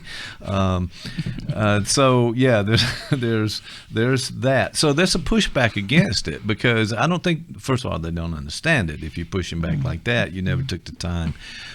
You just sort of label somebody and put them in a box, right? Even if you wanted to take that track, and whenever we start to, we've talked before about toxic masculinity and this notion of alpha and beta male, as if those things had any real resonance, right, or real. But even if you wanted to take that track, the person who is truly a leader and in charge is someone who can induce growth in the people around them. Yeah. Someone who is truly in charge of themselves and in a place of leadership, grow people around them. Right. And so Mr. Rogers' message is certainly in line with that. It's not about your ability to learn to deal with your own feelings and then help others deal with theirs is a major component of true leadership. It's not a it is leadership, isn't it? Yeah, and I just wonder if we've forgotten that or not paid attention to it, or for somehow we're in this bipolar world that we're living in now, and we forgot some of the most important teachings. And to see somebody like Mr. Rogers do this and learn from them, Yeah, I don't know if people are taking the time to really appreciate that. I'm glad this movie came out though, because it really gave us. I'm looking forward to seeing it. I will say I did find the soundtrack, the NWA soundtrack, really took away from some of the, not sure why. Yeah, the F words throughout. Yeah. Okay, so maybe that soundtrack didn't happen, but yeah. So it just seems like it's being brushed aside in our society today, and we just don't have time for that because we're maybe too polarized or too angry or, taking one side against the other. And the idea of listening to what it would be like from a child's point of view and knowing that you were a child and at one point in time and kind of putting those things into play. It doesn't seem like people are really, maybe they are, and we're just not hearing and seeing it in the news, because the news is always disastrous and terrible. I mean, if you look at some of this, Steven Pinker and folks like that, who say that we're actually on an upward trend toward increased empathy, and that Peter Singer, and he has this notion of the circle of empathy, and that there is a notion that's grown, that at one point it was much narrower, it was much more tribally focused, it was much more gender focused, there was a time when we didn't think of childhood as childhood, we thought of children as little adults. There was a time when a recreational activity at carnivals were hitting cats with sticks. That we used to take our families to executions and lynchings. That you would take a picnic. The public lynchings and executions that were to the town square to. So Pinker makes this notion that somehow and Singer does too, that there is the circle of empathy is growing. And in some ways, Rogers was an example of that. Mm-hmm. I think he was really frustrated because he thought that TV could be this medium for helping folks to grow. And it may not quite have, I think the opposite of Mr. Rogers, and this is maybe a reference some folks may not get because it's a little older, but would be the Jerry Springer Show, where it is... reruns are still happening, yes. That would literally be the opposite. So for him, it was a chance, to... he would invite on his program... children who were dealing with major illnesses, children in wheelchairs, all these sorts of things, to be able to give them, voice and connection and maybe, I'm a commie lefty liberal bleeding heart and an optimist, and maybe maybe there is maybe our narrative and our arc won't arrive at the point it needs to in time before we're all doomed, but it's still moving in the right direction. Maybe that's I'm sorry. It's cautious. I was going with you there for a while. It looked like a pretty rosy. Then you said, "Hey, unless even Rogers, like there was a wonderful thing in that, and this may be one of the last important points from it is that he's explaining to the guy he's talking to, and the guy asks him, "Are you does this oppress you? Is this too much? Are you overwhelmed by it?" And he's talking about, you find something to do with your feelings. And he said, one thing you can do is you can go to the piano and you can bang as hard as you want all the lower keys. Bong. He says you can do that. You can take it and go bong. You can pound clay. You can hit a pillar. Bong. Right. You can do this. And then at the very last scene of the spoiler alert, I guess. Too late. Go for it. It's just. Remember who Mr. Rogers is being played by in this film? Yes. Joe Pesci. No. Tom Hanks. Tom Hanks. But go. Tom Hanks. So Tom Hanks is, and the everybody's leaving the studio, and so it's just him on the piano, and he's playing, and it gets dark, and he's playing one of his tunes, and then he stops and goes, bang, and hits the thing, and he lets it resonate. And then he goes back to playing. Right? You're right. And it's as if, that you had a moment. You could see his humanity and his capacity to do something with his humanity in that moment, and his capacity to display that, to show us what he does with it in that moment, is another example of that potential dyadic regulation, to have someone else to be able to usher us into who we are. And to be able to show us that, we need those models. Yeah, and I think that was in one of my favorite moments of the film is that that this lovely childish ditty he's playing is suddenly punctuated by this boom, but then he can go back to playing. Right. And it's not which not to, since we want to keep this on therapy, some of therapeutic techniques that want us to too quickly move away from anger, to too quickly move Cover to up, not that I was listening to a podcast on the use of gratitude, for instance. Now you should have a gratitude journal, and you should begin the day by thinking of 12 things you should be gracious of. Okay, that is a wonderful idea. But if we're not careful, those become ways to avoid us giving ourselves the opportunity to pound on the keyboard. And that my worry is that particularly when I train therapists, we have a thing called Casement's Rule, and it's the idea that we want our interventions to at least mostly be in the service of the people we're working with, our patients. But oftentimes they're not. We are uncomfortable with their anger, so we quickly try to move them away from it because it bothers us. So you want to be able to stay and dwell. You want to be able to, and I think that's part of what can be powerful in his Mr. Rogers' pause. He allows a space for bad feelings to come in.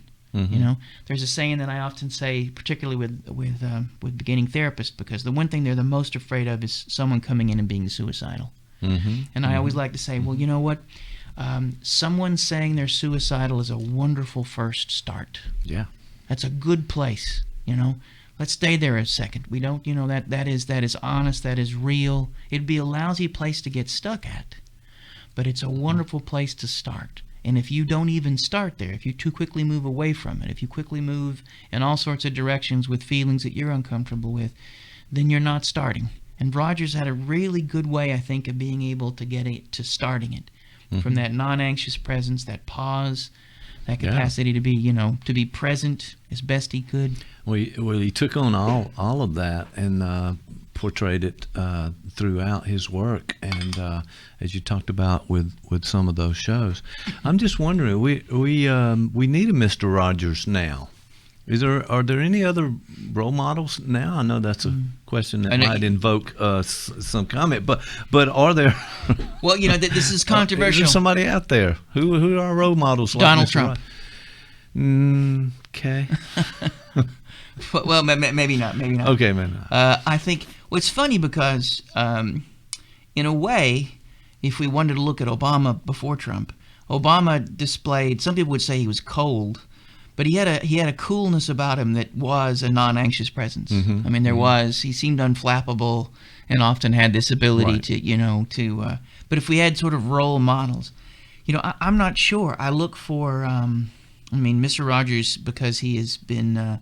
He's obviously now embedded in our culture, so he still is a role model. I mean, we continue to see these movies about him. He continues to come back, so there's that. But that's a good question. I wonder who.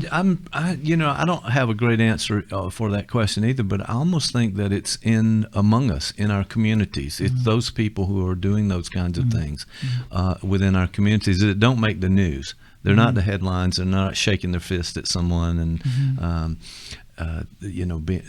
displaying their anger or toughness and that kind of thing. It's just the quiet people that we all know, and we probably could point to a lot of people who not the really quiet people, because you're going to find bodies in their backyard. Right. Don't go to the extreme on that. Yes, that's true. That's true.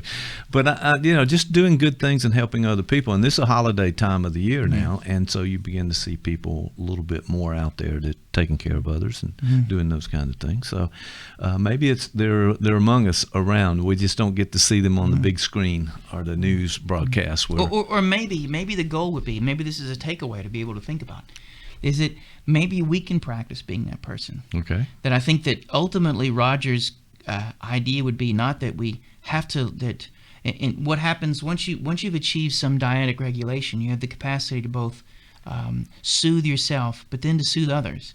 And so I think the goal would be, how do we create that with everyone around us? How do we model it? Right. So there's the possibility of being able to sort of take this torch, this spark, and to be able to carry it forward, and to be able to be both a lighted way for others, but also to light that flame in other folks as well. And that may be the thing so maybe it's a matter of being generative, right? Of being you being that person. Yeah, I think so. Take it on, and see what the results are of doing something like that. If we all had, as you said earlier, those moments where we didn't have the perfect childhood and all the great role models of every moment throughout our development, that there's some gaps there, and we need to look for ways to understand that. So start with yourself, maybe. All right. So you're recommending the movie, I take it? I think you can see the movie. I think it's good. It's a good movie. All right. Well, maybe I could talk Dr. Hackett into going. And it's no Midsummer. Thank you. Or The Lighthouse. Lighthouse. Which we all saw. Everyone in this room saw The Lighthouse Everyone in this room together. did see The Lighthouse, and we were traumatized, me especially. But maybe Dr. Hackett, he maybe wrote out that film better than I did. But the puppets in there were cool. I like the puppets. That was the fun part. Wasn't that in there? I'm not sure, but it's funny. You know, seagulls are, Hackett reminds me a little of the lighthouse keeper guy. What's his Defoe? Yeah, Willem Dafoe. Oh yeah, yeah, but young Willem Dafoe, and not the old one, the young one. The cool one in Platoon that was sort of the hipster sergeant. Yeah, let me just say that was another movie. This movie had none. They had no role models in this movie that we're talking about, The Lighthouse. And go back to that episode, folks. The mermaid, she might have been a The mermaid. Okay, see, there's just so many things. But that movie is contrasted by this one, so to speak, and so we should be more like Mr. Rogers, who I think was a wonderful person and set things into motion for us to understand ourselves and other people, and particularly children. And sometimes adults don't do that. I think that's real quick. That's an issue. I know you something to think about at the end too. That there's a psychoanalytic construct. We talked about it before, and it's the ideal ego versus the ego ideal. And what this means is we have to be very careful that the things we internalize can trap us. They can be tyrannical. They can be something that we can never quite make, and so we can become ashamed and feel guilt.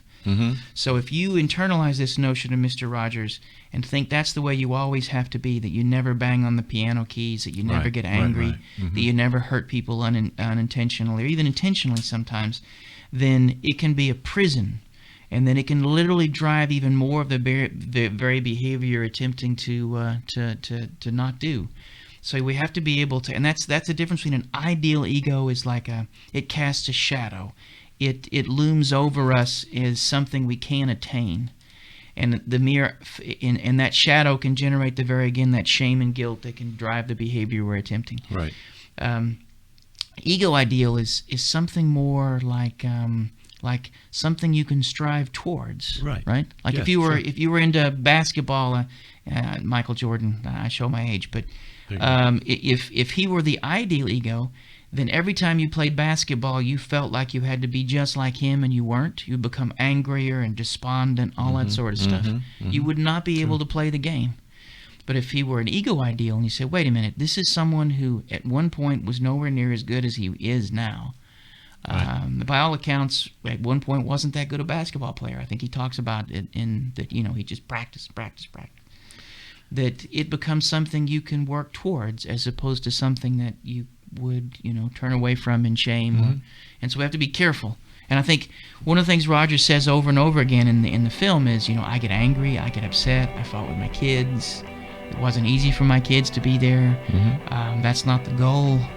The goal is to be kind to yourself and others, and we have to just keep working at it. You have to work at it, and it takes time, and you can recover when it goes off the rails a little bit. Need to bang those lower keys over there. All right, thank you, sir. Appreciate it. It's been a fun Saturday morning here, learning more about movies. All right, and so I guess we'll take it from there. See you next time.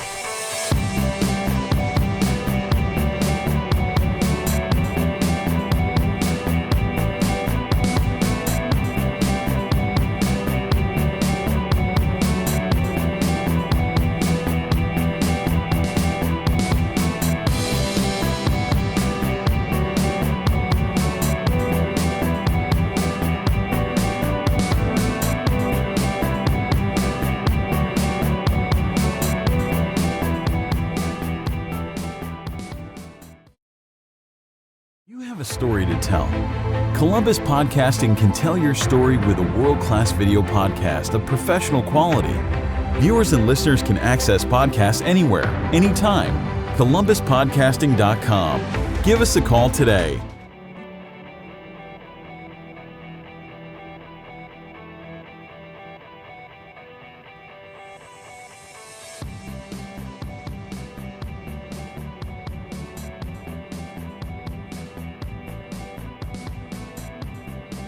All right, we're in the studio. It's Saturday morning. It is. How are you, my friend? I see you have a little bit of a cough there, but is that okay? I did. I came down with something last weekend at the tail end of it, and I've been fighting it off. Right. At one point, I think on Tuesday, I was crying tears of blood. That wasn't a good sign. Oh, that's not a good sign. You need to go to a doctor immediately. I went to an exorcist. An exorcist. It's about the same for you, as I understand it. Yeah, it was. It was good though. But I've been lots of vitamin C. Okay, that's good stuff. Unfortunately, though, I thought, I've been trying that Zicam and vitamin C. Yes, yeah. But I thought they were all suppositories, so it didn't go quite as well. Oh, wait, you didn't. Didn't go quite as well as I thought. You're going to have to read the instructions next time, please. And then refrain from telling us about it, maybe. Actually, and also I thought with suppositories, I didn't think you were supposed to take them out of the bottle. So. So in terms of reading the instructions. Oh, my goodness. I don't know how this is going to go today.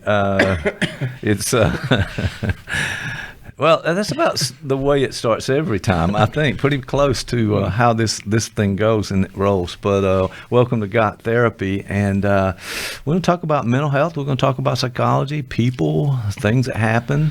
And speaking of things that involve that area of the body, asteroids.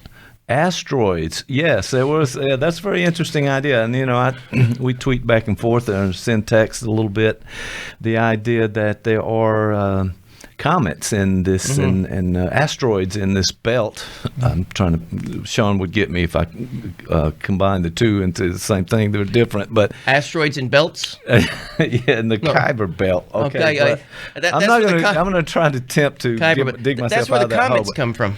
Well, that's what happens, and I think there was an article about 200 of these very large obstacles that could come back, and it's been asteroids. Asteroids that I think some. By the way, I had an uncle who had a really bad case of asteroids.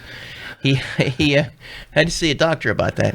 You see, I'm just trying to collect my thoughts and get this get this sentence out. But now, I'm struggling with it occasionally. But the idea is that, some 2,700 years ago, there's some scientific evidence that say that the Earth was bombarded by these asteroids, and it caused a lot of problems around our world.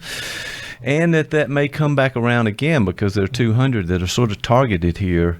And what do we do with that? So, first of all, it's a sensational article that came out that with those headlines that we're all doomed. They were all doomed, and we have to. That's the way they get clicks, and that's how they sell materials, both for media, online, and in newspapers. And it's one of those kind of a shocking things. It's supposed to shock a little bit and get you to read further and buy the newspaper, buy the ads from the media and that kind of thing. So I don't know what you think about that. For me, it's like, okay, I think I've heard this before, but there's a little grain of it that says, hey, what if this is real? Are we ready for that? Are we just sitting duck as a planet? Or what do you think about that? I think it's Jack Van Impe. He's one of the televangelists who kept predicting sort of the end of the world and whatnot. And he did this show where they would read the news and they would filter it through revelations and Bible verses and whatnot, and show the end of the world thing. So there is a thing about this investment in the end of the world that we seem to have. That there's we are drawn to it. It's a narrative that keeps popping up. Yes, it is something about. Speaking of, so you can hear that warning siren. There is a warning siren in the background. I don't know if it's picking up on the mic, but that's indication that we are at 12 noon here in Columbus, Georgia, in the southeast of America. Where it's always the end of the world. And whether it's the end of the world or not, every noon we're going to hear that siren, just to test just a test. I want to say that, speaking about that, just in the last week or so, I think I was out at a friend's house, and this thing went off right before the rains and the sort of strong winds, maybe even tornado warning kind of thing came through, and it was like, hey, this is actually working. I don't know if everybody's paying attention to it, but we do have a system to sort of protect us from this strong weather, and with the climate change that we've so much in the news, and those of us who've watched the weather, we see that there are stronger storms, more of them, those kind of things happening. So the point being that this thing warns us, it's still going off in the background right now, it warns us of impending doom. That's not the word I was looking for, but in this case, maybe some strong weather or something that we need to be alerted to. So the question then, if we move back to the asteroids coming in, do we have a system like that? Do we? Is there anything that is going to warn us and say, hey, because there's been a couple of disaster movies out, I think, and parodies of all of that, where this is the end of the world, and you've got I think there was so many times. There was one with Bruce Willis, wasn't it? Yes, that was one with the asteroid. Turned out he was dead the whole time. I don't. No. Oh, that's Sorry. That's no. That took me off guard, but as usual. But I think what that movie was about was they had put together a plan real quick and launch a spaceship up with these cowboys who went and destroyed the asteroid or moved it out of the path. So, but I don't think the warning system here in town about thunderstorms and tornadoes not the same as asteroids coming toward Earth. 200 on the list. So I'm not sure we're ready. Are we ready? Is anybody doing anything? Somebody needs to research this. Well, as you know, when you sent that to me, my first thought was, as always, what would Freud say? Really, it's right. I know. I got to go with this. It's a habit. So that's why I was saying this notion of investment, and that we may want to think about this in terms of how doomsday scenarios and doomsday narratives, they have a place in our libidinal economy. There is something that we like to, that they are. We consume dystopian future novels. That there is a long history of the Earth being destroyed. There's even a TV show, I think, that you could. I think it's still going on, or maybe it's being rebooted. Where what would the world look like if man were gone? And they sort of show you areas that, what it would look like if we suddenly disappeared. And right. I think I've seen many of those, actually, a number of those movies anyway. It seems like the plants start growing over the concrete and the buildings, and everything looks like a lush jungle again. And it's all kind of positive from a nature point of view and other kind of things. Well, we do seem to be causing some trouble. I'm just saying, Evidently, we have. Yeah, don't want to admit it too much in certain groups, but just if you look at all the barbecued koalas in the last couple of weeks, I just ask. Devastating. That's not a. No, I hope we don't have too many of those pictures, but I'm sure somebody has to document things. But it's bad. But the thing that we want to ask ourselves is what makes these narratives enticing? And not to divorce them from reality. Asteroids or things have hit the Earth in the past and have certainly caused some changes and all that sort of stuff. Right. But from zombies to asteroids, there's always these narratives that we seem to invest in where the world comes to an end. And the question you might want to ask ourselves are, what itch do they scratch? What purpose do they serve? Individually and collectively as a community and as a society? And one of the things that and there are a couple ways to approach this, but I brought Jack Van Impe up as a sort of as an example. From a Freudian perspective, they can be the worst kind of symptom, because as long as we toy and play with the idea of the asteroid coming, it may keep us from actually acting on it. I wonder to what degree that we're so saturated with these end of the world, these dystopian sort of future things, that they generate a sort of fantasy pocket that we sort of we find ourselves lost in, and maybe we don't do anything about them. how many? Maybe we do have some sort of early warning detection system for asteroids that are coming our way, and maybe we don't. But it would be kind of sad that if that is a potential outcome of 200 asteroids coming this way, why don't we have one? Why don't we have something in place? Some kind of system that is an early warning system. Hey, why not? By the way, I'm not sure how 200's a lot. First of all, and I think that's kind of scary because they usually just have the one big one that's coming. If I can see on my phone every time somebody rings the doorbell in my house, I should be able to see a 5 mile asteroid. Come to think, I should be able to see. Right, you and the Russians are watching what happens at your front door. I understand from all the hacking that's going on with those. Well, we are getting a hurdy-gurdy from the Ukraine, and that you've ordered something from the Ukraine. Okay, good luck with that. Well. We got a hurdy-gurdy and a hand-launched missile. It's two things. Interesting, because Ukraine was not a topic of conversation until the last year or so, and it seems like we can't throw a rock without hearing about the Ukraine in some way. And you ordering, okay, so. Maybe you're part of the problem here. Maybe I should. Maybe maybe the Ukrainians are going to save us from the asteroid. I don't know what. Maybe that's what. I like how you tied that together. It could very well be. I don't know. Well, so our fantasy about these utopian views or the zombie views, either way, I can think everything's perfect and versus the zombies are out to get us.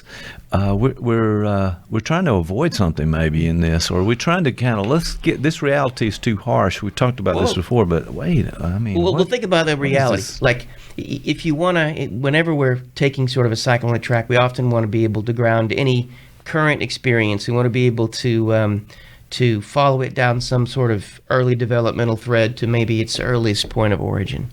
So you could ask yourself, what is the first asteroid? What is the first doomsday scenario that we're often faced with? And if you were, again, channeling Freud, there is something about the move from the ease and the rhythm of the womb into the world that suddenly confronts us with a number of asteroids. And one of the things that Donald Winnicott talks about this, he was a pediatrician and psychoanalyst, and one of the first potential asteroids was something like hunger, which is probably something we didn't feel in the womb because of, we had an umbilical cord that sort of answered these nourishment needs. Through the mother. So Winnicott, he reasoned that the very first catastrophe we had to deal with was hunger. And it's a catastrophe that came from the inside. Mm-hmm. And so from that moment on, we have had to work through regulation from someone else initially to be able to do something with the feelings and the catastrophes that we're faced with. And the infant is faced with a series of catastrophes, having to deal with hunger, gravity, all these sorts of things, sights, sounds, smells. You can think that there's a potential for more than 200 asteroids to befall all of us at the moment of birth. And so we come up with, we are assisted in the solutions we come up with. We're often helpless to the solutions we're given by caregivers earlier in that point in our life. Thank goodness. And then we're often sort of, depending on the quality of that care, we may be cursed with the solutions that we're given. Okay. And even the best caregiver doesn't arrive in time before hunger finds us. Right. So to a degree, we've all been threatened, maybe even assailed by some sort of asteroid, a metaphorical asteroid of sorts. And so a Freudian take on this is that in some ways, every time we dance with dystopian things, art, literature that moves in that direction, or even news, it's a way of engaging once again in the very thing that we were experienced early on, and that there is something in that dance that is allows us to have some mastery over it. Okay. And that's also what can make it dangerous to have these sort of, not only is it the boy who cried wolf, But in some respects, it may be enough for us, many of us, simply to be scared by these headlines that we don't do anything else with them, if that makes any sense. There's a way we don't do anything with them. Right, and because we're simply using them as a way to sort of to re-experience and remaster something that's already happened, as opposed to something that's potentially in the future. Right, like it's something at a low level too. That it's a headline in an article. I can dismiss that and not look at it and laugh at it or have another reaction, but I don't really delve into it. I don't connect it to some of the earlier traumas.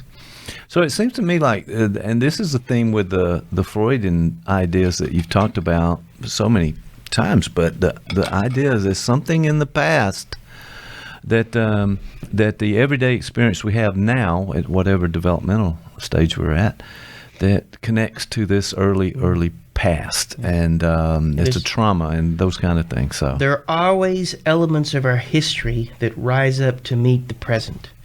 We never face the present moment without these filters, not just filters, because in some ways that's the difference between perception and apperception.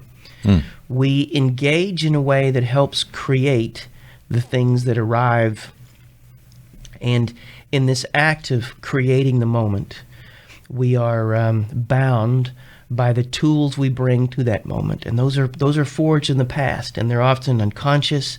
They're forged at key developmental moments. I was having a conversation with someone about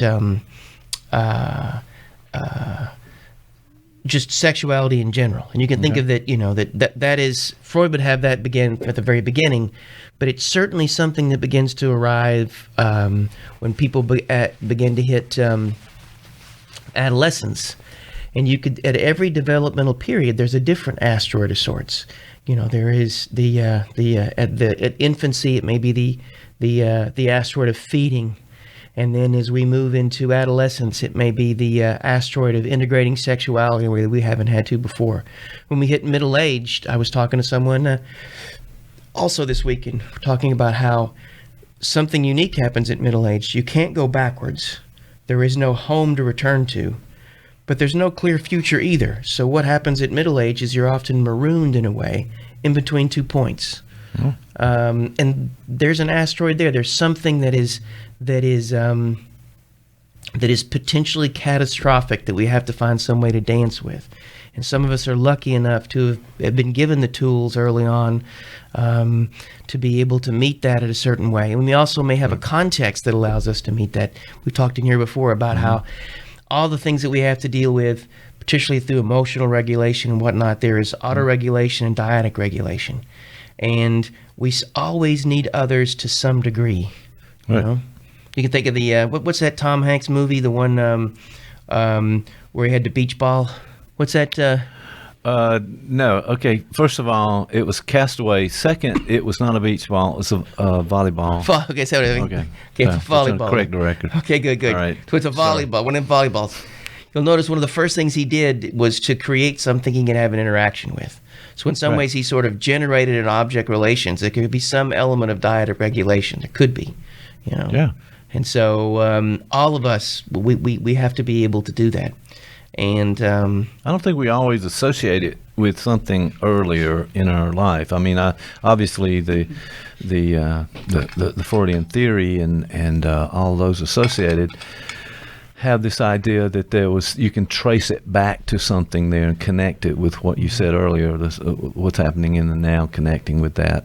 But I'm not sure that we always, average Joe on the street, we're connecting it to something. It's usually in this moment right in front of us in the here and now, as opposed to being connected. Although the theory seems to make sense that it is connected to something earlier. Well, it's connected in the sense that the brain and the nervous system of the individual facing the present moment has a history, and our nervous system is directed and built and bound, particularly through early experiences. I mean, there's the dance between nature and nurture. As I say, that is nature through nurture.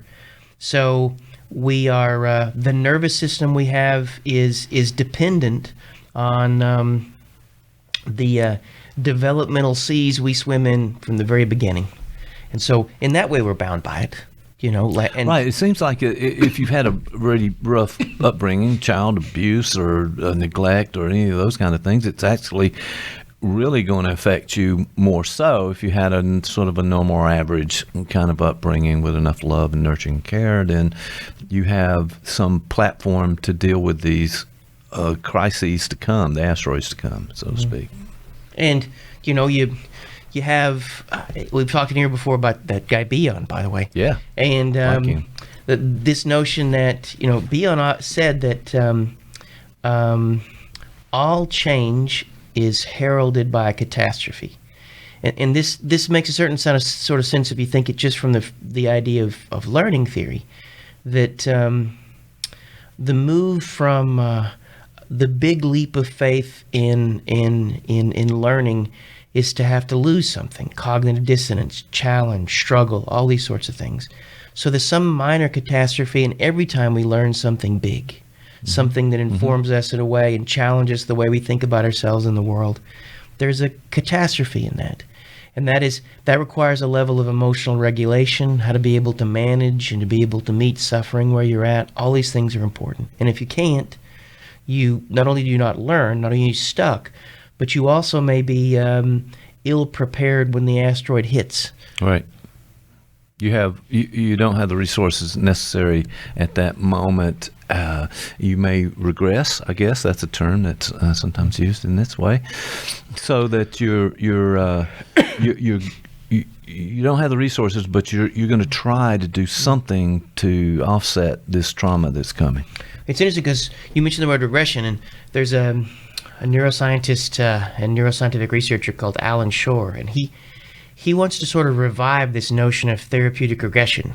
Right. Because he thinks that that's how real learning with a capital L occurs. It requires some form of helplessness. It doesn't mean you have to become a baby again. Right. But it's regressed in the sense that someone develops a level of dependency, a level of dysregulation, and that's what could make therapy very, very powerful and important. It's also a criticism he pulls from some of this data, and I've seen it. There's been some increasing criticism, particularly of CBT treatments and their focus mainly on cognition, even though DBT and stuff are now focusing more on emotional regulation. But they're often very short-term type treatments, and the symptom recidivism and the resurgence of symptoms, all that sort of stuff after 6 months of treatment are pretty bad. There's right. Okay. Whereas longer term treatments, particularly in this case it would be psychoanalytic ones, where there is a guided and contained, there is a generation of some level of dependency, and that this allows for the sort of changes that can be internalized, and that nervous system that's going to face the present is now changed and altered as a result of that in a way that briefer treatments may not allow it to happen. Right. And Shore sort of credits this notion of creating a space where regression is possible.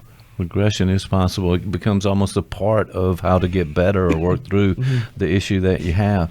Well, it's kind of interesting that we categorize some of these things. I mean, I think with and we talked about this on other shows, but there's just a flood of information and media and everything. Information is coming at us so much, and our brain is not quite ready for some of the technology and things that are happening. But the notion that we have to sort of categorize the traumas. Though 200 asteroids coming at Earth, I haven't heard much else besides this particular article, so I can dismiss that. Or maybe I'm the person that hits and they say, wow, here's the end of the world again. This time I believe it. So I don't know. People have to sort of almost like a choice of how you respond. I don't know if that's a choice or not. What do you think? Well, I don't. The initial affective response is not a choice. Right. There is a feeling that arrives. The choice may occur, and there's a real. Even this notion of free will becomes really problematic when you begin to think about it in terms of what actually happens when we appear to choose and then initiate action or behavior. There's a lot more complicated things going on in there, and that, and so I suspect that to individuals who already have a propensity for anxiety, this article may make them more anxious. It may already fuel an obsessive ruminative element of them that they are already dwelling on. Okay, the end of things. In this way, I just had a thought of one of our other episodes about confirmation bias, that you hear, if you're anxious, you hear something that makes you more anxious, you tend to spend more time and believe it, and those kind of things. So that could very well trigger some of that you already had in motion in some ways. And next thing you know, you got you're buying half a ton of peanut butter and storing it in your basement. Right. Yeah. You're building the shelter, but I think if the big asteroids are coming, the shelter may not help. I don't know, but something to think about. You buy in bulk is what you're saying. I got enough peanut butter to last me for a couple hundred years. Just saying. And I got a peanut allergy, so it's really going to be. Well, that even complicates it even more. Really, Not sure why you're making that purchase, but well, you got to work through that allergy so you can actually use that peanut butter. Yeah, I had a friend tell me the only way I was ever going to get swole is due to allergies. So swole. Swole, that's okay, yeah. I'm swole, sorry. I was thinking that was a. It's not a, somewhere between woke and swole, maybe. I don't know. It's not a slow woke.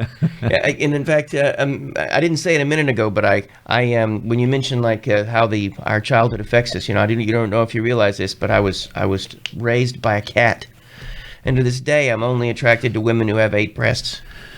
Oh, that was a bit of information that we really didn't need to hear about, but there's something wrong. But I'm not sure being raised by the cat was what the problem was. Well, I don't know. There's this, like I said, there's just so much information out there, and we have this childhood that sort of led us to the personality that we are now in some ways, as we talked about, and then we have to deal with these constant threats to ourselves and to other things in a context that we're not really sure how to respond, at least in a emotional way, because maybe we don't have the ability to control that so much, but. I don't know. The issue of these news headlines and what's going on, it's almost a numbing kind of a response. Well, you're the one that sent me this thing. So, what did it do to you? You saw this thing. What did you suddenly did you go buy the peanut butter in bulk? What did you do? No, here's what I do typically. I don't know, but I want to say there's a pattern here or not. But so I'm scrolling through the Twitter, which I've subscribed to a certain group of folks that send information out. Some funny and humorous, others are more newsy and hopefully helpful and educational. So the first response is, okay, look at this sensational headline. They're trying to sell papers or website advertisements or something. And then if it hits a level where I go, I wonder what's behind that, and I'll start looking in. So I'll go to the article and start reading who it's about, who said this, what's the evidence there for. I'm looking for something to sort of verify this is being real. You call up the Cruz and ask him if he knows anything about these asteroids. Well, I need to. I really need to, because as we know, Sean Cruz and the Cruz has all the information about this. I mean, that's what he studies, right? So, I think he had asteroids once too. Oh, I don't know how to respond to that. He knows about them, but So yeah, I want to read the article. It turns out it was on a podcast. Somebody was talking about this. This is actually the author, and I'll put the name up. But the author is a person of a scientist and looks at this anthropology, looks at all of the history and so forth. And there was some legitimate concerns that we're not prepared was the bottom line in all of this, and we need to do something. NASA has done a lot of things, and there was a sort of a hint that there was something going on to detect these things, but prepare for. I'm not sure that's really moving very fast. So That's what I did in response to try to answer your question. Was that I dug deeper into it to see if it hit the level of something I could believe. Did it enough evidence there? So you said, well, you went and you looked. You wanted to educate yourself. So you responded. It generated enough of an emotional experience or an affective state that at least engendered a curiosity. So you invested. You looked into it a bit more. Yes. It's not quite all of it. Let me just add a couple more things. It was a picture, so it was a graphic representation of these multiple asteroids just out of the Earth's atmosphere, about to hit the planet. That was the first thing. So it's a visual that I responded to at the very beginning before I read the headline. So I had to put that in there because I think that's another sensory piece that there was a visual. It was a drawing of an asteroid about to decimate the planet. Exactly. Yeah. That started the whole thing. So it started with a visual, and that often happens with me. I'm kind of there's something, and what is that about? Let me read the headlines and go on. If I want to be honest, that's how it actually happens. So as a visual generated an experience, you were able to turn that experience into curiosity. You were able to explore it. And then at the end of this, you concluded what?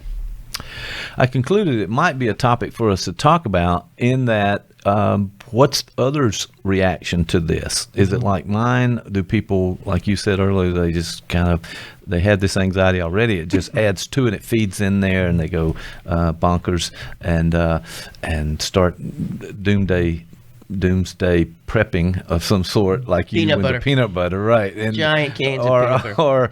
Or what? I mean, should it be just dismissed by because it's another sensational headline and it doesn't have anything to support it? Well, and in a way, so it sounds like for you that the jury may be out. That you will continue to, if more information shows up, then you might go out and buy the peanut butter, or.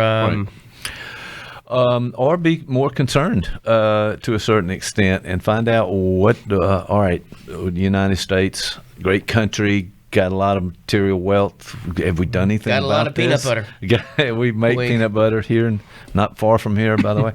And so, are we really, what's the percentage that this thing is going to happen? And if it does cross a threshold of some sort, then do we have ways to do it? Now, in the article, it also talked about that just a little bit, that you don't want to bomb these things and blow them up like a nuclear weapon. They're going to blow things up into tiny pieces that still have the same terrible outcome and impact. You just got lots of things hitting you. Yeah, lots as opposed to the big one. And so they said you have to do something by the way of putting a rocket or something to land on it or get close to it, to move its path out of the way, and that's a possibility.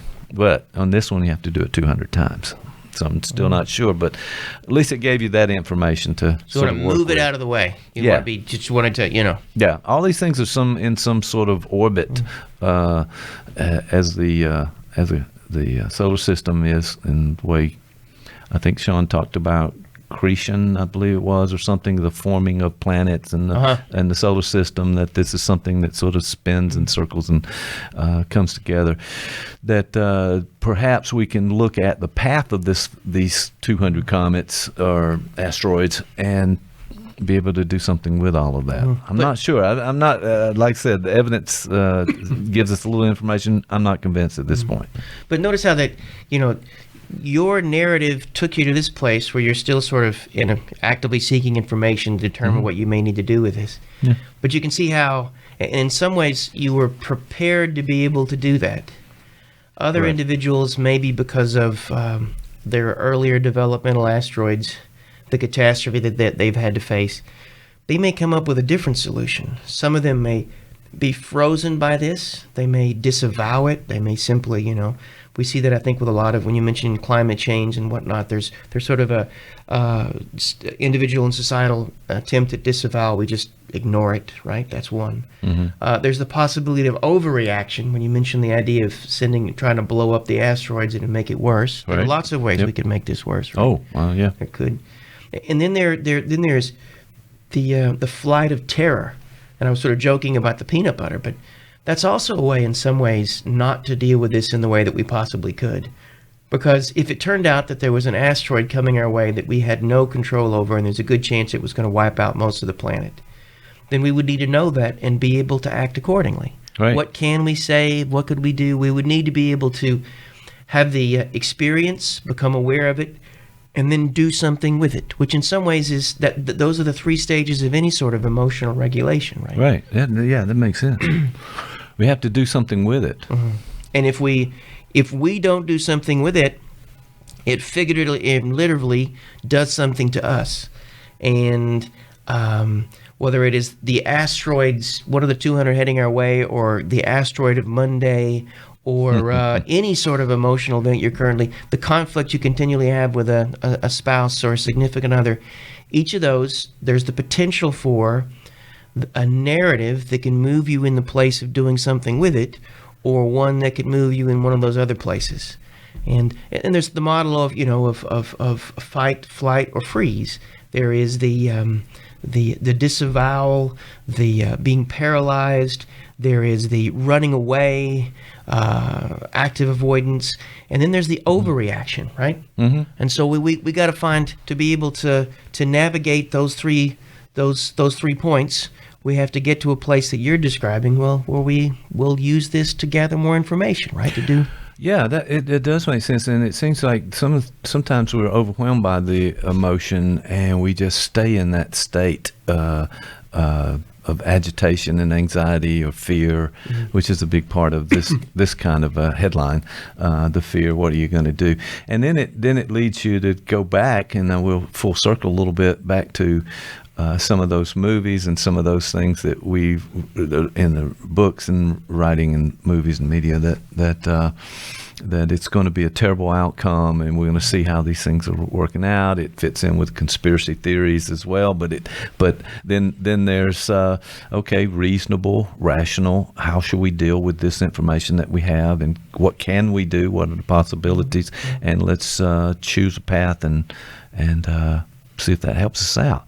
But there's all these people who just have really a lot of trouble with that emotional regulation. Mm-hmm. The systemic window, as we talked about so many times. And sometimes they get to be president. Okay, there you go. Knew we couldn't go far, but hey, that's all right.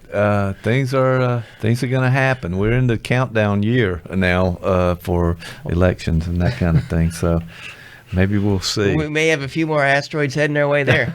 I don't know. Lots of asteroids. Seems to be the most engaged, talked about topic too. Asteroids or the current election or the election cycle? Well, the way you combined both of those together, I was thinking, the impending doom or something happening here. So it's. I don't think it's impending. I think it's pended. It's what is it? Yeah. What's the opposite? I don't know. It's already happened. It's there. It's there for us. It's been pending. Yeah. So I don't know. We just have to deal with the. I mean, this was an example of probably a million of these kinds of things from the media and the headlines trying to grab your attention. They're trying to shock you. Mm-hmm. They're trying to, frighten you. Fear seems to be a big seller in so many ways. And if you're talking about politics, that's certainly a part of what's happened there. But fear sells. Mm-hmm. Well, there's several things to think about that. You mentioned that the notion of the euthymic window. There are a way in which we look for things that'll get us just at the top part of that euthymic window. Horror movies, news stories that are gloom and doom. There's a way we get you a certain level of pleasure we actively seek out those sorts of things because in a way they balance us. We want to pull ourselves up into the places of fear, a little like a roller coaster ride. Yeah. And so we're often looking for things that will generate those sorts of experiences for us. And that's kind of what I was meaning earlier, that there's a way we can be trapped by that sometimes this constant flow of horrible things actually drives us to inaction because it simply fulfills a purpose of maintaining some sort of balance. It doesn't trigger action. It's just we keep looking at these things and we keep, and you also mentioned this notion that, that it plays a part in politics. And oftentimes that, you know, a political opponent will attempt to make the other opponent look more dangerous than the other. Right. And there's some indication that under fear, for instance, I think this was it Drew Weston who did this study, or maybe he just mentioned it, but that we will lean more conservative when we're afraid. And there's something about these broad political categories that correlate with neurological states and categories of emotional regulation. Mm-hmm. When we move into places where we're more afraid, we're going to want order. We're going to want structure. We're going to want certainty. We're going to and that pulls for more conservative ideology. Mm-hmm. If liberal ideology is much more marked by an openness to experience and things like that, those diminish when we're afraid. So you'll often see, and I think there's some research on this, that particularly when it comes to Republican candidates who tend to be on the right, they tend to lean more toward, you know, they're going to take your guns, they're going to kick in your door, people are going to come over the border and, you know, and attack your cat. There are all these sorts of things that you get, and they are a surefire way to either motivate a certain base, right, but it also may pull other people in the direction you want them to, because when they're afraid, they move in that direction. Right. And it's a collective in a way, right? I mean, you move that group in there, almost sounds like we have the same ideas in this group. Sounds a little socialist to me. So that gets some the people reverse afraid of everything there. that gets some people afraid. Well, when you think about it, this notion of individuality, particularly if you look at it a more conservative way of thinking about individuality, if there's this notion of the individual versus the collective, and somehow on the left it's much more collective, and on the right it's much more. But there is a tribalism that drives conservative politics, mm-hmm, that is in some ways anti-individual. Yeah, that's I think that's very, very. Yeah, it's good. Not. You are free to choose to be a straight Christian who likes chicken. And guns. And guns. Whereas, you know, and if you don't choose those things, you are outside the tribe, and that you are you could be potentially suspicious.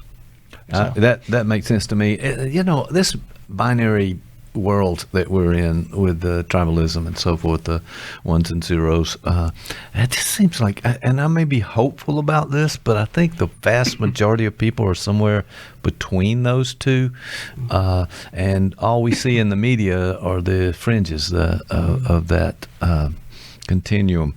So I'm hopeful about that maybe we can learn to balance these things out in some way. Well, the future will let us know about that as well. Oh, there's not going to be a future because the asteroids are coming. So, that's right. I'm sorry to mention that, but bring that up. But I don't know.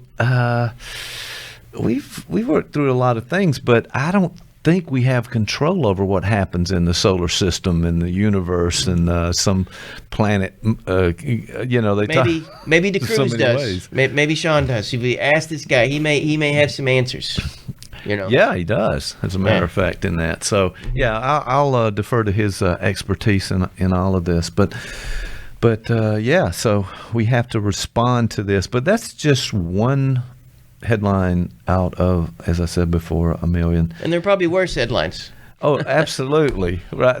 This one was, okay, kind of benign in a way, that it just happened to pop up, and there was a nice picture, and I'll pull the graphic up here. But all right, it gets you thinking about it, and also it's a diversion from the day-to-day grind of all the other things that are driving you crazy, maybe. That euthymic window, you will seek out a certain level of stimuli because a level of excitation allows you to return to that placid normal. And you're right, there is a grind in that. We want to be scared, we want to be sad. The movies we watch do either one of those things. You know, there's Old Yeller dies at the end. I don't hope I didn't give that away. Oh, too late. You know, and that's that bottom part of that euthymic window. And then we watch, you know, some guy with a chainsaw. That's on the other end of that. And so we gravitate, you know, toward. And then there's some movies like that movie, The Lighthouse. It seemed to, you know, just. I don't know what you're talking about. I've actually blocked that entire experience out, so I don't know. Is that something I should see? Maybe. All right, it's up for an award. All right, we saw it win. Here's one of the this would be a takeaway from this. All right, I think the way to think about this is that we shouldn't just look to the sky for asteroids. We should look for the ones that are arriving on Monday morning when we wake up. We should look for all the things that dysregulate us with the potential for being able to be changed by them. We often are not in ways that we should. Right. And so our capacity for that to accept and to become aware and then do something with those things we feel, those steps could be necessary. So my worry isn't as much because if there are asteroids coming, it'll depend on our ability to be able to do something with the feelings that their shadows give, because by the time they hit, it's too late. Right. And that requires our ability to do something with our feelings. And I think again and again and again, that's something that we need to work on. I'm with you on that. I don't think we spend enough time processing and really the self-reflection and, you know, weighing things as opposed to just taking an opinion and being in the group maybe, and it feels good to be in the group and everybody seems to think alike. That's not true, but you conjure that up. And so maybe it's this deliberation and questioning things a little bit. Maybe some critical thinking in there might be helpful. Maybe critical thinking, critical feeling. I think that's important. Okay. Also, the other thing is to think about too. There's something that we got to discuss before we go. All right. My favorite band in the world. Yes. Their new album came out last night. Okay. Wire, and the name of the band is Wire, and the album is Hive Mind. Hive. And let me just say, all right, you got to listen to this thing. These guys have been together since technically '76. Their first album came out in '77, and wow. One of the reviews I read, they've never made a bad album. And I think you know, well, they've only made 2. But okay, no. Well, you know, how does this happen? That this is the band you love, and I know you've talked about them. You've been to their concerts. You can't wait. I'm going to be seeing them in March. Yeah, I knew that was happening. And so here's the thing: why aren't they known more widely? I mean, here's the thing. What's going on here? There was a famous saying. I think it was Greil Marcus said that when the Velvet Underground released their first album, 500 copies were sold, but everybody who bought one formed a band. Wire are tremendously influential. If you listen to the band, REM were influenced by Wire. Lots of new wave bands. David Bowie took some Wire-isms with him. Their first album, Pink Flag, is usually when people list the top 50 rock albums of all time. It's usually in there somewhere. Okay. So all right. They're a band that, and I think probably why they wouldn't be known is they're too odd, and they're too arty and weird, to really be mass consumed. Okay. So people they take elements. In fact, there's even a thing called, if you'll listen to reviews, particularly indie bands, they'll often say, well, this band sounds like Wire. Or this is wiry. So there's even like a genre, they become like, you know, how certain directors, like if it's Fellini-esque or, you know, all that sort of. Right. Or Spielberg-esque, whatever. They become an adjective. Yes. So you're right. They don't have mass consumption, but they've managed to find a way to embed themselves into our discourse. They've changed the course of the symbolic order in their own way, and that in of itself is an achievement, I think. All right, my friend. You are definitely a fan. So, and people listen to this. Hey, go listen to Wire. Go pick up the Hive Mind. It's good. Hive Mind. It's not an album, is it? It's an album. Still call it albums in these days and times. I mean, now that vinyl is back. Vinyl is back. So that is true. You can buy an album. I unfortunately was streaming it last night before I went to bed, and and so it's good to hear that you've made that move up there to streaming. All right, well, good. If the cold doesn't kill me, I'll listen to it again today. But I'm probably after this going to go crawl into a ball and take a nap. Sounds like a good thing to do. And listen, you need to take care of yourself, because this cold is an asteroid coming for you. Yeah, this is an asteroid, do something with that. All right, final words. What else is going on? Anything else we need to know? Oh, you're doing a talk coming up. I am. I'm really interested in that. There's a group that's actually going to form and sit in a room and listen to you. There is. This is going to be fun. All right, give us a little bit of the topic and where are you going to go with this thing? It's at St. Simon's Downs. I'll be giving a talk on ethics. Ethics. Ethics. Okay, my friend. I know you very well, and somebody needs to be there to help you figure out what the ethics really are before you say something unethical. That's a little like a Catholic priest doing a talk on sex. Really? Oh, it's kind of like the same thing. It's like this, he's probably heard of ethics and seen pictures, but maybe not really ever engaged in any. I'm hoping it goes well, and before you go, take a look at the code of ethics somewhere. Just pick one up. I'll tell you what, I got it tattooed. I'm not going to tell you where, but I can make it dance. That's all that you need to know. That's way too much information, and on that note, we'll see you next time.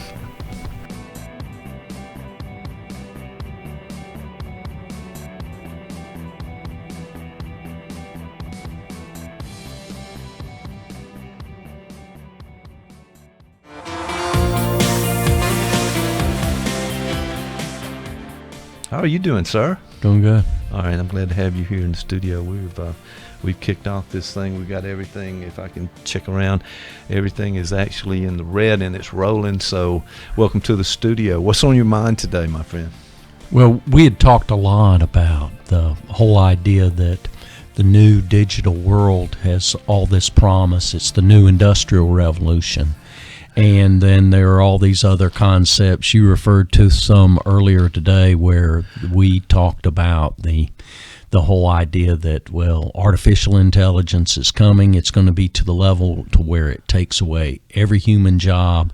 Humans will be left without jobs. And I think there's a book by Harari that makes that point, that ultimately there'll be an elite that runs technology, and that everyone else will just be sitting there and living off the government dole. That's sort of some of the conventional wisdom that's out there. So ultimately, is it true? And I'm asking your thoughts on this because you're the big technology guy and do all the. Sorry about that. Go ahead. So is it in fact true that that technology has achieved all this promise and has radically altered our life in a way that's increased our productivity? Well, now you just sent me a loaded question over here, and I saw all of the different things that you just threw into that question to make it more complicated. Because is technology moving and changing our environment? Yes. Are robots taking our jobs? Yes. As a matter of fact, if you go in the manufacturing warehouses these days, you don't see immigrants working. You see robots working. Yeah. Maybe somebody had called them immigrant robots. Mm-hmm. They've come in with the sort of political climate there. They've come in, and that's where do the people go? So that's a serious problem. So in a way, the technology is actually canceling out some of our gains. The progress and moving toward that is going to make life better. Yeah, it is going to make life better. It has already. It's made it more complicated. I'm no expert at this. I can only tell you from personal experience and things I've come across. But the technology can be a double-edged sword. It can be a friend or foe. Yeah. And I think the promises is part of the problem. Now, so this is a part of your question. We're going to rewind that question and look at it later maybe, but it was like I said, it was a loaded question, but there's a piece of it that these are promises. Hey, your life's going to be easier. That's right. Well, wait a second. What? And be specific about that. you're going to have a flying car. Remember that one. Right. I think we're going to talk more about that whole idea. Yeah. Title of an article, which I think you've said and I think I've said at some point, where's my flying car? Because I was promised that when this technology thing took off. Yeah, or just the driverless car, which right now is fraught with all kinds of difficulties. And the big proponents of this have had to walk back their projections because these driverless cars keep doing things, and this driverless technology keeps ultimately killing people, even though probably they're a lot safer than human beings driving the cars. You know, the idea, I guess, is that, well, you know, if I get in a driverless car and then it wrecks, I don't have any control. So folks have that in the back of their mind, the whole "I don't control it" concept. Right. Yeah, and it will be a real process of change, and I think you're right. Some of these people have, Elon Musk comes to mind, that have put these real short-term goals where everybody's going to be in a car like that or something. And I think they do that on purpose. I think there's some kind of strategy behind the crazy talk in a way. I do believe that, and that's something we can talk about more too on many subjects.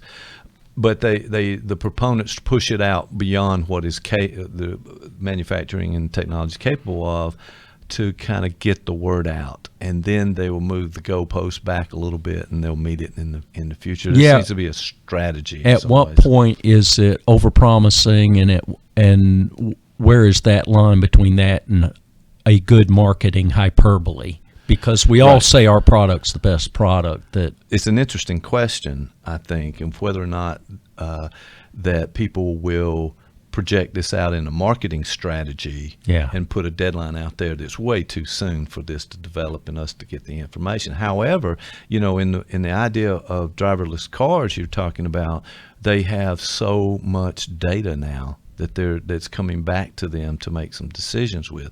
And I think in a way that's how technology works. It provides analytics. It provides data that you can then begin to measure and make changes in the product and make things better. Mm-hmm. So that, I think, is good. But back to your loaded question.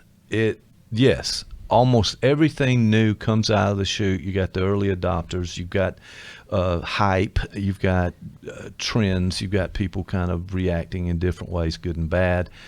And then eventually, as progress moves along, things settle out. We get more accurate picture of what's happened. So unfortunately, Tom, you do not have a flying car that comes out of a suitcase like on the Jetsons. So I'm sorry about that. My worry is that the whole idea that really what the business is in the United States is a software business.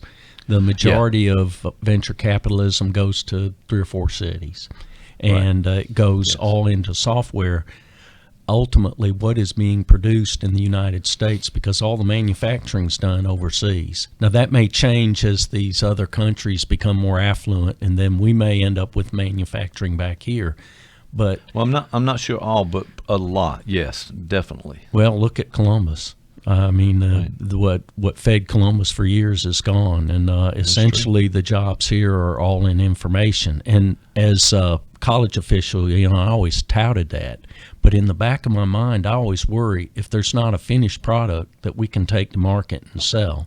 It's kind of hard to sell concepts, and it doesn't create jobs for everyone. In other words, those folks who are in the information software business are going to have game in that area. So what happens to the rest of folks? That's a Harari idea that, well, they won't have anything to do. There won't be anything for them to do. Yeah, there's almost a digital divide, if you will. And lots of divides we're having to do with people have and have nots, kind of those kind of things. You're right about the big cities having that technology and sort of centered there. I think not long ago there was some, just a few months ago, I think it was Amazon who was trying to locate their new headquarters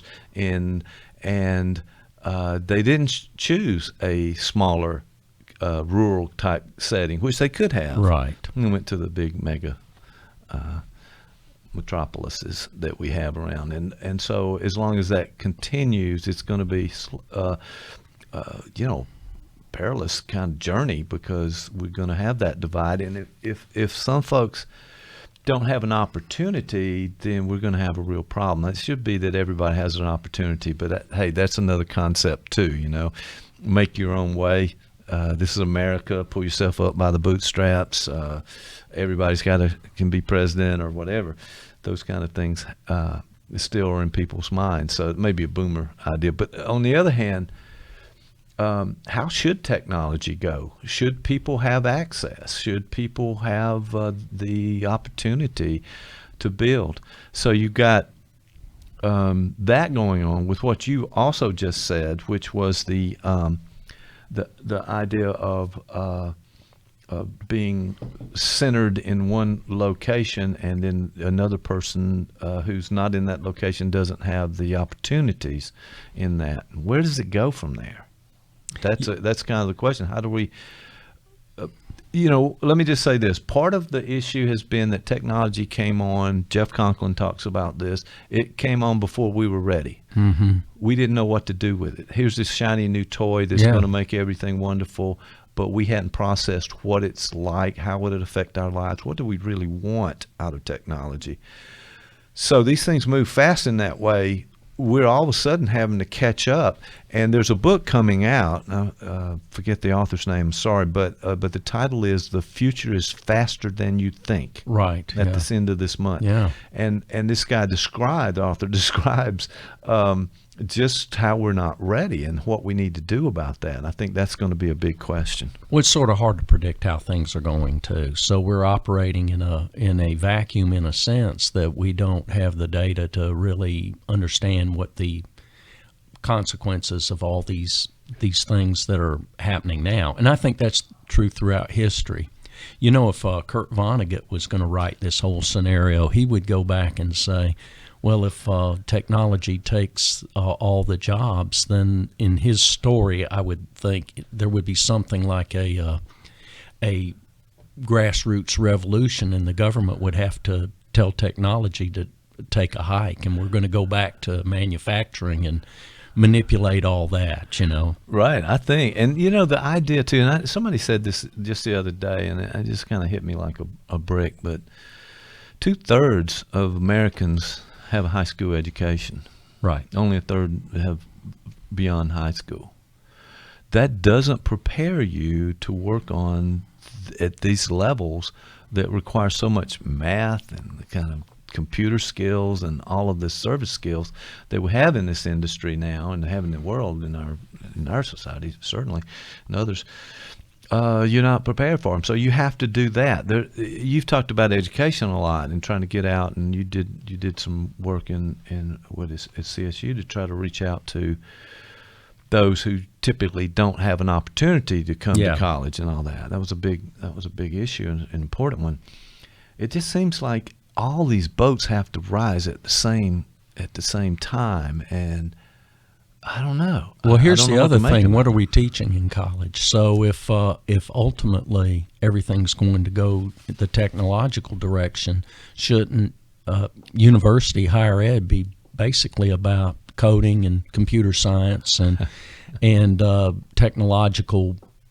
Certainly have the math and science and that kind of thing, but right. Well, all these other things we teach in college, should we just sort of forget about that? Because really, ultimately, it doesn't prepare you either. And the same thing's true in public schools. We have this huge canon of things we teach because we have this American ethos where you're building the better citizen, the voter, and everything. But now, are we in a new age, or their new set of skills? For a while, the buzzword, everybody was studying critical thinking and soft skills. That was going to be the new thing. Right. But now I think we're off that too. So I'm not sure where we're headed with that. It really is hard to know, but it just keeps moving. Yeah. And if this the technology sector moves faster than everything else, all the other sectors, then we haven't figured this out yet.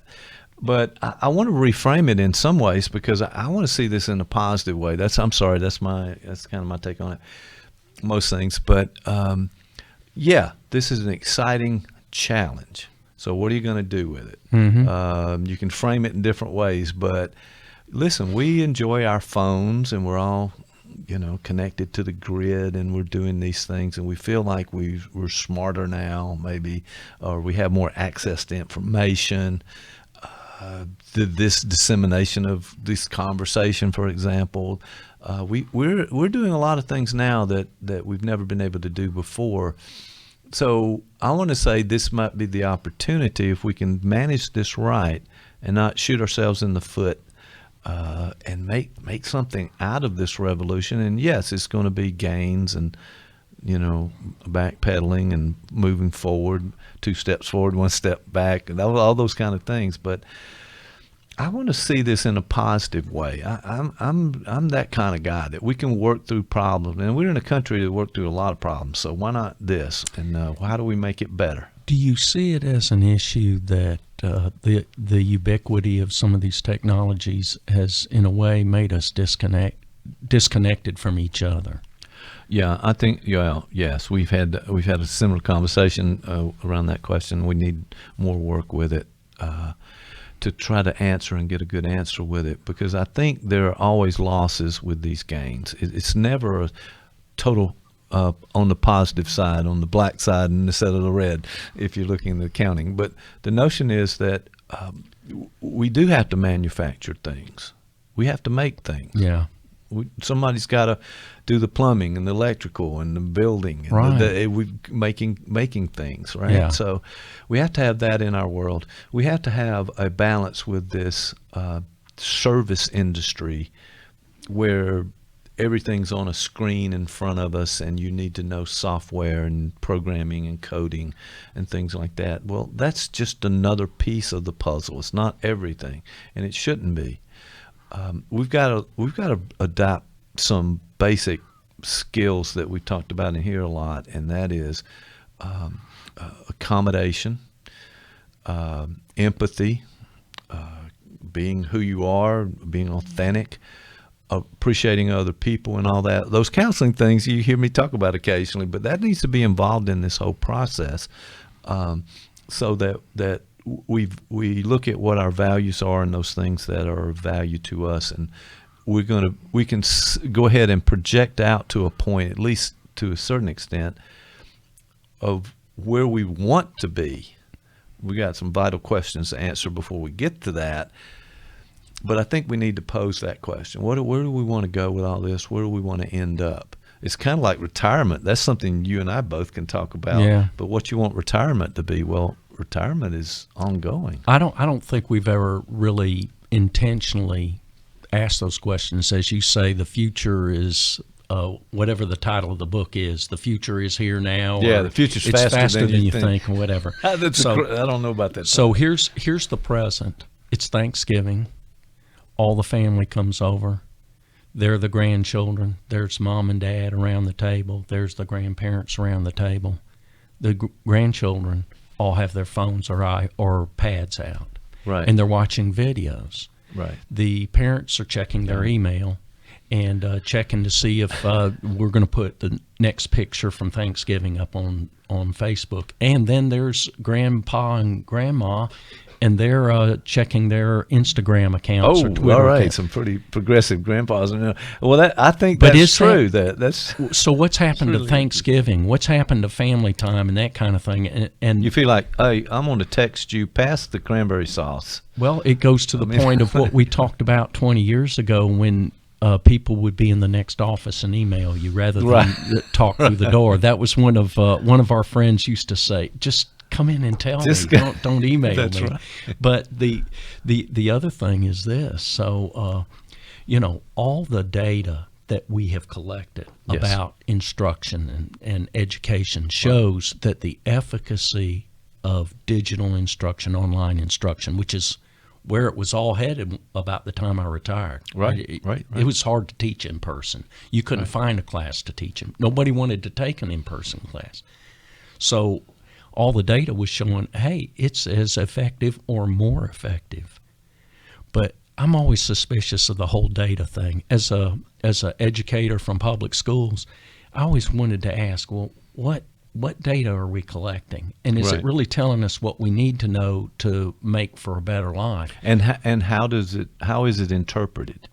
That's a big point of it. So there's data, but then what do you do with it? What do you make of that, and how you apply it in the situation? Well, and the ironic thing was, I was an early adopter of online instruction. I was one of the very early ones at Columbus State. And I actually have a video of you years ago on a green screen in the old studio where you were talking about that. And I saw that not long ago. So we have some archives here that can track back. And when you say I did that, hey, I've got evidence you did that, by the way. So cool. So I was an early adopter. I thought this stuff was cool. It was fun to work with. I loved building websites and all that stuff. But as I did that, I always saw that as a side of what my real job was, which was to create new streams of knowledge as a researcher, and to go into the classroom and connect with students and do that and help people be better leaders. And now I wonder, are we going to look back and say, we really dropped the ball, but all the data we were collecting told us this was all good, but maybe we didn't collect the right data, because now we have all these unanticipated consequences. People disconnected, two poles look at things politically. Now that you have everything out there on the internet, people look at the news and they go to the sites that reinforces what they already think. And there's no listening to anybody else. So see the show on confirmation bias. Just a plug there. There you go. Well, I was watching the whole latest impeachment news and all that, and depending on which channel you watch, that's exactly right. Nancy Pelosi is either a great American hero or the worst, or the worst person ever. Yeah. I mean, how does this work? And there's that now underlying that, I think, is a real problem too. And I don't mean to kind of you'd go to that point as you need, but it made me think that we've got these corporations, like you said, they're in these big cities. That's where the tech giants are, Silicon Valley, New York, all those places, that are making themselves wealthy.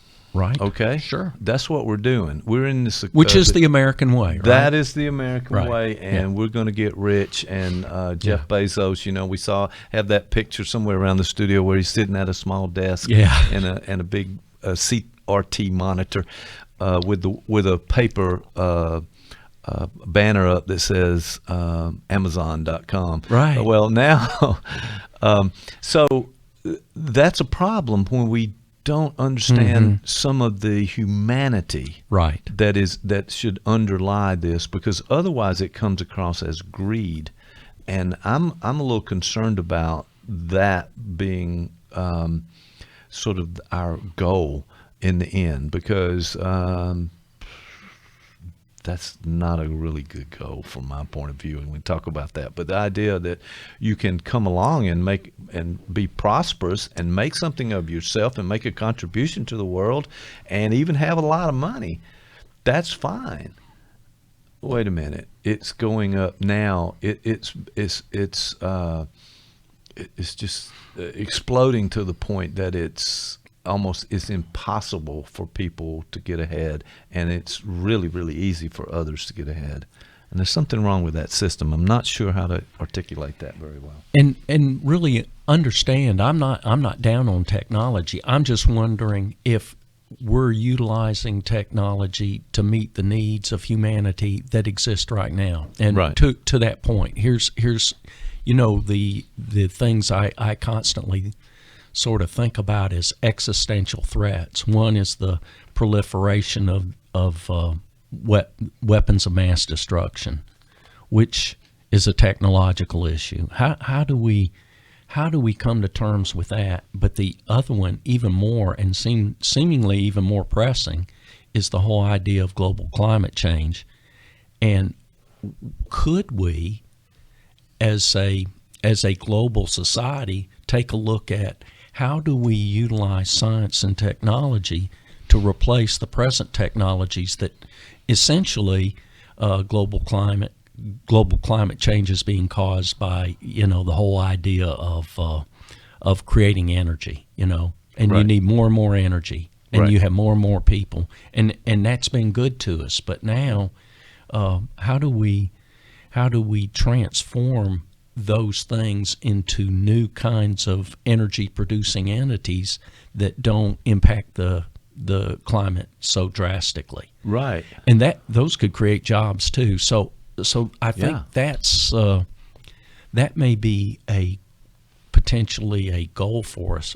I wish that governments would promote those kinds of things instead of argue about whether it's happening, you know. Right. It almost seems like some of this is being talked about on the sidelines, but for me, that's the key point. The thing you just said is that we need to make that direction change with technology that can capture carbon out of the atmosphere, right? And make that we talked about solar energy and solar powered. I mean, Peggy, my wife wants our house to be solar run. She wants those panels up and all those things. She's talked about it for a long time. So other people. So I think really that there's an opportunity, and it may just be a generational issue, that maybe our generation, as we come along, we did a lot of good things, but we need to hand this off to people and the new technologies. And and I'm taking a developmental look here, and maybe a hopeful one too, but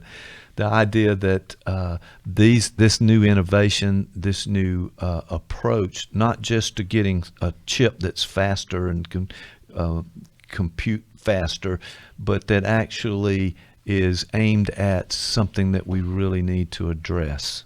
And if that happens, we may not see it, but it's going to be a good thing, maybe. Do you know, maybe it's a new perspective for me too, because for so many years I was tied up with doing administrative work and earning a living and raising kids and that kind of thing. What you have to do, right? And I didn't really, in a lot of ways, see the big picture. I saw a picture as it related to the entities where I was working, and tried to address the issues that I saw coming down the pike, and I tried to be futures oriented too. Yeah.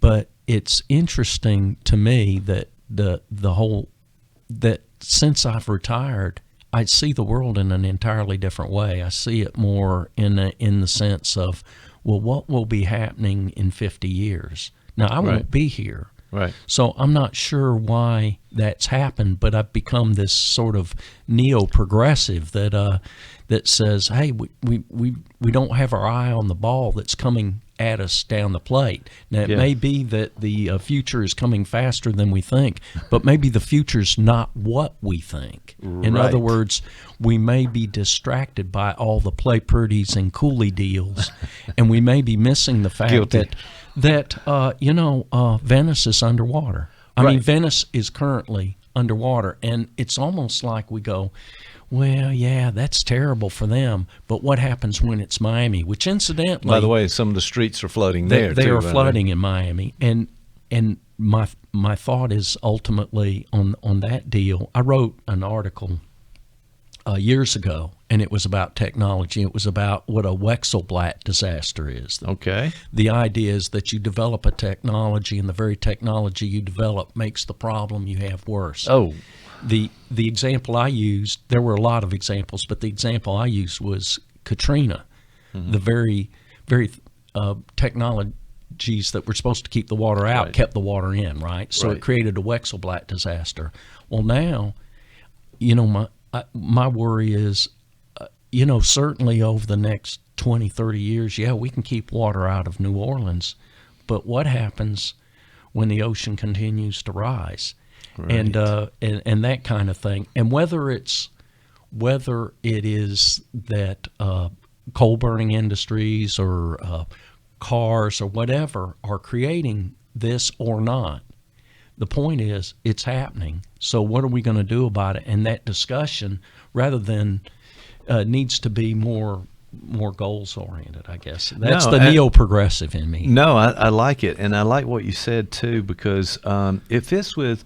When I was in graduate school, I had to take a course, and I didn't know much about it, but it was called adult development. Yeah. And this was psychology courses and counseling, that kind of thing. But the idea was, hey, first of all, there is adult development. You just don't get to age 21 and then you stop and you got the rest of your life. So we're not washed up. No, we're not. We're not. Definitely not. And the idea, too, I think, is that we're constantly, and they're talking about stages, and I wanted to mention this. This is something you said, that when you retired, now you can begin to see.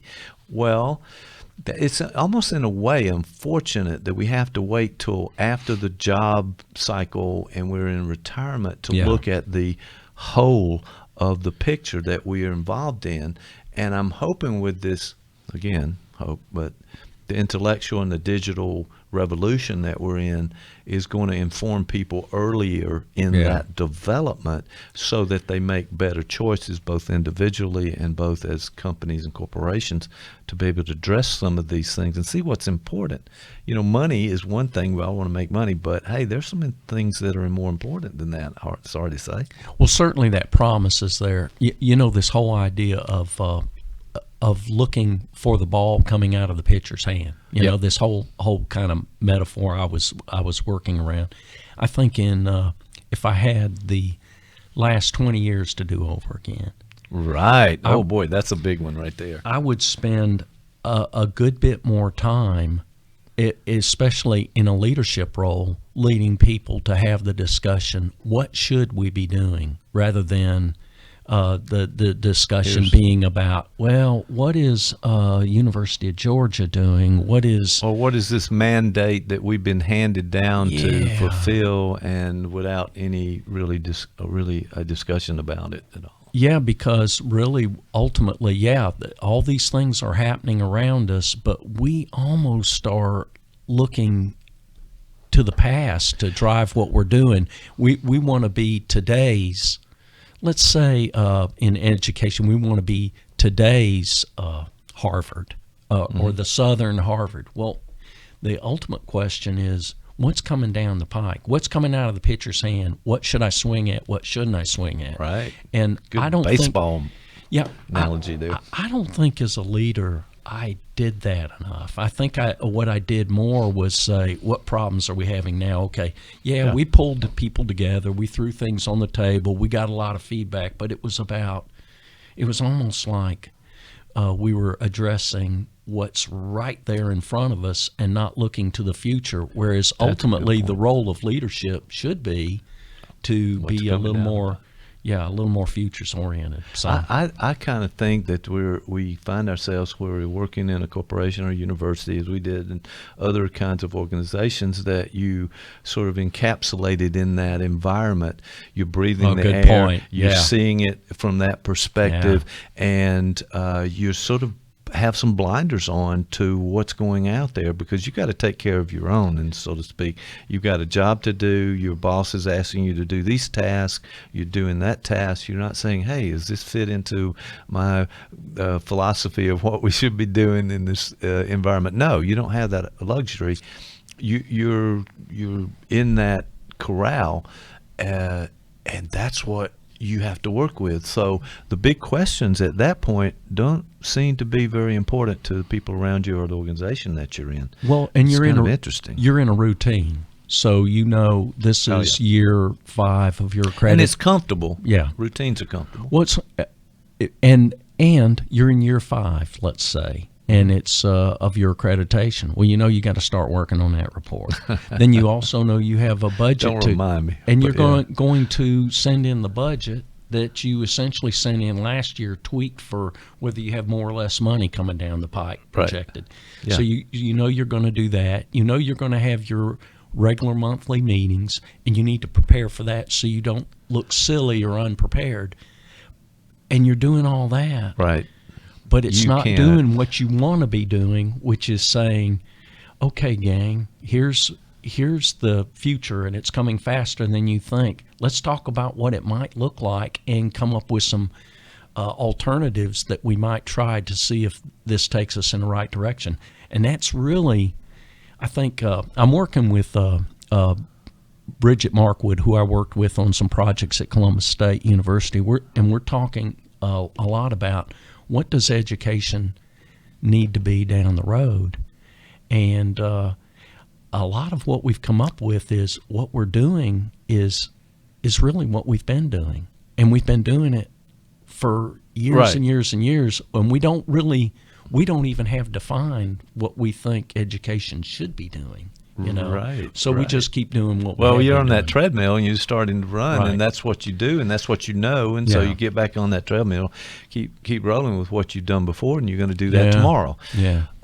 That's a challenge. But I have to say one thing I like about what you've done in the past that was significant for me as a faculty member when you were department chair, and you had us read books and come into a faculty meeting instead of going over various technologies or something we had to do for the chancellor or something, but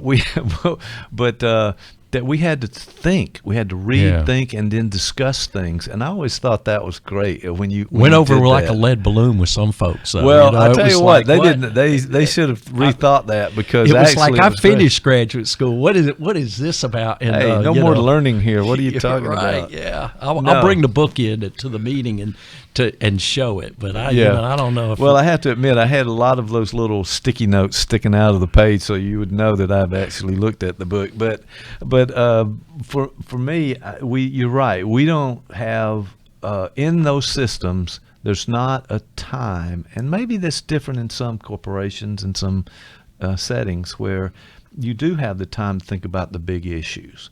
I like to think that they're doing that at these Google and Amazon and all these big places. They're actually thinking about the impact, in particular like Facebook now, the whole political thing where Zuckerberg got really burned by some things that had happened. Wow. There's some real concerns here, because one that came up for me was this idea of free speech, which we want to have free speech, but what about paid speech?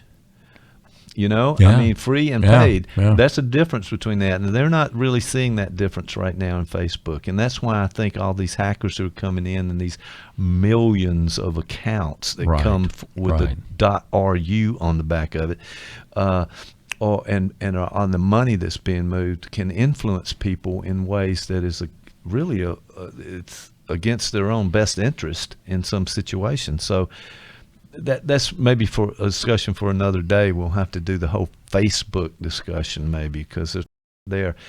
But the point being that it connects to this idea of us not really thinking through, planning, setting the goals, and is this good for us, and how will it affect the future?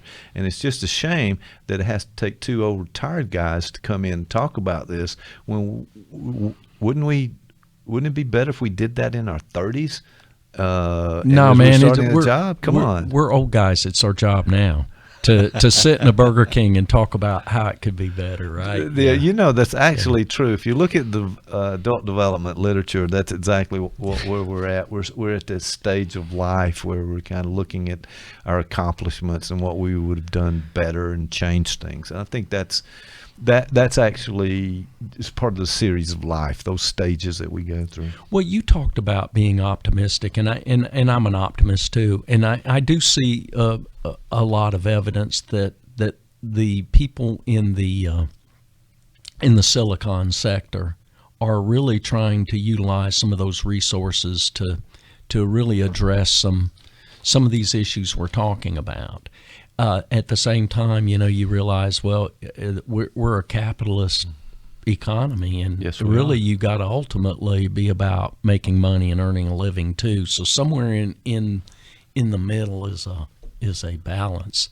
But it may not have the luxury at those early stages to do that, because we're trying to make a living and provide for the family. But it takes a lot of creativity to say, okay, well, how can we be aware of where we are globally and use that awareness to create jobs and create money and to create a good economy for everybody. And that's a balance, because like anyone else, I think those guys are having a tendency to look at, well, what's worked before. When somebody says we don't need to reinvent the wheel, I've heard that my whole life. I've said it probably. You know, my question is, why don't we need to reinvent the wheel? Isn't there something better? Do we actually need to touch the ground? You know, so you know, I think there's room for creativity there. I like it. Yeah. We watch too many Star Wars movies around here. That's right. That's right. Yeah, those little gliders are always above the ground, right? Yeah. Well, this has been interesting. I really think that what happens in the processing of our conversation happens for me is that. I've got a couple ideas I want to kind of get out there a little bit, but I'm also very intensely listening to what you have to say so that this conversation begins to kind of go back and forth, and it almost in a way pushes us toward something we haven't thought about, and something new. Yeah. So the discussions are valuable in that way, and I do appreciate that, and I just want to make a process comment about that. But for the most part, how much influence can we have on these things? Yeah. We can certainly have control and influence on our lives and our immediate situation, but not always affecting the bigger picture. And that's one of Dr. Dan Rose's ideas that, we can do our little part, but we need this bigger collective to make some changes for that. So, well, my response was we have to start somewhere. So that's true. Yeah. Let's kind of get that going. All right, sir. Well, what else is going on? Final words on this idea of technology, and are we making good decisions for ourselves, and the promises of technology that didn't quite come to pass. Your suitcase flying car. Yeah. I'm sorry you didn't get that. Well, I think ultimately it's not that the promise hadn't come to pass, it's that we're not there yet, but that at least we're having these discussions and these thoughts, and someone is going to make some huge discovery that's going to create that Thomas Kuhn leap, the paradigm shift, the jump in, we all know when we look at statistics, we see curves and then we see leaps, and that's a common phenomenon. We don't talk about it a lot. We act as if there's a curving trajectory always up, but typically it's it spikes up. There are spikes up and down, and there are plateaus, but then there are sudden leaps. I think that's going to happen, and we have a tendency also to look back at the past, and we're able to, in retrospect, see those leaps. And we were a part of those, but we're not seeing what's happening now. So it's that's just human nature. No, right? But I mean that's a big point, because just look at how much information we have at our disposal on our phones, bombarded with information and content that we're not able to process so much. And we've had this discussion as well. I need to get Jeff Conklin in here for this one, but the idea is that it's creep in a way. This information availability now that we have from all of these different sources are we're just accepting. But if you look back 10, 15, 20 years ago, we didn't have any of this available to us. Now, if something happens around the globe, we know about it. Right. And the ability to evaluate it, to talk about it, to share it, to make some sense out of it. We've never had that before as we have now. And that's going to continue to move.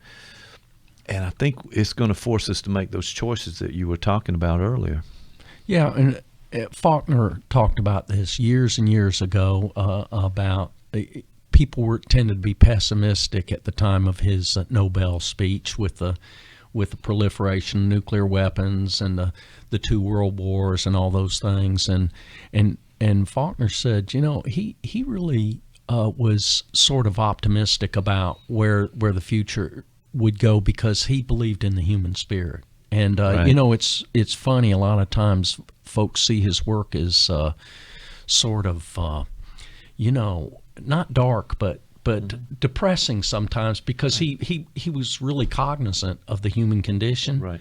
But at the same time, there's always that room for redemption. So I sort of a fan of the Faulknerian point of view on all that. So I guess that would be my final word on where we were today. All right, so we went with Faulkner. We started out with Derek Thompson talking about Where's My Flying Car? Where's My Flying Car? From Good the Atlantic, article. a great article. Very thought-provoking. Don't know if I drink all the Kool-Aid. There we go. Good stuff. You're good. I'm glad you're not drinking all that Kool-Aid. A couple sips here and there, I think we'll be fine with it.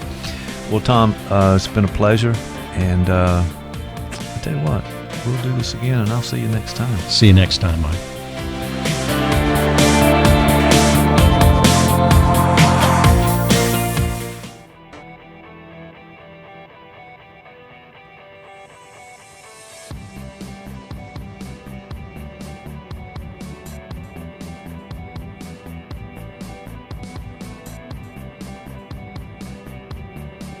And welcome to Got Therapy, everyone. So here It's we go. a little crowded in here, though. It's a little. It's like a group session, huh? Yeah, there's. Well, we don't know where this is going, but I just can we change the name to Got Group? That's it's Got Group Therapy. Maybe after this, Need Therapy. Yeah, this is Pod Gang. This is a gang podcast, I think, of some sort. It is. So everybody doing okay? Doing good. Are we doing all right? Yeah, we're good. Yeah. I tell you what, I ate my weight in fruitcake. Nice. Do people still give fruitcake? I've got. That's all we eat on the holidays. We're a fruitcake family. My extended family. It's a lot of nothing but fruitcake. Really? That's just fruitcake. Wonderful. Man. So I have no idea about this, but I had it was sneaky of me to invite people in and not tell them what was up with anything. So we were hoping for gang members. I told him as a gang we're going to have a gang podcast. Signs, and this is kind of a gang, so maybe that's what it is. And my thought was, why should this be different from any other podcast? I mean, I never know what we're going to do or what we're going to say, and so And then an hour later, we still don't. We still don't know what happened. What just happened. We've killed an hour somehow. We've done that much. I hope at some point I say some things I hope my mom doesn't hear. That's almost every. That's a guarantee. That's That's guaranteed. Yeah, we're real fortunate to have Dr. Conklin in today. Hi, Dr. Conklin. He's refereeing this match, and is he executive producer? He's in the producer's chair. No, he cannot produce. No, he's a radio voiceover guy. He can't produce. Is that a reference to some sort of disorder? Maybe something's not working? You see, I wanted other people to experience what I experience on a weekly basis. Yes, indeed. People get a taste of this. I think my hand's stuck to the table. Yeah. Dr. Hackett, how are you, sir? I'm good. How was your Christmas? How was everything? It was quiet, very quiet. We just kind of sat back and, we had Christmas early, had the kids in, and then kind of just sat around with one family group for Christmas. So that's right. Yeah. Because you guys had to celebrate a few things a little early to get everybody on the schedule and get everybody in one place. It's just tough. It's tough getting them all together, but we got to see just about everybody. Okay. All right. That's it. Very cool. Yeah, so big family out there. New Year's thing's going to be happening. We're going to have all the grandkids over. So we're already. That's going to happen New Year's Day. So we're planning on I'm coming over. Well, yeah. Dr. Rose will be there. Yeah, well, that's good. He can help. He can help sit and give watch. him a tour. How many grandchildren are we talking? Well, it'll be. Let's see. Thomas and Laney and Kennedy will be there, and then if Kai makes the scene, that's 4 of them. And then we've got another one on the way. Beautiful. So, good. Sorry to make some adjustments there. So somebody's in. Another on the way too. Somebody does not have. Somebody is fecund, as they say. That's right. Having plenty of production in the Hackett clan for sure. There is fecundity. Yeah. Well, that's really exciting. So New Year's Eve, New Year's Day. New Year's Day, I think. Okay. They're going to celebrate New Year's Eve at the house, and then everybody's going to make the scene. And if we have some good weather, we'll do some fishing and camping. Yeah, it's hard to know what this weather's going to be. Yeah. Dr. Rose, how are you, sir? Not too bad. Yeah, we All had. Right, that sounds good. What happened? We had a little controversy over the Christmas break. Our family often we do this where we each of us make our own version of the nativity scene. Right. And my son made some folks upset when he made a nativity scene out of potted meat. Oh, apparently a Jesus baby out of deviled ham. Deviled ham, that would be really appropriate. That really bothered some people. So. Oh my goodness, Jeff, I don't know how you respond to that. You can't respond to that. You can't respond to that. Yeah. But hopefully people. I would have gone with Vienna sausage because if it's the right size nativity scene, that's. You're making people uncomfortable around here already at the start of this podcast, and I don't know if that's your job or not. Man. But, Jeff, how about you, man? How was the holiday? I was good. Good. We got out the Harleys. We rode. There's two Jeffs on the screen, by the way. You'll see Jeff in tandem there. Yeah, Jeff and Jeff feedback. Jeff's multiverse. Jeff and Jeff went riding. So. One's a little delayed when he talks, but other than that. So Jeff and I went bike riding yesterday, and trying to get in a little exercise. And evidently, I'm paralyzed from the shoulders down. But we were all good. We had a quiet holiday too, so I'll throw that out there. Quiet is good. You said you did a lot of things working on your app. Yeah, I'm actually working on the app. Was that your abs or your app? Both. Okay. But more on the app. I've got an app. Bring in my app. No. Yeah, we're trying to get some things going for this studio and all the things we're doing. So we've we're almost to the point of finishing the Apple or the iOS app, and we've got a guy named Jay in Bangladesh who's helping with the Android. In Bangladesh. Yes. He's on the line. That's how that works. Is that Bangladesh, Alabama? No. That's across the sea there. That really is. But he's helping us out. He's a programmer more in Android, in the Android world, which is Windows-based thing. So have you seen I need him? a little help with that. I'd rather not do it. I could do it probably, but I won't. I'm wondering, what is he like? Could he be some sort of I don't know. He's a digital programmer, so he is a coder. He codes and things like that. Now, how do you know he's not AI? Just some kind of AI unit over in Bangladesh. Well, I'm a little concerned that he might, shipped in, be a coming in from Bangalore via Bangladesh, and it's just a server somewhere you're interacting with. Yeah, isn't that what we've talked about? Could be. It very well could be. That was on one of those shows, wasn't it? Yeah, that's right. Trying to figure Abraham George show. He talked about all that crazy. Yeah. All the I don't know the reality to come. I guess it's going to be the future is coming very fast. Matter of fact, there's a title of a book we're going to have to read at some point. The future is faster than you think. Something to that effect. Okay. So we have to put that back in the. Faster than you think. Yeah. Dr. Rose, this is your show. This is Got Therapy. We've interrupted everything so far. We brought in the guys here to help out. I'm going to have to, because I normally say this. Yes, you do. That sounds like my wedding night. What part of what I just said? Future's fast. Coming too fast. Sorry, I thought I needed to. Do we need to hear this? Dr. Hackett, bada bing. Yeah, this is what we do here, and I usually don't survive these things very well for some reason, but I know we had a topic. I don't know if it fits because we have two other people here who may also have some other ideas. There may be some things that we have other fertile minds. Yes. And so there could be something in there. Well, this is a show that in some way should touch a little bit on mental health or thoughts about things emotional, and so there could be a bit of a potpourri. Can I say that, potpourri? Is that a good word? Yeah, you can. It's a fair word. Yeah. And I have just to add that I have sort of tipped them off a little bit. I don't think they've done the reading on it, but they got the general topic. But we also had an idea. So, and I thought it might stroke just enough controversy. And that there could be an audience out there to hear our 2 cents on the topic we'd sort of considered. Right. So we can make this a little open. Right. Yeah. So you send me a topic for text, and I get the text, and I look at it, and you've got, is this podcast material? ? And yeah. And there wasn't any nudity. Almost 99% is no. By the way. Yeah. There was no nudity in this one. I know there was no nudity pictures, but. We're gonna see what happens, and I just want to apologize up front to all the listeners, and of course Jeff and Tom here in the studio with us before we march forward. Because there's no nudity? Well, I could be naked from the waist down. You wouldn't know. Okay. And on that note, you don't need pants. So on that note, what is the topic? Yeah, there we go. Dr. Hackett is asking for a little structure and order around this place. Yes, he is.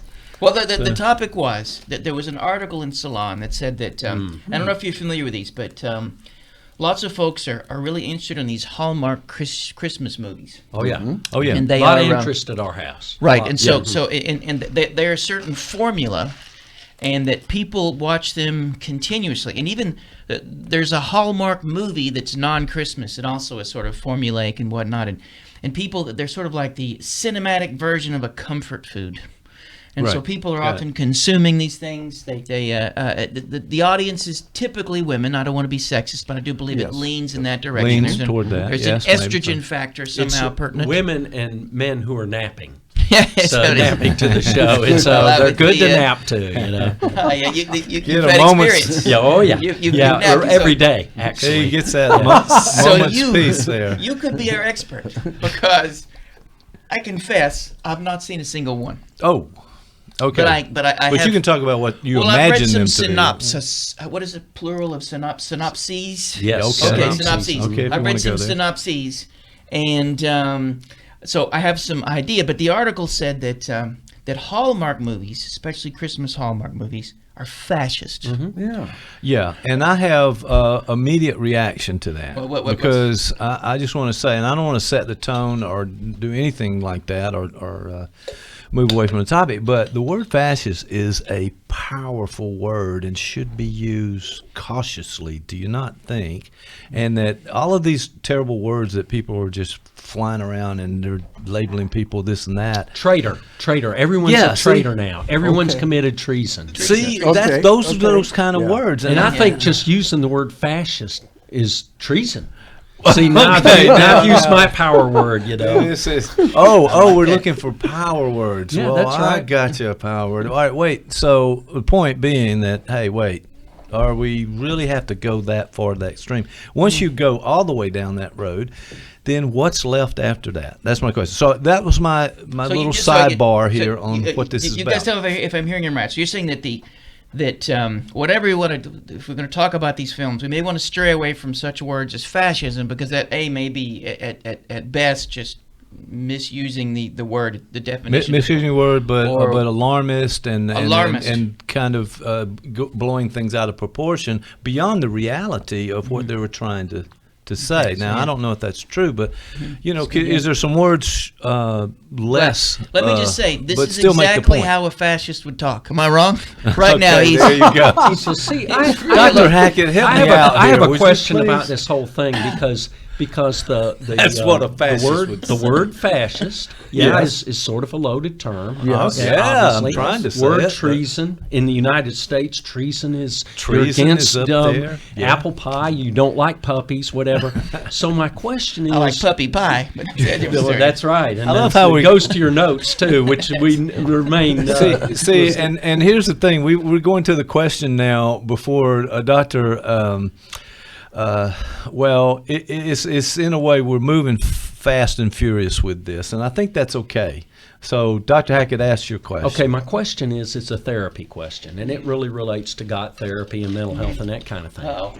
Are we presently in a landscape in the United States that is sort of where we all suffer a little bit from borderline personality? It's all about drama. Fascist, traitor, you're sick, you're a hater, you're this, you're that. I mean, you don't go toward the actual facts of what has been said, but you immediately label it something really extreme. I think you're absolutely right, Hackett. You're right on target with that. And that may be borderline, right? I just did it, right? That may be, that's right. He's using those mental health words again. Watch him.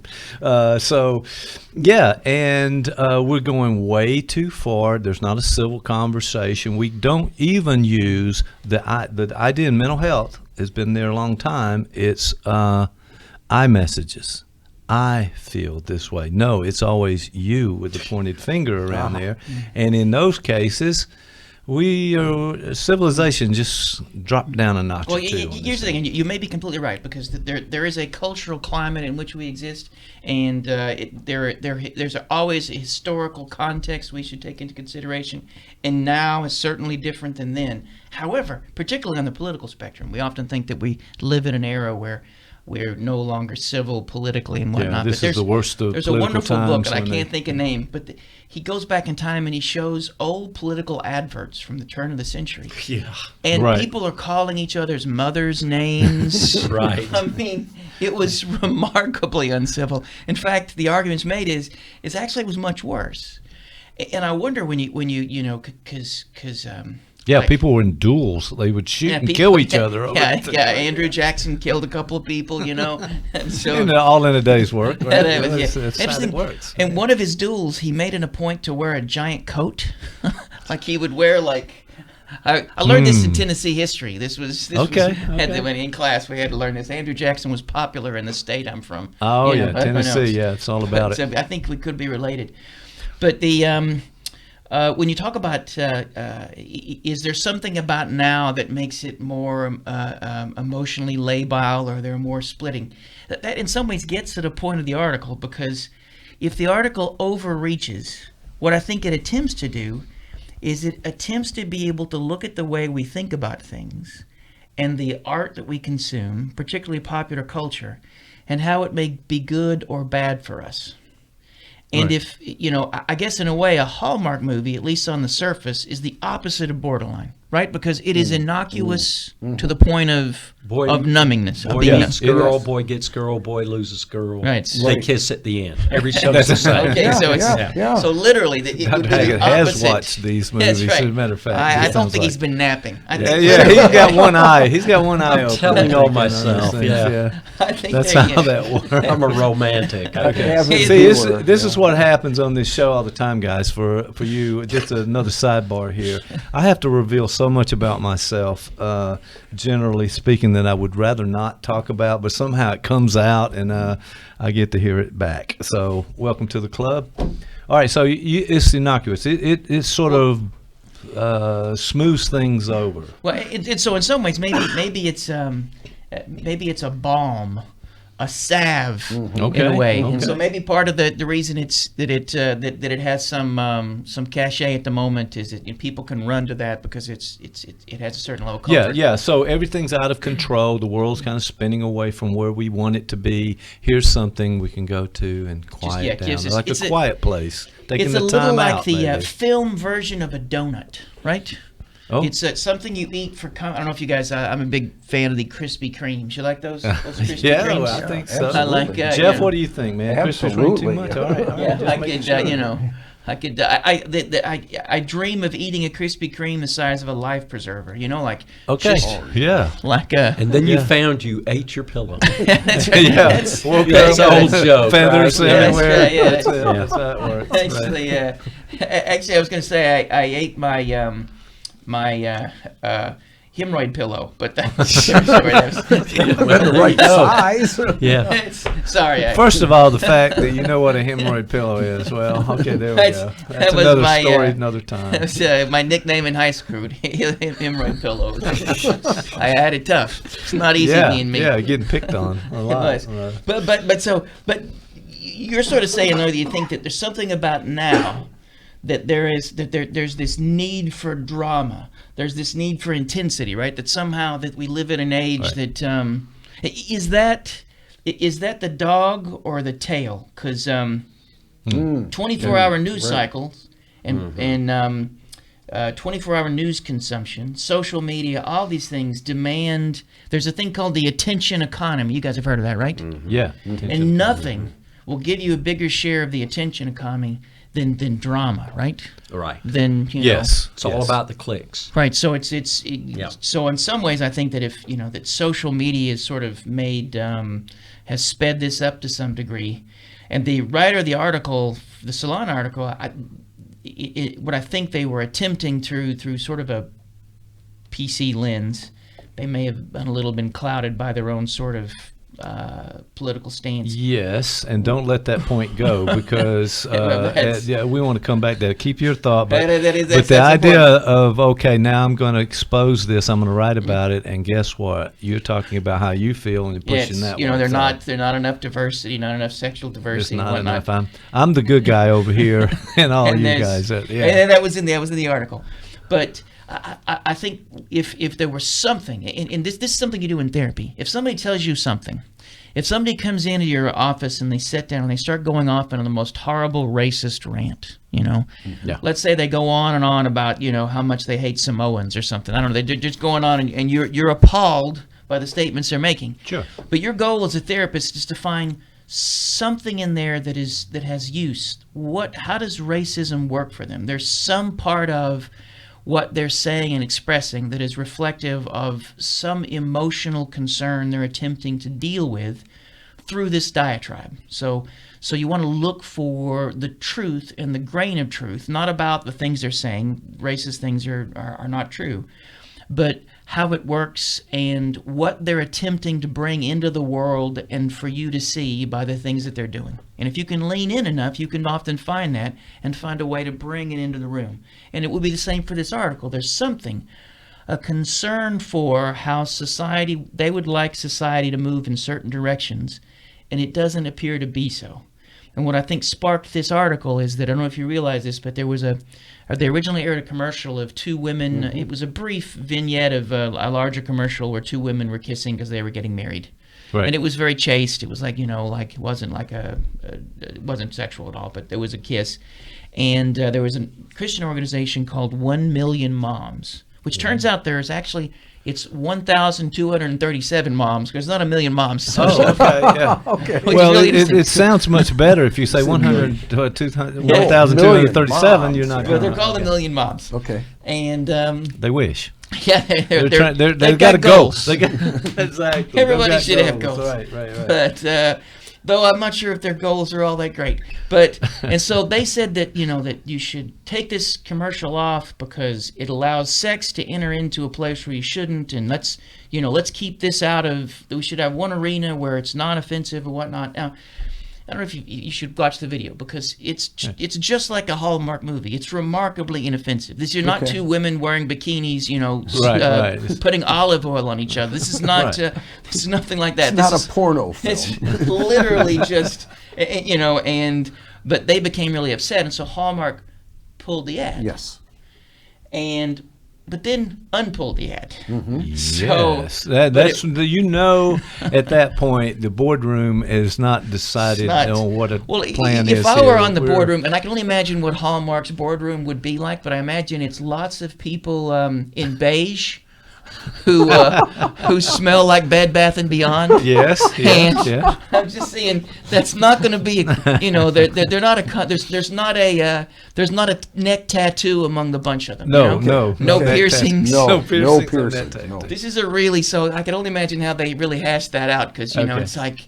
I can imagine the Hallmark boardroom. There are people in the Midwest who would look at that they would look at as being too radical. Too radical. They need to spice it up a little bit there. But their decision was to bring it back, and bring it back. That sparked something. So and by the way, this is a commercial, right? That we're talking about. This is not Jeff, it's not a show. That's, no, and it was just for an hour.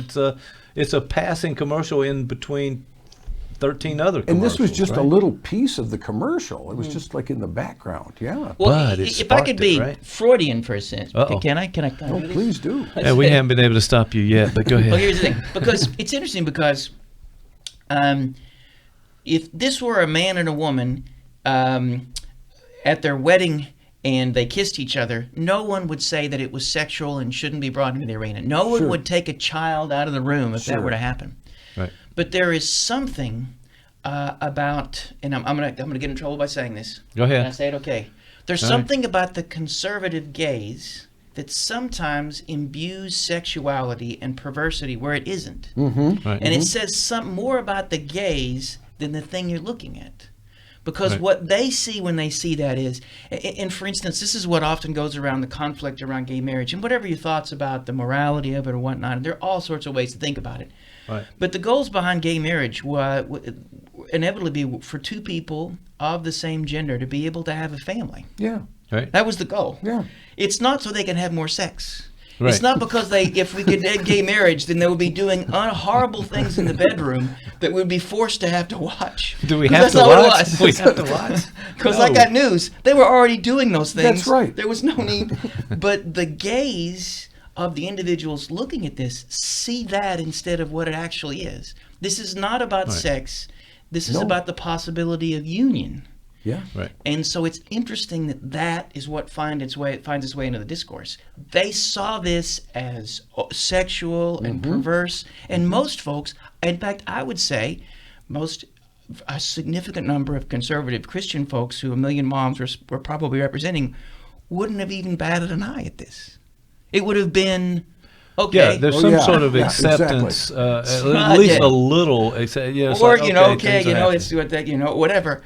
But for them to see in this, it says something about. It's a little like if you there have been a number of instances of televangelists who have come out railing against homosexuality and how horrible it is, and then you find out 3 months later they're caught with a pool boy. Yes. Right. Yes. Right.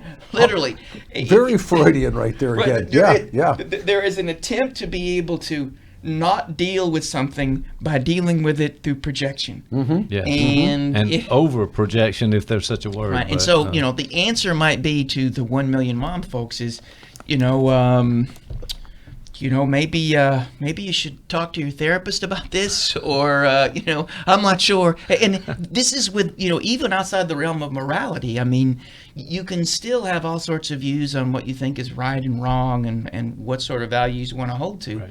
But their response to this just seems to suggest that there is something inside their hearts that they have yet to address. And I don't know if that connects to anything with what you were saying about culture at large, but I think that's the filament of truth that the Salon article is trying to address. Like, is it possible that the folks, a good percentage of the folks who watch Hallmark movies, are the same sort of people who don't know their hearts?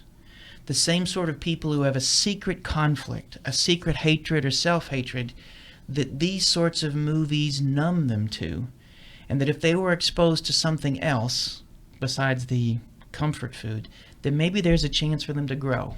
So what if these movies, and that's the fascist element, I think, like if you look at Triumph of the Will and those sort of fascist propaganda films, even some of the propaganda films out of Stalinist Russia and whatnot, there's something about how they serve the purpose of keeping someone blind and numb to something they may need to know. Yeah, but that's most of broadcast television. Just a couple things. First, broadcast television is about the dollar.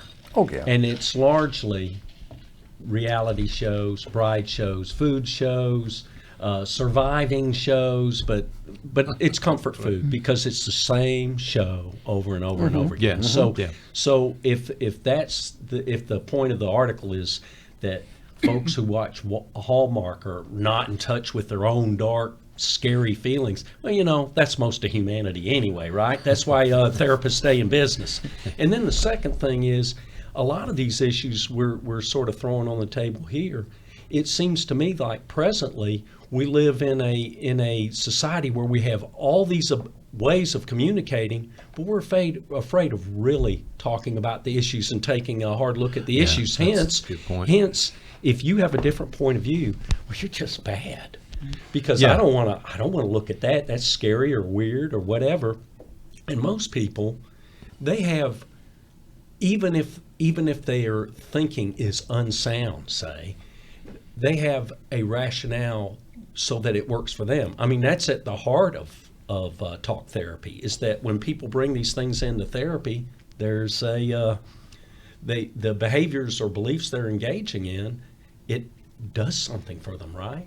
Right, and it's always bringing those things in too when they've not found a way to talk about them, and they're hoping this therapist is going to get it, at least the underlying issues, I think. Well, doesn't that go along with the previous discussion we had about the myths that people create. I was thinking that. Yeah, yeah. It went right along with that. You create this myth, and you have to do what you can to reinforce that. Well, it gives how you see the comfort. world. Yes, that's right. Yeah, you have to protect it, right? Like once you've established a narrative for the world and your place in it, the cognitive dissonance, anything that comes along to challenge that. Right. I mean, and you have to be able to. And when you talk about that, that's therapy is unique in that there's the potential for real talk. I mean, one of the and I come from a psychoanalytic tradition, and it can be very powerful.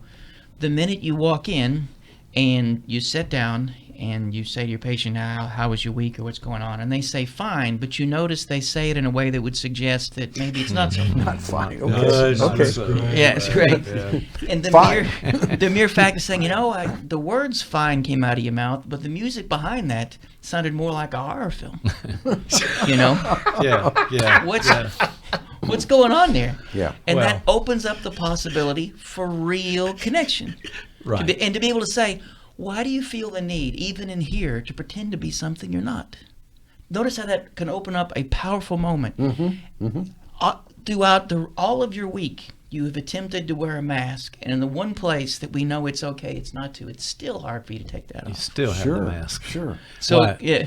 I wanted to say something about sort of the context, because I think now as we've moved into this social media world and information flood, the floodgates are open and we're all exposed to everything all the time, so to speak, that we bought into this anonymity, this idea that I can say something and I can put a different name on it, or I can be a part of a group, and I don't have to take responsibility for what I really want to say. And so I think this context that we're in, allowing people to say it, use fascist and those terrible words that we were just talking about, and go to the extreme on it with no consequences for that. But if you're in a one-to-one, face-to-face kind of situation and someone says that, you're going to have a different reaction. But if you're online, you can just float these things out, and you're part of a group.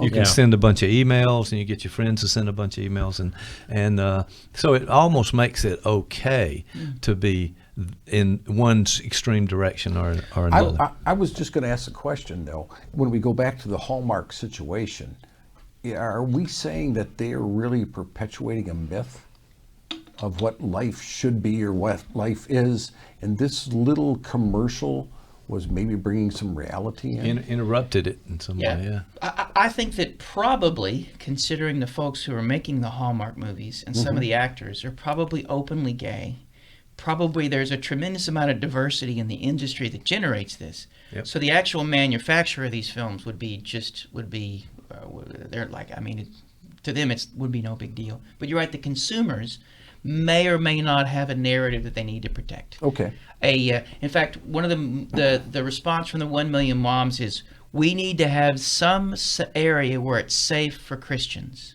That somehow the public sphere is beginning to shrink, and this was the one safe place for folks who could feel that. So.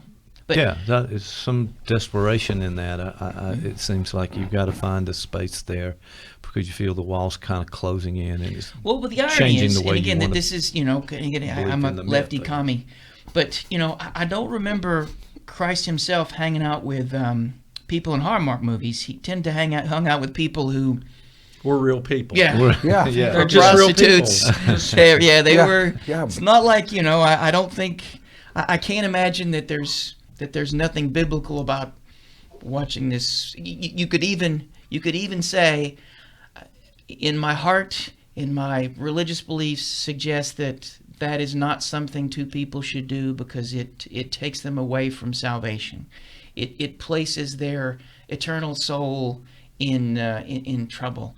You could still have that, but still be present and honoring and connected to the people who are being presented there. I mean, there's a way to be able to navigate that conflict, right? Well, when you get back to the New Testament principles, and the New Testament was a radical change from the Old Testament point of view in so many ways. But some of the key phrases were, "Let he who is without sin cast the first stone." One of the others was, "Judge not," and when you think about what ultimately happened to Jesus, he brought this message of love and acceptance and loving your neighbor and including everybody. Well, you see where it got him. Society at that point was like, hey, that's not our Old Testament principle, and that's not our society. That's not the way we see things. Yeah, that's not the narrative or the myth that we have. Yes. He was he was radical in that sense, and you know, it's often when you look back historically at the whole Jesus time and the time of his preaching, according to the Bible, 3 years.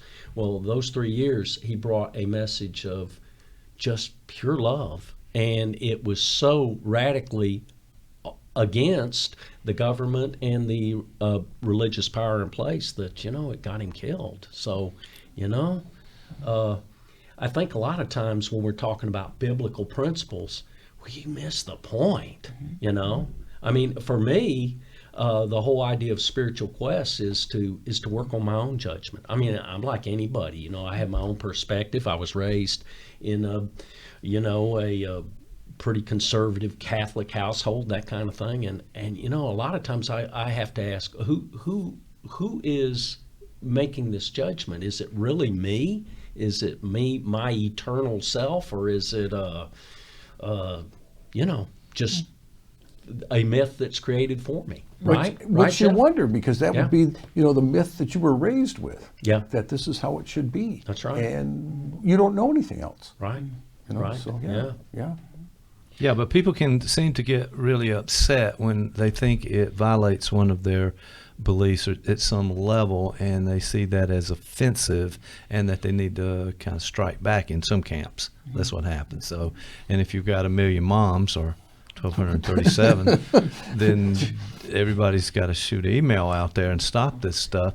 But then if I remember the story, they reversed the decision. Right. What do you think that was about? I'm not really sure. If you're going to say, okay, you persuaded us, what happens in the meantime to that? Is that money? Is that just greed or what? Well, I don't there was know. so much backlash when they pulled those. And once people heard why they pulled those, that they had to reverse that. Well, see, it goes to the heart of another American belief, which is the belief in freedom of speech. So you're saying, okay, we're going to pull this because somebody else says we should pull it. That's but right. Now, then you have a whole different political point of view that says, well, hold on. I've seen that even in the university environment where there should be absolute freedom of speech, but only certain kinds of speech. Right. And then other kinds of speech are, That's right. you know, so that shouldn't be so free. So that shouldn't be so free. And it sort of goes like to the old Orwellian, you know, concept of all animals are equal, but some are more equal. You know? Others, yes. and everybody engages in that kind of hypocrisy to some degree. So it's on a continuum. But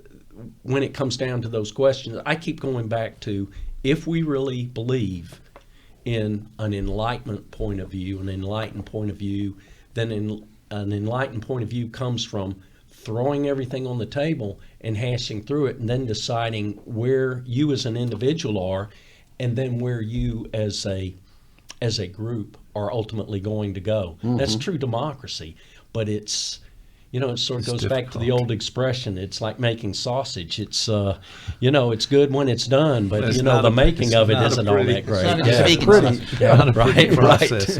Right. In some ways, because if you think about what you're saying, so the opposite of a borderline state, which is splitting, when you talk about this need for drama, all good and all bad.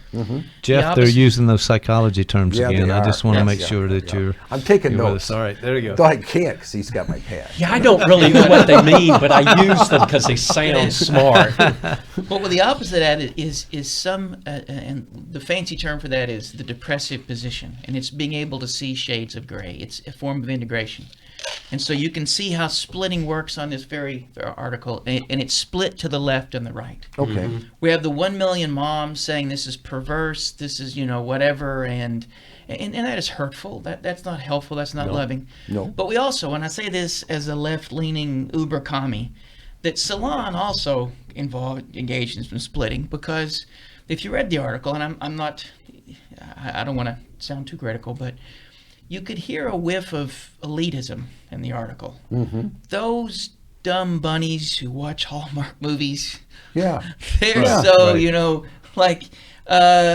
and I don't think that's helpful either. No, I don't think it's helpful. I don't think. I do think there's there's people in the boardroom that are saying, how much is this costing us? Or how much controversy can we get out there and sell more magazines? Their brand would be really in trouble. Right. But I suspect there's also, and because I'm not cynical enough, but I suspect there are also people on the board saying, wait a minute, we wanted to include that commercial because we really want more people at the table. We want people to feel accepted. We think we have movies that make people feel good. Doing it for the right reasons. And we want as many people to feel good as possible. If I'm selling donuts, I would like everybody to have one of my donuts because I think you're going to like this thing, right? So I think on some level that's probably at play. But if we were to come at this from bringing it back into the therapy room, consulting room, the opposite of borderline state is that integration. And the goal would be, like, if somebody's protecting their narrative and their story, one of the goals you get to have them to do is to be able to lean into their pain without too quickly needing to split and project it off. So to be able to say, if we had one of the 1 million moms in the room, to be able to say, okay, what is it about this commercial that causes you so much pain? This obviously hurts you. We don't start with saying, you unenlightened, fascist. Race, fascist, whatever. That's not going to help. Keep those to yourself. Not going to help. But you could begin with saying, okay, what about this bothers you? And if they could articulate, then it may help them with tolerance. Doesn't mean they have to accept it, but they can tolerate the fact that there is now a place at the table for sexual diversity. There was a time when 2 women kissing on TV could get you killed. And now we have a place where they have a place at the table. What about this makes you feel? And I would imagine she would say something along the lines that, I'm feeling marginalized. I'm feeling afraid. I'm feeling there's not room at the table for me anymore. And if she were able to say that, we could work with that. And we might even say, well, I think you're kind of right, because there are people at the table who've been hurt.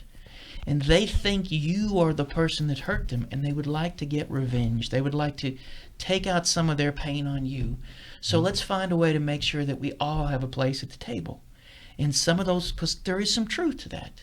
I don't think it is simply just, all smoke and whistle for the 1 million moms not to feel some of the things that they feel. Am I wrong?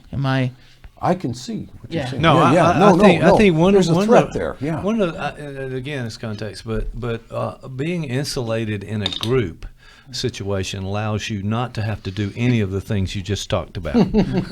So I'm free from having to explore my own feelings or my hurt or my pain and kind of grapple with it in light of someone else's hurt and pain, and how do we compromise in those things. But if I'm in a group and I can fire off some ugly note to someone without any repercussions, then I never have to deal with it. And look, I've got more supporters, and it insulates you from having to deal with those things. And so I think that's part of the split that we've been feeling with now. And the fascism piece of it is always about making the other side terrible. We do it in every war. The gooks and all those terrible things you the talk Nazis, about people. They had they had the figure of the Jew. They had this individual, this group of individuals. Somehow, if we can get rid of them, we would get our utopia. Right. Yes. Right. Yes. Yes. And if you have that, we had a episode about a movie that had those kind of principles in it not long ago, if you remember. What was what was that? That Care Bears movie. That was.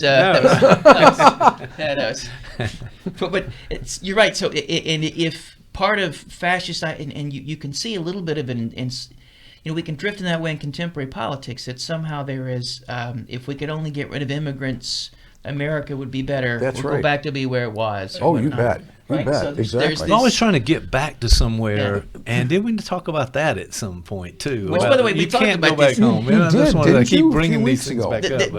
One of Hitler's sound bites literally was "Make Germany Great Again." I mean, literally. Yeah. Okay. All right. I mean, and it's part of what can the specter of fascism often is, that there is a past that never existed that we're being blocked from because a certain section of the population is keeping us from it. And so we can mobilize against It's just so much minority. easier to blame outward than to deal with the things inside, and that is well, you know, it's terrible. it's all football, isn't it? So Here we go. Bring the coach in.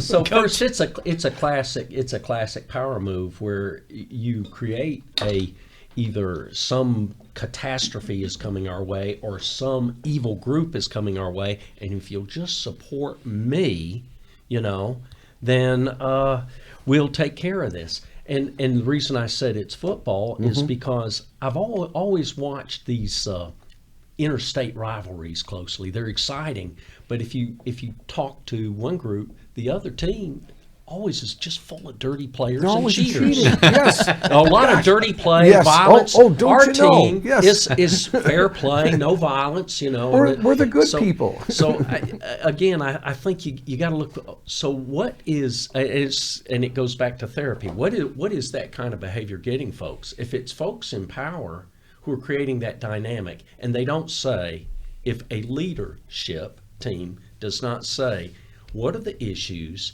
let's hear from everybody, and let's come up with a game plan. If it's all, I got a game plan because that's what's happening, I always put my hand on my wallet. I mean, I think there's some tax dollars involved, and I'm going to pay, and somebody's going to get my money. So. Well, think about it, because there are two things sort of reply. First off, I would think that, could you imagine a presidential debate where somebody said, you know what, you got a choice between the two of us, and it's going to be okay whichever you choose. America's going to be fine. You're going to be fine. Things are going to be okay. I just happen to think that my, ideas are a little better, and here's how they might work. What if that ever happened? That never. No. That was like, we're all going to be okay. And by the time you get to this level of the voting, we've been vetted in all sorts of ways. If either one of us were really a bad person, we wouldn't be here. We're all pretty okay. So it's nothing to be worried about.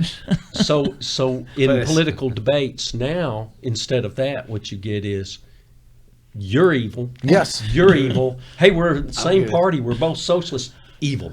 I mean, it's bizarre. Yeah, let's find it's the word entertaining. that is going to make. I'm entertained by it. And that's the second point, because I think in football and maybe in Hallmark movies, it's good that we have splitting, because in football we have a place where we can take all these parts of ourselves that we're never going to be going to therapy to integrate. Well, there you go. But we have a place where, for a certain amount of time, your neighbor can sit across from you in a stadium or whatever. We moved into our new house, and apparently the two neighbors, one of them was a Georgia fan and one of them was an Auburn fan, and so they had this.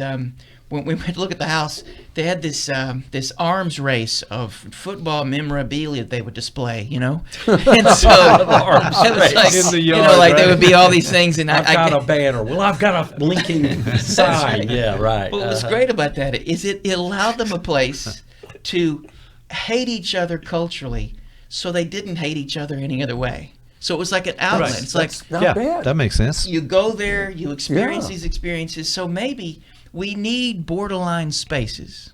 We need to go to the movies, and the bad guy is really a bad guy. He's even twirling his mustache, and he's just bad, right? Yeah. We need that. That guy. We need Hallmark movies where, you know what? It's all going to work out in the end, right? So maybe we need these things. Maybe not in politics so much, because that's dangerous. And you're right. Somebody's going to end up paying. Trust me. Somebody said. Cost us. Usually all of us, except for the person running, and his friends. But we need these spaces. And so part of, if you want to call that level of splitting somehow fascist, then we need a little fascism now and again, right?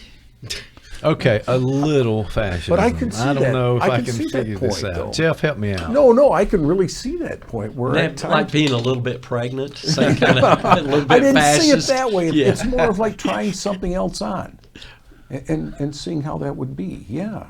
Yeah. It's a cathartic experience. Yes. In other words, it goes back to the whole Greek concept of catharsis and feeling the emotions, so that you purge yourself of the emotions, so then you can be the enlightened human being, right? Yeah, and I also think we're grouping people together in these groups that probably they don't belong in the same group, or maybe there's a gradation of that occurs in the group. So not everyone feels as strongly about this as some of the others do, but it's almost like we accept it as one group think everybody's thinking in the same way, and that's not true with any group.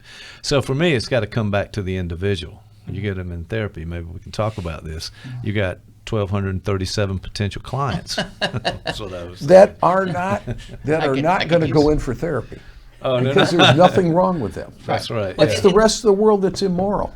And that's how splitting works, right? You project your own badness into the world, and you're okay. Somebody else has it. Yes, that's exactly. So it works. I know. It's not because I mean, people. If we go back to what's the old there's a say.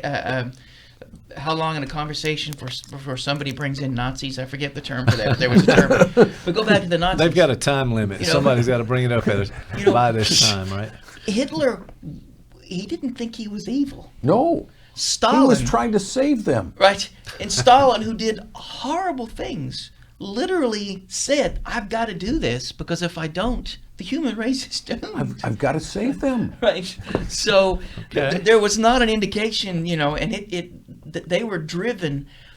There was a lack of moral complexity, but they certainly had a moral outlook, and they were laser focused on that.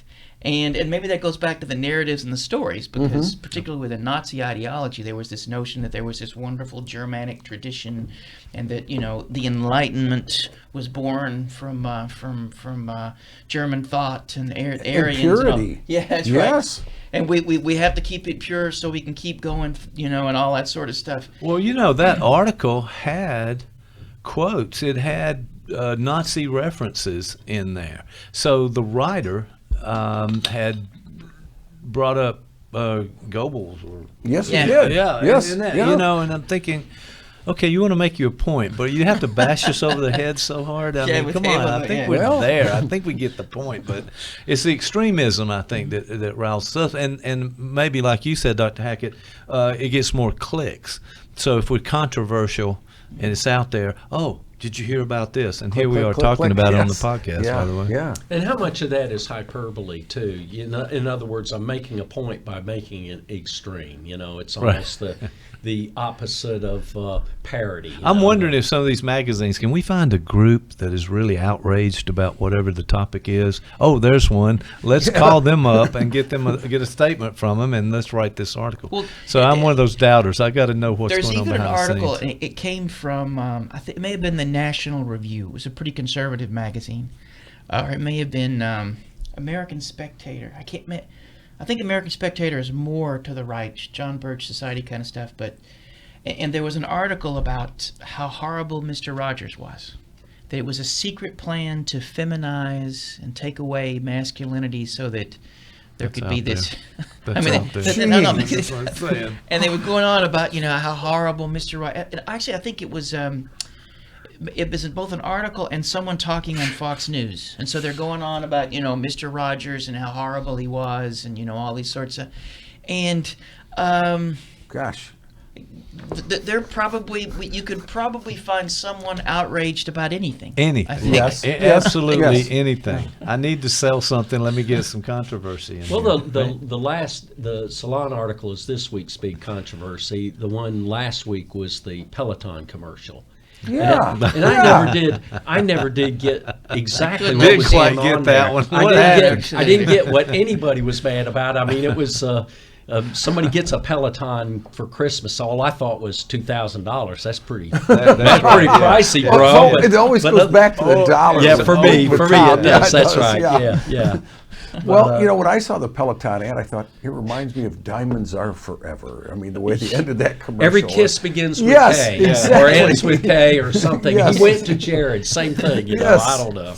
Okay, you guys are victims of all of that advertising. Propaganda. See, we're consumers of it. Maybe we're the ones that are susceptible to the propaganda, right? I think we need to think through what's going on and what people are putting in our face and why we're reacting to things, because we could be victims of the this environment that we're in. But even that ad, and I'm with you. I tried to follow that, and I even tried watching the commercial, but it just seemed at best banal and at worst I'm not sure how this is going to sell anything, but hey, right, yeah, exactly. It didn't raise my ire. What are we selling?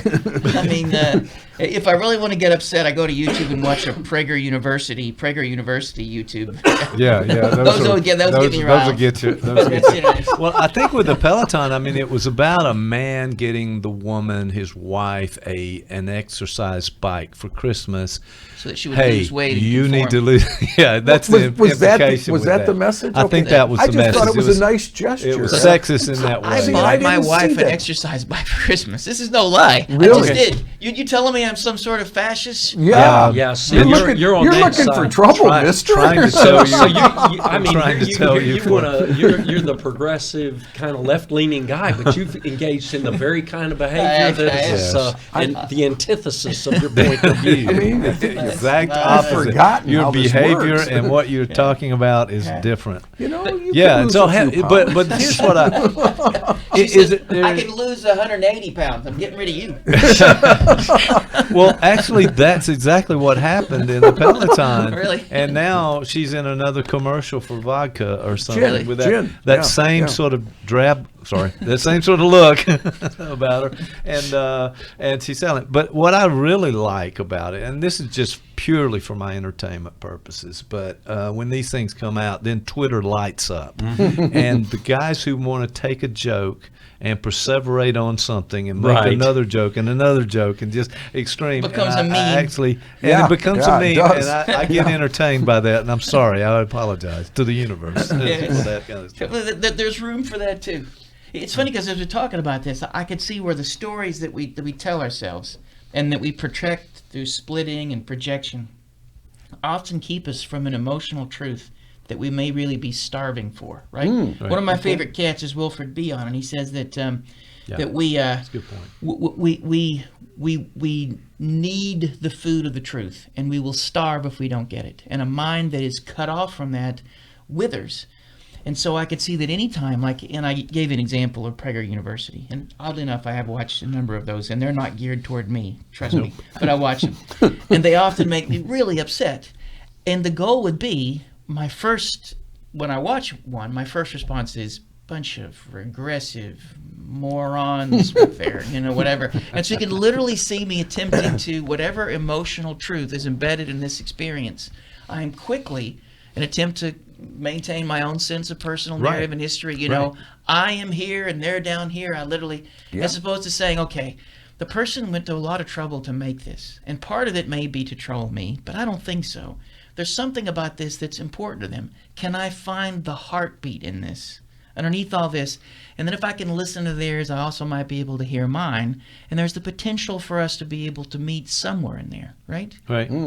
I think that, I was talking to a family member over, and a section of my family are very conservative. And, at one point they were talking about paying off student loans. And, there's a program that under the Obama administration where if you work in a counseling center, you get your loans paid off. And so we were talking about it. Oh, okay. And good to know.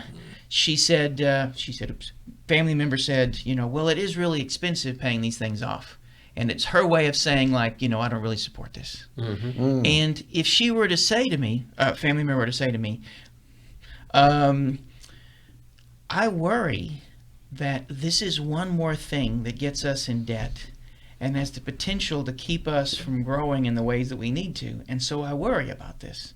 We could have that conversation. Yes. Right? Right. Mm-hmm. And if I could hear in that, as opposed to, because I think if I caught her, family member, in the wrong moment, she might say, well, this is another one of those progressive socialist things where you don't want people to take responsibility for the decisions they made, and you're turning the whole generation into infants. Right, we're going down the tubes now. And at that point, I'm like, I can't hear. But if I could hear the heartbeat in it, and then I could hear mine, I could say, wait a minute, okay, there's some place we could meet here to be able to deal with this. But yeah, I think so. But for me, it's that ability to see that, react to it, and then, as you talked about many times, is to lean into it and see what is in that kernel in there that I can find to connect with and so forth.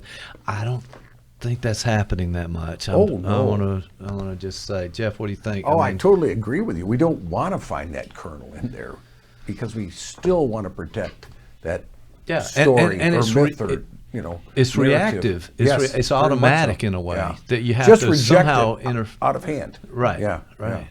Well, but there is something at stake. If we lose the stories that we have about ourselves in the world, there is a price. There's the potential for chaos. If you look at old learning theory, there's accommodation and assimilation. And assimilation is taking a bit of information and you literally just build it into the narrative you have. Yes. Right? Yep. But accommodation, and this is what Bion would say, that's the arrival of truth, requires you to have to rethink the way you think about yourself and the world. Oh, boy. And just from an evolutionary biological perspective, if every time we woke up we were constantly having to accommodate our ancestors, we'd have been eaten a long time ago. we would not have made it. No. We wouldn't be gated off the plains. But so there is something important and necessary to be as assimilative as possible, and continually so. But whenever we have these sort of cultural shifts, and we began talking about the Hallmark thing and its potential for sexual diversity, and I remember growing up as a kid, and if someone was effeminate, it was okay to call them homophobic slurs, and the adults wouldn't say anything. No one would say anything. No, adults might say that. I remember adults cracking jokes at other, So there has been a broadening of the table. There are now more people capable of being accepted and loved than there were. I've seen it in my lifetime. When I came to CSU, my first semester there, I wanted to do an LGBTQ group that was a gala group at Gay and Lesbian Association. And I was told by some administrators, I think that's too controversial. Let's hold off for that. Controversy off the campus, right? Yeah. And now I can see it. We have these organizations in high schools all over the place. That's in just this brief amount of time, in the 20 years we've seen this. So there has been, on a cultural level, a shift. But maybe it would be asking too much for us to move too quickly at that. Maybe it's something that we have to stumble toward.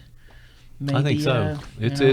It's all about this growth, but it's just a slow moving society. Or as Tom would bring in about this point would be evolution. That it takes time, and we'd have to evolve there, and we're just not ready. The whole idea of the trajectory rises toward justice ultimately, but it's just a time thing. It's growing pains, I guess, in this thing. But I also think there's less jokes in this sort of kind of calm and understanding and acceptance world. So does it not have to be a little edge to some of this? So it's supposed to be okay? I mean, come on. Can we not? We got to troll. We got to, we got to get, we got, I don't know. Not, there are a couple of things I was going to joke about, but I thought, I better not say these things. Okay. Exactly. I was editing. I was editing during this thing. I was trying to stay classy. Because I could look at the, What is it? Stay classy. What is it? All ships. What's that saying? All ships. The tide rises all ships, right? Right. And so that we have two more people here. I was a rising ship. Well, listen, congratulations, first of all, to us for that, and you for holding back occasionally. Didn't see it that much, but it was a good attempt. And I didn't see it that much either, really. But trust me, nice thought for thinking that. Yeah, I had some things. There were a couple of things you were saying, like, man, don't say that, don't say it. Don't say it. It's right there. That's good that it's even happening. Golly. Don't do it. Don't do it. No, it's really tough, and the politically correct environment. I mean, who navigates that very well? And it's also generational in some ways. I mean, we got a lot of leftover stuff that moves forward with us, and have to undo some things occasionally along the lines. Everyone here, at least at one point, worked at a university, and as we all know, that is ground zero for political correctness. right? It is literally. It is. It is more today. It is. Things have changed. It Things have is. changed. It's not like it used to be. And it's interesting because you would think it wouldn't be, but I've been in meetings where we're discussing, a student or a certain situation, and I've heard an administrator, that we, this unit, referring to students who had made a racist remark, this university is no place for people like that. Right. And my thought is, that can be applied in so many ways. Well, the individual had made what could have been construed as a racist remark, and so it had caused some stir, and there was, so we all were talking about what are we going to do about this thing. And, I hate to say it, but, it's not against the law to be racist. And it's not in a place where there's freedom of thought. You're free to be as racist as you want to be, as long as you're not affecting somebody else. In the privacy of your own home, you can put on Klan robes, or you and your friends want to do these things. And I'm not sure if we can say that any element of the public sphere, including a university, is not a place for someone like that. As long as they can be respectful, and we can expect them to be able to honor and respect the people around them. Wonderful. There's a wonderful clip I remember seeing as a kid. A local Klan organization in, I think they were out of Chattanooga, and they had made the news because they wanted to march, and they weren't being allowed to. And so their lawyer was there. So it was the Klan man and lawyer, and their lawyer was African American. And he's saying, look, my clients have the right to this. And they turned to the Klanman, and he said, well, tell me about, he said, who is this lawyer? He's the right man for the job. This guy is great. We have full confidence in him. He's really he's representing us. And I was like, oh my. What? How does this work? But again, there was room for that. So when you talk about this notion of political correctness, I think it is the potential for another form of splitting. We have to be able to tolerate people who are repugnant, who represent, this is going to be horrible. Come on. I'm going to take it, and you're all going to take offense. Thanks for announcing But I think in advance. eating meat is morally repugnant. Okay. I literally do. Yes, but I have you to do. tolerate you bastards. And I will continue to. Yeah. And this is You'll where defend our right to kill ourselves with hamburgers. That's right. I have to deal with you, But the goal is I have to be. Thank you, Doc. we appreciate the tolerance. Not sure about the word bastards, but other than that, I think we're all right. Well, and this is where Tom normally would say, freedom of speech, right?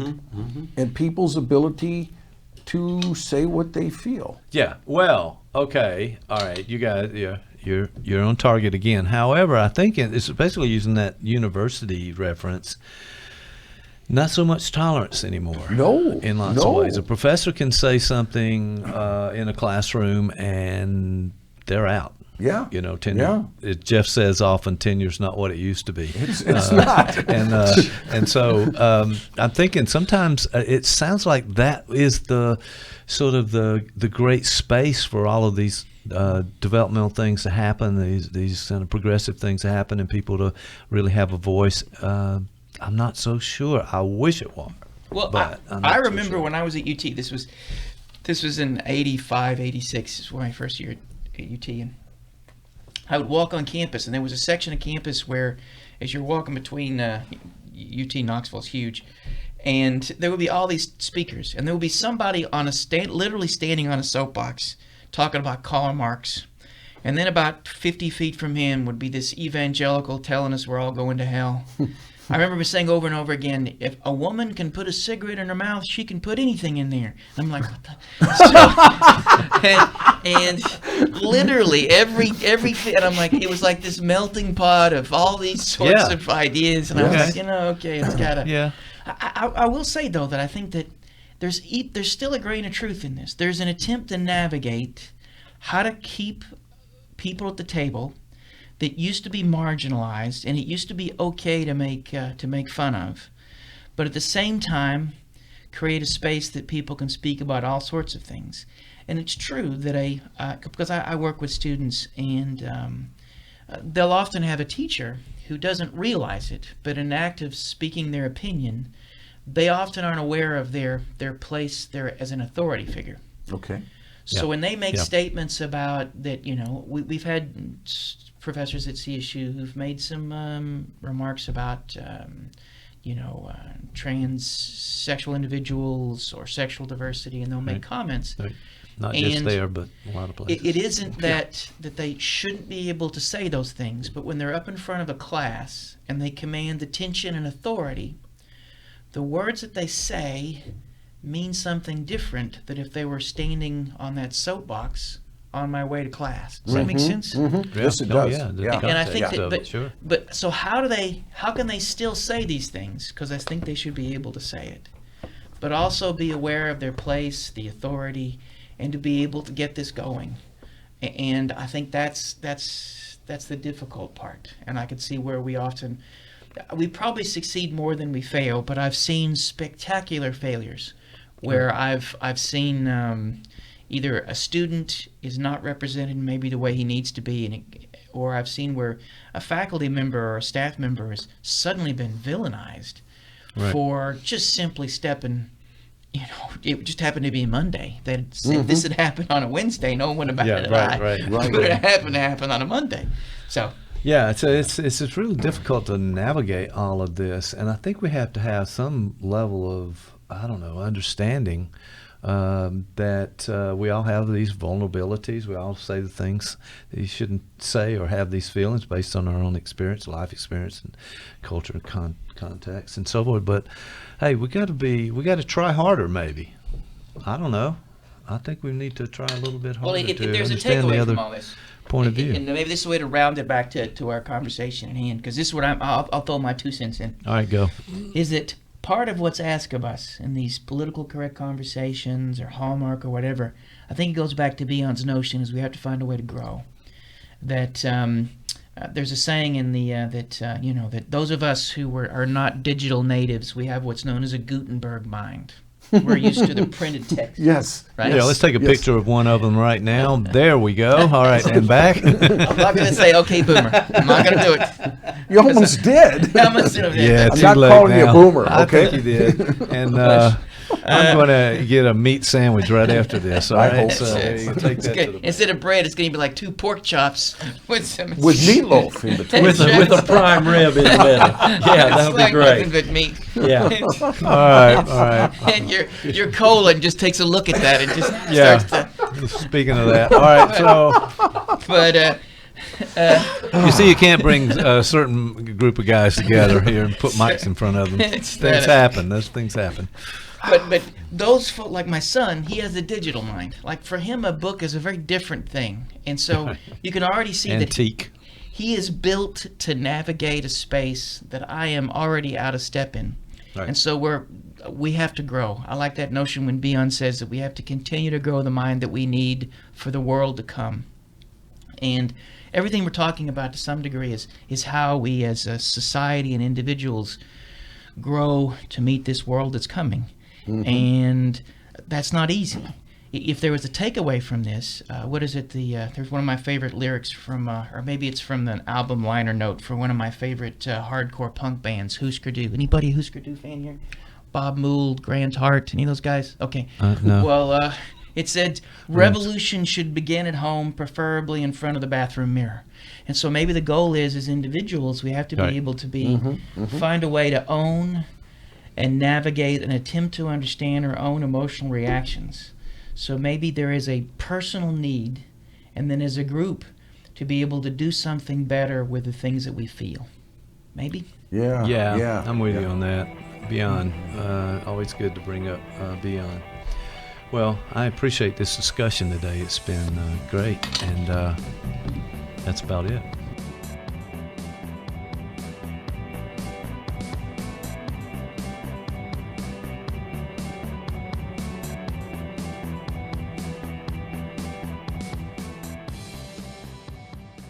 A story to tell. Columbus Podcasting can tell your story with a world-class video podcast of professional quality. Viewers and listeners can access podcasts anywhere, anytime. ColumbusPodcasting.com. Give us a call today.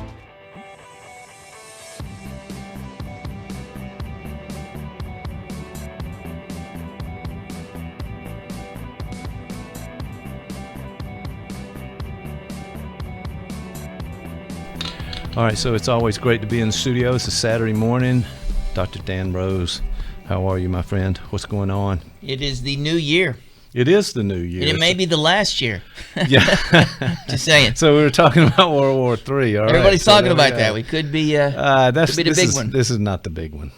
Big one. This is going to be the one leading up to the others that then go to the big one. That's okay. We had a good run, The human race, it's been this fine. whole planet. We had a good run. I think we did good things. I was thinking we're not. I was going to say we could go out on a high note, but actually, no, I don't think we're going to go out on a high note. Actually, I was thinking, too, that we if we had a little more time, we could get some things together. We could straighten some things out. As soon as the McRib was invented, we really should have just gone out then, because I think it kind of peaked. Yeah, that was a lot of people said it at the time, the right? McRib, the Ozzy Osbourne TV show. McRib, it only comes back every so many years or something. I don't know what that means. But. It's a little like shingles. That's what that is. Goes away, comes back. All right. Well, this end of the world talk is not helping my my disposition at this moment here. So I wanna turn to the idea that it is the new year and it is the new decade.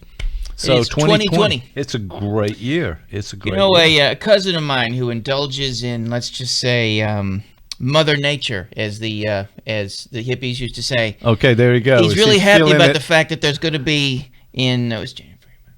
April, right? April will be a whole month of 420.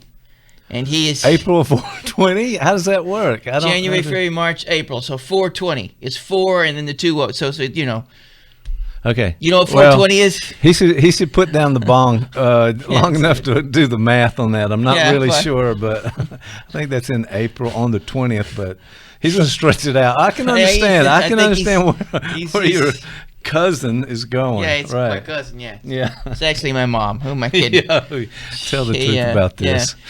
All right, man. It's great to have you in the studio. She was actually a member of Bachman Turner Overdrive. People don't realize that. Yeah. Bachman Turner. She was Overdrive. She was her Overdrive. I'm surprised you even knew that group, given the kind of things that we talk about. Well, Randy Bachman, he was also in the Guess Who, if you didn't know about that. Oh, I didn't. That's where that Mother Nature, the new Mother Nature taking over. Yeah. That's Guess Who. Okay. All right. That's a nice connection right there. I appreciate my associations aren't completely free. They have. Yeah, well, see, we need to talk about your free associations at some point because I got a feeling that there's just too much freedom going on in there. That's my thinking about it. It needs more oppression. Yes, yeah. Well, on the outside, what you have on the inside. We were talking about that a moment ago. So, all right, man. So it is a good year. It started out well. Let's be positive. Let's look in sort of positive psychology, if you will. I don't know if that's here's what I thought we'd talk about, because if we're going to start the new year, we should start the new year with a concept that people don't often think a great deal about, but is the notion of gratitude. Gratitude. Yes. And not ratitude. Because I don't know what Ratitude is. Well, that was a Weezer album, but it's also just, I guess, radical gratitude. All right, we're starting out with a lot of musical references, but I'm okay with that. As long as we can kind of find, I can never find those albums that you talk about. They're not. I will say I'm not a huge Weezer fan, but that's okay. Okay. So this whole idea of gratitude. Yeah, gratitude is a good thing, right? We should be thankful. Maybe figure out what we got. What are we grateful for? I guess. Mm-hmm. Grateful is connected to the idea of gratitude. I'm grateful for this goiter. It's I don't know. No, sounds awful. Should have more iodine in my diet. As you've said before, better get that looked at. It's interesting because you'll often see in medieval paintings they'll have a peasant with goiter. It's sort of somewhere etched into the painting, and that was sort of a symbol. Yes. Of poverty, because as you realize, I think iodine, and I think it maybe have added naturally. We add it to salt, or maybe it's an actual part of salt. But a peasant's diet would be such that they might actually generate a goiter as a result of not being able to afford the nutrients. And this is an example of that reference from that free association we were talking about just a moment. But it's quite notable, and we should probably take note of that. And next time I look at one of those kind of paintings, I'm sure it'll come back to me at this point. You'll see pictures of goiter. But this gratitude, it's going to be as you know, I tend to look at things through a psychoanalytic lens. Yes, you do. So I can't help but look into a lens, and there was take a second to talk about. There's a theorist, the person who is credited with inventing object relations therapy, Melanie Klein. Okay. And she makes gratitude a central portion of her theory, particularly as it can connect with mental health. Like right. For Freud, one of the ways to define mental health is the ability to be ambivalent. So you can hold contradictory ideas, right. different emotions in mind, and all that sort of stuff. Yeah, and that's tough for a lot of people, by the way. It is. Well, actually, I'm ambivalent about everything. So really, it's that fits. That fits very well. I was thinking of some of the folks that we used to train in the counseling program coming to be counselors, and that holding the different ideas. They were really looking for a one source, one route to get to where they needed to go to help the person. So it was a struggle. And that often comes from one of the things that, and Melanie Klein talked about this, because when we're in states of high affect, when we're feeling afraid or we're feeling all sorts of things, we tend to split. Okay. And that is the opposite of ambivalence. We are certain in ways that in the short run may be helpful, but in the long run, not so much. If you're being chased by a bear, ambivalence would be a lousy thing to have. Right. You don't want to decide too long before you run or not. In the case or whatever your plan might be, there's a lot of probably bad advice about what to do if a bear comes your way. Really, running should be your first. I would go with running, but as an and aside, staying clear. I grew up in a small town in the foothills of the Tennessee mountains, and we would occasionally have bear come into town. Oh yeah. And I don't know if you know how fast a black bear. As far as I know, no one's ever been killed by a black bear. They're not, but certainly not in my hometown. But they're fast. In fact, there is no way you can outrun a bear. I don't know. Oh. Maybe other bears are slower, but having seen how fast a black bear can move, I'm like, yeah. Well, you know the old joke. I don't have to be the fastest. I just need to be faster than you. is the old joke. That might I apologize be for bringing that up. But, I will say black bears didn't, as a rule, also wanted nothing to do with you. If that's right. I think you'd have to really corner one and poke it with a stick, and then it might get you. But outside of that, I don't. I know some people, but yeah, they might do that. But I'm trying really hard not to go on a tangent about which would be funny, but I'm gonna avoid. I know. I think we kind of hit as we do. We don't go too far down that road because time is of the essence. So there's this notion of ambivalence. It's central to one of Freud's ways of just defining mental health. Well, for Melanie Klein, she added this notion of gratitude. And to be able to understand this, you got to sort of take a walk down with her sort of mythology, her sort of narrative of the beginning and the origin and maintenance of the self. And for her, we are born into this sort of splitting, and that she had this image that we are sort of we have this oceanic oneness in the womb, and then we find ourselves brought into a world where suddenly we are assailed by inner tension and the response to the world of this tension. So she often talks about, for instance, this notion of the good and the bad breast. And what that basically means is the infant comes out and it didn't have to worry about hunger and all these sorts of things so much, or sleep. All this sort of stuff was sort of regulated to some degree. Suddenly it isn't. And so you depend on an external source, an object. And the maternal object is that.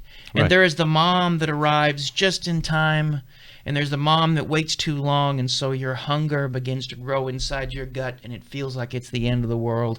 And that for her, the infant has to find some way to reconcile those. The good breast, the bad breast, the good mom and the bad mom, has to find a way to be able to bring these together. That takes us through that notion of ambivalence that Freud talked about. Mm-hmm. But she added a couple of other things. Okay. Because central to her idea is this notion that envy and rage are central components of all of our psyches. Oh, okay. For her, when the breast does not arrive on time, we can begin to want to destroy the thing that is delaying our gratification, or at that point we hallucinate that it's the bad mom that's actually causing the hunger that we have.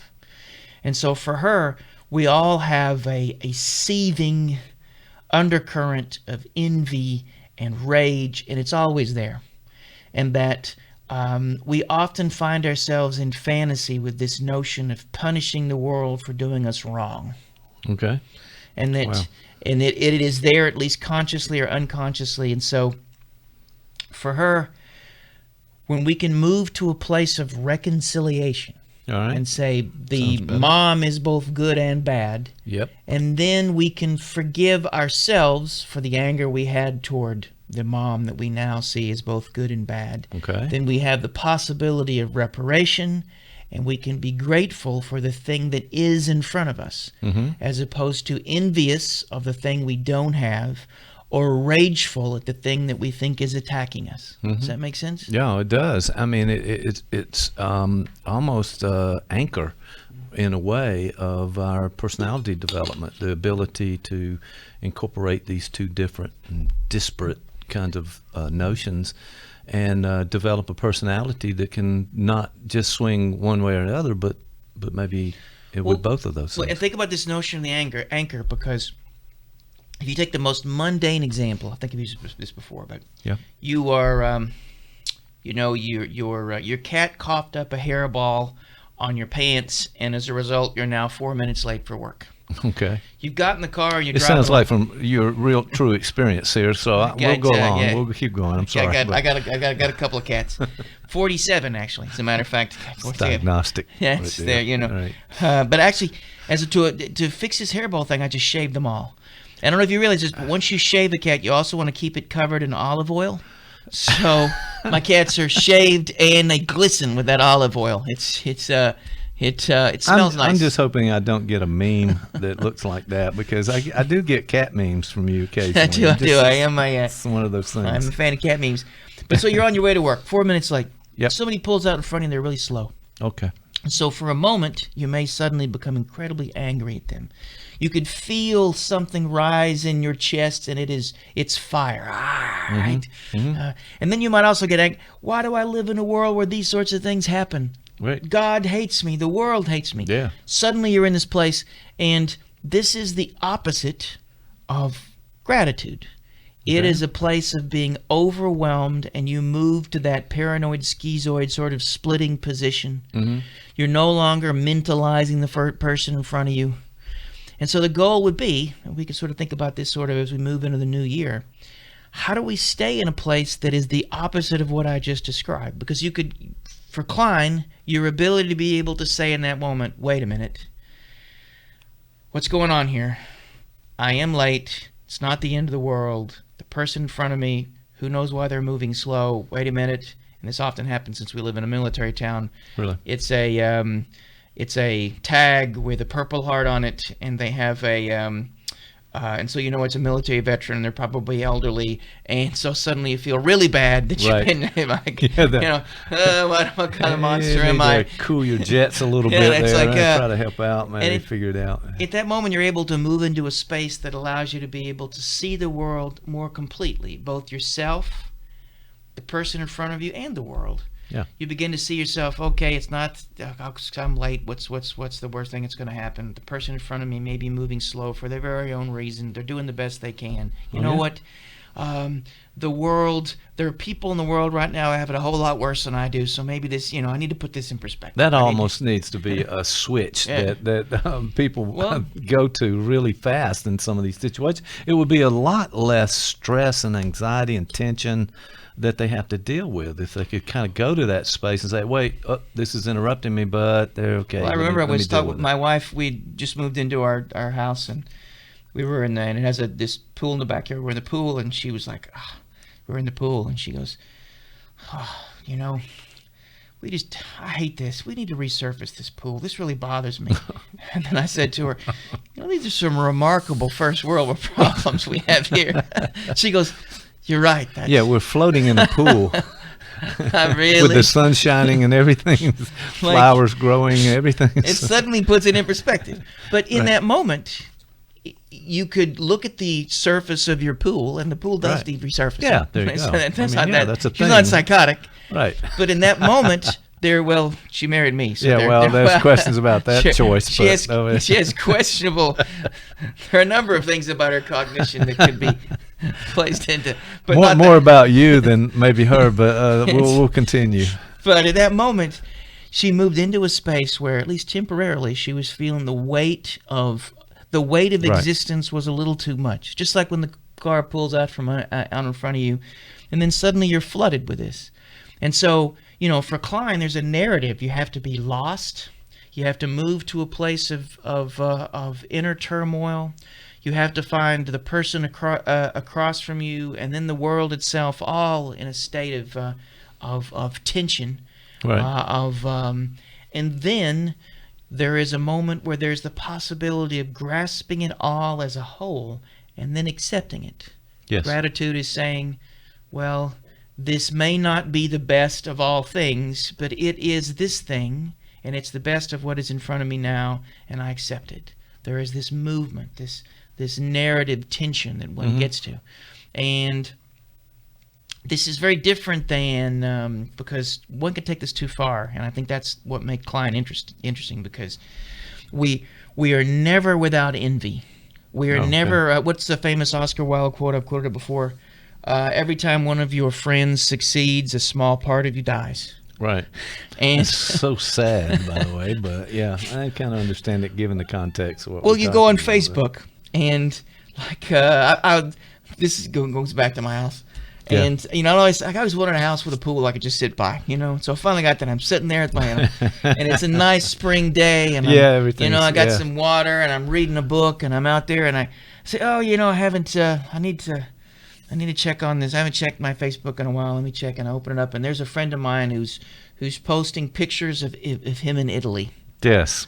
And I'm like, suddenly, there you are. I am now, in a war-torn country covered in blood and mud, as opposed to, it's like it no longer feels like a great place to be. I'm like, you were at the pool a moment ago, and now this place sucks. It's horrible. How did I find myself in this horrible life? Yeah, I deserve better. Well, that envy is going to get you right there. Right, so that's what kicked in, I guess. And for Klein, that part of what makes and the way she defines envy in a way is, or evil. Evil for her is a form of envy. Evil for her is wanting to destroy the good in someone else. Yes. So sounds good. That's not good.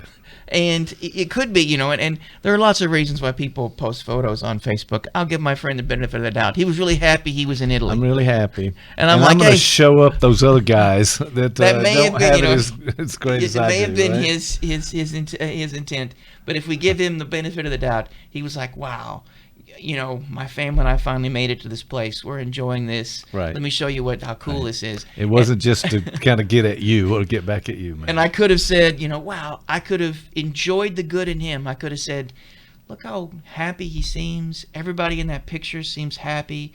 Wow. And then I might even be able to say, let me check to see how much flights to Italy are. And I might say, well, you know what? Maybe someday that might be something I want to do. Okay. But envy would be to destroy him, and I would do that in effigy. I would know it wouldn't be the possibility of thinking about Italy or thinking about the possibility of having the joy that he may be experiencing. Instead, I would want to destroy it.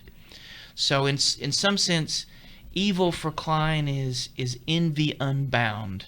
And it is a destroying of the good, and evil is a natural element of non-gratitude. It is a place of evil. If you can think of the example of a guy who pulled out in front of you, if you could do this in a sociopathic way. You take a picture of his license plate, and then you go visit his house at 2 a.m. and you slash his tires. Right. That would be And but for Klein, that would be an element of also key to this is her concept of projective identification. That part of what we do in destroying the good in others is we also take the parts of ourselves that we don't like and we put them in someone else, and then we destroy it. Okay. And so we can literally destroy them in terms of, slashing tires or shooting somebody. Or we can destroy them in effigy and fantasy and in the mental space as I'm seething there at my pool. Right. And so my moment is lost, my connection potential with my friend is lost, and the potential future that I might share in Italy or otherwise is also lost. Everything is sort of becomes a swirling, envious sort of, boom. So it has to be something that you can do about that and make that transition back to that moment prior to that Facebook posting, I guess. Well, for Klein, the only way through, or the main way through, is, and post-Kleinians like Wilfred Bion, I mentioned that guy before. Yeah. Bion often thinks that when it comes to when we're in an affect state that's unstable, if we're feeling too much or too little, if it's we're either above or below that euthymic window, we have two possible choices, and that's self-regulation and dyadic regulation. Okay. And for Bion, the further we are outside that euthymic window, up or down, the more we're going to need dyadic regulation. It takes two people to think a dangerous thought, and dangerous thoughts usually exist outside those 2 points. And what that means is, so if I really begin a spiral of feeling horrible and shameful and whatever I might be feeling sitting at the pool, then I might need to talk to my wife. I might call up a friend and say, hey, man, what's going on? I'm just feeling kind of crappy. That's an example of dyadic regulation. Okay. Therapy does that. Oftentimes folks come to see us because they've been in this place in a chronic way, and it's beginning to poison them. Right. They can't quite get out of it by themselves. Maybe they need a little bit more help. And for Klein, even self-regulation is actually a form of dyadic regulation, because the way we self-soothe and navigate these, or we pull for our internal object relations. There have been people in our life who've helped us to think the dangerous thoughts, and we pull for them. The people who've loved us into existence, consciously or unconsciously, become both the voices and the presence that we need to be able to move back into that euthymic window. Okay. And so either it requires another person or our capacity to self-soothe and bring ourselves there. And that may require, that could happen reflexively in some form. I might, without even thinking, call the friend, or I might even, without thinking, soothe myself. But for some folks, it requires maybe a step in between, and that's some minimal self-consciousness or self-reflection to be able to say, wait a minute, what's going on right now? And to be able to then name the different parts of yourself, to be able to give a name to what you're experiencing that allows you then to move in either one of those self-regulatory or dyadic regulatory spaces. And the reason I think that's important, this is New Year's. Everybody's making these New Year's resolutions. If you made a resolution that you wanted to be able to accept the world with a bit more gratitude, not in a way that makes you a mindless cog in the machine or makes you a passive capitalist consumer, because those are some positive psychology. We've talked about that before. We talked about that There's before. the potential to be trapped in either one of those, because what Klein is not saying be positive. That's different than gratitude. Okay. Gratitude is not, this is amazing and great. Gratitude is, okay, there are good and bad in all this, but I will still accept it. I will still begin at this point. I will be grateful that I am standing here at this moment. That's very different than saying, everything's great, everything's wonderful. What's that song on the Legos movie? Everything. What is it? I forget what it was. But I wish I could help you. Didn't see the Lego movie. Didn't see the Lego movie. Very Freudian film, by the way. I think I fast forwarded through it, and when it came on the TV, but didn't quite capture my interest at that point. But maybe something I should go back and take a look at. Maybe. So, if we want to think about how is it, without falling into some of the pitfalls that overpositivity may give us, but at the same time be able to stay present in the moment we are, particularly as the new year unfolds. So the question would be, how do you focus on and make it and practice, a little like lifting weights, the capacity to be grateful. And one of the things that Klein doesn't talk about this, but it is in the psychological literature, they often refer to it as the lived moment. And I think it comes from Donald Winnicott. And it's the idea that how often are we alive in the moments that are in front of us? Right. How much is this a lived moment? And that there may be practice, there may be a way for us to be a little more active in being able to engage with ourselves and then the world in such a way that generates lived moments. And that may be the thing to think about. Go back to me sitting at the pool, I'm looking at Facebook and my friends in Italy, that bastard. I keep going down so-and-so's, wait a minute, they're also, another friend of mine is laying out by a pool. Yeah, their pool's nicer than mine. Here we go. Everybody's having more fun than you. You're just, better life. And you'll notice, but and I'm only picking up on the bits of information, the selective data that will continue to confirm the suckage. That's right. Yeah. Because if I skip past the advertisement saying, will you support starving kids in Somalia? I didn't suddenly say, well, you know what? I'm not a starving kid in Somalia, so it can't be all bad. I mean, I miss some of that. You missed that. You could have thrown that into the mix there a little bit.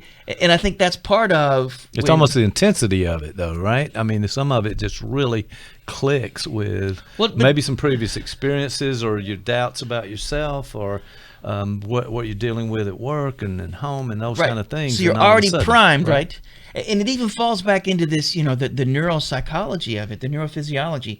If you're being chased by a bear, everything is going to be a sign that the bear's coming after you. The rustle of leaves, and if you're in this highly charged affective state where your perception is highly selective, that's not Mark Solms. It's Alan Shore. Alan Shore talks about when he says this is sort of a left hemispheric process. Okay. And that in the left hemispheric process that we're very focused on abstracting data from our environment and creating a coherent linear narrative, which can be good in some situations, but over the long haul can be actually really bad. Mm-hmm. So if my narrative suddenly is, I've been cheated out of the life I should have gotten. Right. Then suddenly every bit of information gets... Everything. At that point. Right, it gets pulled into that narrative, and then I'm just trapped in this loop, right? And when Shore talks about this, he says that that's where there needs to be more of a bihemispheric process. We need to be able to pull from some of the right hemisphere and to be able to move from an individual, highly focused and narrow narrative to something larger. And I think for a lot of folks, that's what religion does, to be connected to something larger than you. Right. To be able to be collected to some narrative. That's why, it can feel really good helping people. It can feel very good caring for someone or whatever the case may be, because it suddenly moves you out of that focused, linear, sort of progressive place that you're in to one that's much more part of a larger whole. Right. And that often, I think, happens both in the lived moment and in a feeling of gratitude. If you can think about the moments that you're feeling really grateful to be alive, you feel a part of the human race. Sure. You feel a part of the world. You feel a sense of not only it's in some ways a contradiction. You feel a self-cohesion, but also a dissolution of the boundaries of the self and a connection to everything. Mm-hmm. And there's something about that moment, and that's where, Shore would particularly say that's bihemispheric in a way, that we are experiencing both those things at the same time. And I guess right. Go back to, this is the New Year's. We think about how to be able to create moments like that in the year ahead. Right. You were joking with me when we sat down, this idea of World War III. Well, if you look at the news, and my wife we were having dinner with some friends last night, and she was talking about, I've got this news feed, and the minute it came actually, our friend was saying this, as soon as it turned to 12 o'clock, I'm looking at the news, and it's all these things, and it's like, holy cow, it's like... The world's going to end, right? And that kind of thing, yeah. Okay. So, and this is where criticisms of particularly positive psychology can be useful, because part of the role of negative affect and fear and anger and even envy in its way is it's supposed to give us important information on how to be able to act and do things we may need to do. And we certainly don't want to be complacent while the world, literally, if you're in Australia, literally burns around you. Right. You want to be able to take the feelings you have and do something good with them. But there's also a place where if you're not careful and you feel too much, you simply become overwhelmed. Right. And you can't act there either. You can lull yourself into this, Disney-fied sort of overly positive head in the sand sort of approach to the world, or you can be completely overwhelmed by terror. And either of those keep you from being able to be a change agent in the world, maybe a change agent that the world desperately needs. Right. And working on some issues for yourself in some ways. It does seem like there's a selfishness about this too, and a balance with your focus on being centralized focus on yourself versus others and outward sort of direction with other people in the world in a greater sense. And so there's some combination of that, but it also seems like when you're in that moment you described by the pool, that man, that was really thinking about yourself in so many ways. It was really kind of self-focused, and you couldn't quite let go of that until something else happened. Mm-hmm. And what Klein's narrative, and in some ways it's a general psychological narrative, you know, from Freud on. Freud was often he's criticized for a lot of things. One of the things he was criticized is that he was sort of a pessimist. You know, that right. that the best we can hope for is the everyday sort of hell, as opposed to the hell of mental suffering. And he sort of said that, I think, later in life when he spent the last 12, 14 years of his life slowly dying of cancer of the jaw. So you right. probably didn't have the probably not a lot of high points. It wasn't sure. You know, a great deal of pain. And I think even though he had a reputation early on for supposedly being a cokehead, which there's a story there but he refused to take pain medication because it kept him from being able to write. Right. So he was often in a great deal of pain. But even if there is a pessimistic strain that runs through all psychedelic thought. But the reason it's there is, and for Klein, you have to get lost before you can be found. The goal, again, is not to not suffer, but to suffer better. And even though my suffer was a wonderfully narcissistic suffering at sitting by the pool looking at Facebook, if I can suffer better, I can take that experience seriously, and I can do something with it. I can listen to it. And for Klein, I think, the only way to gratitude is through suffering. We have to walk through the valley of the shadow of death to get to where we need to go.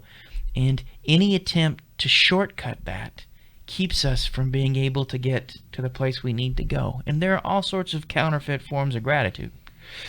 Folks who right. have, you know, T-shirts and posters on the wall, and not that those things can't be useful. I don't want to, but a simple affirmation right. that doesn't allow you to move through that valley of the shadow of death may be a false gratitude, and it mm-hmm. may not be. It may not give you the lasting effects that that sort of journey could afford. No, I can understand that. Well, it does seem like there should be some awareness, and we talked about this a lot, but the idea of mindfulness and just sort of being aware, situationally aware, if you will, in any moment in your day-to-day activities, and maybe just take a little inventory quickly to see what the environment's like and how you're doing, and check in with yourself and see if there's some gratitude that could be used in those well, we'll think about that situations. example, because if somebody comes in for treatment, they come in for therapy, you know, you certainly want them to feel better.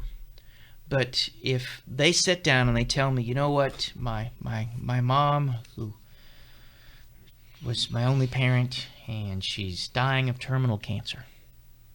If within 30 seconds I said, well, you know what, that sounds tough and all, but let's think of all the things she's done for you. She's been alive for 80 years, so let's think about the positive things. Mm-hmm. Now, that actually might... it sounds good, but there's something not quite right. It might, there. Something's going on. A little too soon, maybe. Right, it might be. Cases, yeah. We've attempted to shortcut maybe the minimal amount of suffering required to get to a place right. of some permanence or of something. Right. So you don't begin. But I've actually supervised and seen there are styles of therapy that might actually condone that sort of thing. Yeah. Let's wrap that up and move on. Kind of a notion. We all have pain. Let's move away from yours and talk about the positive. Yeah, a little too soon, a little too quick, no relationship built, a lot of things going on. Well, I talk about this with my trainees and folks that I supervise. That for me, I often have sort of I call it my 20-minute rule. And if somebody comes in and they sit down and they tell me they want to kill themselves, for 20 minutes, I'll look at the clock. We're going to want to kill ourselves. Let's just stay in this space. Okay, makes sense. And then once we've been in this place a while, maybe we can begin to make sense of it and to be able to say, it makes perfect sense to me that you'd want to die. Right now you were feeling hopeless. When you look back on your past, all you see is a train wreck, and there's nothing you look forward in the future either. You would be crazy not to want to die. This is a sign of your health. You see no way back and no way forward. Wow, that seems like a real moment in therapy there that you want to get to be able to talk about it and kind of slowly help the person move through that process. Mm-hmm. Yeah, that's a very interesting way to put it. And I think a lot of trainees sometimes are a little beginning therapists are a little scared of that moment and rather retreat themselves from it. And we often talk about then when we, that in that moment when someone sits down and talks about that they are in such a place of suffering that they're almost guaranteed their own self-destruction. The trainee or any therapist for a brief moment is going to feel a flood of responsibility. Right. The trainee especially is going to be feeling, now I'm in trouble if I don't handle this right. Right. And so for a moment they lose their humanity because their patient is suddenly turned into the bear that's chasing them. Right. And just like the person who pulled out in front of me and I was on my way to work, or just like the friend on the phone, there's an impact and an impingement, and in that moment I get lost. If they can allow themselves to be lost, and we say this in the psychoanalytic things, that often our first interventions are almost always for ourselves in a session. Mm-hmm. And that gives them a chance to be able to reflect and interpret on their own space. Wait a minute, right now it's hard for me to be really connected with this person as another human being. Right. Because I'm a human being, and I can feel the pressure and the weight of responsibility in this moment. I am afraid, and as a result, I want them to stop it. I want to either kill the bear or run away, and since I can't run away, I need to do this. Right? Yeah.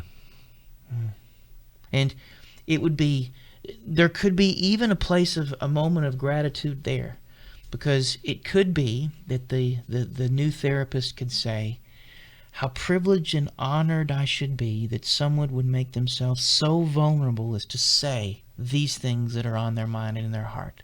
Right. They have opened themselves up to me in this moment, and it is a burden, true, but I am grateful that I have been chosen, and I have decided to make this the place I am in the world right now. Mm-hmm. There could be a moment of gratitude, but there has to be a journey of suffering to get to that point, I think. Wow. Yeah, it's almost so important to get to those moments in the therapy process too, so that somebody trusts you. They'll be able to tell you those kinds of things. One of these days it'll happen with me, I don't know. I would hope for you that it's probably happened before. And especially in training others for psychotherapy and supervising, that's got to be one of those issues. You're trying to help people understand the importance of that and of kind of taking that. Well, the first thing they need to understand the importance of me. With any supervisor, the first thing they should really understand is, how important I am. Right. And, yeah. We'll start there. That's not a good place, and we need to be in this journey together. But yeah, so this idea of really finding that moment, taking that impact of it, and kind of working back toward gratitude. Yeah, maybe, and I like the way you put that. I wonder, is it a working back or towards? Yeah. And maybe what you said is closer to the truth. Maybe gratitude is a place that we just lose sight of. It's a path that we can walk, and that sometimes we get off that path and we have to find our way back. And maybe that's a better way of thinking about it. It is, gratitude is a sense of the attachment theorists talk about it. Bowlby talks about it. Or maybe it may not have been Bowlby, maybe Ainsworth. Secure base. Yeah. That it is a sense of security and inner balance that we often need to lose, but we need to also develop the skills to refine. Right. Yeah, I like it. Secure base, huh? Okay. Which is nothing like first, second, or third base if you're on a date. Right.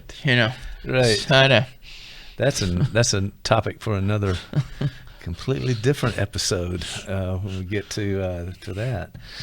All right. Well, that's kind of a great idea. This idea of gratitude. I wasn't really sure how it might be defined psychoanalytically, but the notion of being grateful in some ways for what you have and enjoying that moment. And it seems to be that there's so many things that pull us away from that moment day to day. The guy that pulls out in front of you, the cat with the hairball, the bear chasing you even. I mean, all of those kinds of things. And then the day-to-day things that you have to do. But see, this also may be part of Klein's point. Those impingements are necessary because we have this notion that if we could simply stay in this place of stasis, that we would always be happy. Right. But impingements are necessary. Hairballs, people pulling out in front of you, all this sort of stuff, they are necessary fuel for our movement forward into the future. We have to be lost before we can be found. So part of this notion of gratitude is we live in a world where, wildfires happen. Mm-hmm. And that there is suffering, and that it isn't that this suffering can be redeemed or that somehow it can be justified, but its existence is one of the things that necessitates our movement forward. If we were always in this place of, quote, happiness, if we lived at Disney World, right? You visit Disney World once a year, maybe. I know some people visit 2 or 3 times a year. Yeah. And when you go there, it's a wonderful place. But if you found yourself living there 24/7, it might be its own form of hell. I don't know. Right. At least you'd have barbershop quartets. And some rides to go on too. So that might be fun. But yeah, being there all the time. So being in that state. They closed Mr. Toad's Wild Ride, which when I was a kid was my favorite ride. They closed it. I don't actually remember that one, but Wind in the Willows based. It was Mr. Toad and. Okay. Yeah. All right. Well, sorry they don't have the ride anymore. Evidently, that's something that you Which, have by to the work way, through. if you take like I was a teenager when I did this, if you take enough peyote, that ride was really wild. I'm just saying that. That's not what happened. But just the thrill of the ride, being in that thing, whatever the coffee cup or whatever teacup is, that one of those things spinning around there. No, I don't know what age you were, but you're in a car. Okay. And so you're out of control, and you're driving around, and you see all these sort of whimsical and near calamity and that sort of thing, and There was a similar one. It was called Ron Jeremy's Wild Ride. No, that is not. That is not. That was not. It's a Small World, maybe. That's what you're thinking. Oh, no, Ron Jeremy. Sorry. I hate to. It's a big world to after set all. these up and set them up, knock him down. That's Henny Youngman for a really far back reference right there in the past. All right, my friend. So that's been really helpful. Is it the case that we might want to have we're working toward more of the gratitude state, if you will, than all the other things that are kind of not so great for us, and that's something we should take into consideration. Maybe if we're going to balance this out, why can't it be 60-40, maybe something like that? I think there's a place for practice. I think there's the capacity to be able to, as you're looking at your news feed and you can see the horrendous things that are happening. Yeah, and some of those news feeds, let's just say, if you got a Twitter account, or if you got some of those things going, It's just entertainment more than it is something you should shape your life on. So be careful about how far you go down that road, I would say. Yeah, when you're reading an article about Ron Perlman's detached retina, I mean, that doesn't cause anywhere near as much. It's painful for Ron. Sounds painful, yeah. And I like the guy, and I hope he's good. But I think that there is the possibility, as one is assailed by those news feeds, that one feels a staggering disquiet. One feels, dare I say, a sense of hopelessness, sort of. There's a chance then, you are then in the valley of the shadow of death. At that moment, I think there's the capacity to be honest with what you feel, but then there's the possibility of continuing with those feelings to see if you can move to a place that allows you some perspective. Everything in the news feed is true. It's not the only truth that's there. There you go. It's also not the only truth in the future. And right. Even if it were true, we were joking about World War III. Yep. Everything has a timestamp on it. And if it were so true that, be it by World War III or asteroid heading our way, yes. If it is inevitable, it is what it is, there's still the capacity to be able to say, at least I had a chance to show up. Okay. I was here. I was in the game. I got to play. I got at bat at some point, maybe. I got to play. And, not that that's enough or should be enough, but there is a place there that has at least a hint of gratitude, I think. Yeah. Well, let's work on it. What do you say? All right, my friend. Thank you for helping us with that interpretation, and I like the idea of gratitude. I also like the idea if there's anybody out there listening to this that petitioned Disney for that Mr. Wild to bring back Mr. Toad's Wild Ride.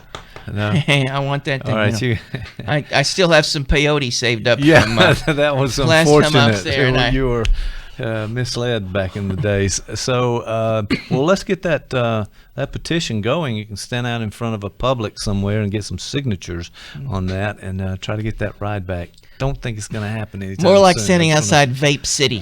Really. Vape City. That's probably a place where I'm going to get. Well, that's another thing. Maybe we need to do a show about that and what's happening in the world. But all right, my friend, I appreciate it. Talk to you next time.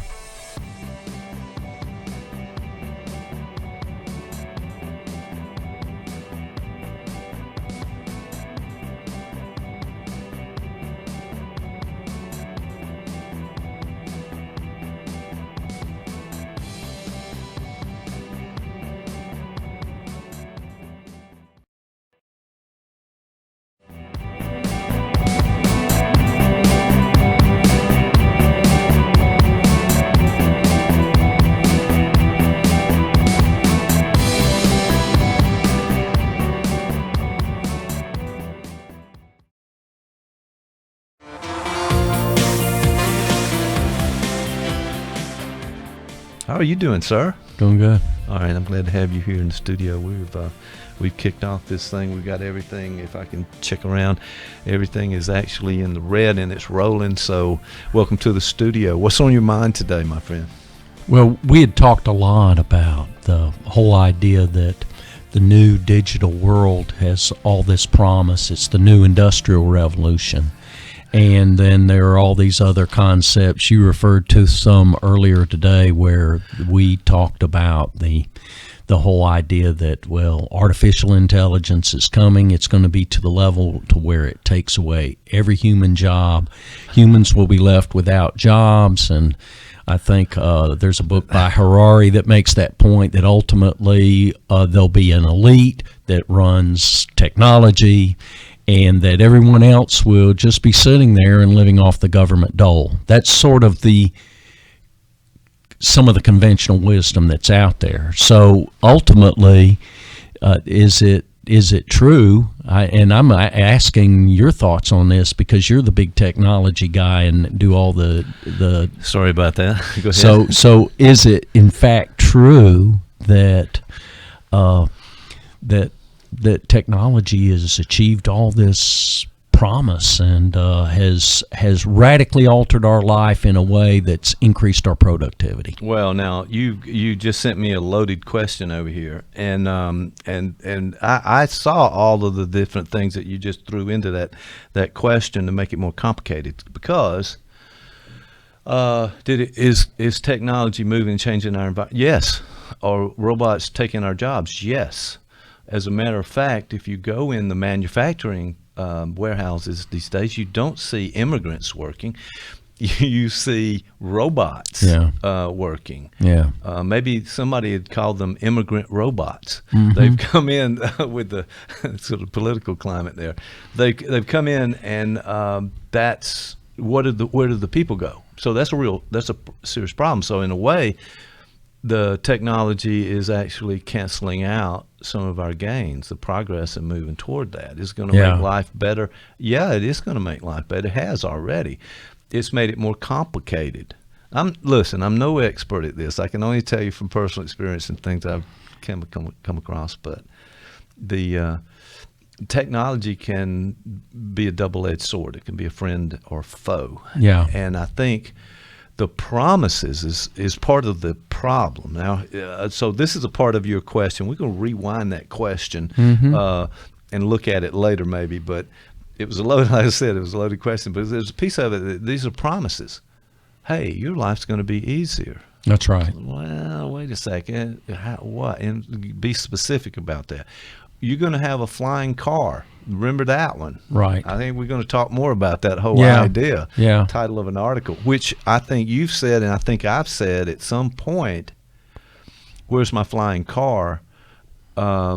Because I was promised that when this technology thing took off. Yeah, or just the driverless car, which right now is fraught with all kinds of difficulties. And the big proponents of this have had to walk back their projections because these driverless cars keep doing things, and this driverless technology keeps ultimately killing people, even though probably they're a lot safer than human beings driving the cars. You know, the idea, I guess, is that, well, you know, if I get in a driverless car and then it wrecks, I don't have any control. So folks have that in the back of their mind, the whole I don't control it concept. Right. Yeah, and it will be a real process of change, and I think you're right. Some of these people have, Elon Musk comes to mind, that have put these real short-term goals where everybody's going to be in a car like that or something. And I think they do that on purpose. I think there's some kind of strategy behind the crazy talk in a way. I do believe that, and that's something we can talk about more too on many subjects. But the proponents push it out beyond what is the manufacturing and technology is capable of to kind of get the word out, and then they will move the goalpost back a little bit, and they'll meet it in the future. There seems to be a strategy. At what point is it overpromising, and where is that line between that and a good marketing hyperbole? Because we all say our product's the best product. It's an interesting question, I think, and whether or not that people will project this out in a marketing strategy and put a deadline out there that's way too soon for this to develop and us to get the information. However, you know, in the idea of driverless cars you're talking about, they have so much data now that's coming back to them to make some decisions with. And I think in a way that's how technology works. It provides analytics. It provides data that you can then begin to measure and make changes in the product and make things better. Mm-hmm. So that I think is good. But back to your loaded question. Yes, almost everything new comes out of the chute. You got the early adopters. You've got hype. You've got trends. You've got people kind of reacting in different ways, good and bad. And then eventually, as progress moves along, things settle out. We get more accurate picture of what's happened. So, unfortunately, Tom, you do not have a flying car that comes out of a suitcase like on the Jetsons. So I'm sorry about that. My worry is that the whole idea that really what the business is in the United States is a software business.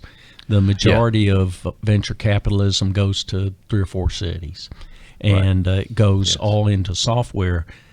ultimately what is being produced in the United States, because all the manufacturing's done overseas. Now that may change as these other countries become more affluent, and then we may end up with manufacturing back here. But I'm not sure all, but a lot. Yes, definitely. Well, look at Columbus. I mean, what fed Columbus for years is gone, and essentially the jobs here are all in information. And as a college official, I always touted that. But in the back of my mind, I always worry if there's not a finished product that we can take to market and sell. It's kind of hard to sell concepts, and it doesn't create jobs for everyone. In other words, those folks who are in the information software business are going to have game in that area. So what happens to the rest of folks? That's a Harari idea that, well, they won't have anything to do. There won't be anything for them to do. Yeah, there's almost a digital divide, if you will. Lots of divides we're having to do with people have and have nots, kind of those kind of things. You're right about the big cities having that technology and sort of centered there. I think not long ago there was some, just a few months ago, I think it was Amazon who was trying to locate their new headquarters they didn't choose a smaller rural type setting, which they could have. Right. And went to the big mega metropolises that we have around. And so as long as that continues, it's going to be,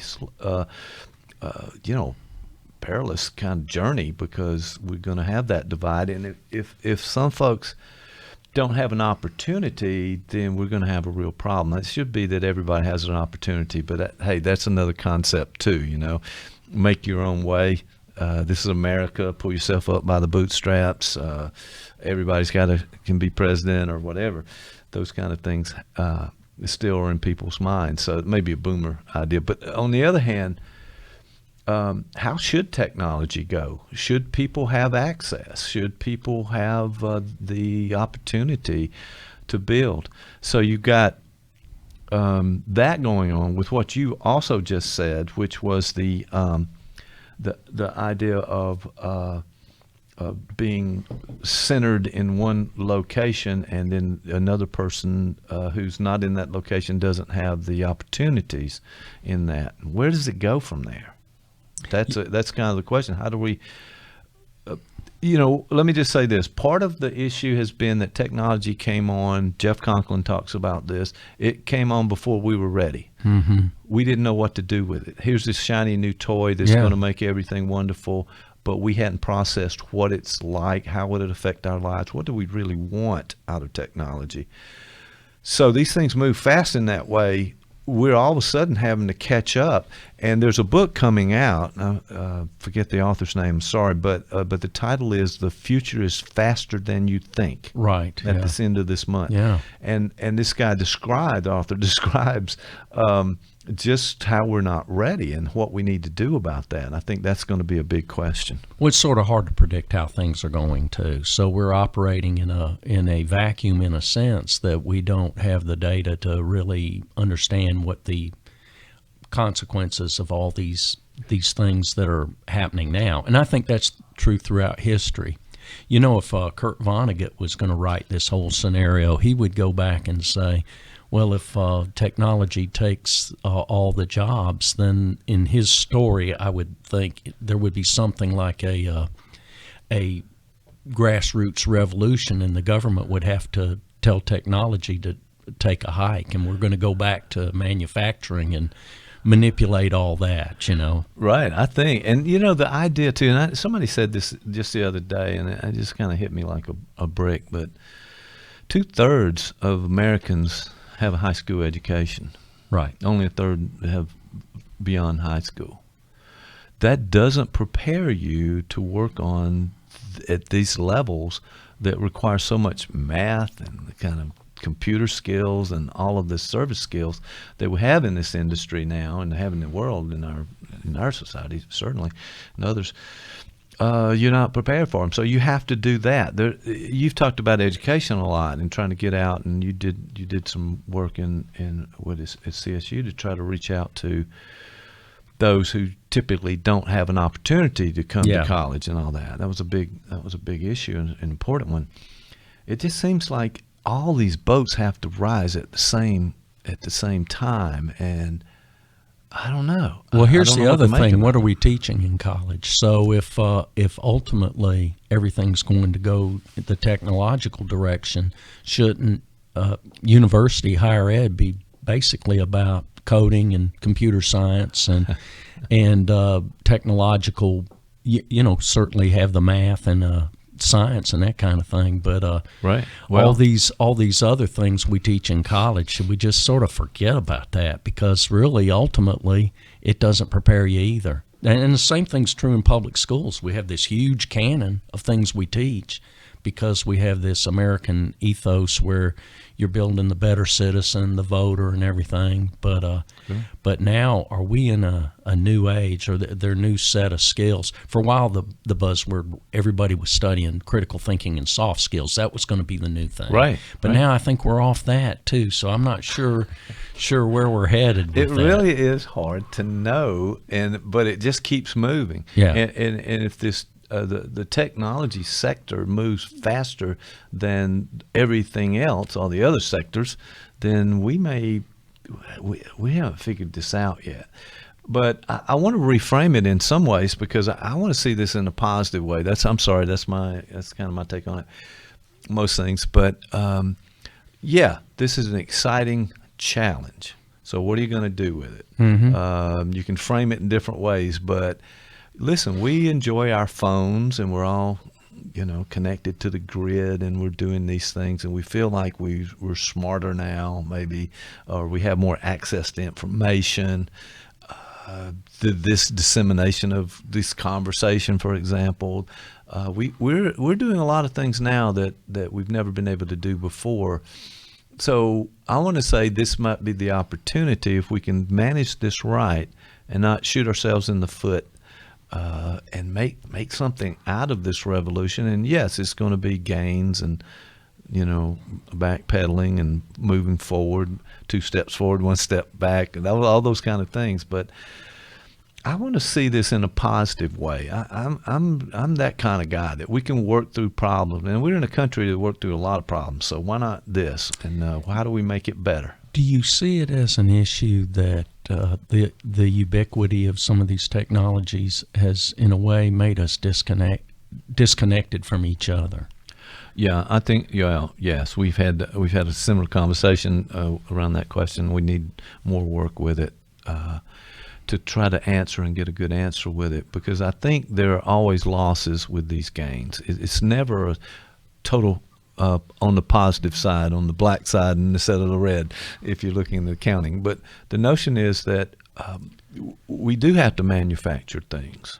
We have to make things. Yeah.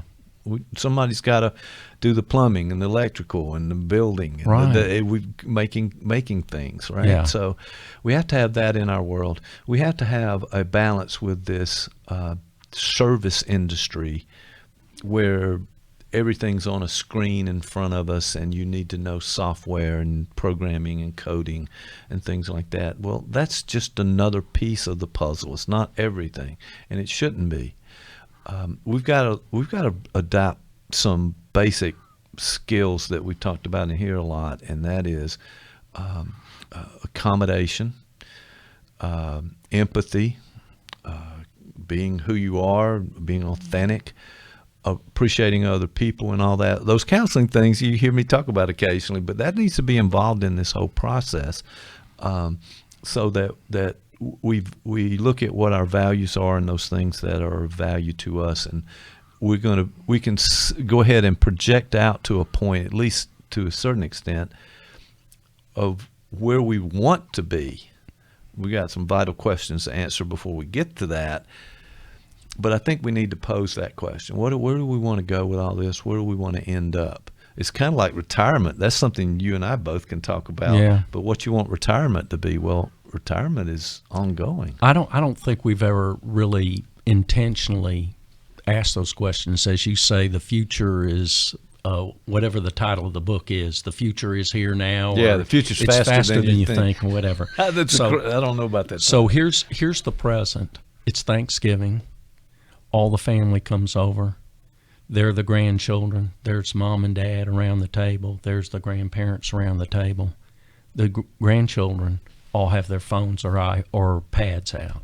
Right. And they're watching videos. Right. The parents are checking their email and checking to see if we're going to put the next picture from Thanksgiving up on Facebook. And then there's grandpa and grandma, and they're checking their Instagram accounts or Twitter all right. accounts. Some pretty progressive grandpas. Well, I think that's true. That's so what's happened to Thanksgiving? What's happened to family time and that kind of thing? And you feel like, hey, I'm going to text you past the cranberry sauce. Well, it goes to the point of what we talked about 20 years ago when people would be in the next office and email you rather than talk through the door. That was one of our friends used to say, just come in and tell me. Don't email that's me. Right. But the other thing is this. So, all the data that we have collected about instruction and education shows that the efficacy of digital instruction, online instruction, which is where it was all headed about the time I retired. Right. It was hard to teach in person. You couldn't find a class to teach them. Nobody wanted to take an in-person class. So all the data was showing, hey, it's as effective or more effective. But I'm always suspicious of the whole data thing. As a educator from public schools, I always wanted to ask, well, what data are we collecting, and is it really telling us what we need to know to make for a better life? And how is it interpreted? That's a big point of it. So there's data, but then what do you do with it? What do you make of that, and how you apply it in the situation? Well, and the ironic thing was, I was an early adopter of online instruction. I was one of the very early ones at Columbus State. And I actually have a video of you years ago on a green screen in the old studio where you were talking about that. And I saw that not long ago. So we have some archives here that can track back. And when you say I did that, hey, I've got evidence you did that, by the way. So so I was an early adopter. I thought this stuff was cool. It was fun to work with. I loved building websites and all that stuff. But as I did that, I always saw that as a side of what my real job was, which was to create new streams of knowledge as a researcher, and to go into the classroom and connect with students and do that and help people be better leaders. And now I wonder, are we going to look back and say, we really dropped the ball, but all the data we were collecting told us this was all good, but maybe we didn't collect the right data, because now we have all these unanticipated consequences. People disconnected, two poles look at things politically. Now that you have everything out there on the internet, people look at the news and they go to the sites that reinforces what they already think. Oh, and that's there's no listening to anybody else. So see the show on confirmation bias. Just a plug there. There you go. Well, I was watching the whole latest impeachment news and all that, and depending on which channel you watch, that's exactly right. Nancy Pelosi is either a great American hero or the worst, or the worst person ever. Yeah. I mean, how does this work? And there's that now underlying that, I think, is a real problem too. And I don't mean to kind of you'd go to that point as you need, but it made me think that we've got these corporations, like you said, they're in these big cities. That's where the tech giants are, Silicon Valley, New York, all those places that are making themselves wealthy. Right. Okay. Sure. That's what we're doing. We're in this. Which is the American way, right? That is the American way, and we're going to get rich. And Jeff Bezos, we have that picture somewhere around the studio where he's sitting at a small desk, and a big CRT monitor, with a paper banner up that says Amazon.com. Right. Well, now, so that's a problem when we don't understand some of the humanity that should underlie this, because otherwise it comes across as greed, and I'm a little concerned about that being sort of our goal in the end, because that's not a really good goal from my point of view, and we talk about that. But the idea that you can come along and be prosperous and make something of yourself and make a contribution to the world and even have a lot of money, that's fine. Wait a minute, it's going up now. It's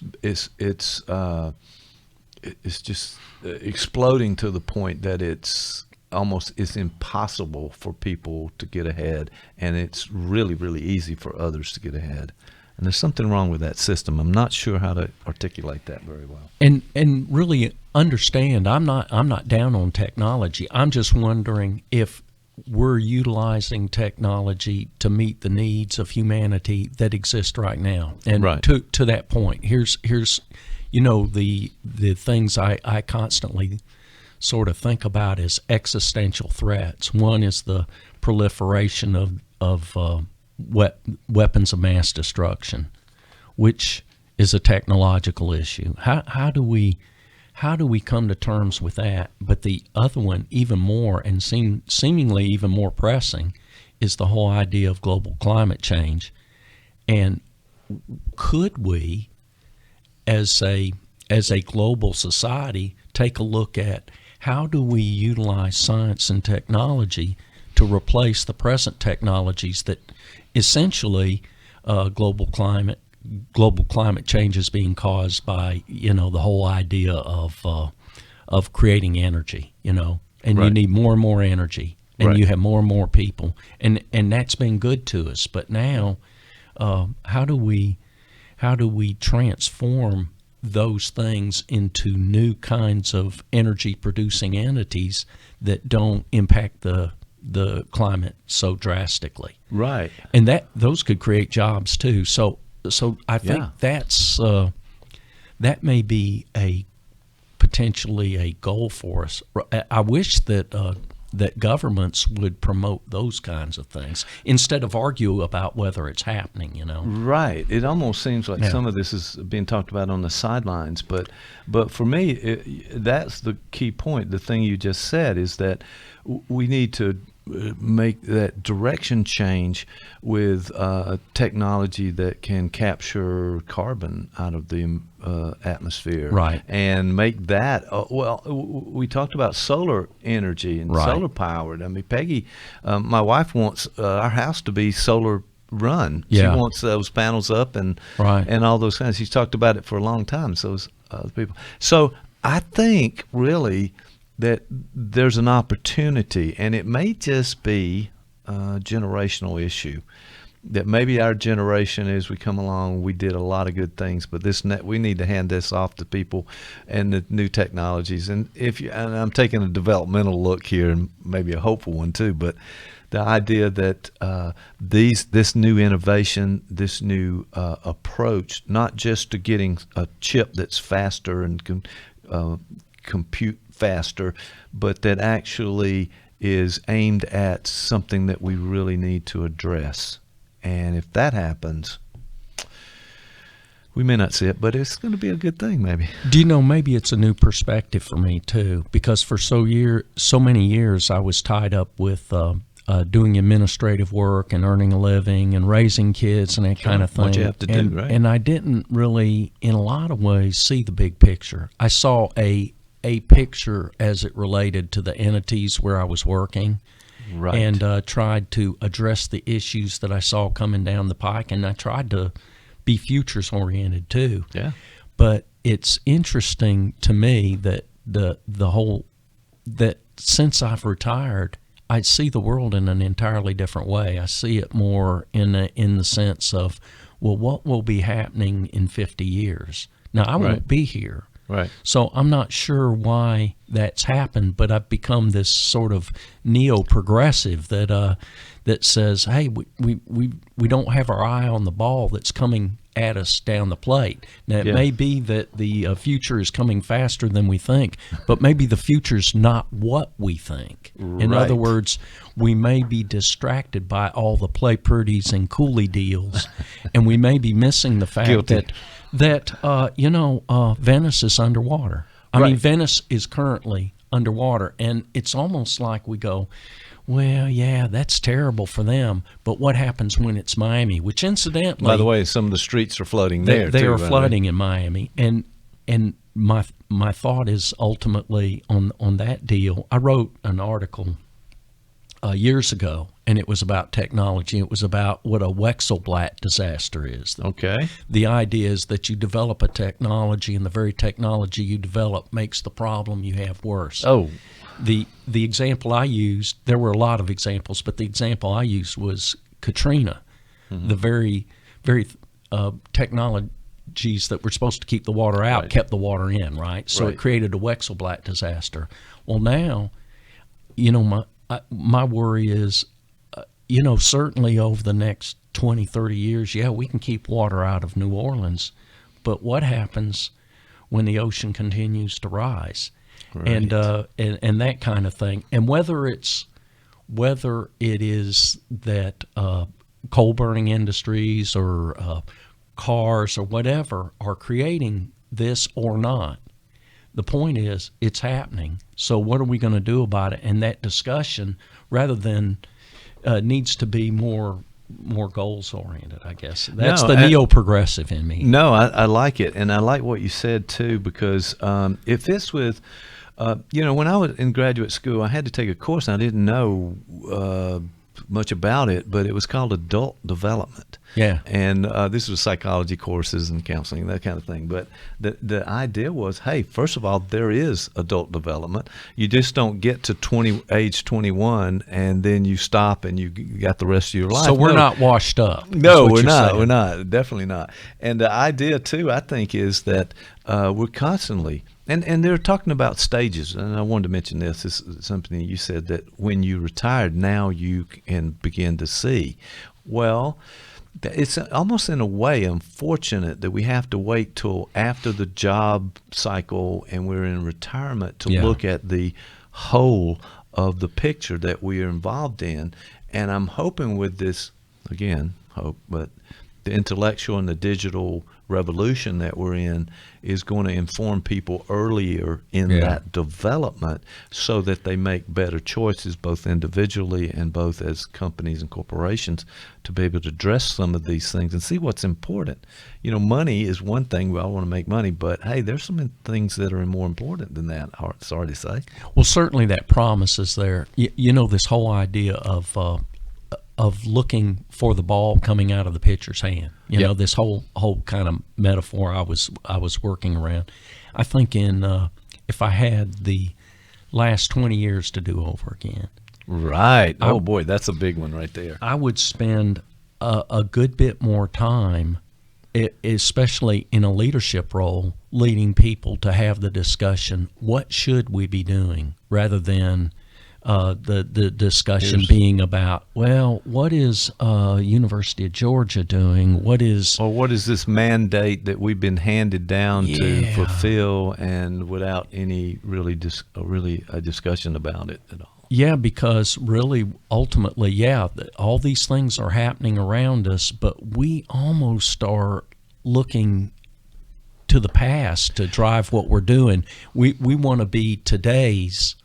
Let's say in education, we want to be today's Harvard or the Southern Harvard. Well, the ultimate question is, what's coming down the pike? What's coming out of the pitcher's hand? What should I swing at? What shouldn't I swing at? Right. And good I don't baseball think, analogy there. I don't think as a leader I did that enough. I think what I did more was say, what problems are we having now? Okay, we pulled the people together. We threw things on the table. We got a lot of feedback, but it was almost like we were addressing what's right there in front of us and not looking to the future, whereas ultimately the role of leadership should be to be a little more futures oriented. So I kind of think that we find ourselves where we're working in a corporation or university, as we did in other kinds of organizations, that you sort of encapsulated in that environment.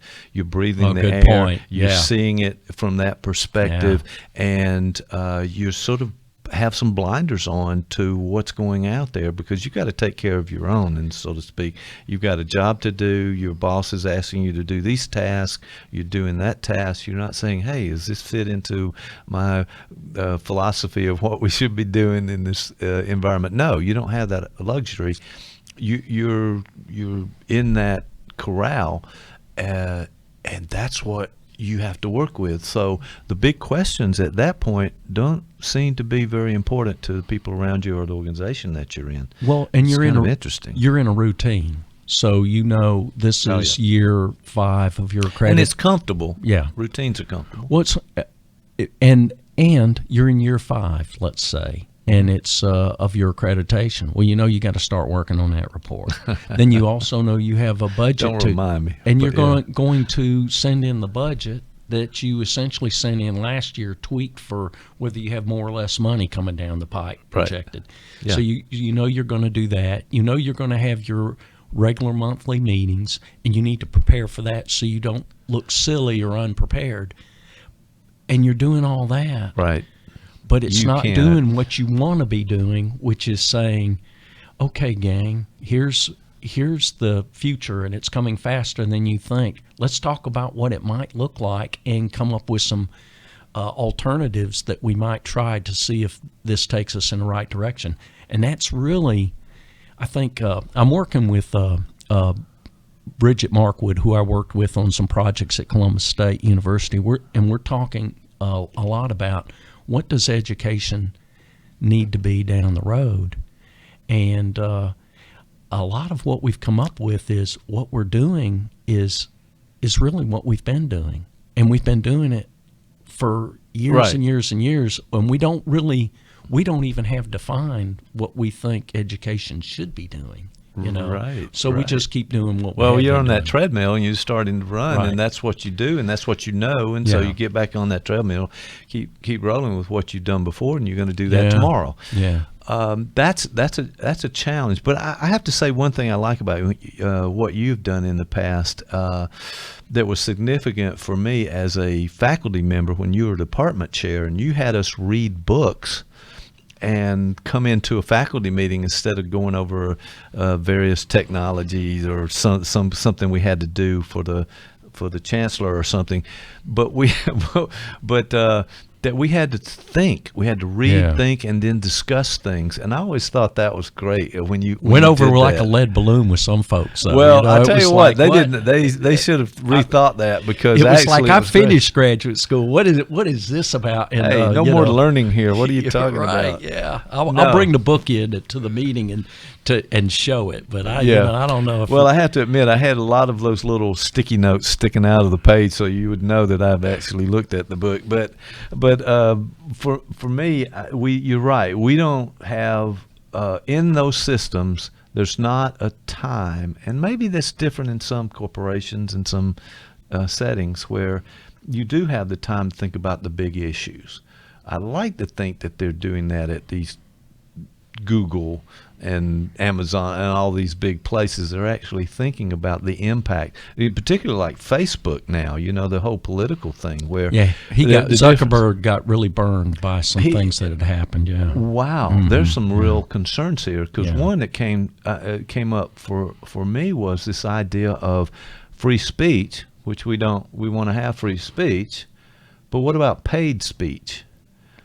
I mean, free and paid. Yeah. That's a difference between that. And they're not really seeing that difference right now in Facebook. And that's why I think all these hackers are coming in, and these millions of accounts that come with the .ru on the back of it, and are on the money that's being moved, can influence people in ways that is it's against their own best interest in some situations. So that's maybe for a discussion for another day. We'll have to do the whole Facebook discussion maybe, because there's a lot there. But the point being that it connects to this idea of us not really thinking through, planning, setting the goals, and is this good for us, and how will it affect the future? And it's just a shame that it has to take two old retired guys to come in and talk about this, when wouldn't it be better if we did that in our 30s? No, man, we're job. Come on, we're old guys. It's our job now to sit in a Burger King and talk about how it could be better, right? Yeah, that's actually true. If you look at the adult development literature, that's exactly where we're at. We're at this stage of life where we're kind of looking at our accomplishments and what we would have done better and changed things. And I think that's actually is part of the series of life, those stages that we go through. Well, you talked about being optimistic, and I'm an optimist too, and I do see a lot of evidence that the people in the Silicon sector are really trying to utilize some of those resources to really address some of these issues we're talking about.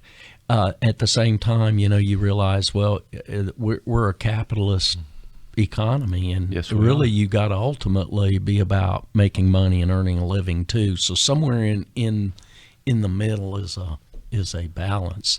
But it may not have the luxury at those early stages to do that because we're trying to make a living and provide for the family. But it takes a lot of creativity to say, okay, well, how can we be aware of where we are globally and use that awareness to create jobs and create money and to create a good economy for everybody. And right. that's a balance, because like anyone else, I think those guys are having a tendency to look at, well, what's worked before.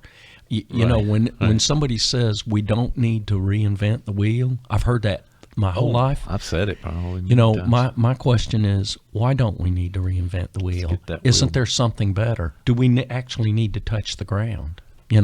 So I think there's room for creativity there. I like it. Yeah. We watch too many Star Wars movies around here. That's right. That's right.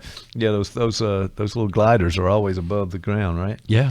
Well, this has been interesting. I really think that what happens in the processing of our conversation happens for me is that I've got a couple ideas I want to kind of get out there a little bit, but I'm also very intensely listening to what you have to say so that this conversation begins to kind of go back and forth, and it almost in a way pushes us toward something we haven't thought about, right. and something new. Yeah. So the discussions are valuable in that way, and I do appreciate that. And I just want to make a process comment about that. But for the most part, how much influence can we have on these things? Yeah. We can certainly have control and influence on our lives and our immediate situation, but not always affecting the bigger picture. And that's one of Dr. Dan Rose's ideas, that we can do our little part, but we need this bigger collective to make some changes for that. So, well, my response was we have to start somewhere.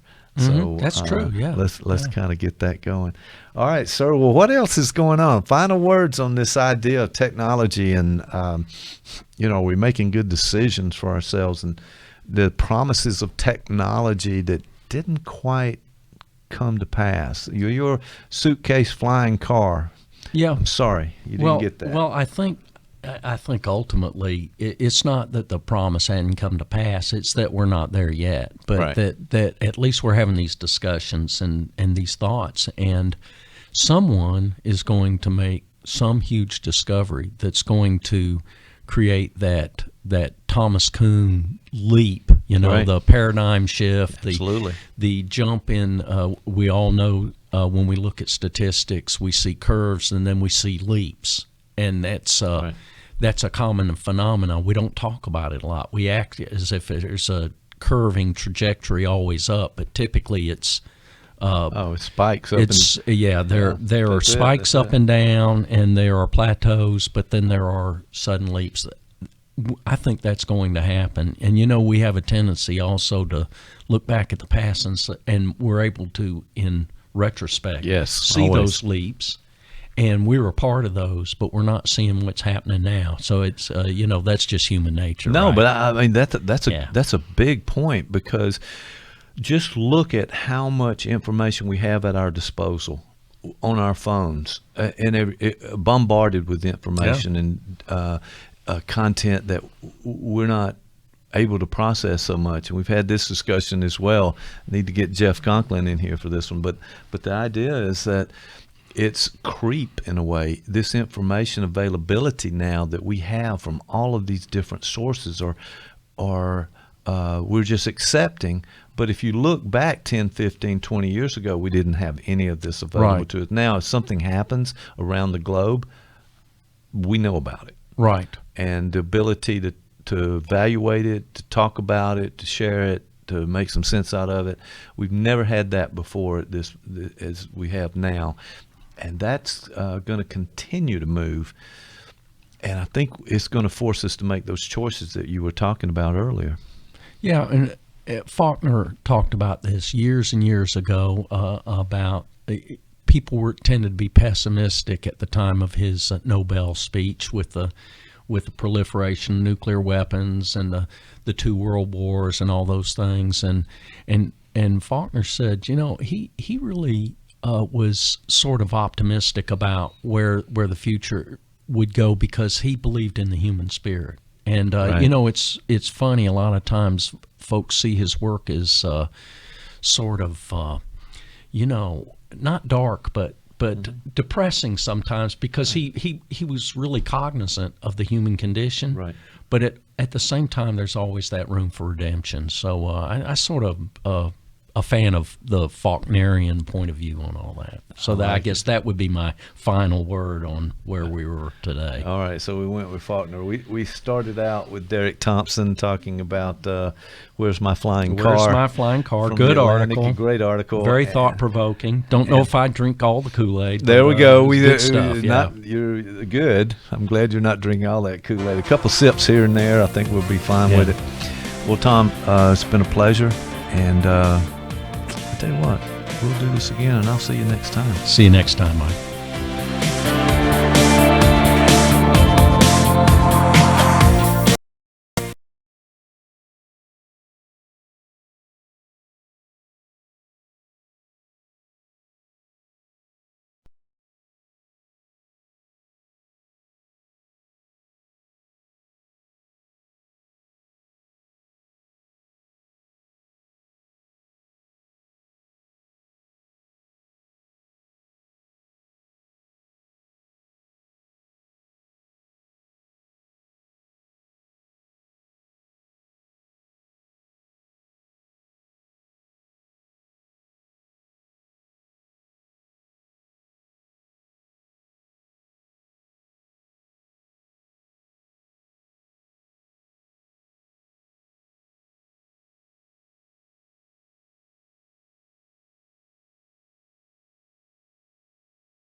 You have a story to tell. Columbus Podcasting can tell your story with a world-class video podcast of professional quality. Viewers and listeners can access podcasts anywhere, anytime. ColumbusPodcasting.com. Give us a call.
The other thing is this. So, all the data that we have collected about instruction and education shows that the efficacy of digital instruction, online instruction, which is where it was all headed about the time I retired. Right.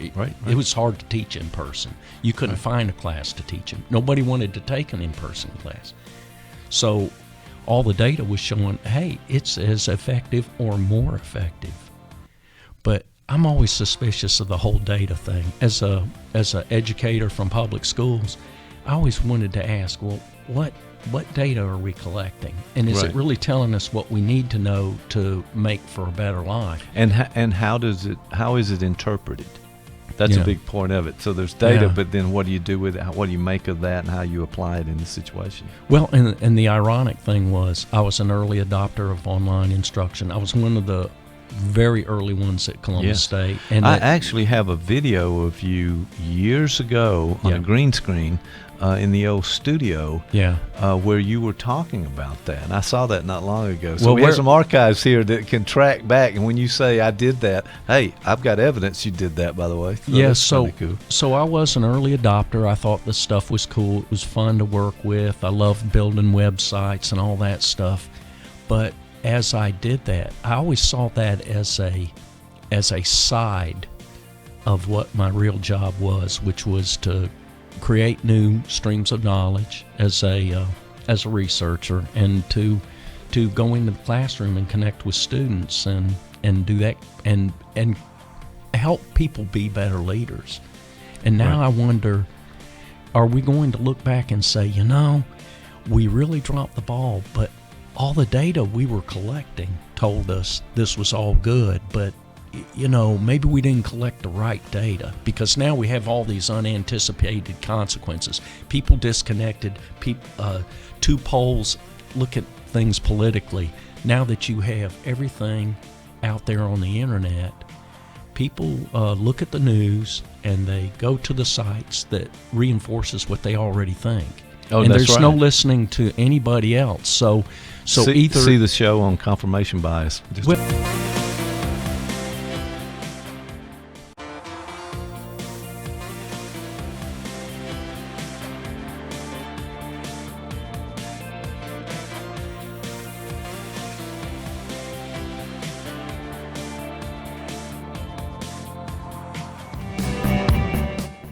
That emotional dysregulation. Sure. We are going to be reflexive, we're going to be automatic, and we're going to make very quick decisions, and those may be helpful in the immediate moment, but long term they often are not helpful, maybe even dumb. Right. It could very well be that that you missed that therapeutic moment, and it won't be coming back anytime soon. Particularly if you use that approach more and more with anything that comes up that you have some issue with, then you kind of cut off the further exploration of it in lieu of getting out of the trouble moment you think you perceive, and doing it cut and dry. So there's not going to be much depth in the conversation over time. And you could think of, there are all sorts of decisions that we make that are fraught with the possibility of affect dysregulation, that we can lose that self-reflective element, and so therefore we get into a bit of a pickle if we're not careful. When it comes to things like, and this applies to ethics, period. All ethical guidelines are there for a reason. They're supposed to, they're supposed to. In fact, one of the things that makes aspirational ethics is important is because sometimes if you outsource your ethics, then it makes it even easier to discard them. Right. You may end up more trouble as a result you could say, of those kinds of well, that's just what they wrote. That's what they want. As opposed to something that you begin to dance with. The act of bringing ethics into your bones is to turn ethics into morality. Right. It becomes an element of your moral compass. Mm-hmm. And so the person sitting across from you becomes someone with a heartbeat. And that can go back to erotic countertransference. It can often be difficult because if you suddenly feel an erotic connection, if you suddenly begin a level of attraction to the person across from you, you move to a place of splitting, and you lose their complexity. So part of what we have to navigate in the moment, and by the mere act of accepting the feelings that you have, then you can then dwell in complexity. And there's research to show this. There's research to show that, that when we're able to, when we have a conflict over something, it can get us in trouble. When we allow ourselves to be, and that's the acceptance piece of that 3-stage process. Mm-hmm. It can be tough for new therapists, or all of us, to accept the fact that we have sadistic trends, that we might want to hurt somebody in some form or fashion, that we may invite our own hurt in some ways, that we can have erotic feelings. This can be really difficult with, and I do some consultation work with therapists in the community, but this can be really difficult if you're working with adolescents, because I've had therapists talk to me about erotic countertransference with adolescents. So if it's a male working with an adolescent female, and they're like, what do I do? I'm not supposed to feel that. Right. I'm like, well, we have no control over what we feel. So, I think I was supposed to be incredibly wealthy and have a Lamborghini. Right. But, I woke up this morning and a lot of things it's not there. Didn't happen. So we're going to have to start where you're at. And the goal would be able to think about that. Right. But notice how it's dangerous. This is someone underage, and I'm having feelings in the presence with him. Completely dangerous. So how to be able to say, what's going on here? What's going on here for you and them, and to be able to slow it down. And it takes the danger, and it becomes something that, an area that you can begin to operate in. Right. To be able to say, okay, this is this, and then you can move in a different way.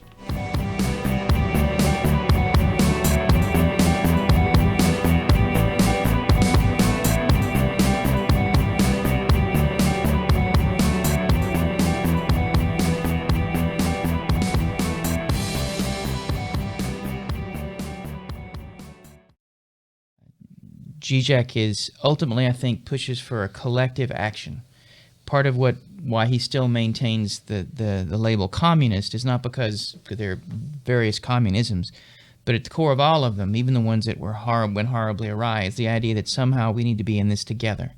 Right. And that universal emancipation is the one point that all subjects should be aimed for. And so if these rules, they may focus on individual emancipation, but they may take us away from a universal emancipatory stance. And so he may have some conflict over that. Like, we have to be careful that we don't allow ourselves to be merely individuals, and that we are not thinking about the universal struggle for all of us to be able to experience a level of life that is really only afforded to people in the first world. So, right.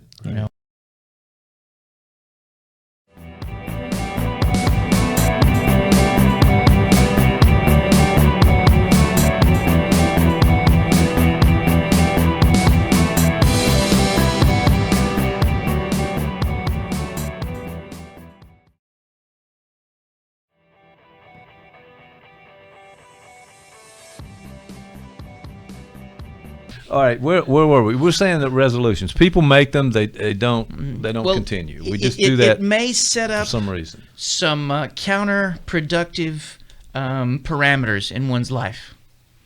If nothing else, with the example of my wife, if you keep pushing off the thing that you're wanting to change, kicking the can down the road, that of itself is problematic. Right. But also, because we talk about some mental health stuff here. We talk about sure we do. We even talk about some psychoanalytic stuff every once in a while. Absolutely. So the idea is that all behavior exists in a context. So with my wife's smokeless tobacco habit. Wrong. Keep going. The goal would be not necessarily that she should stop doing that. Okay. But maybe she would stop whatever is going on, or address whatever is going on that makes her need that. Okay. It's there's a different switch, Get to the cause of things. Yeah. Right. Yeah. So as opposed, because there used to be a thing we talk about in the literature a lot called symptom substitution. That if you removed if you just targeted the symptom and removed it, something else is going to show up. Yeah, is that still a thing now? Do we still talk about that in research doesn't narrow, because it was often used as a way to disparage behavior therapy and behavioral therapies.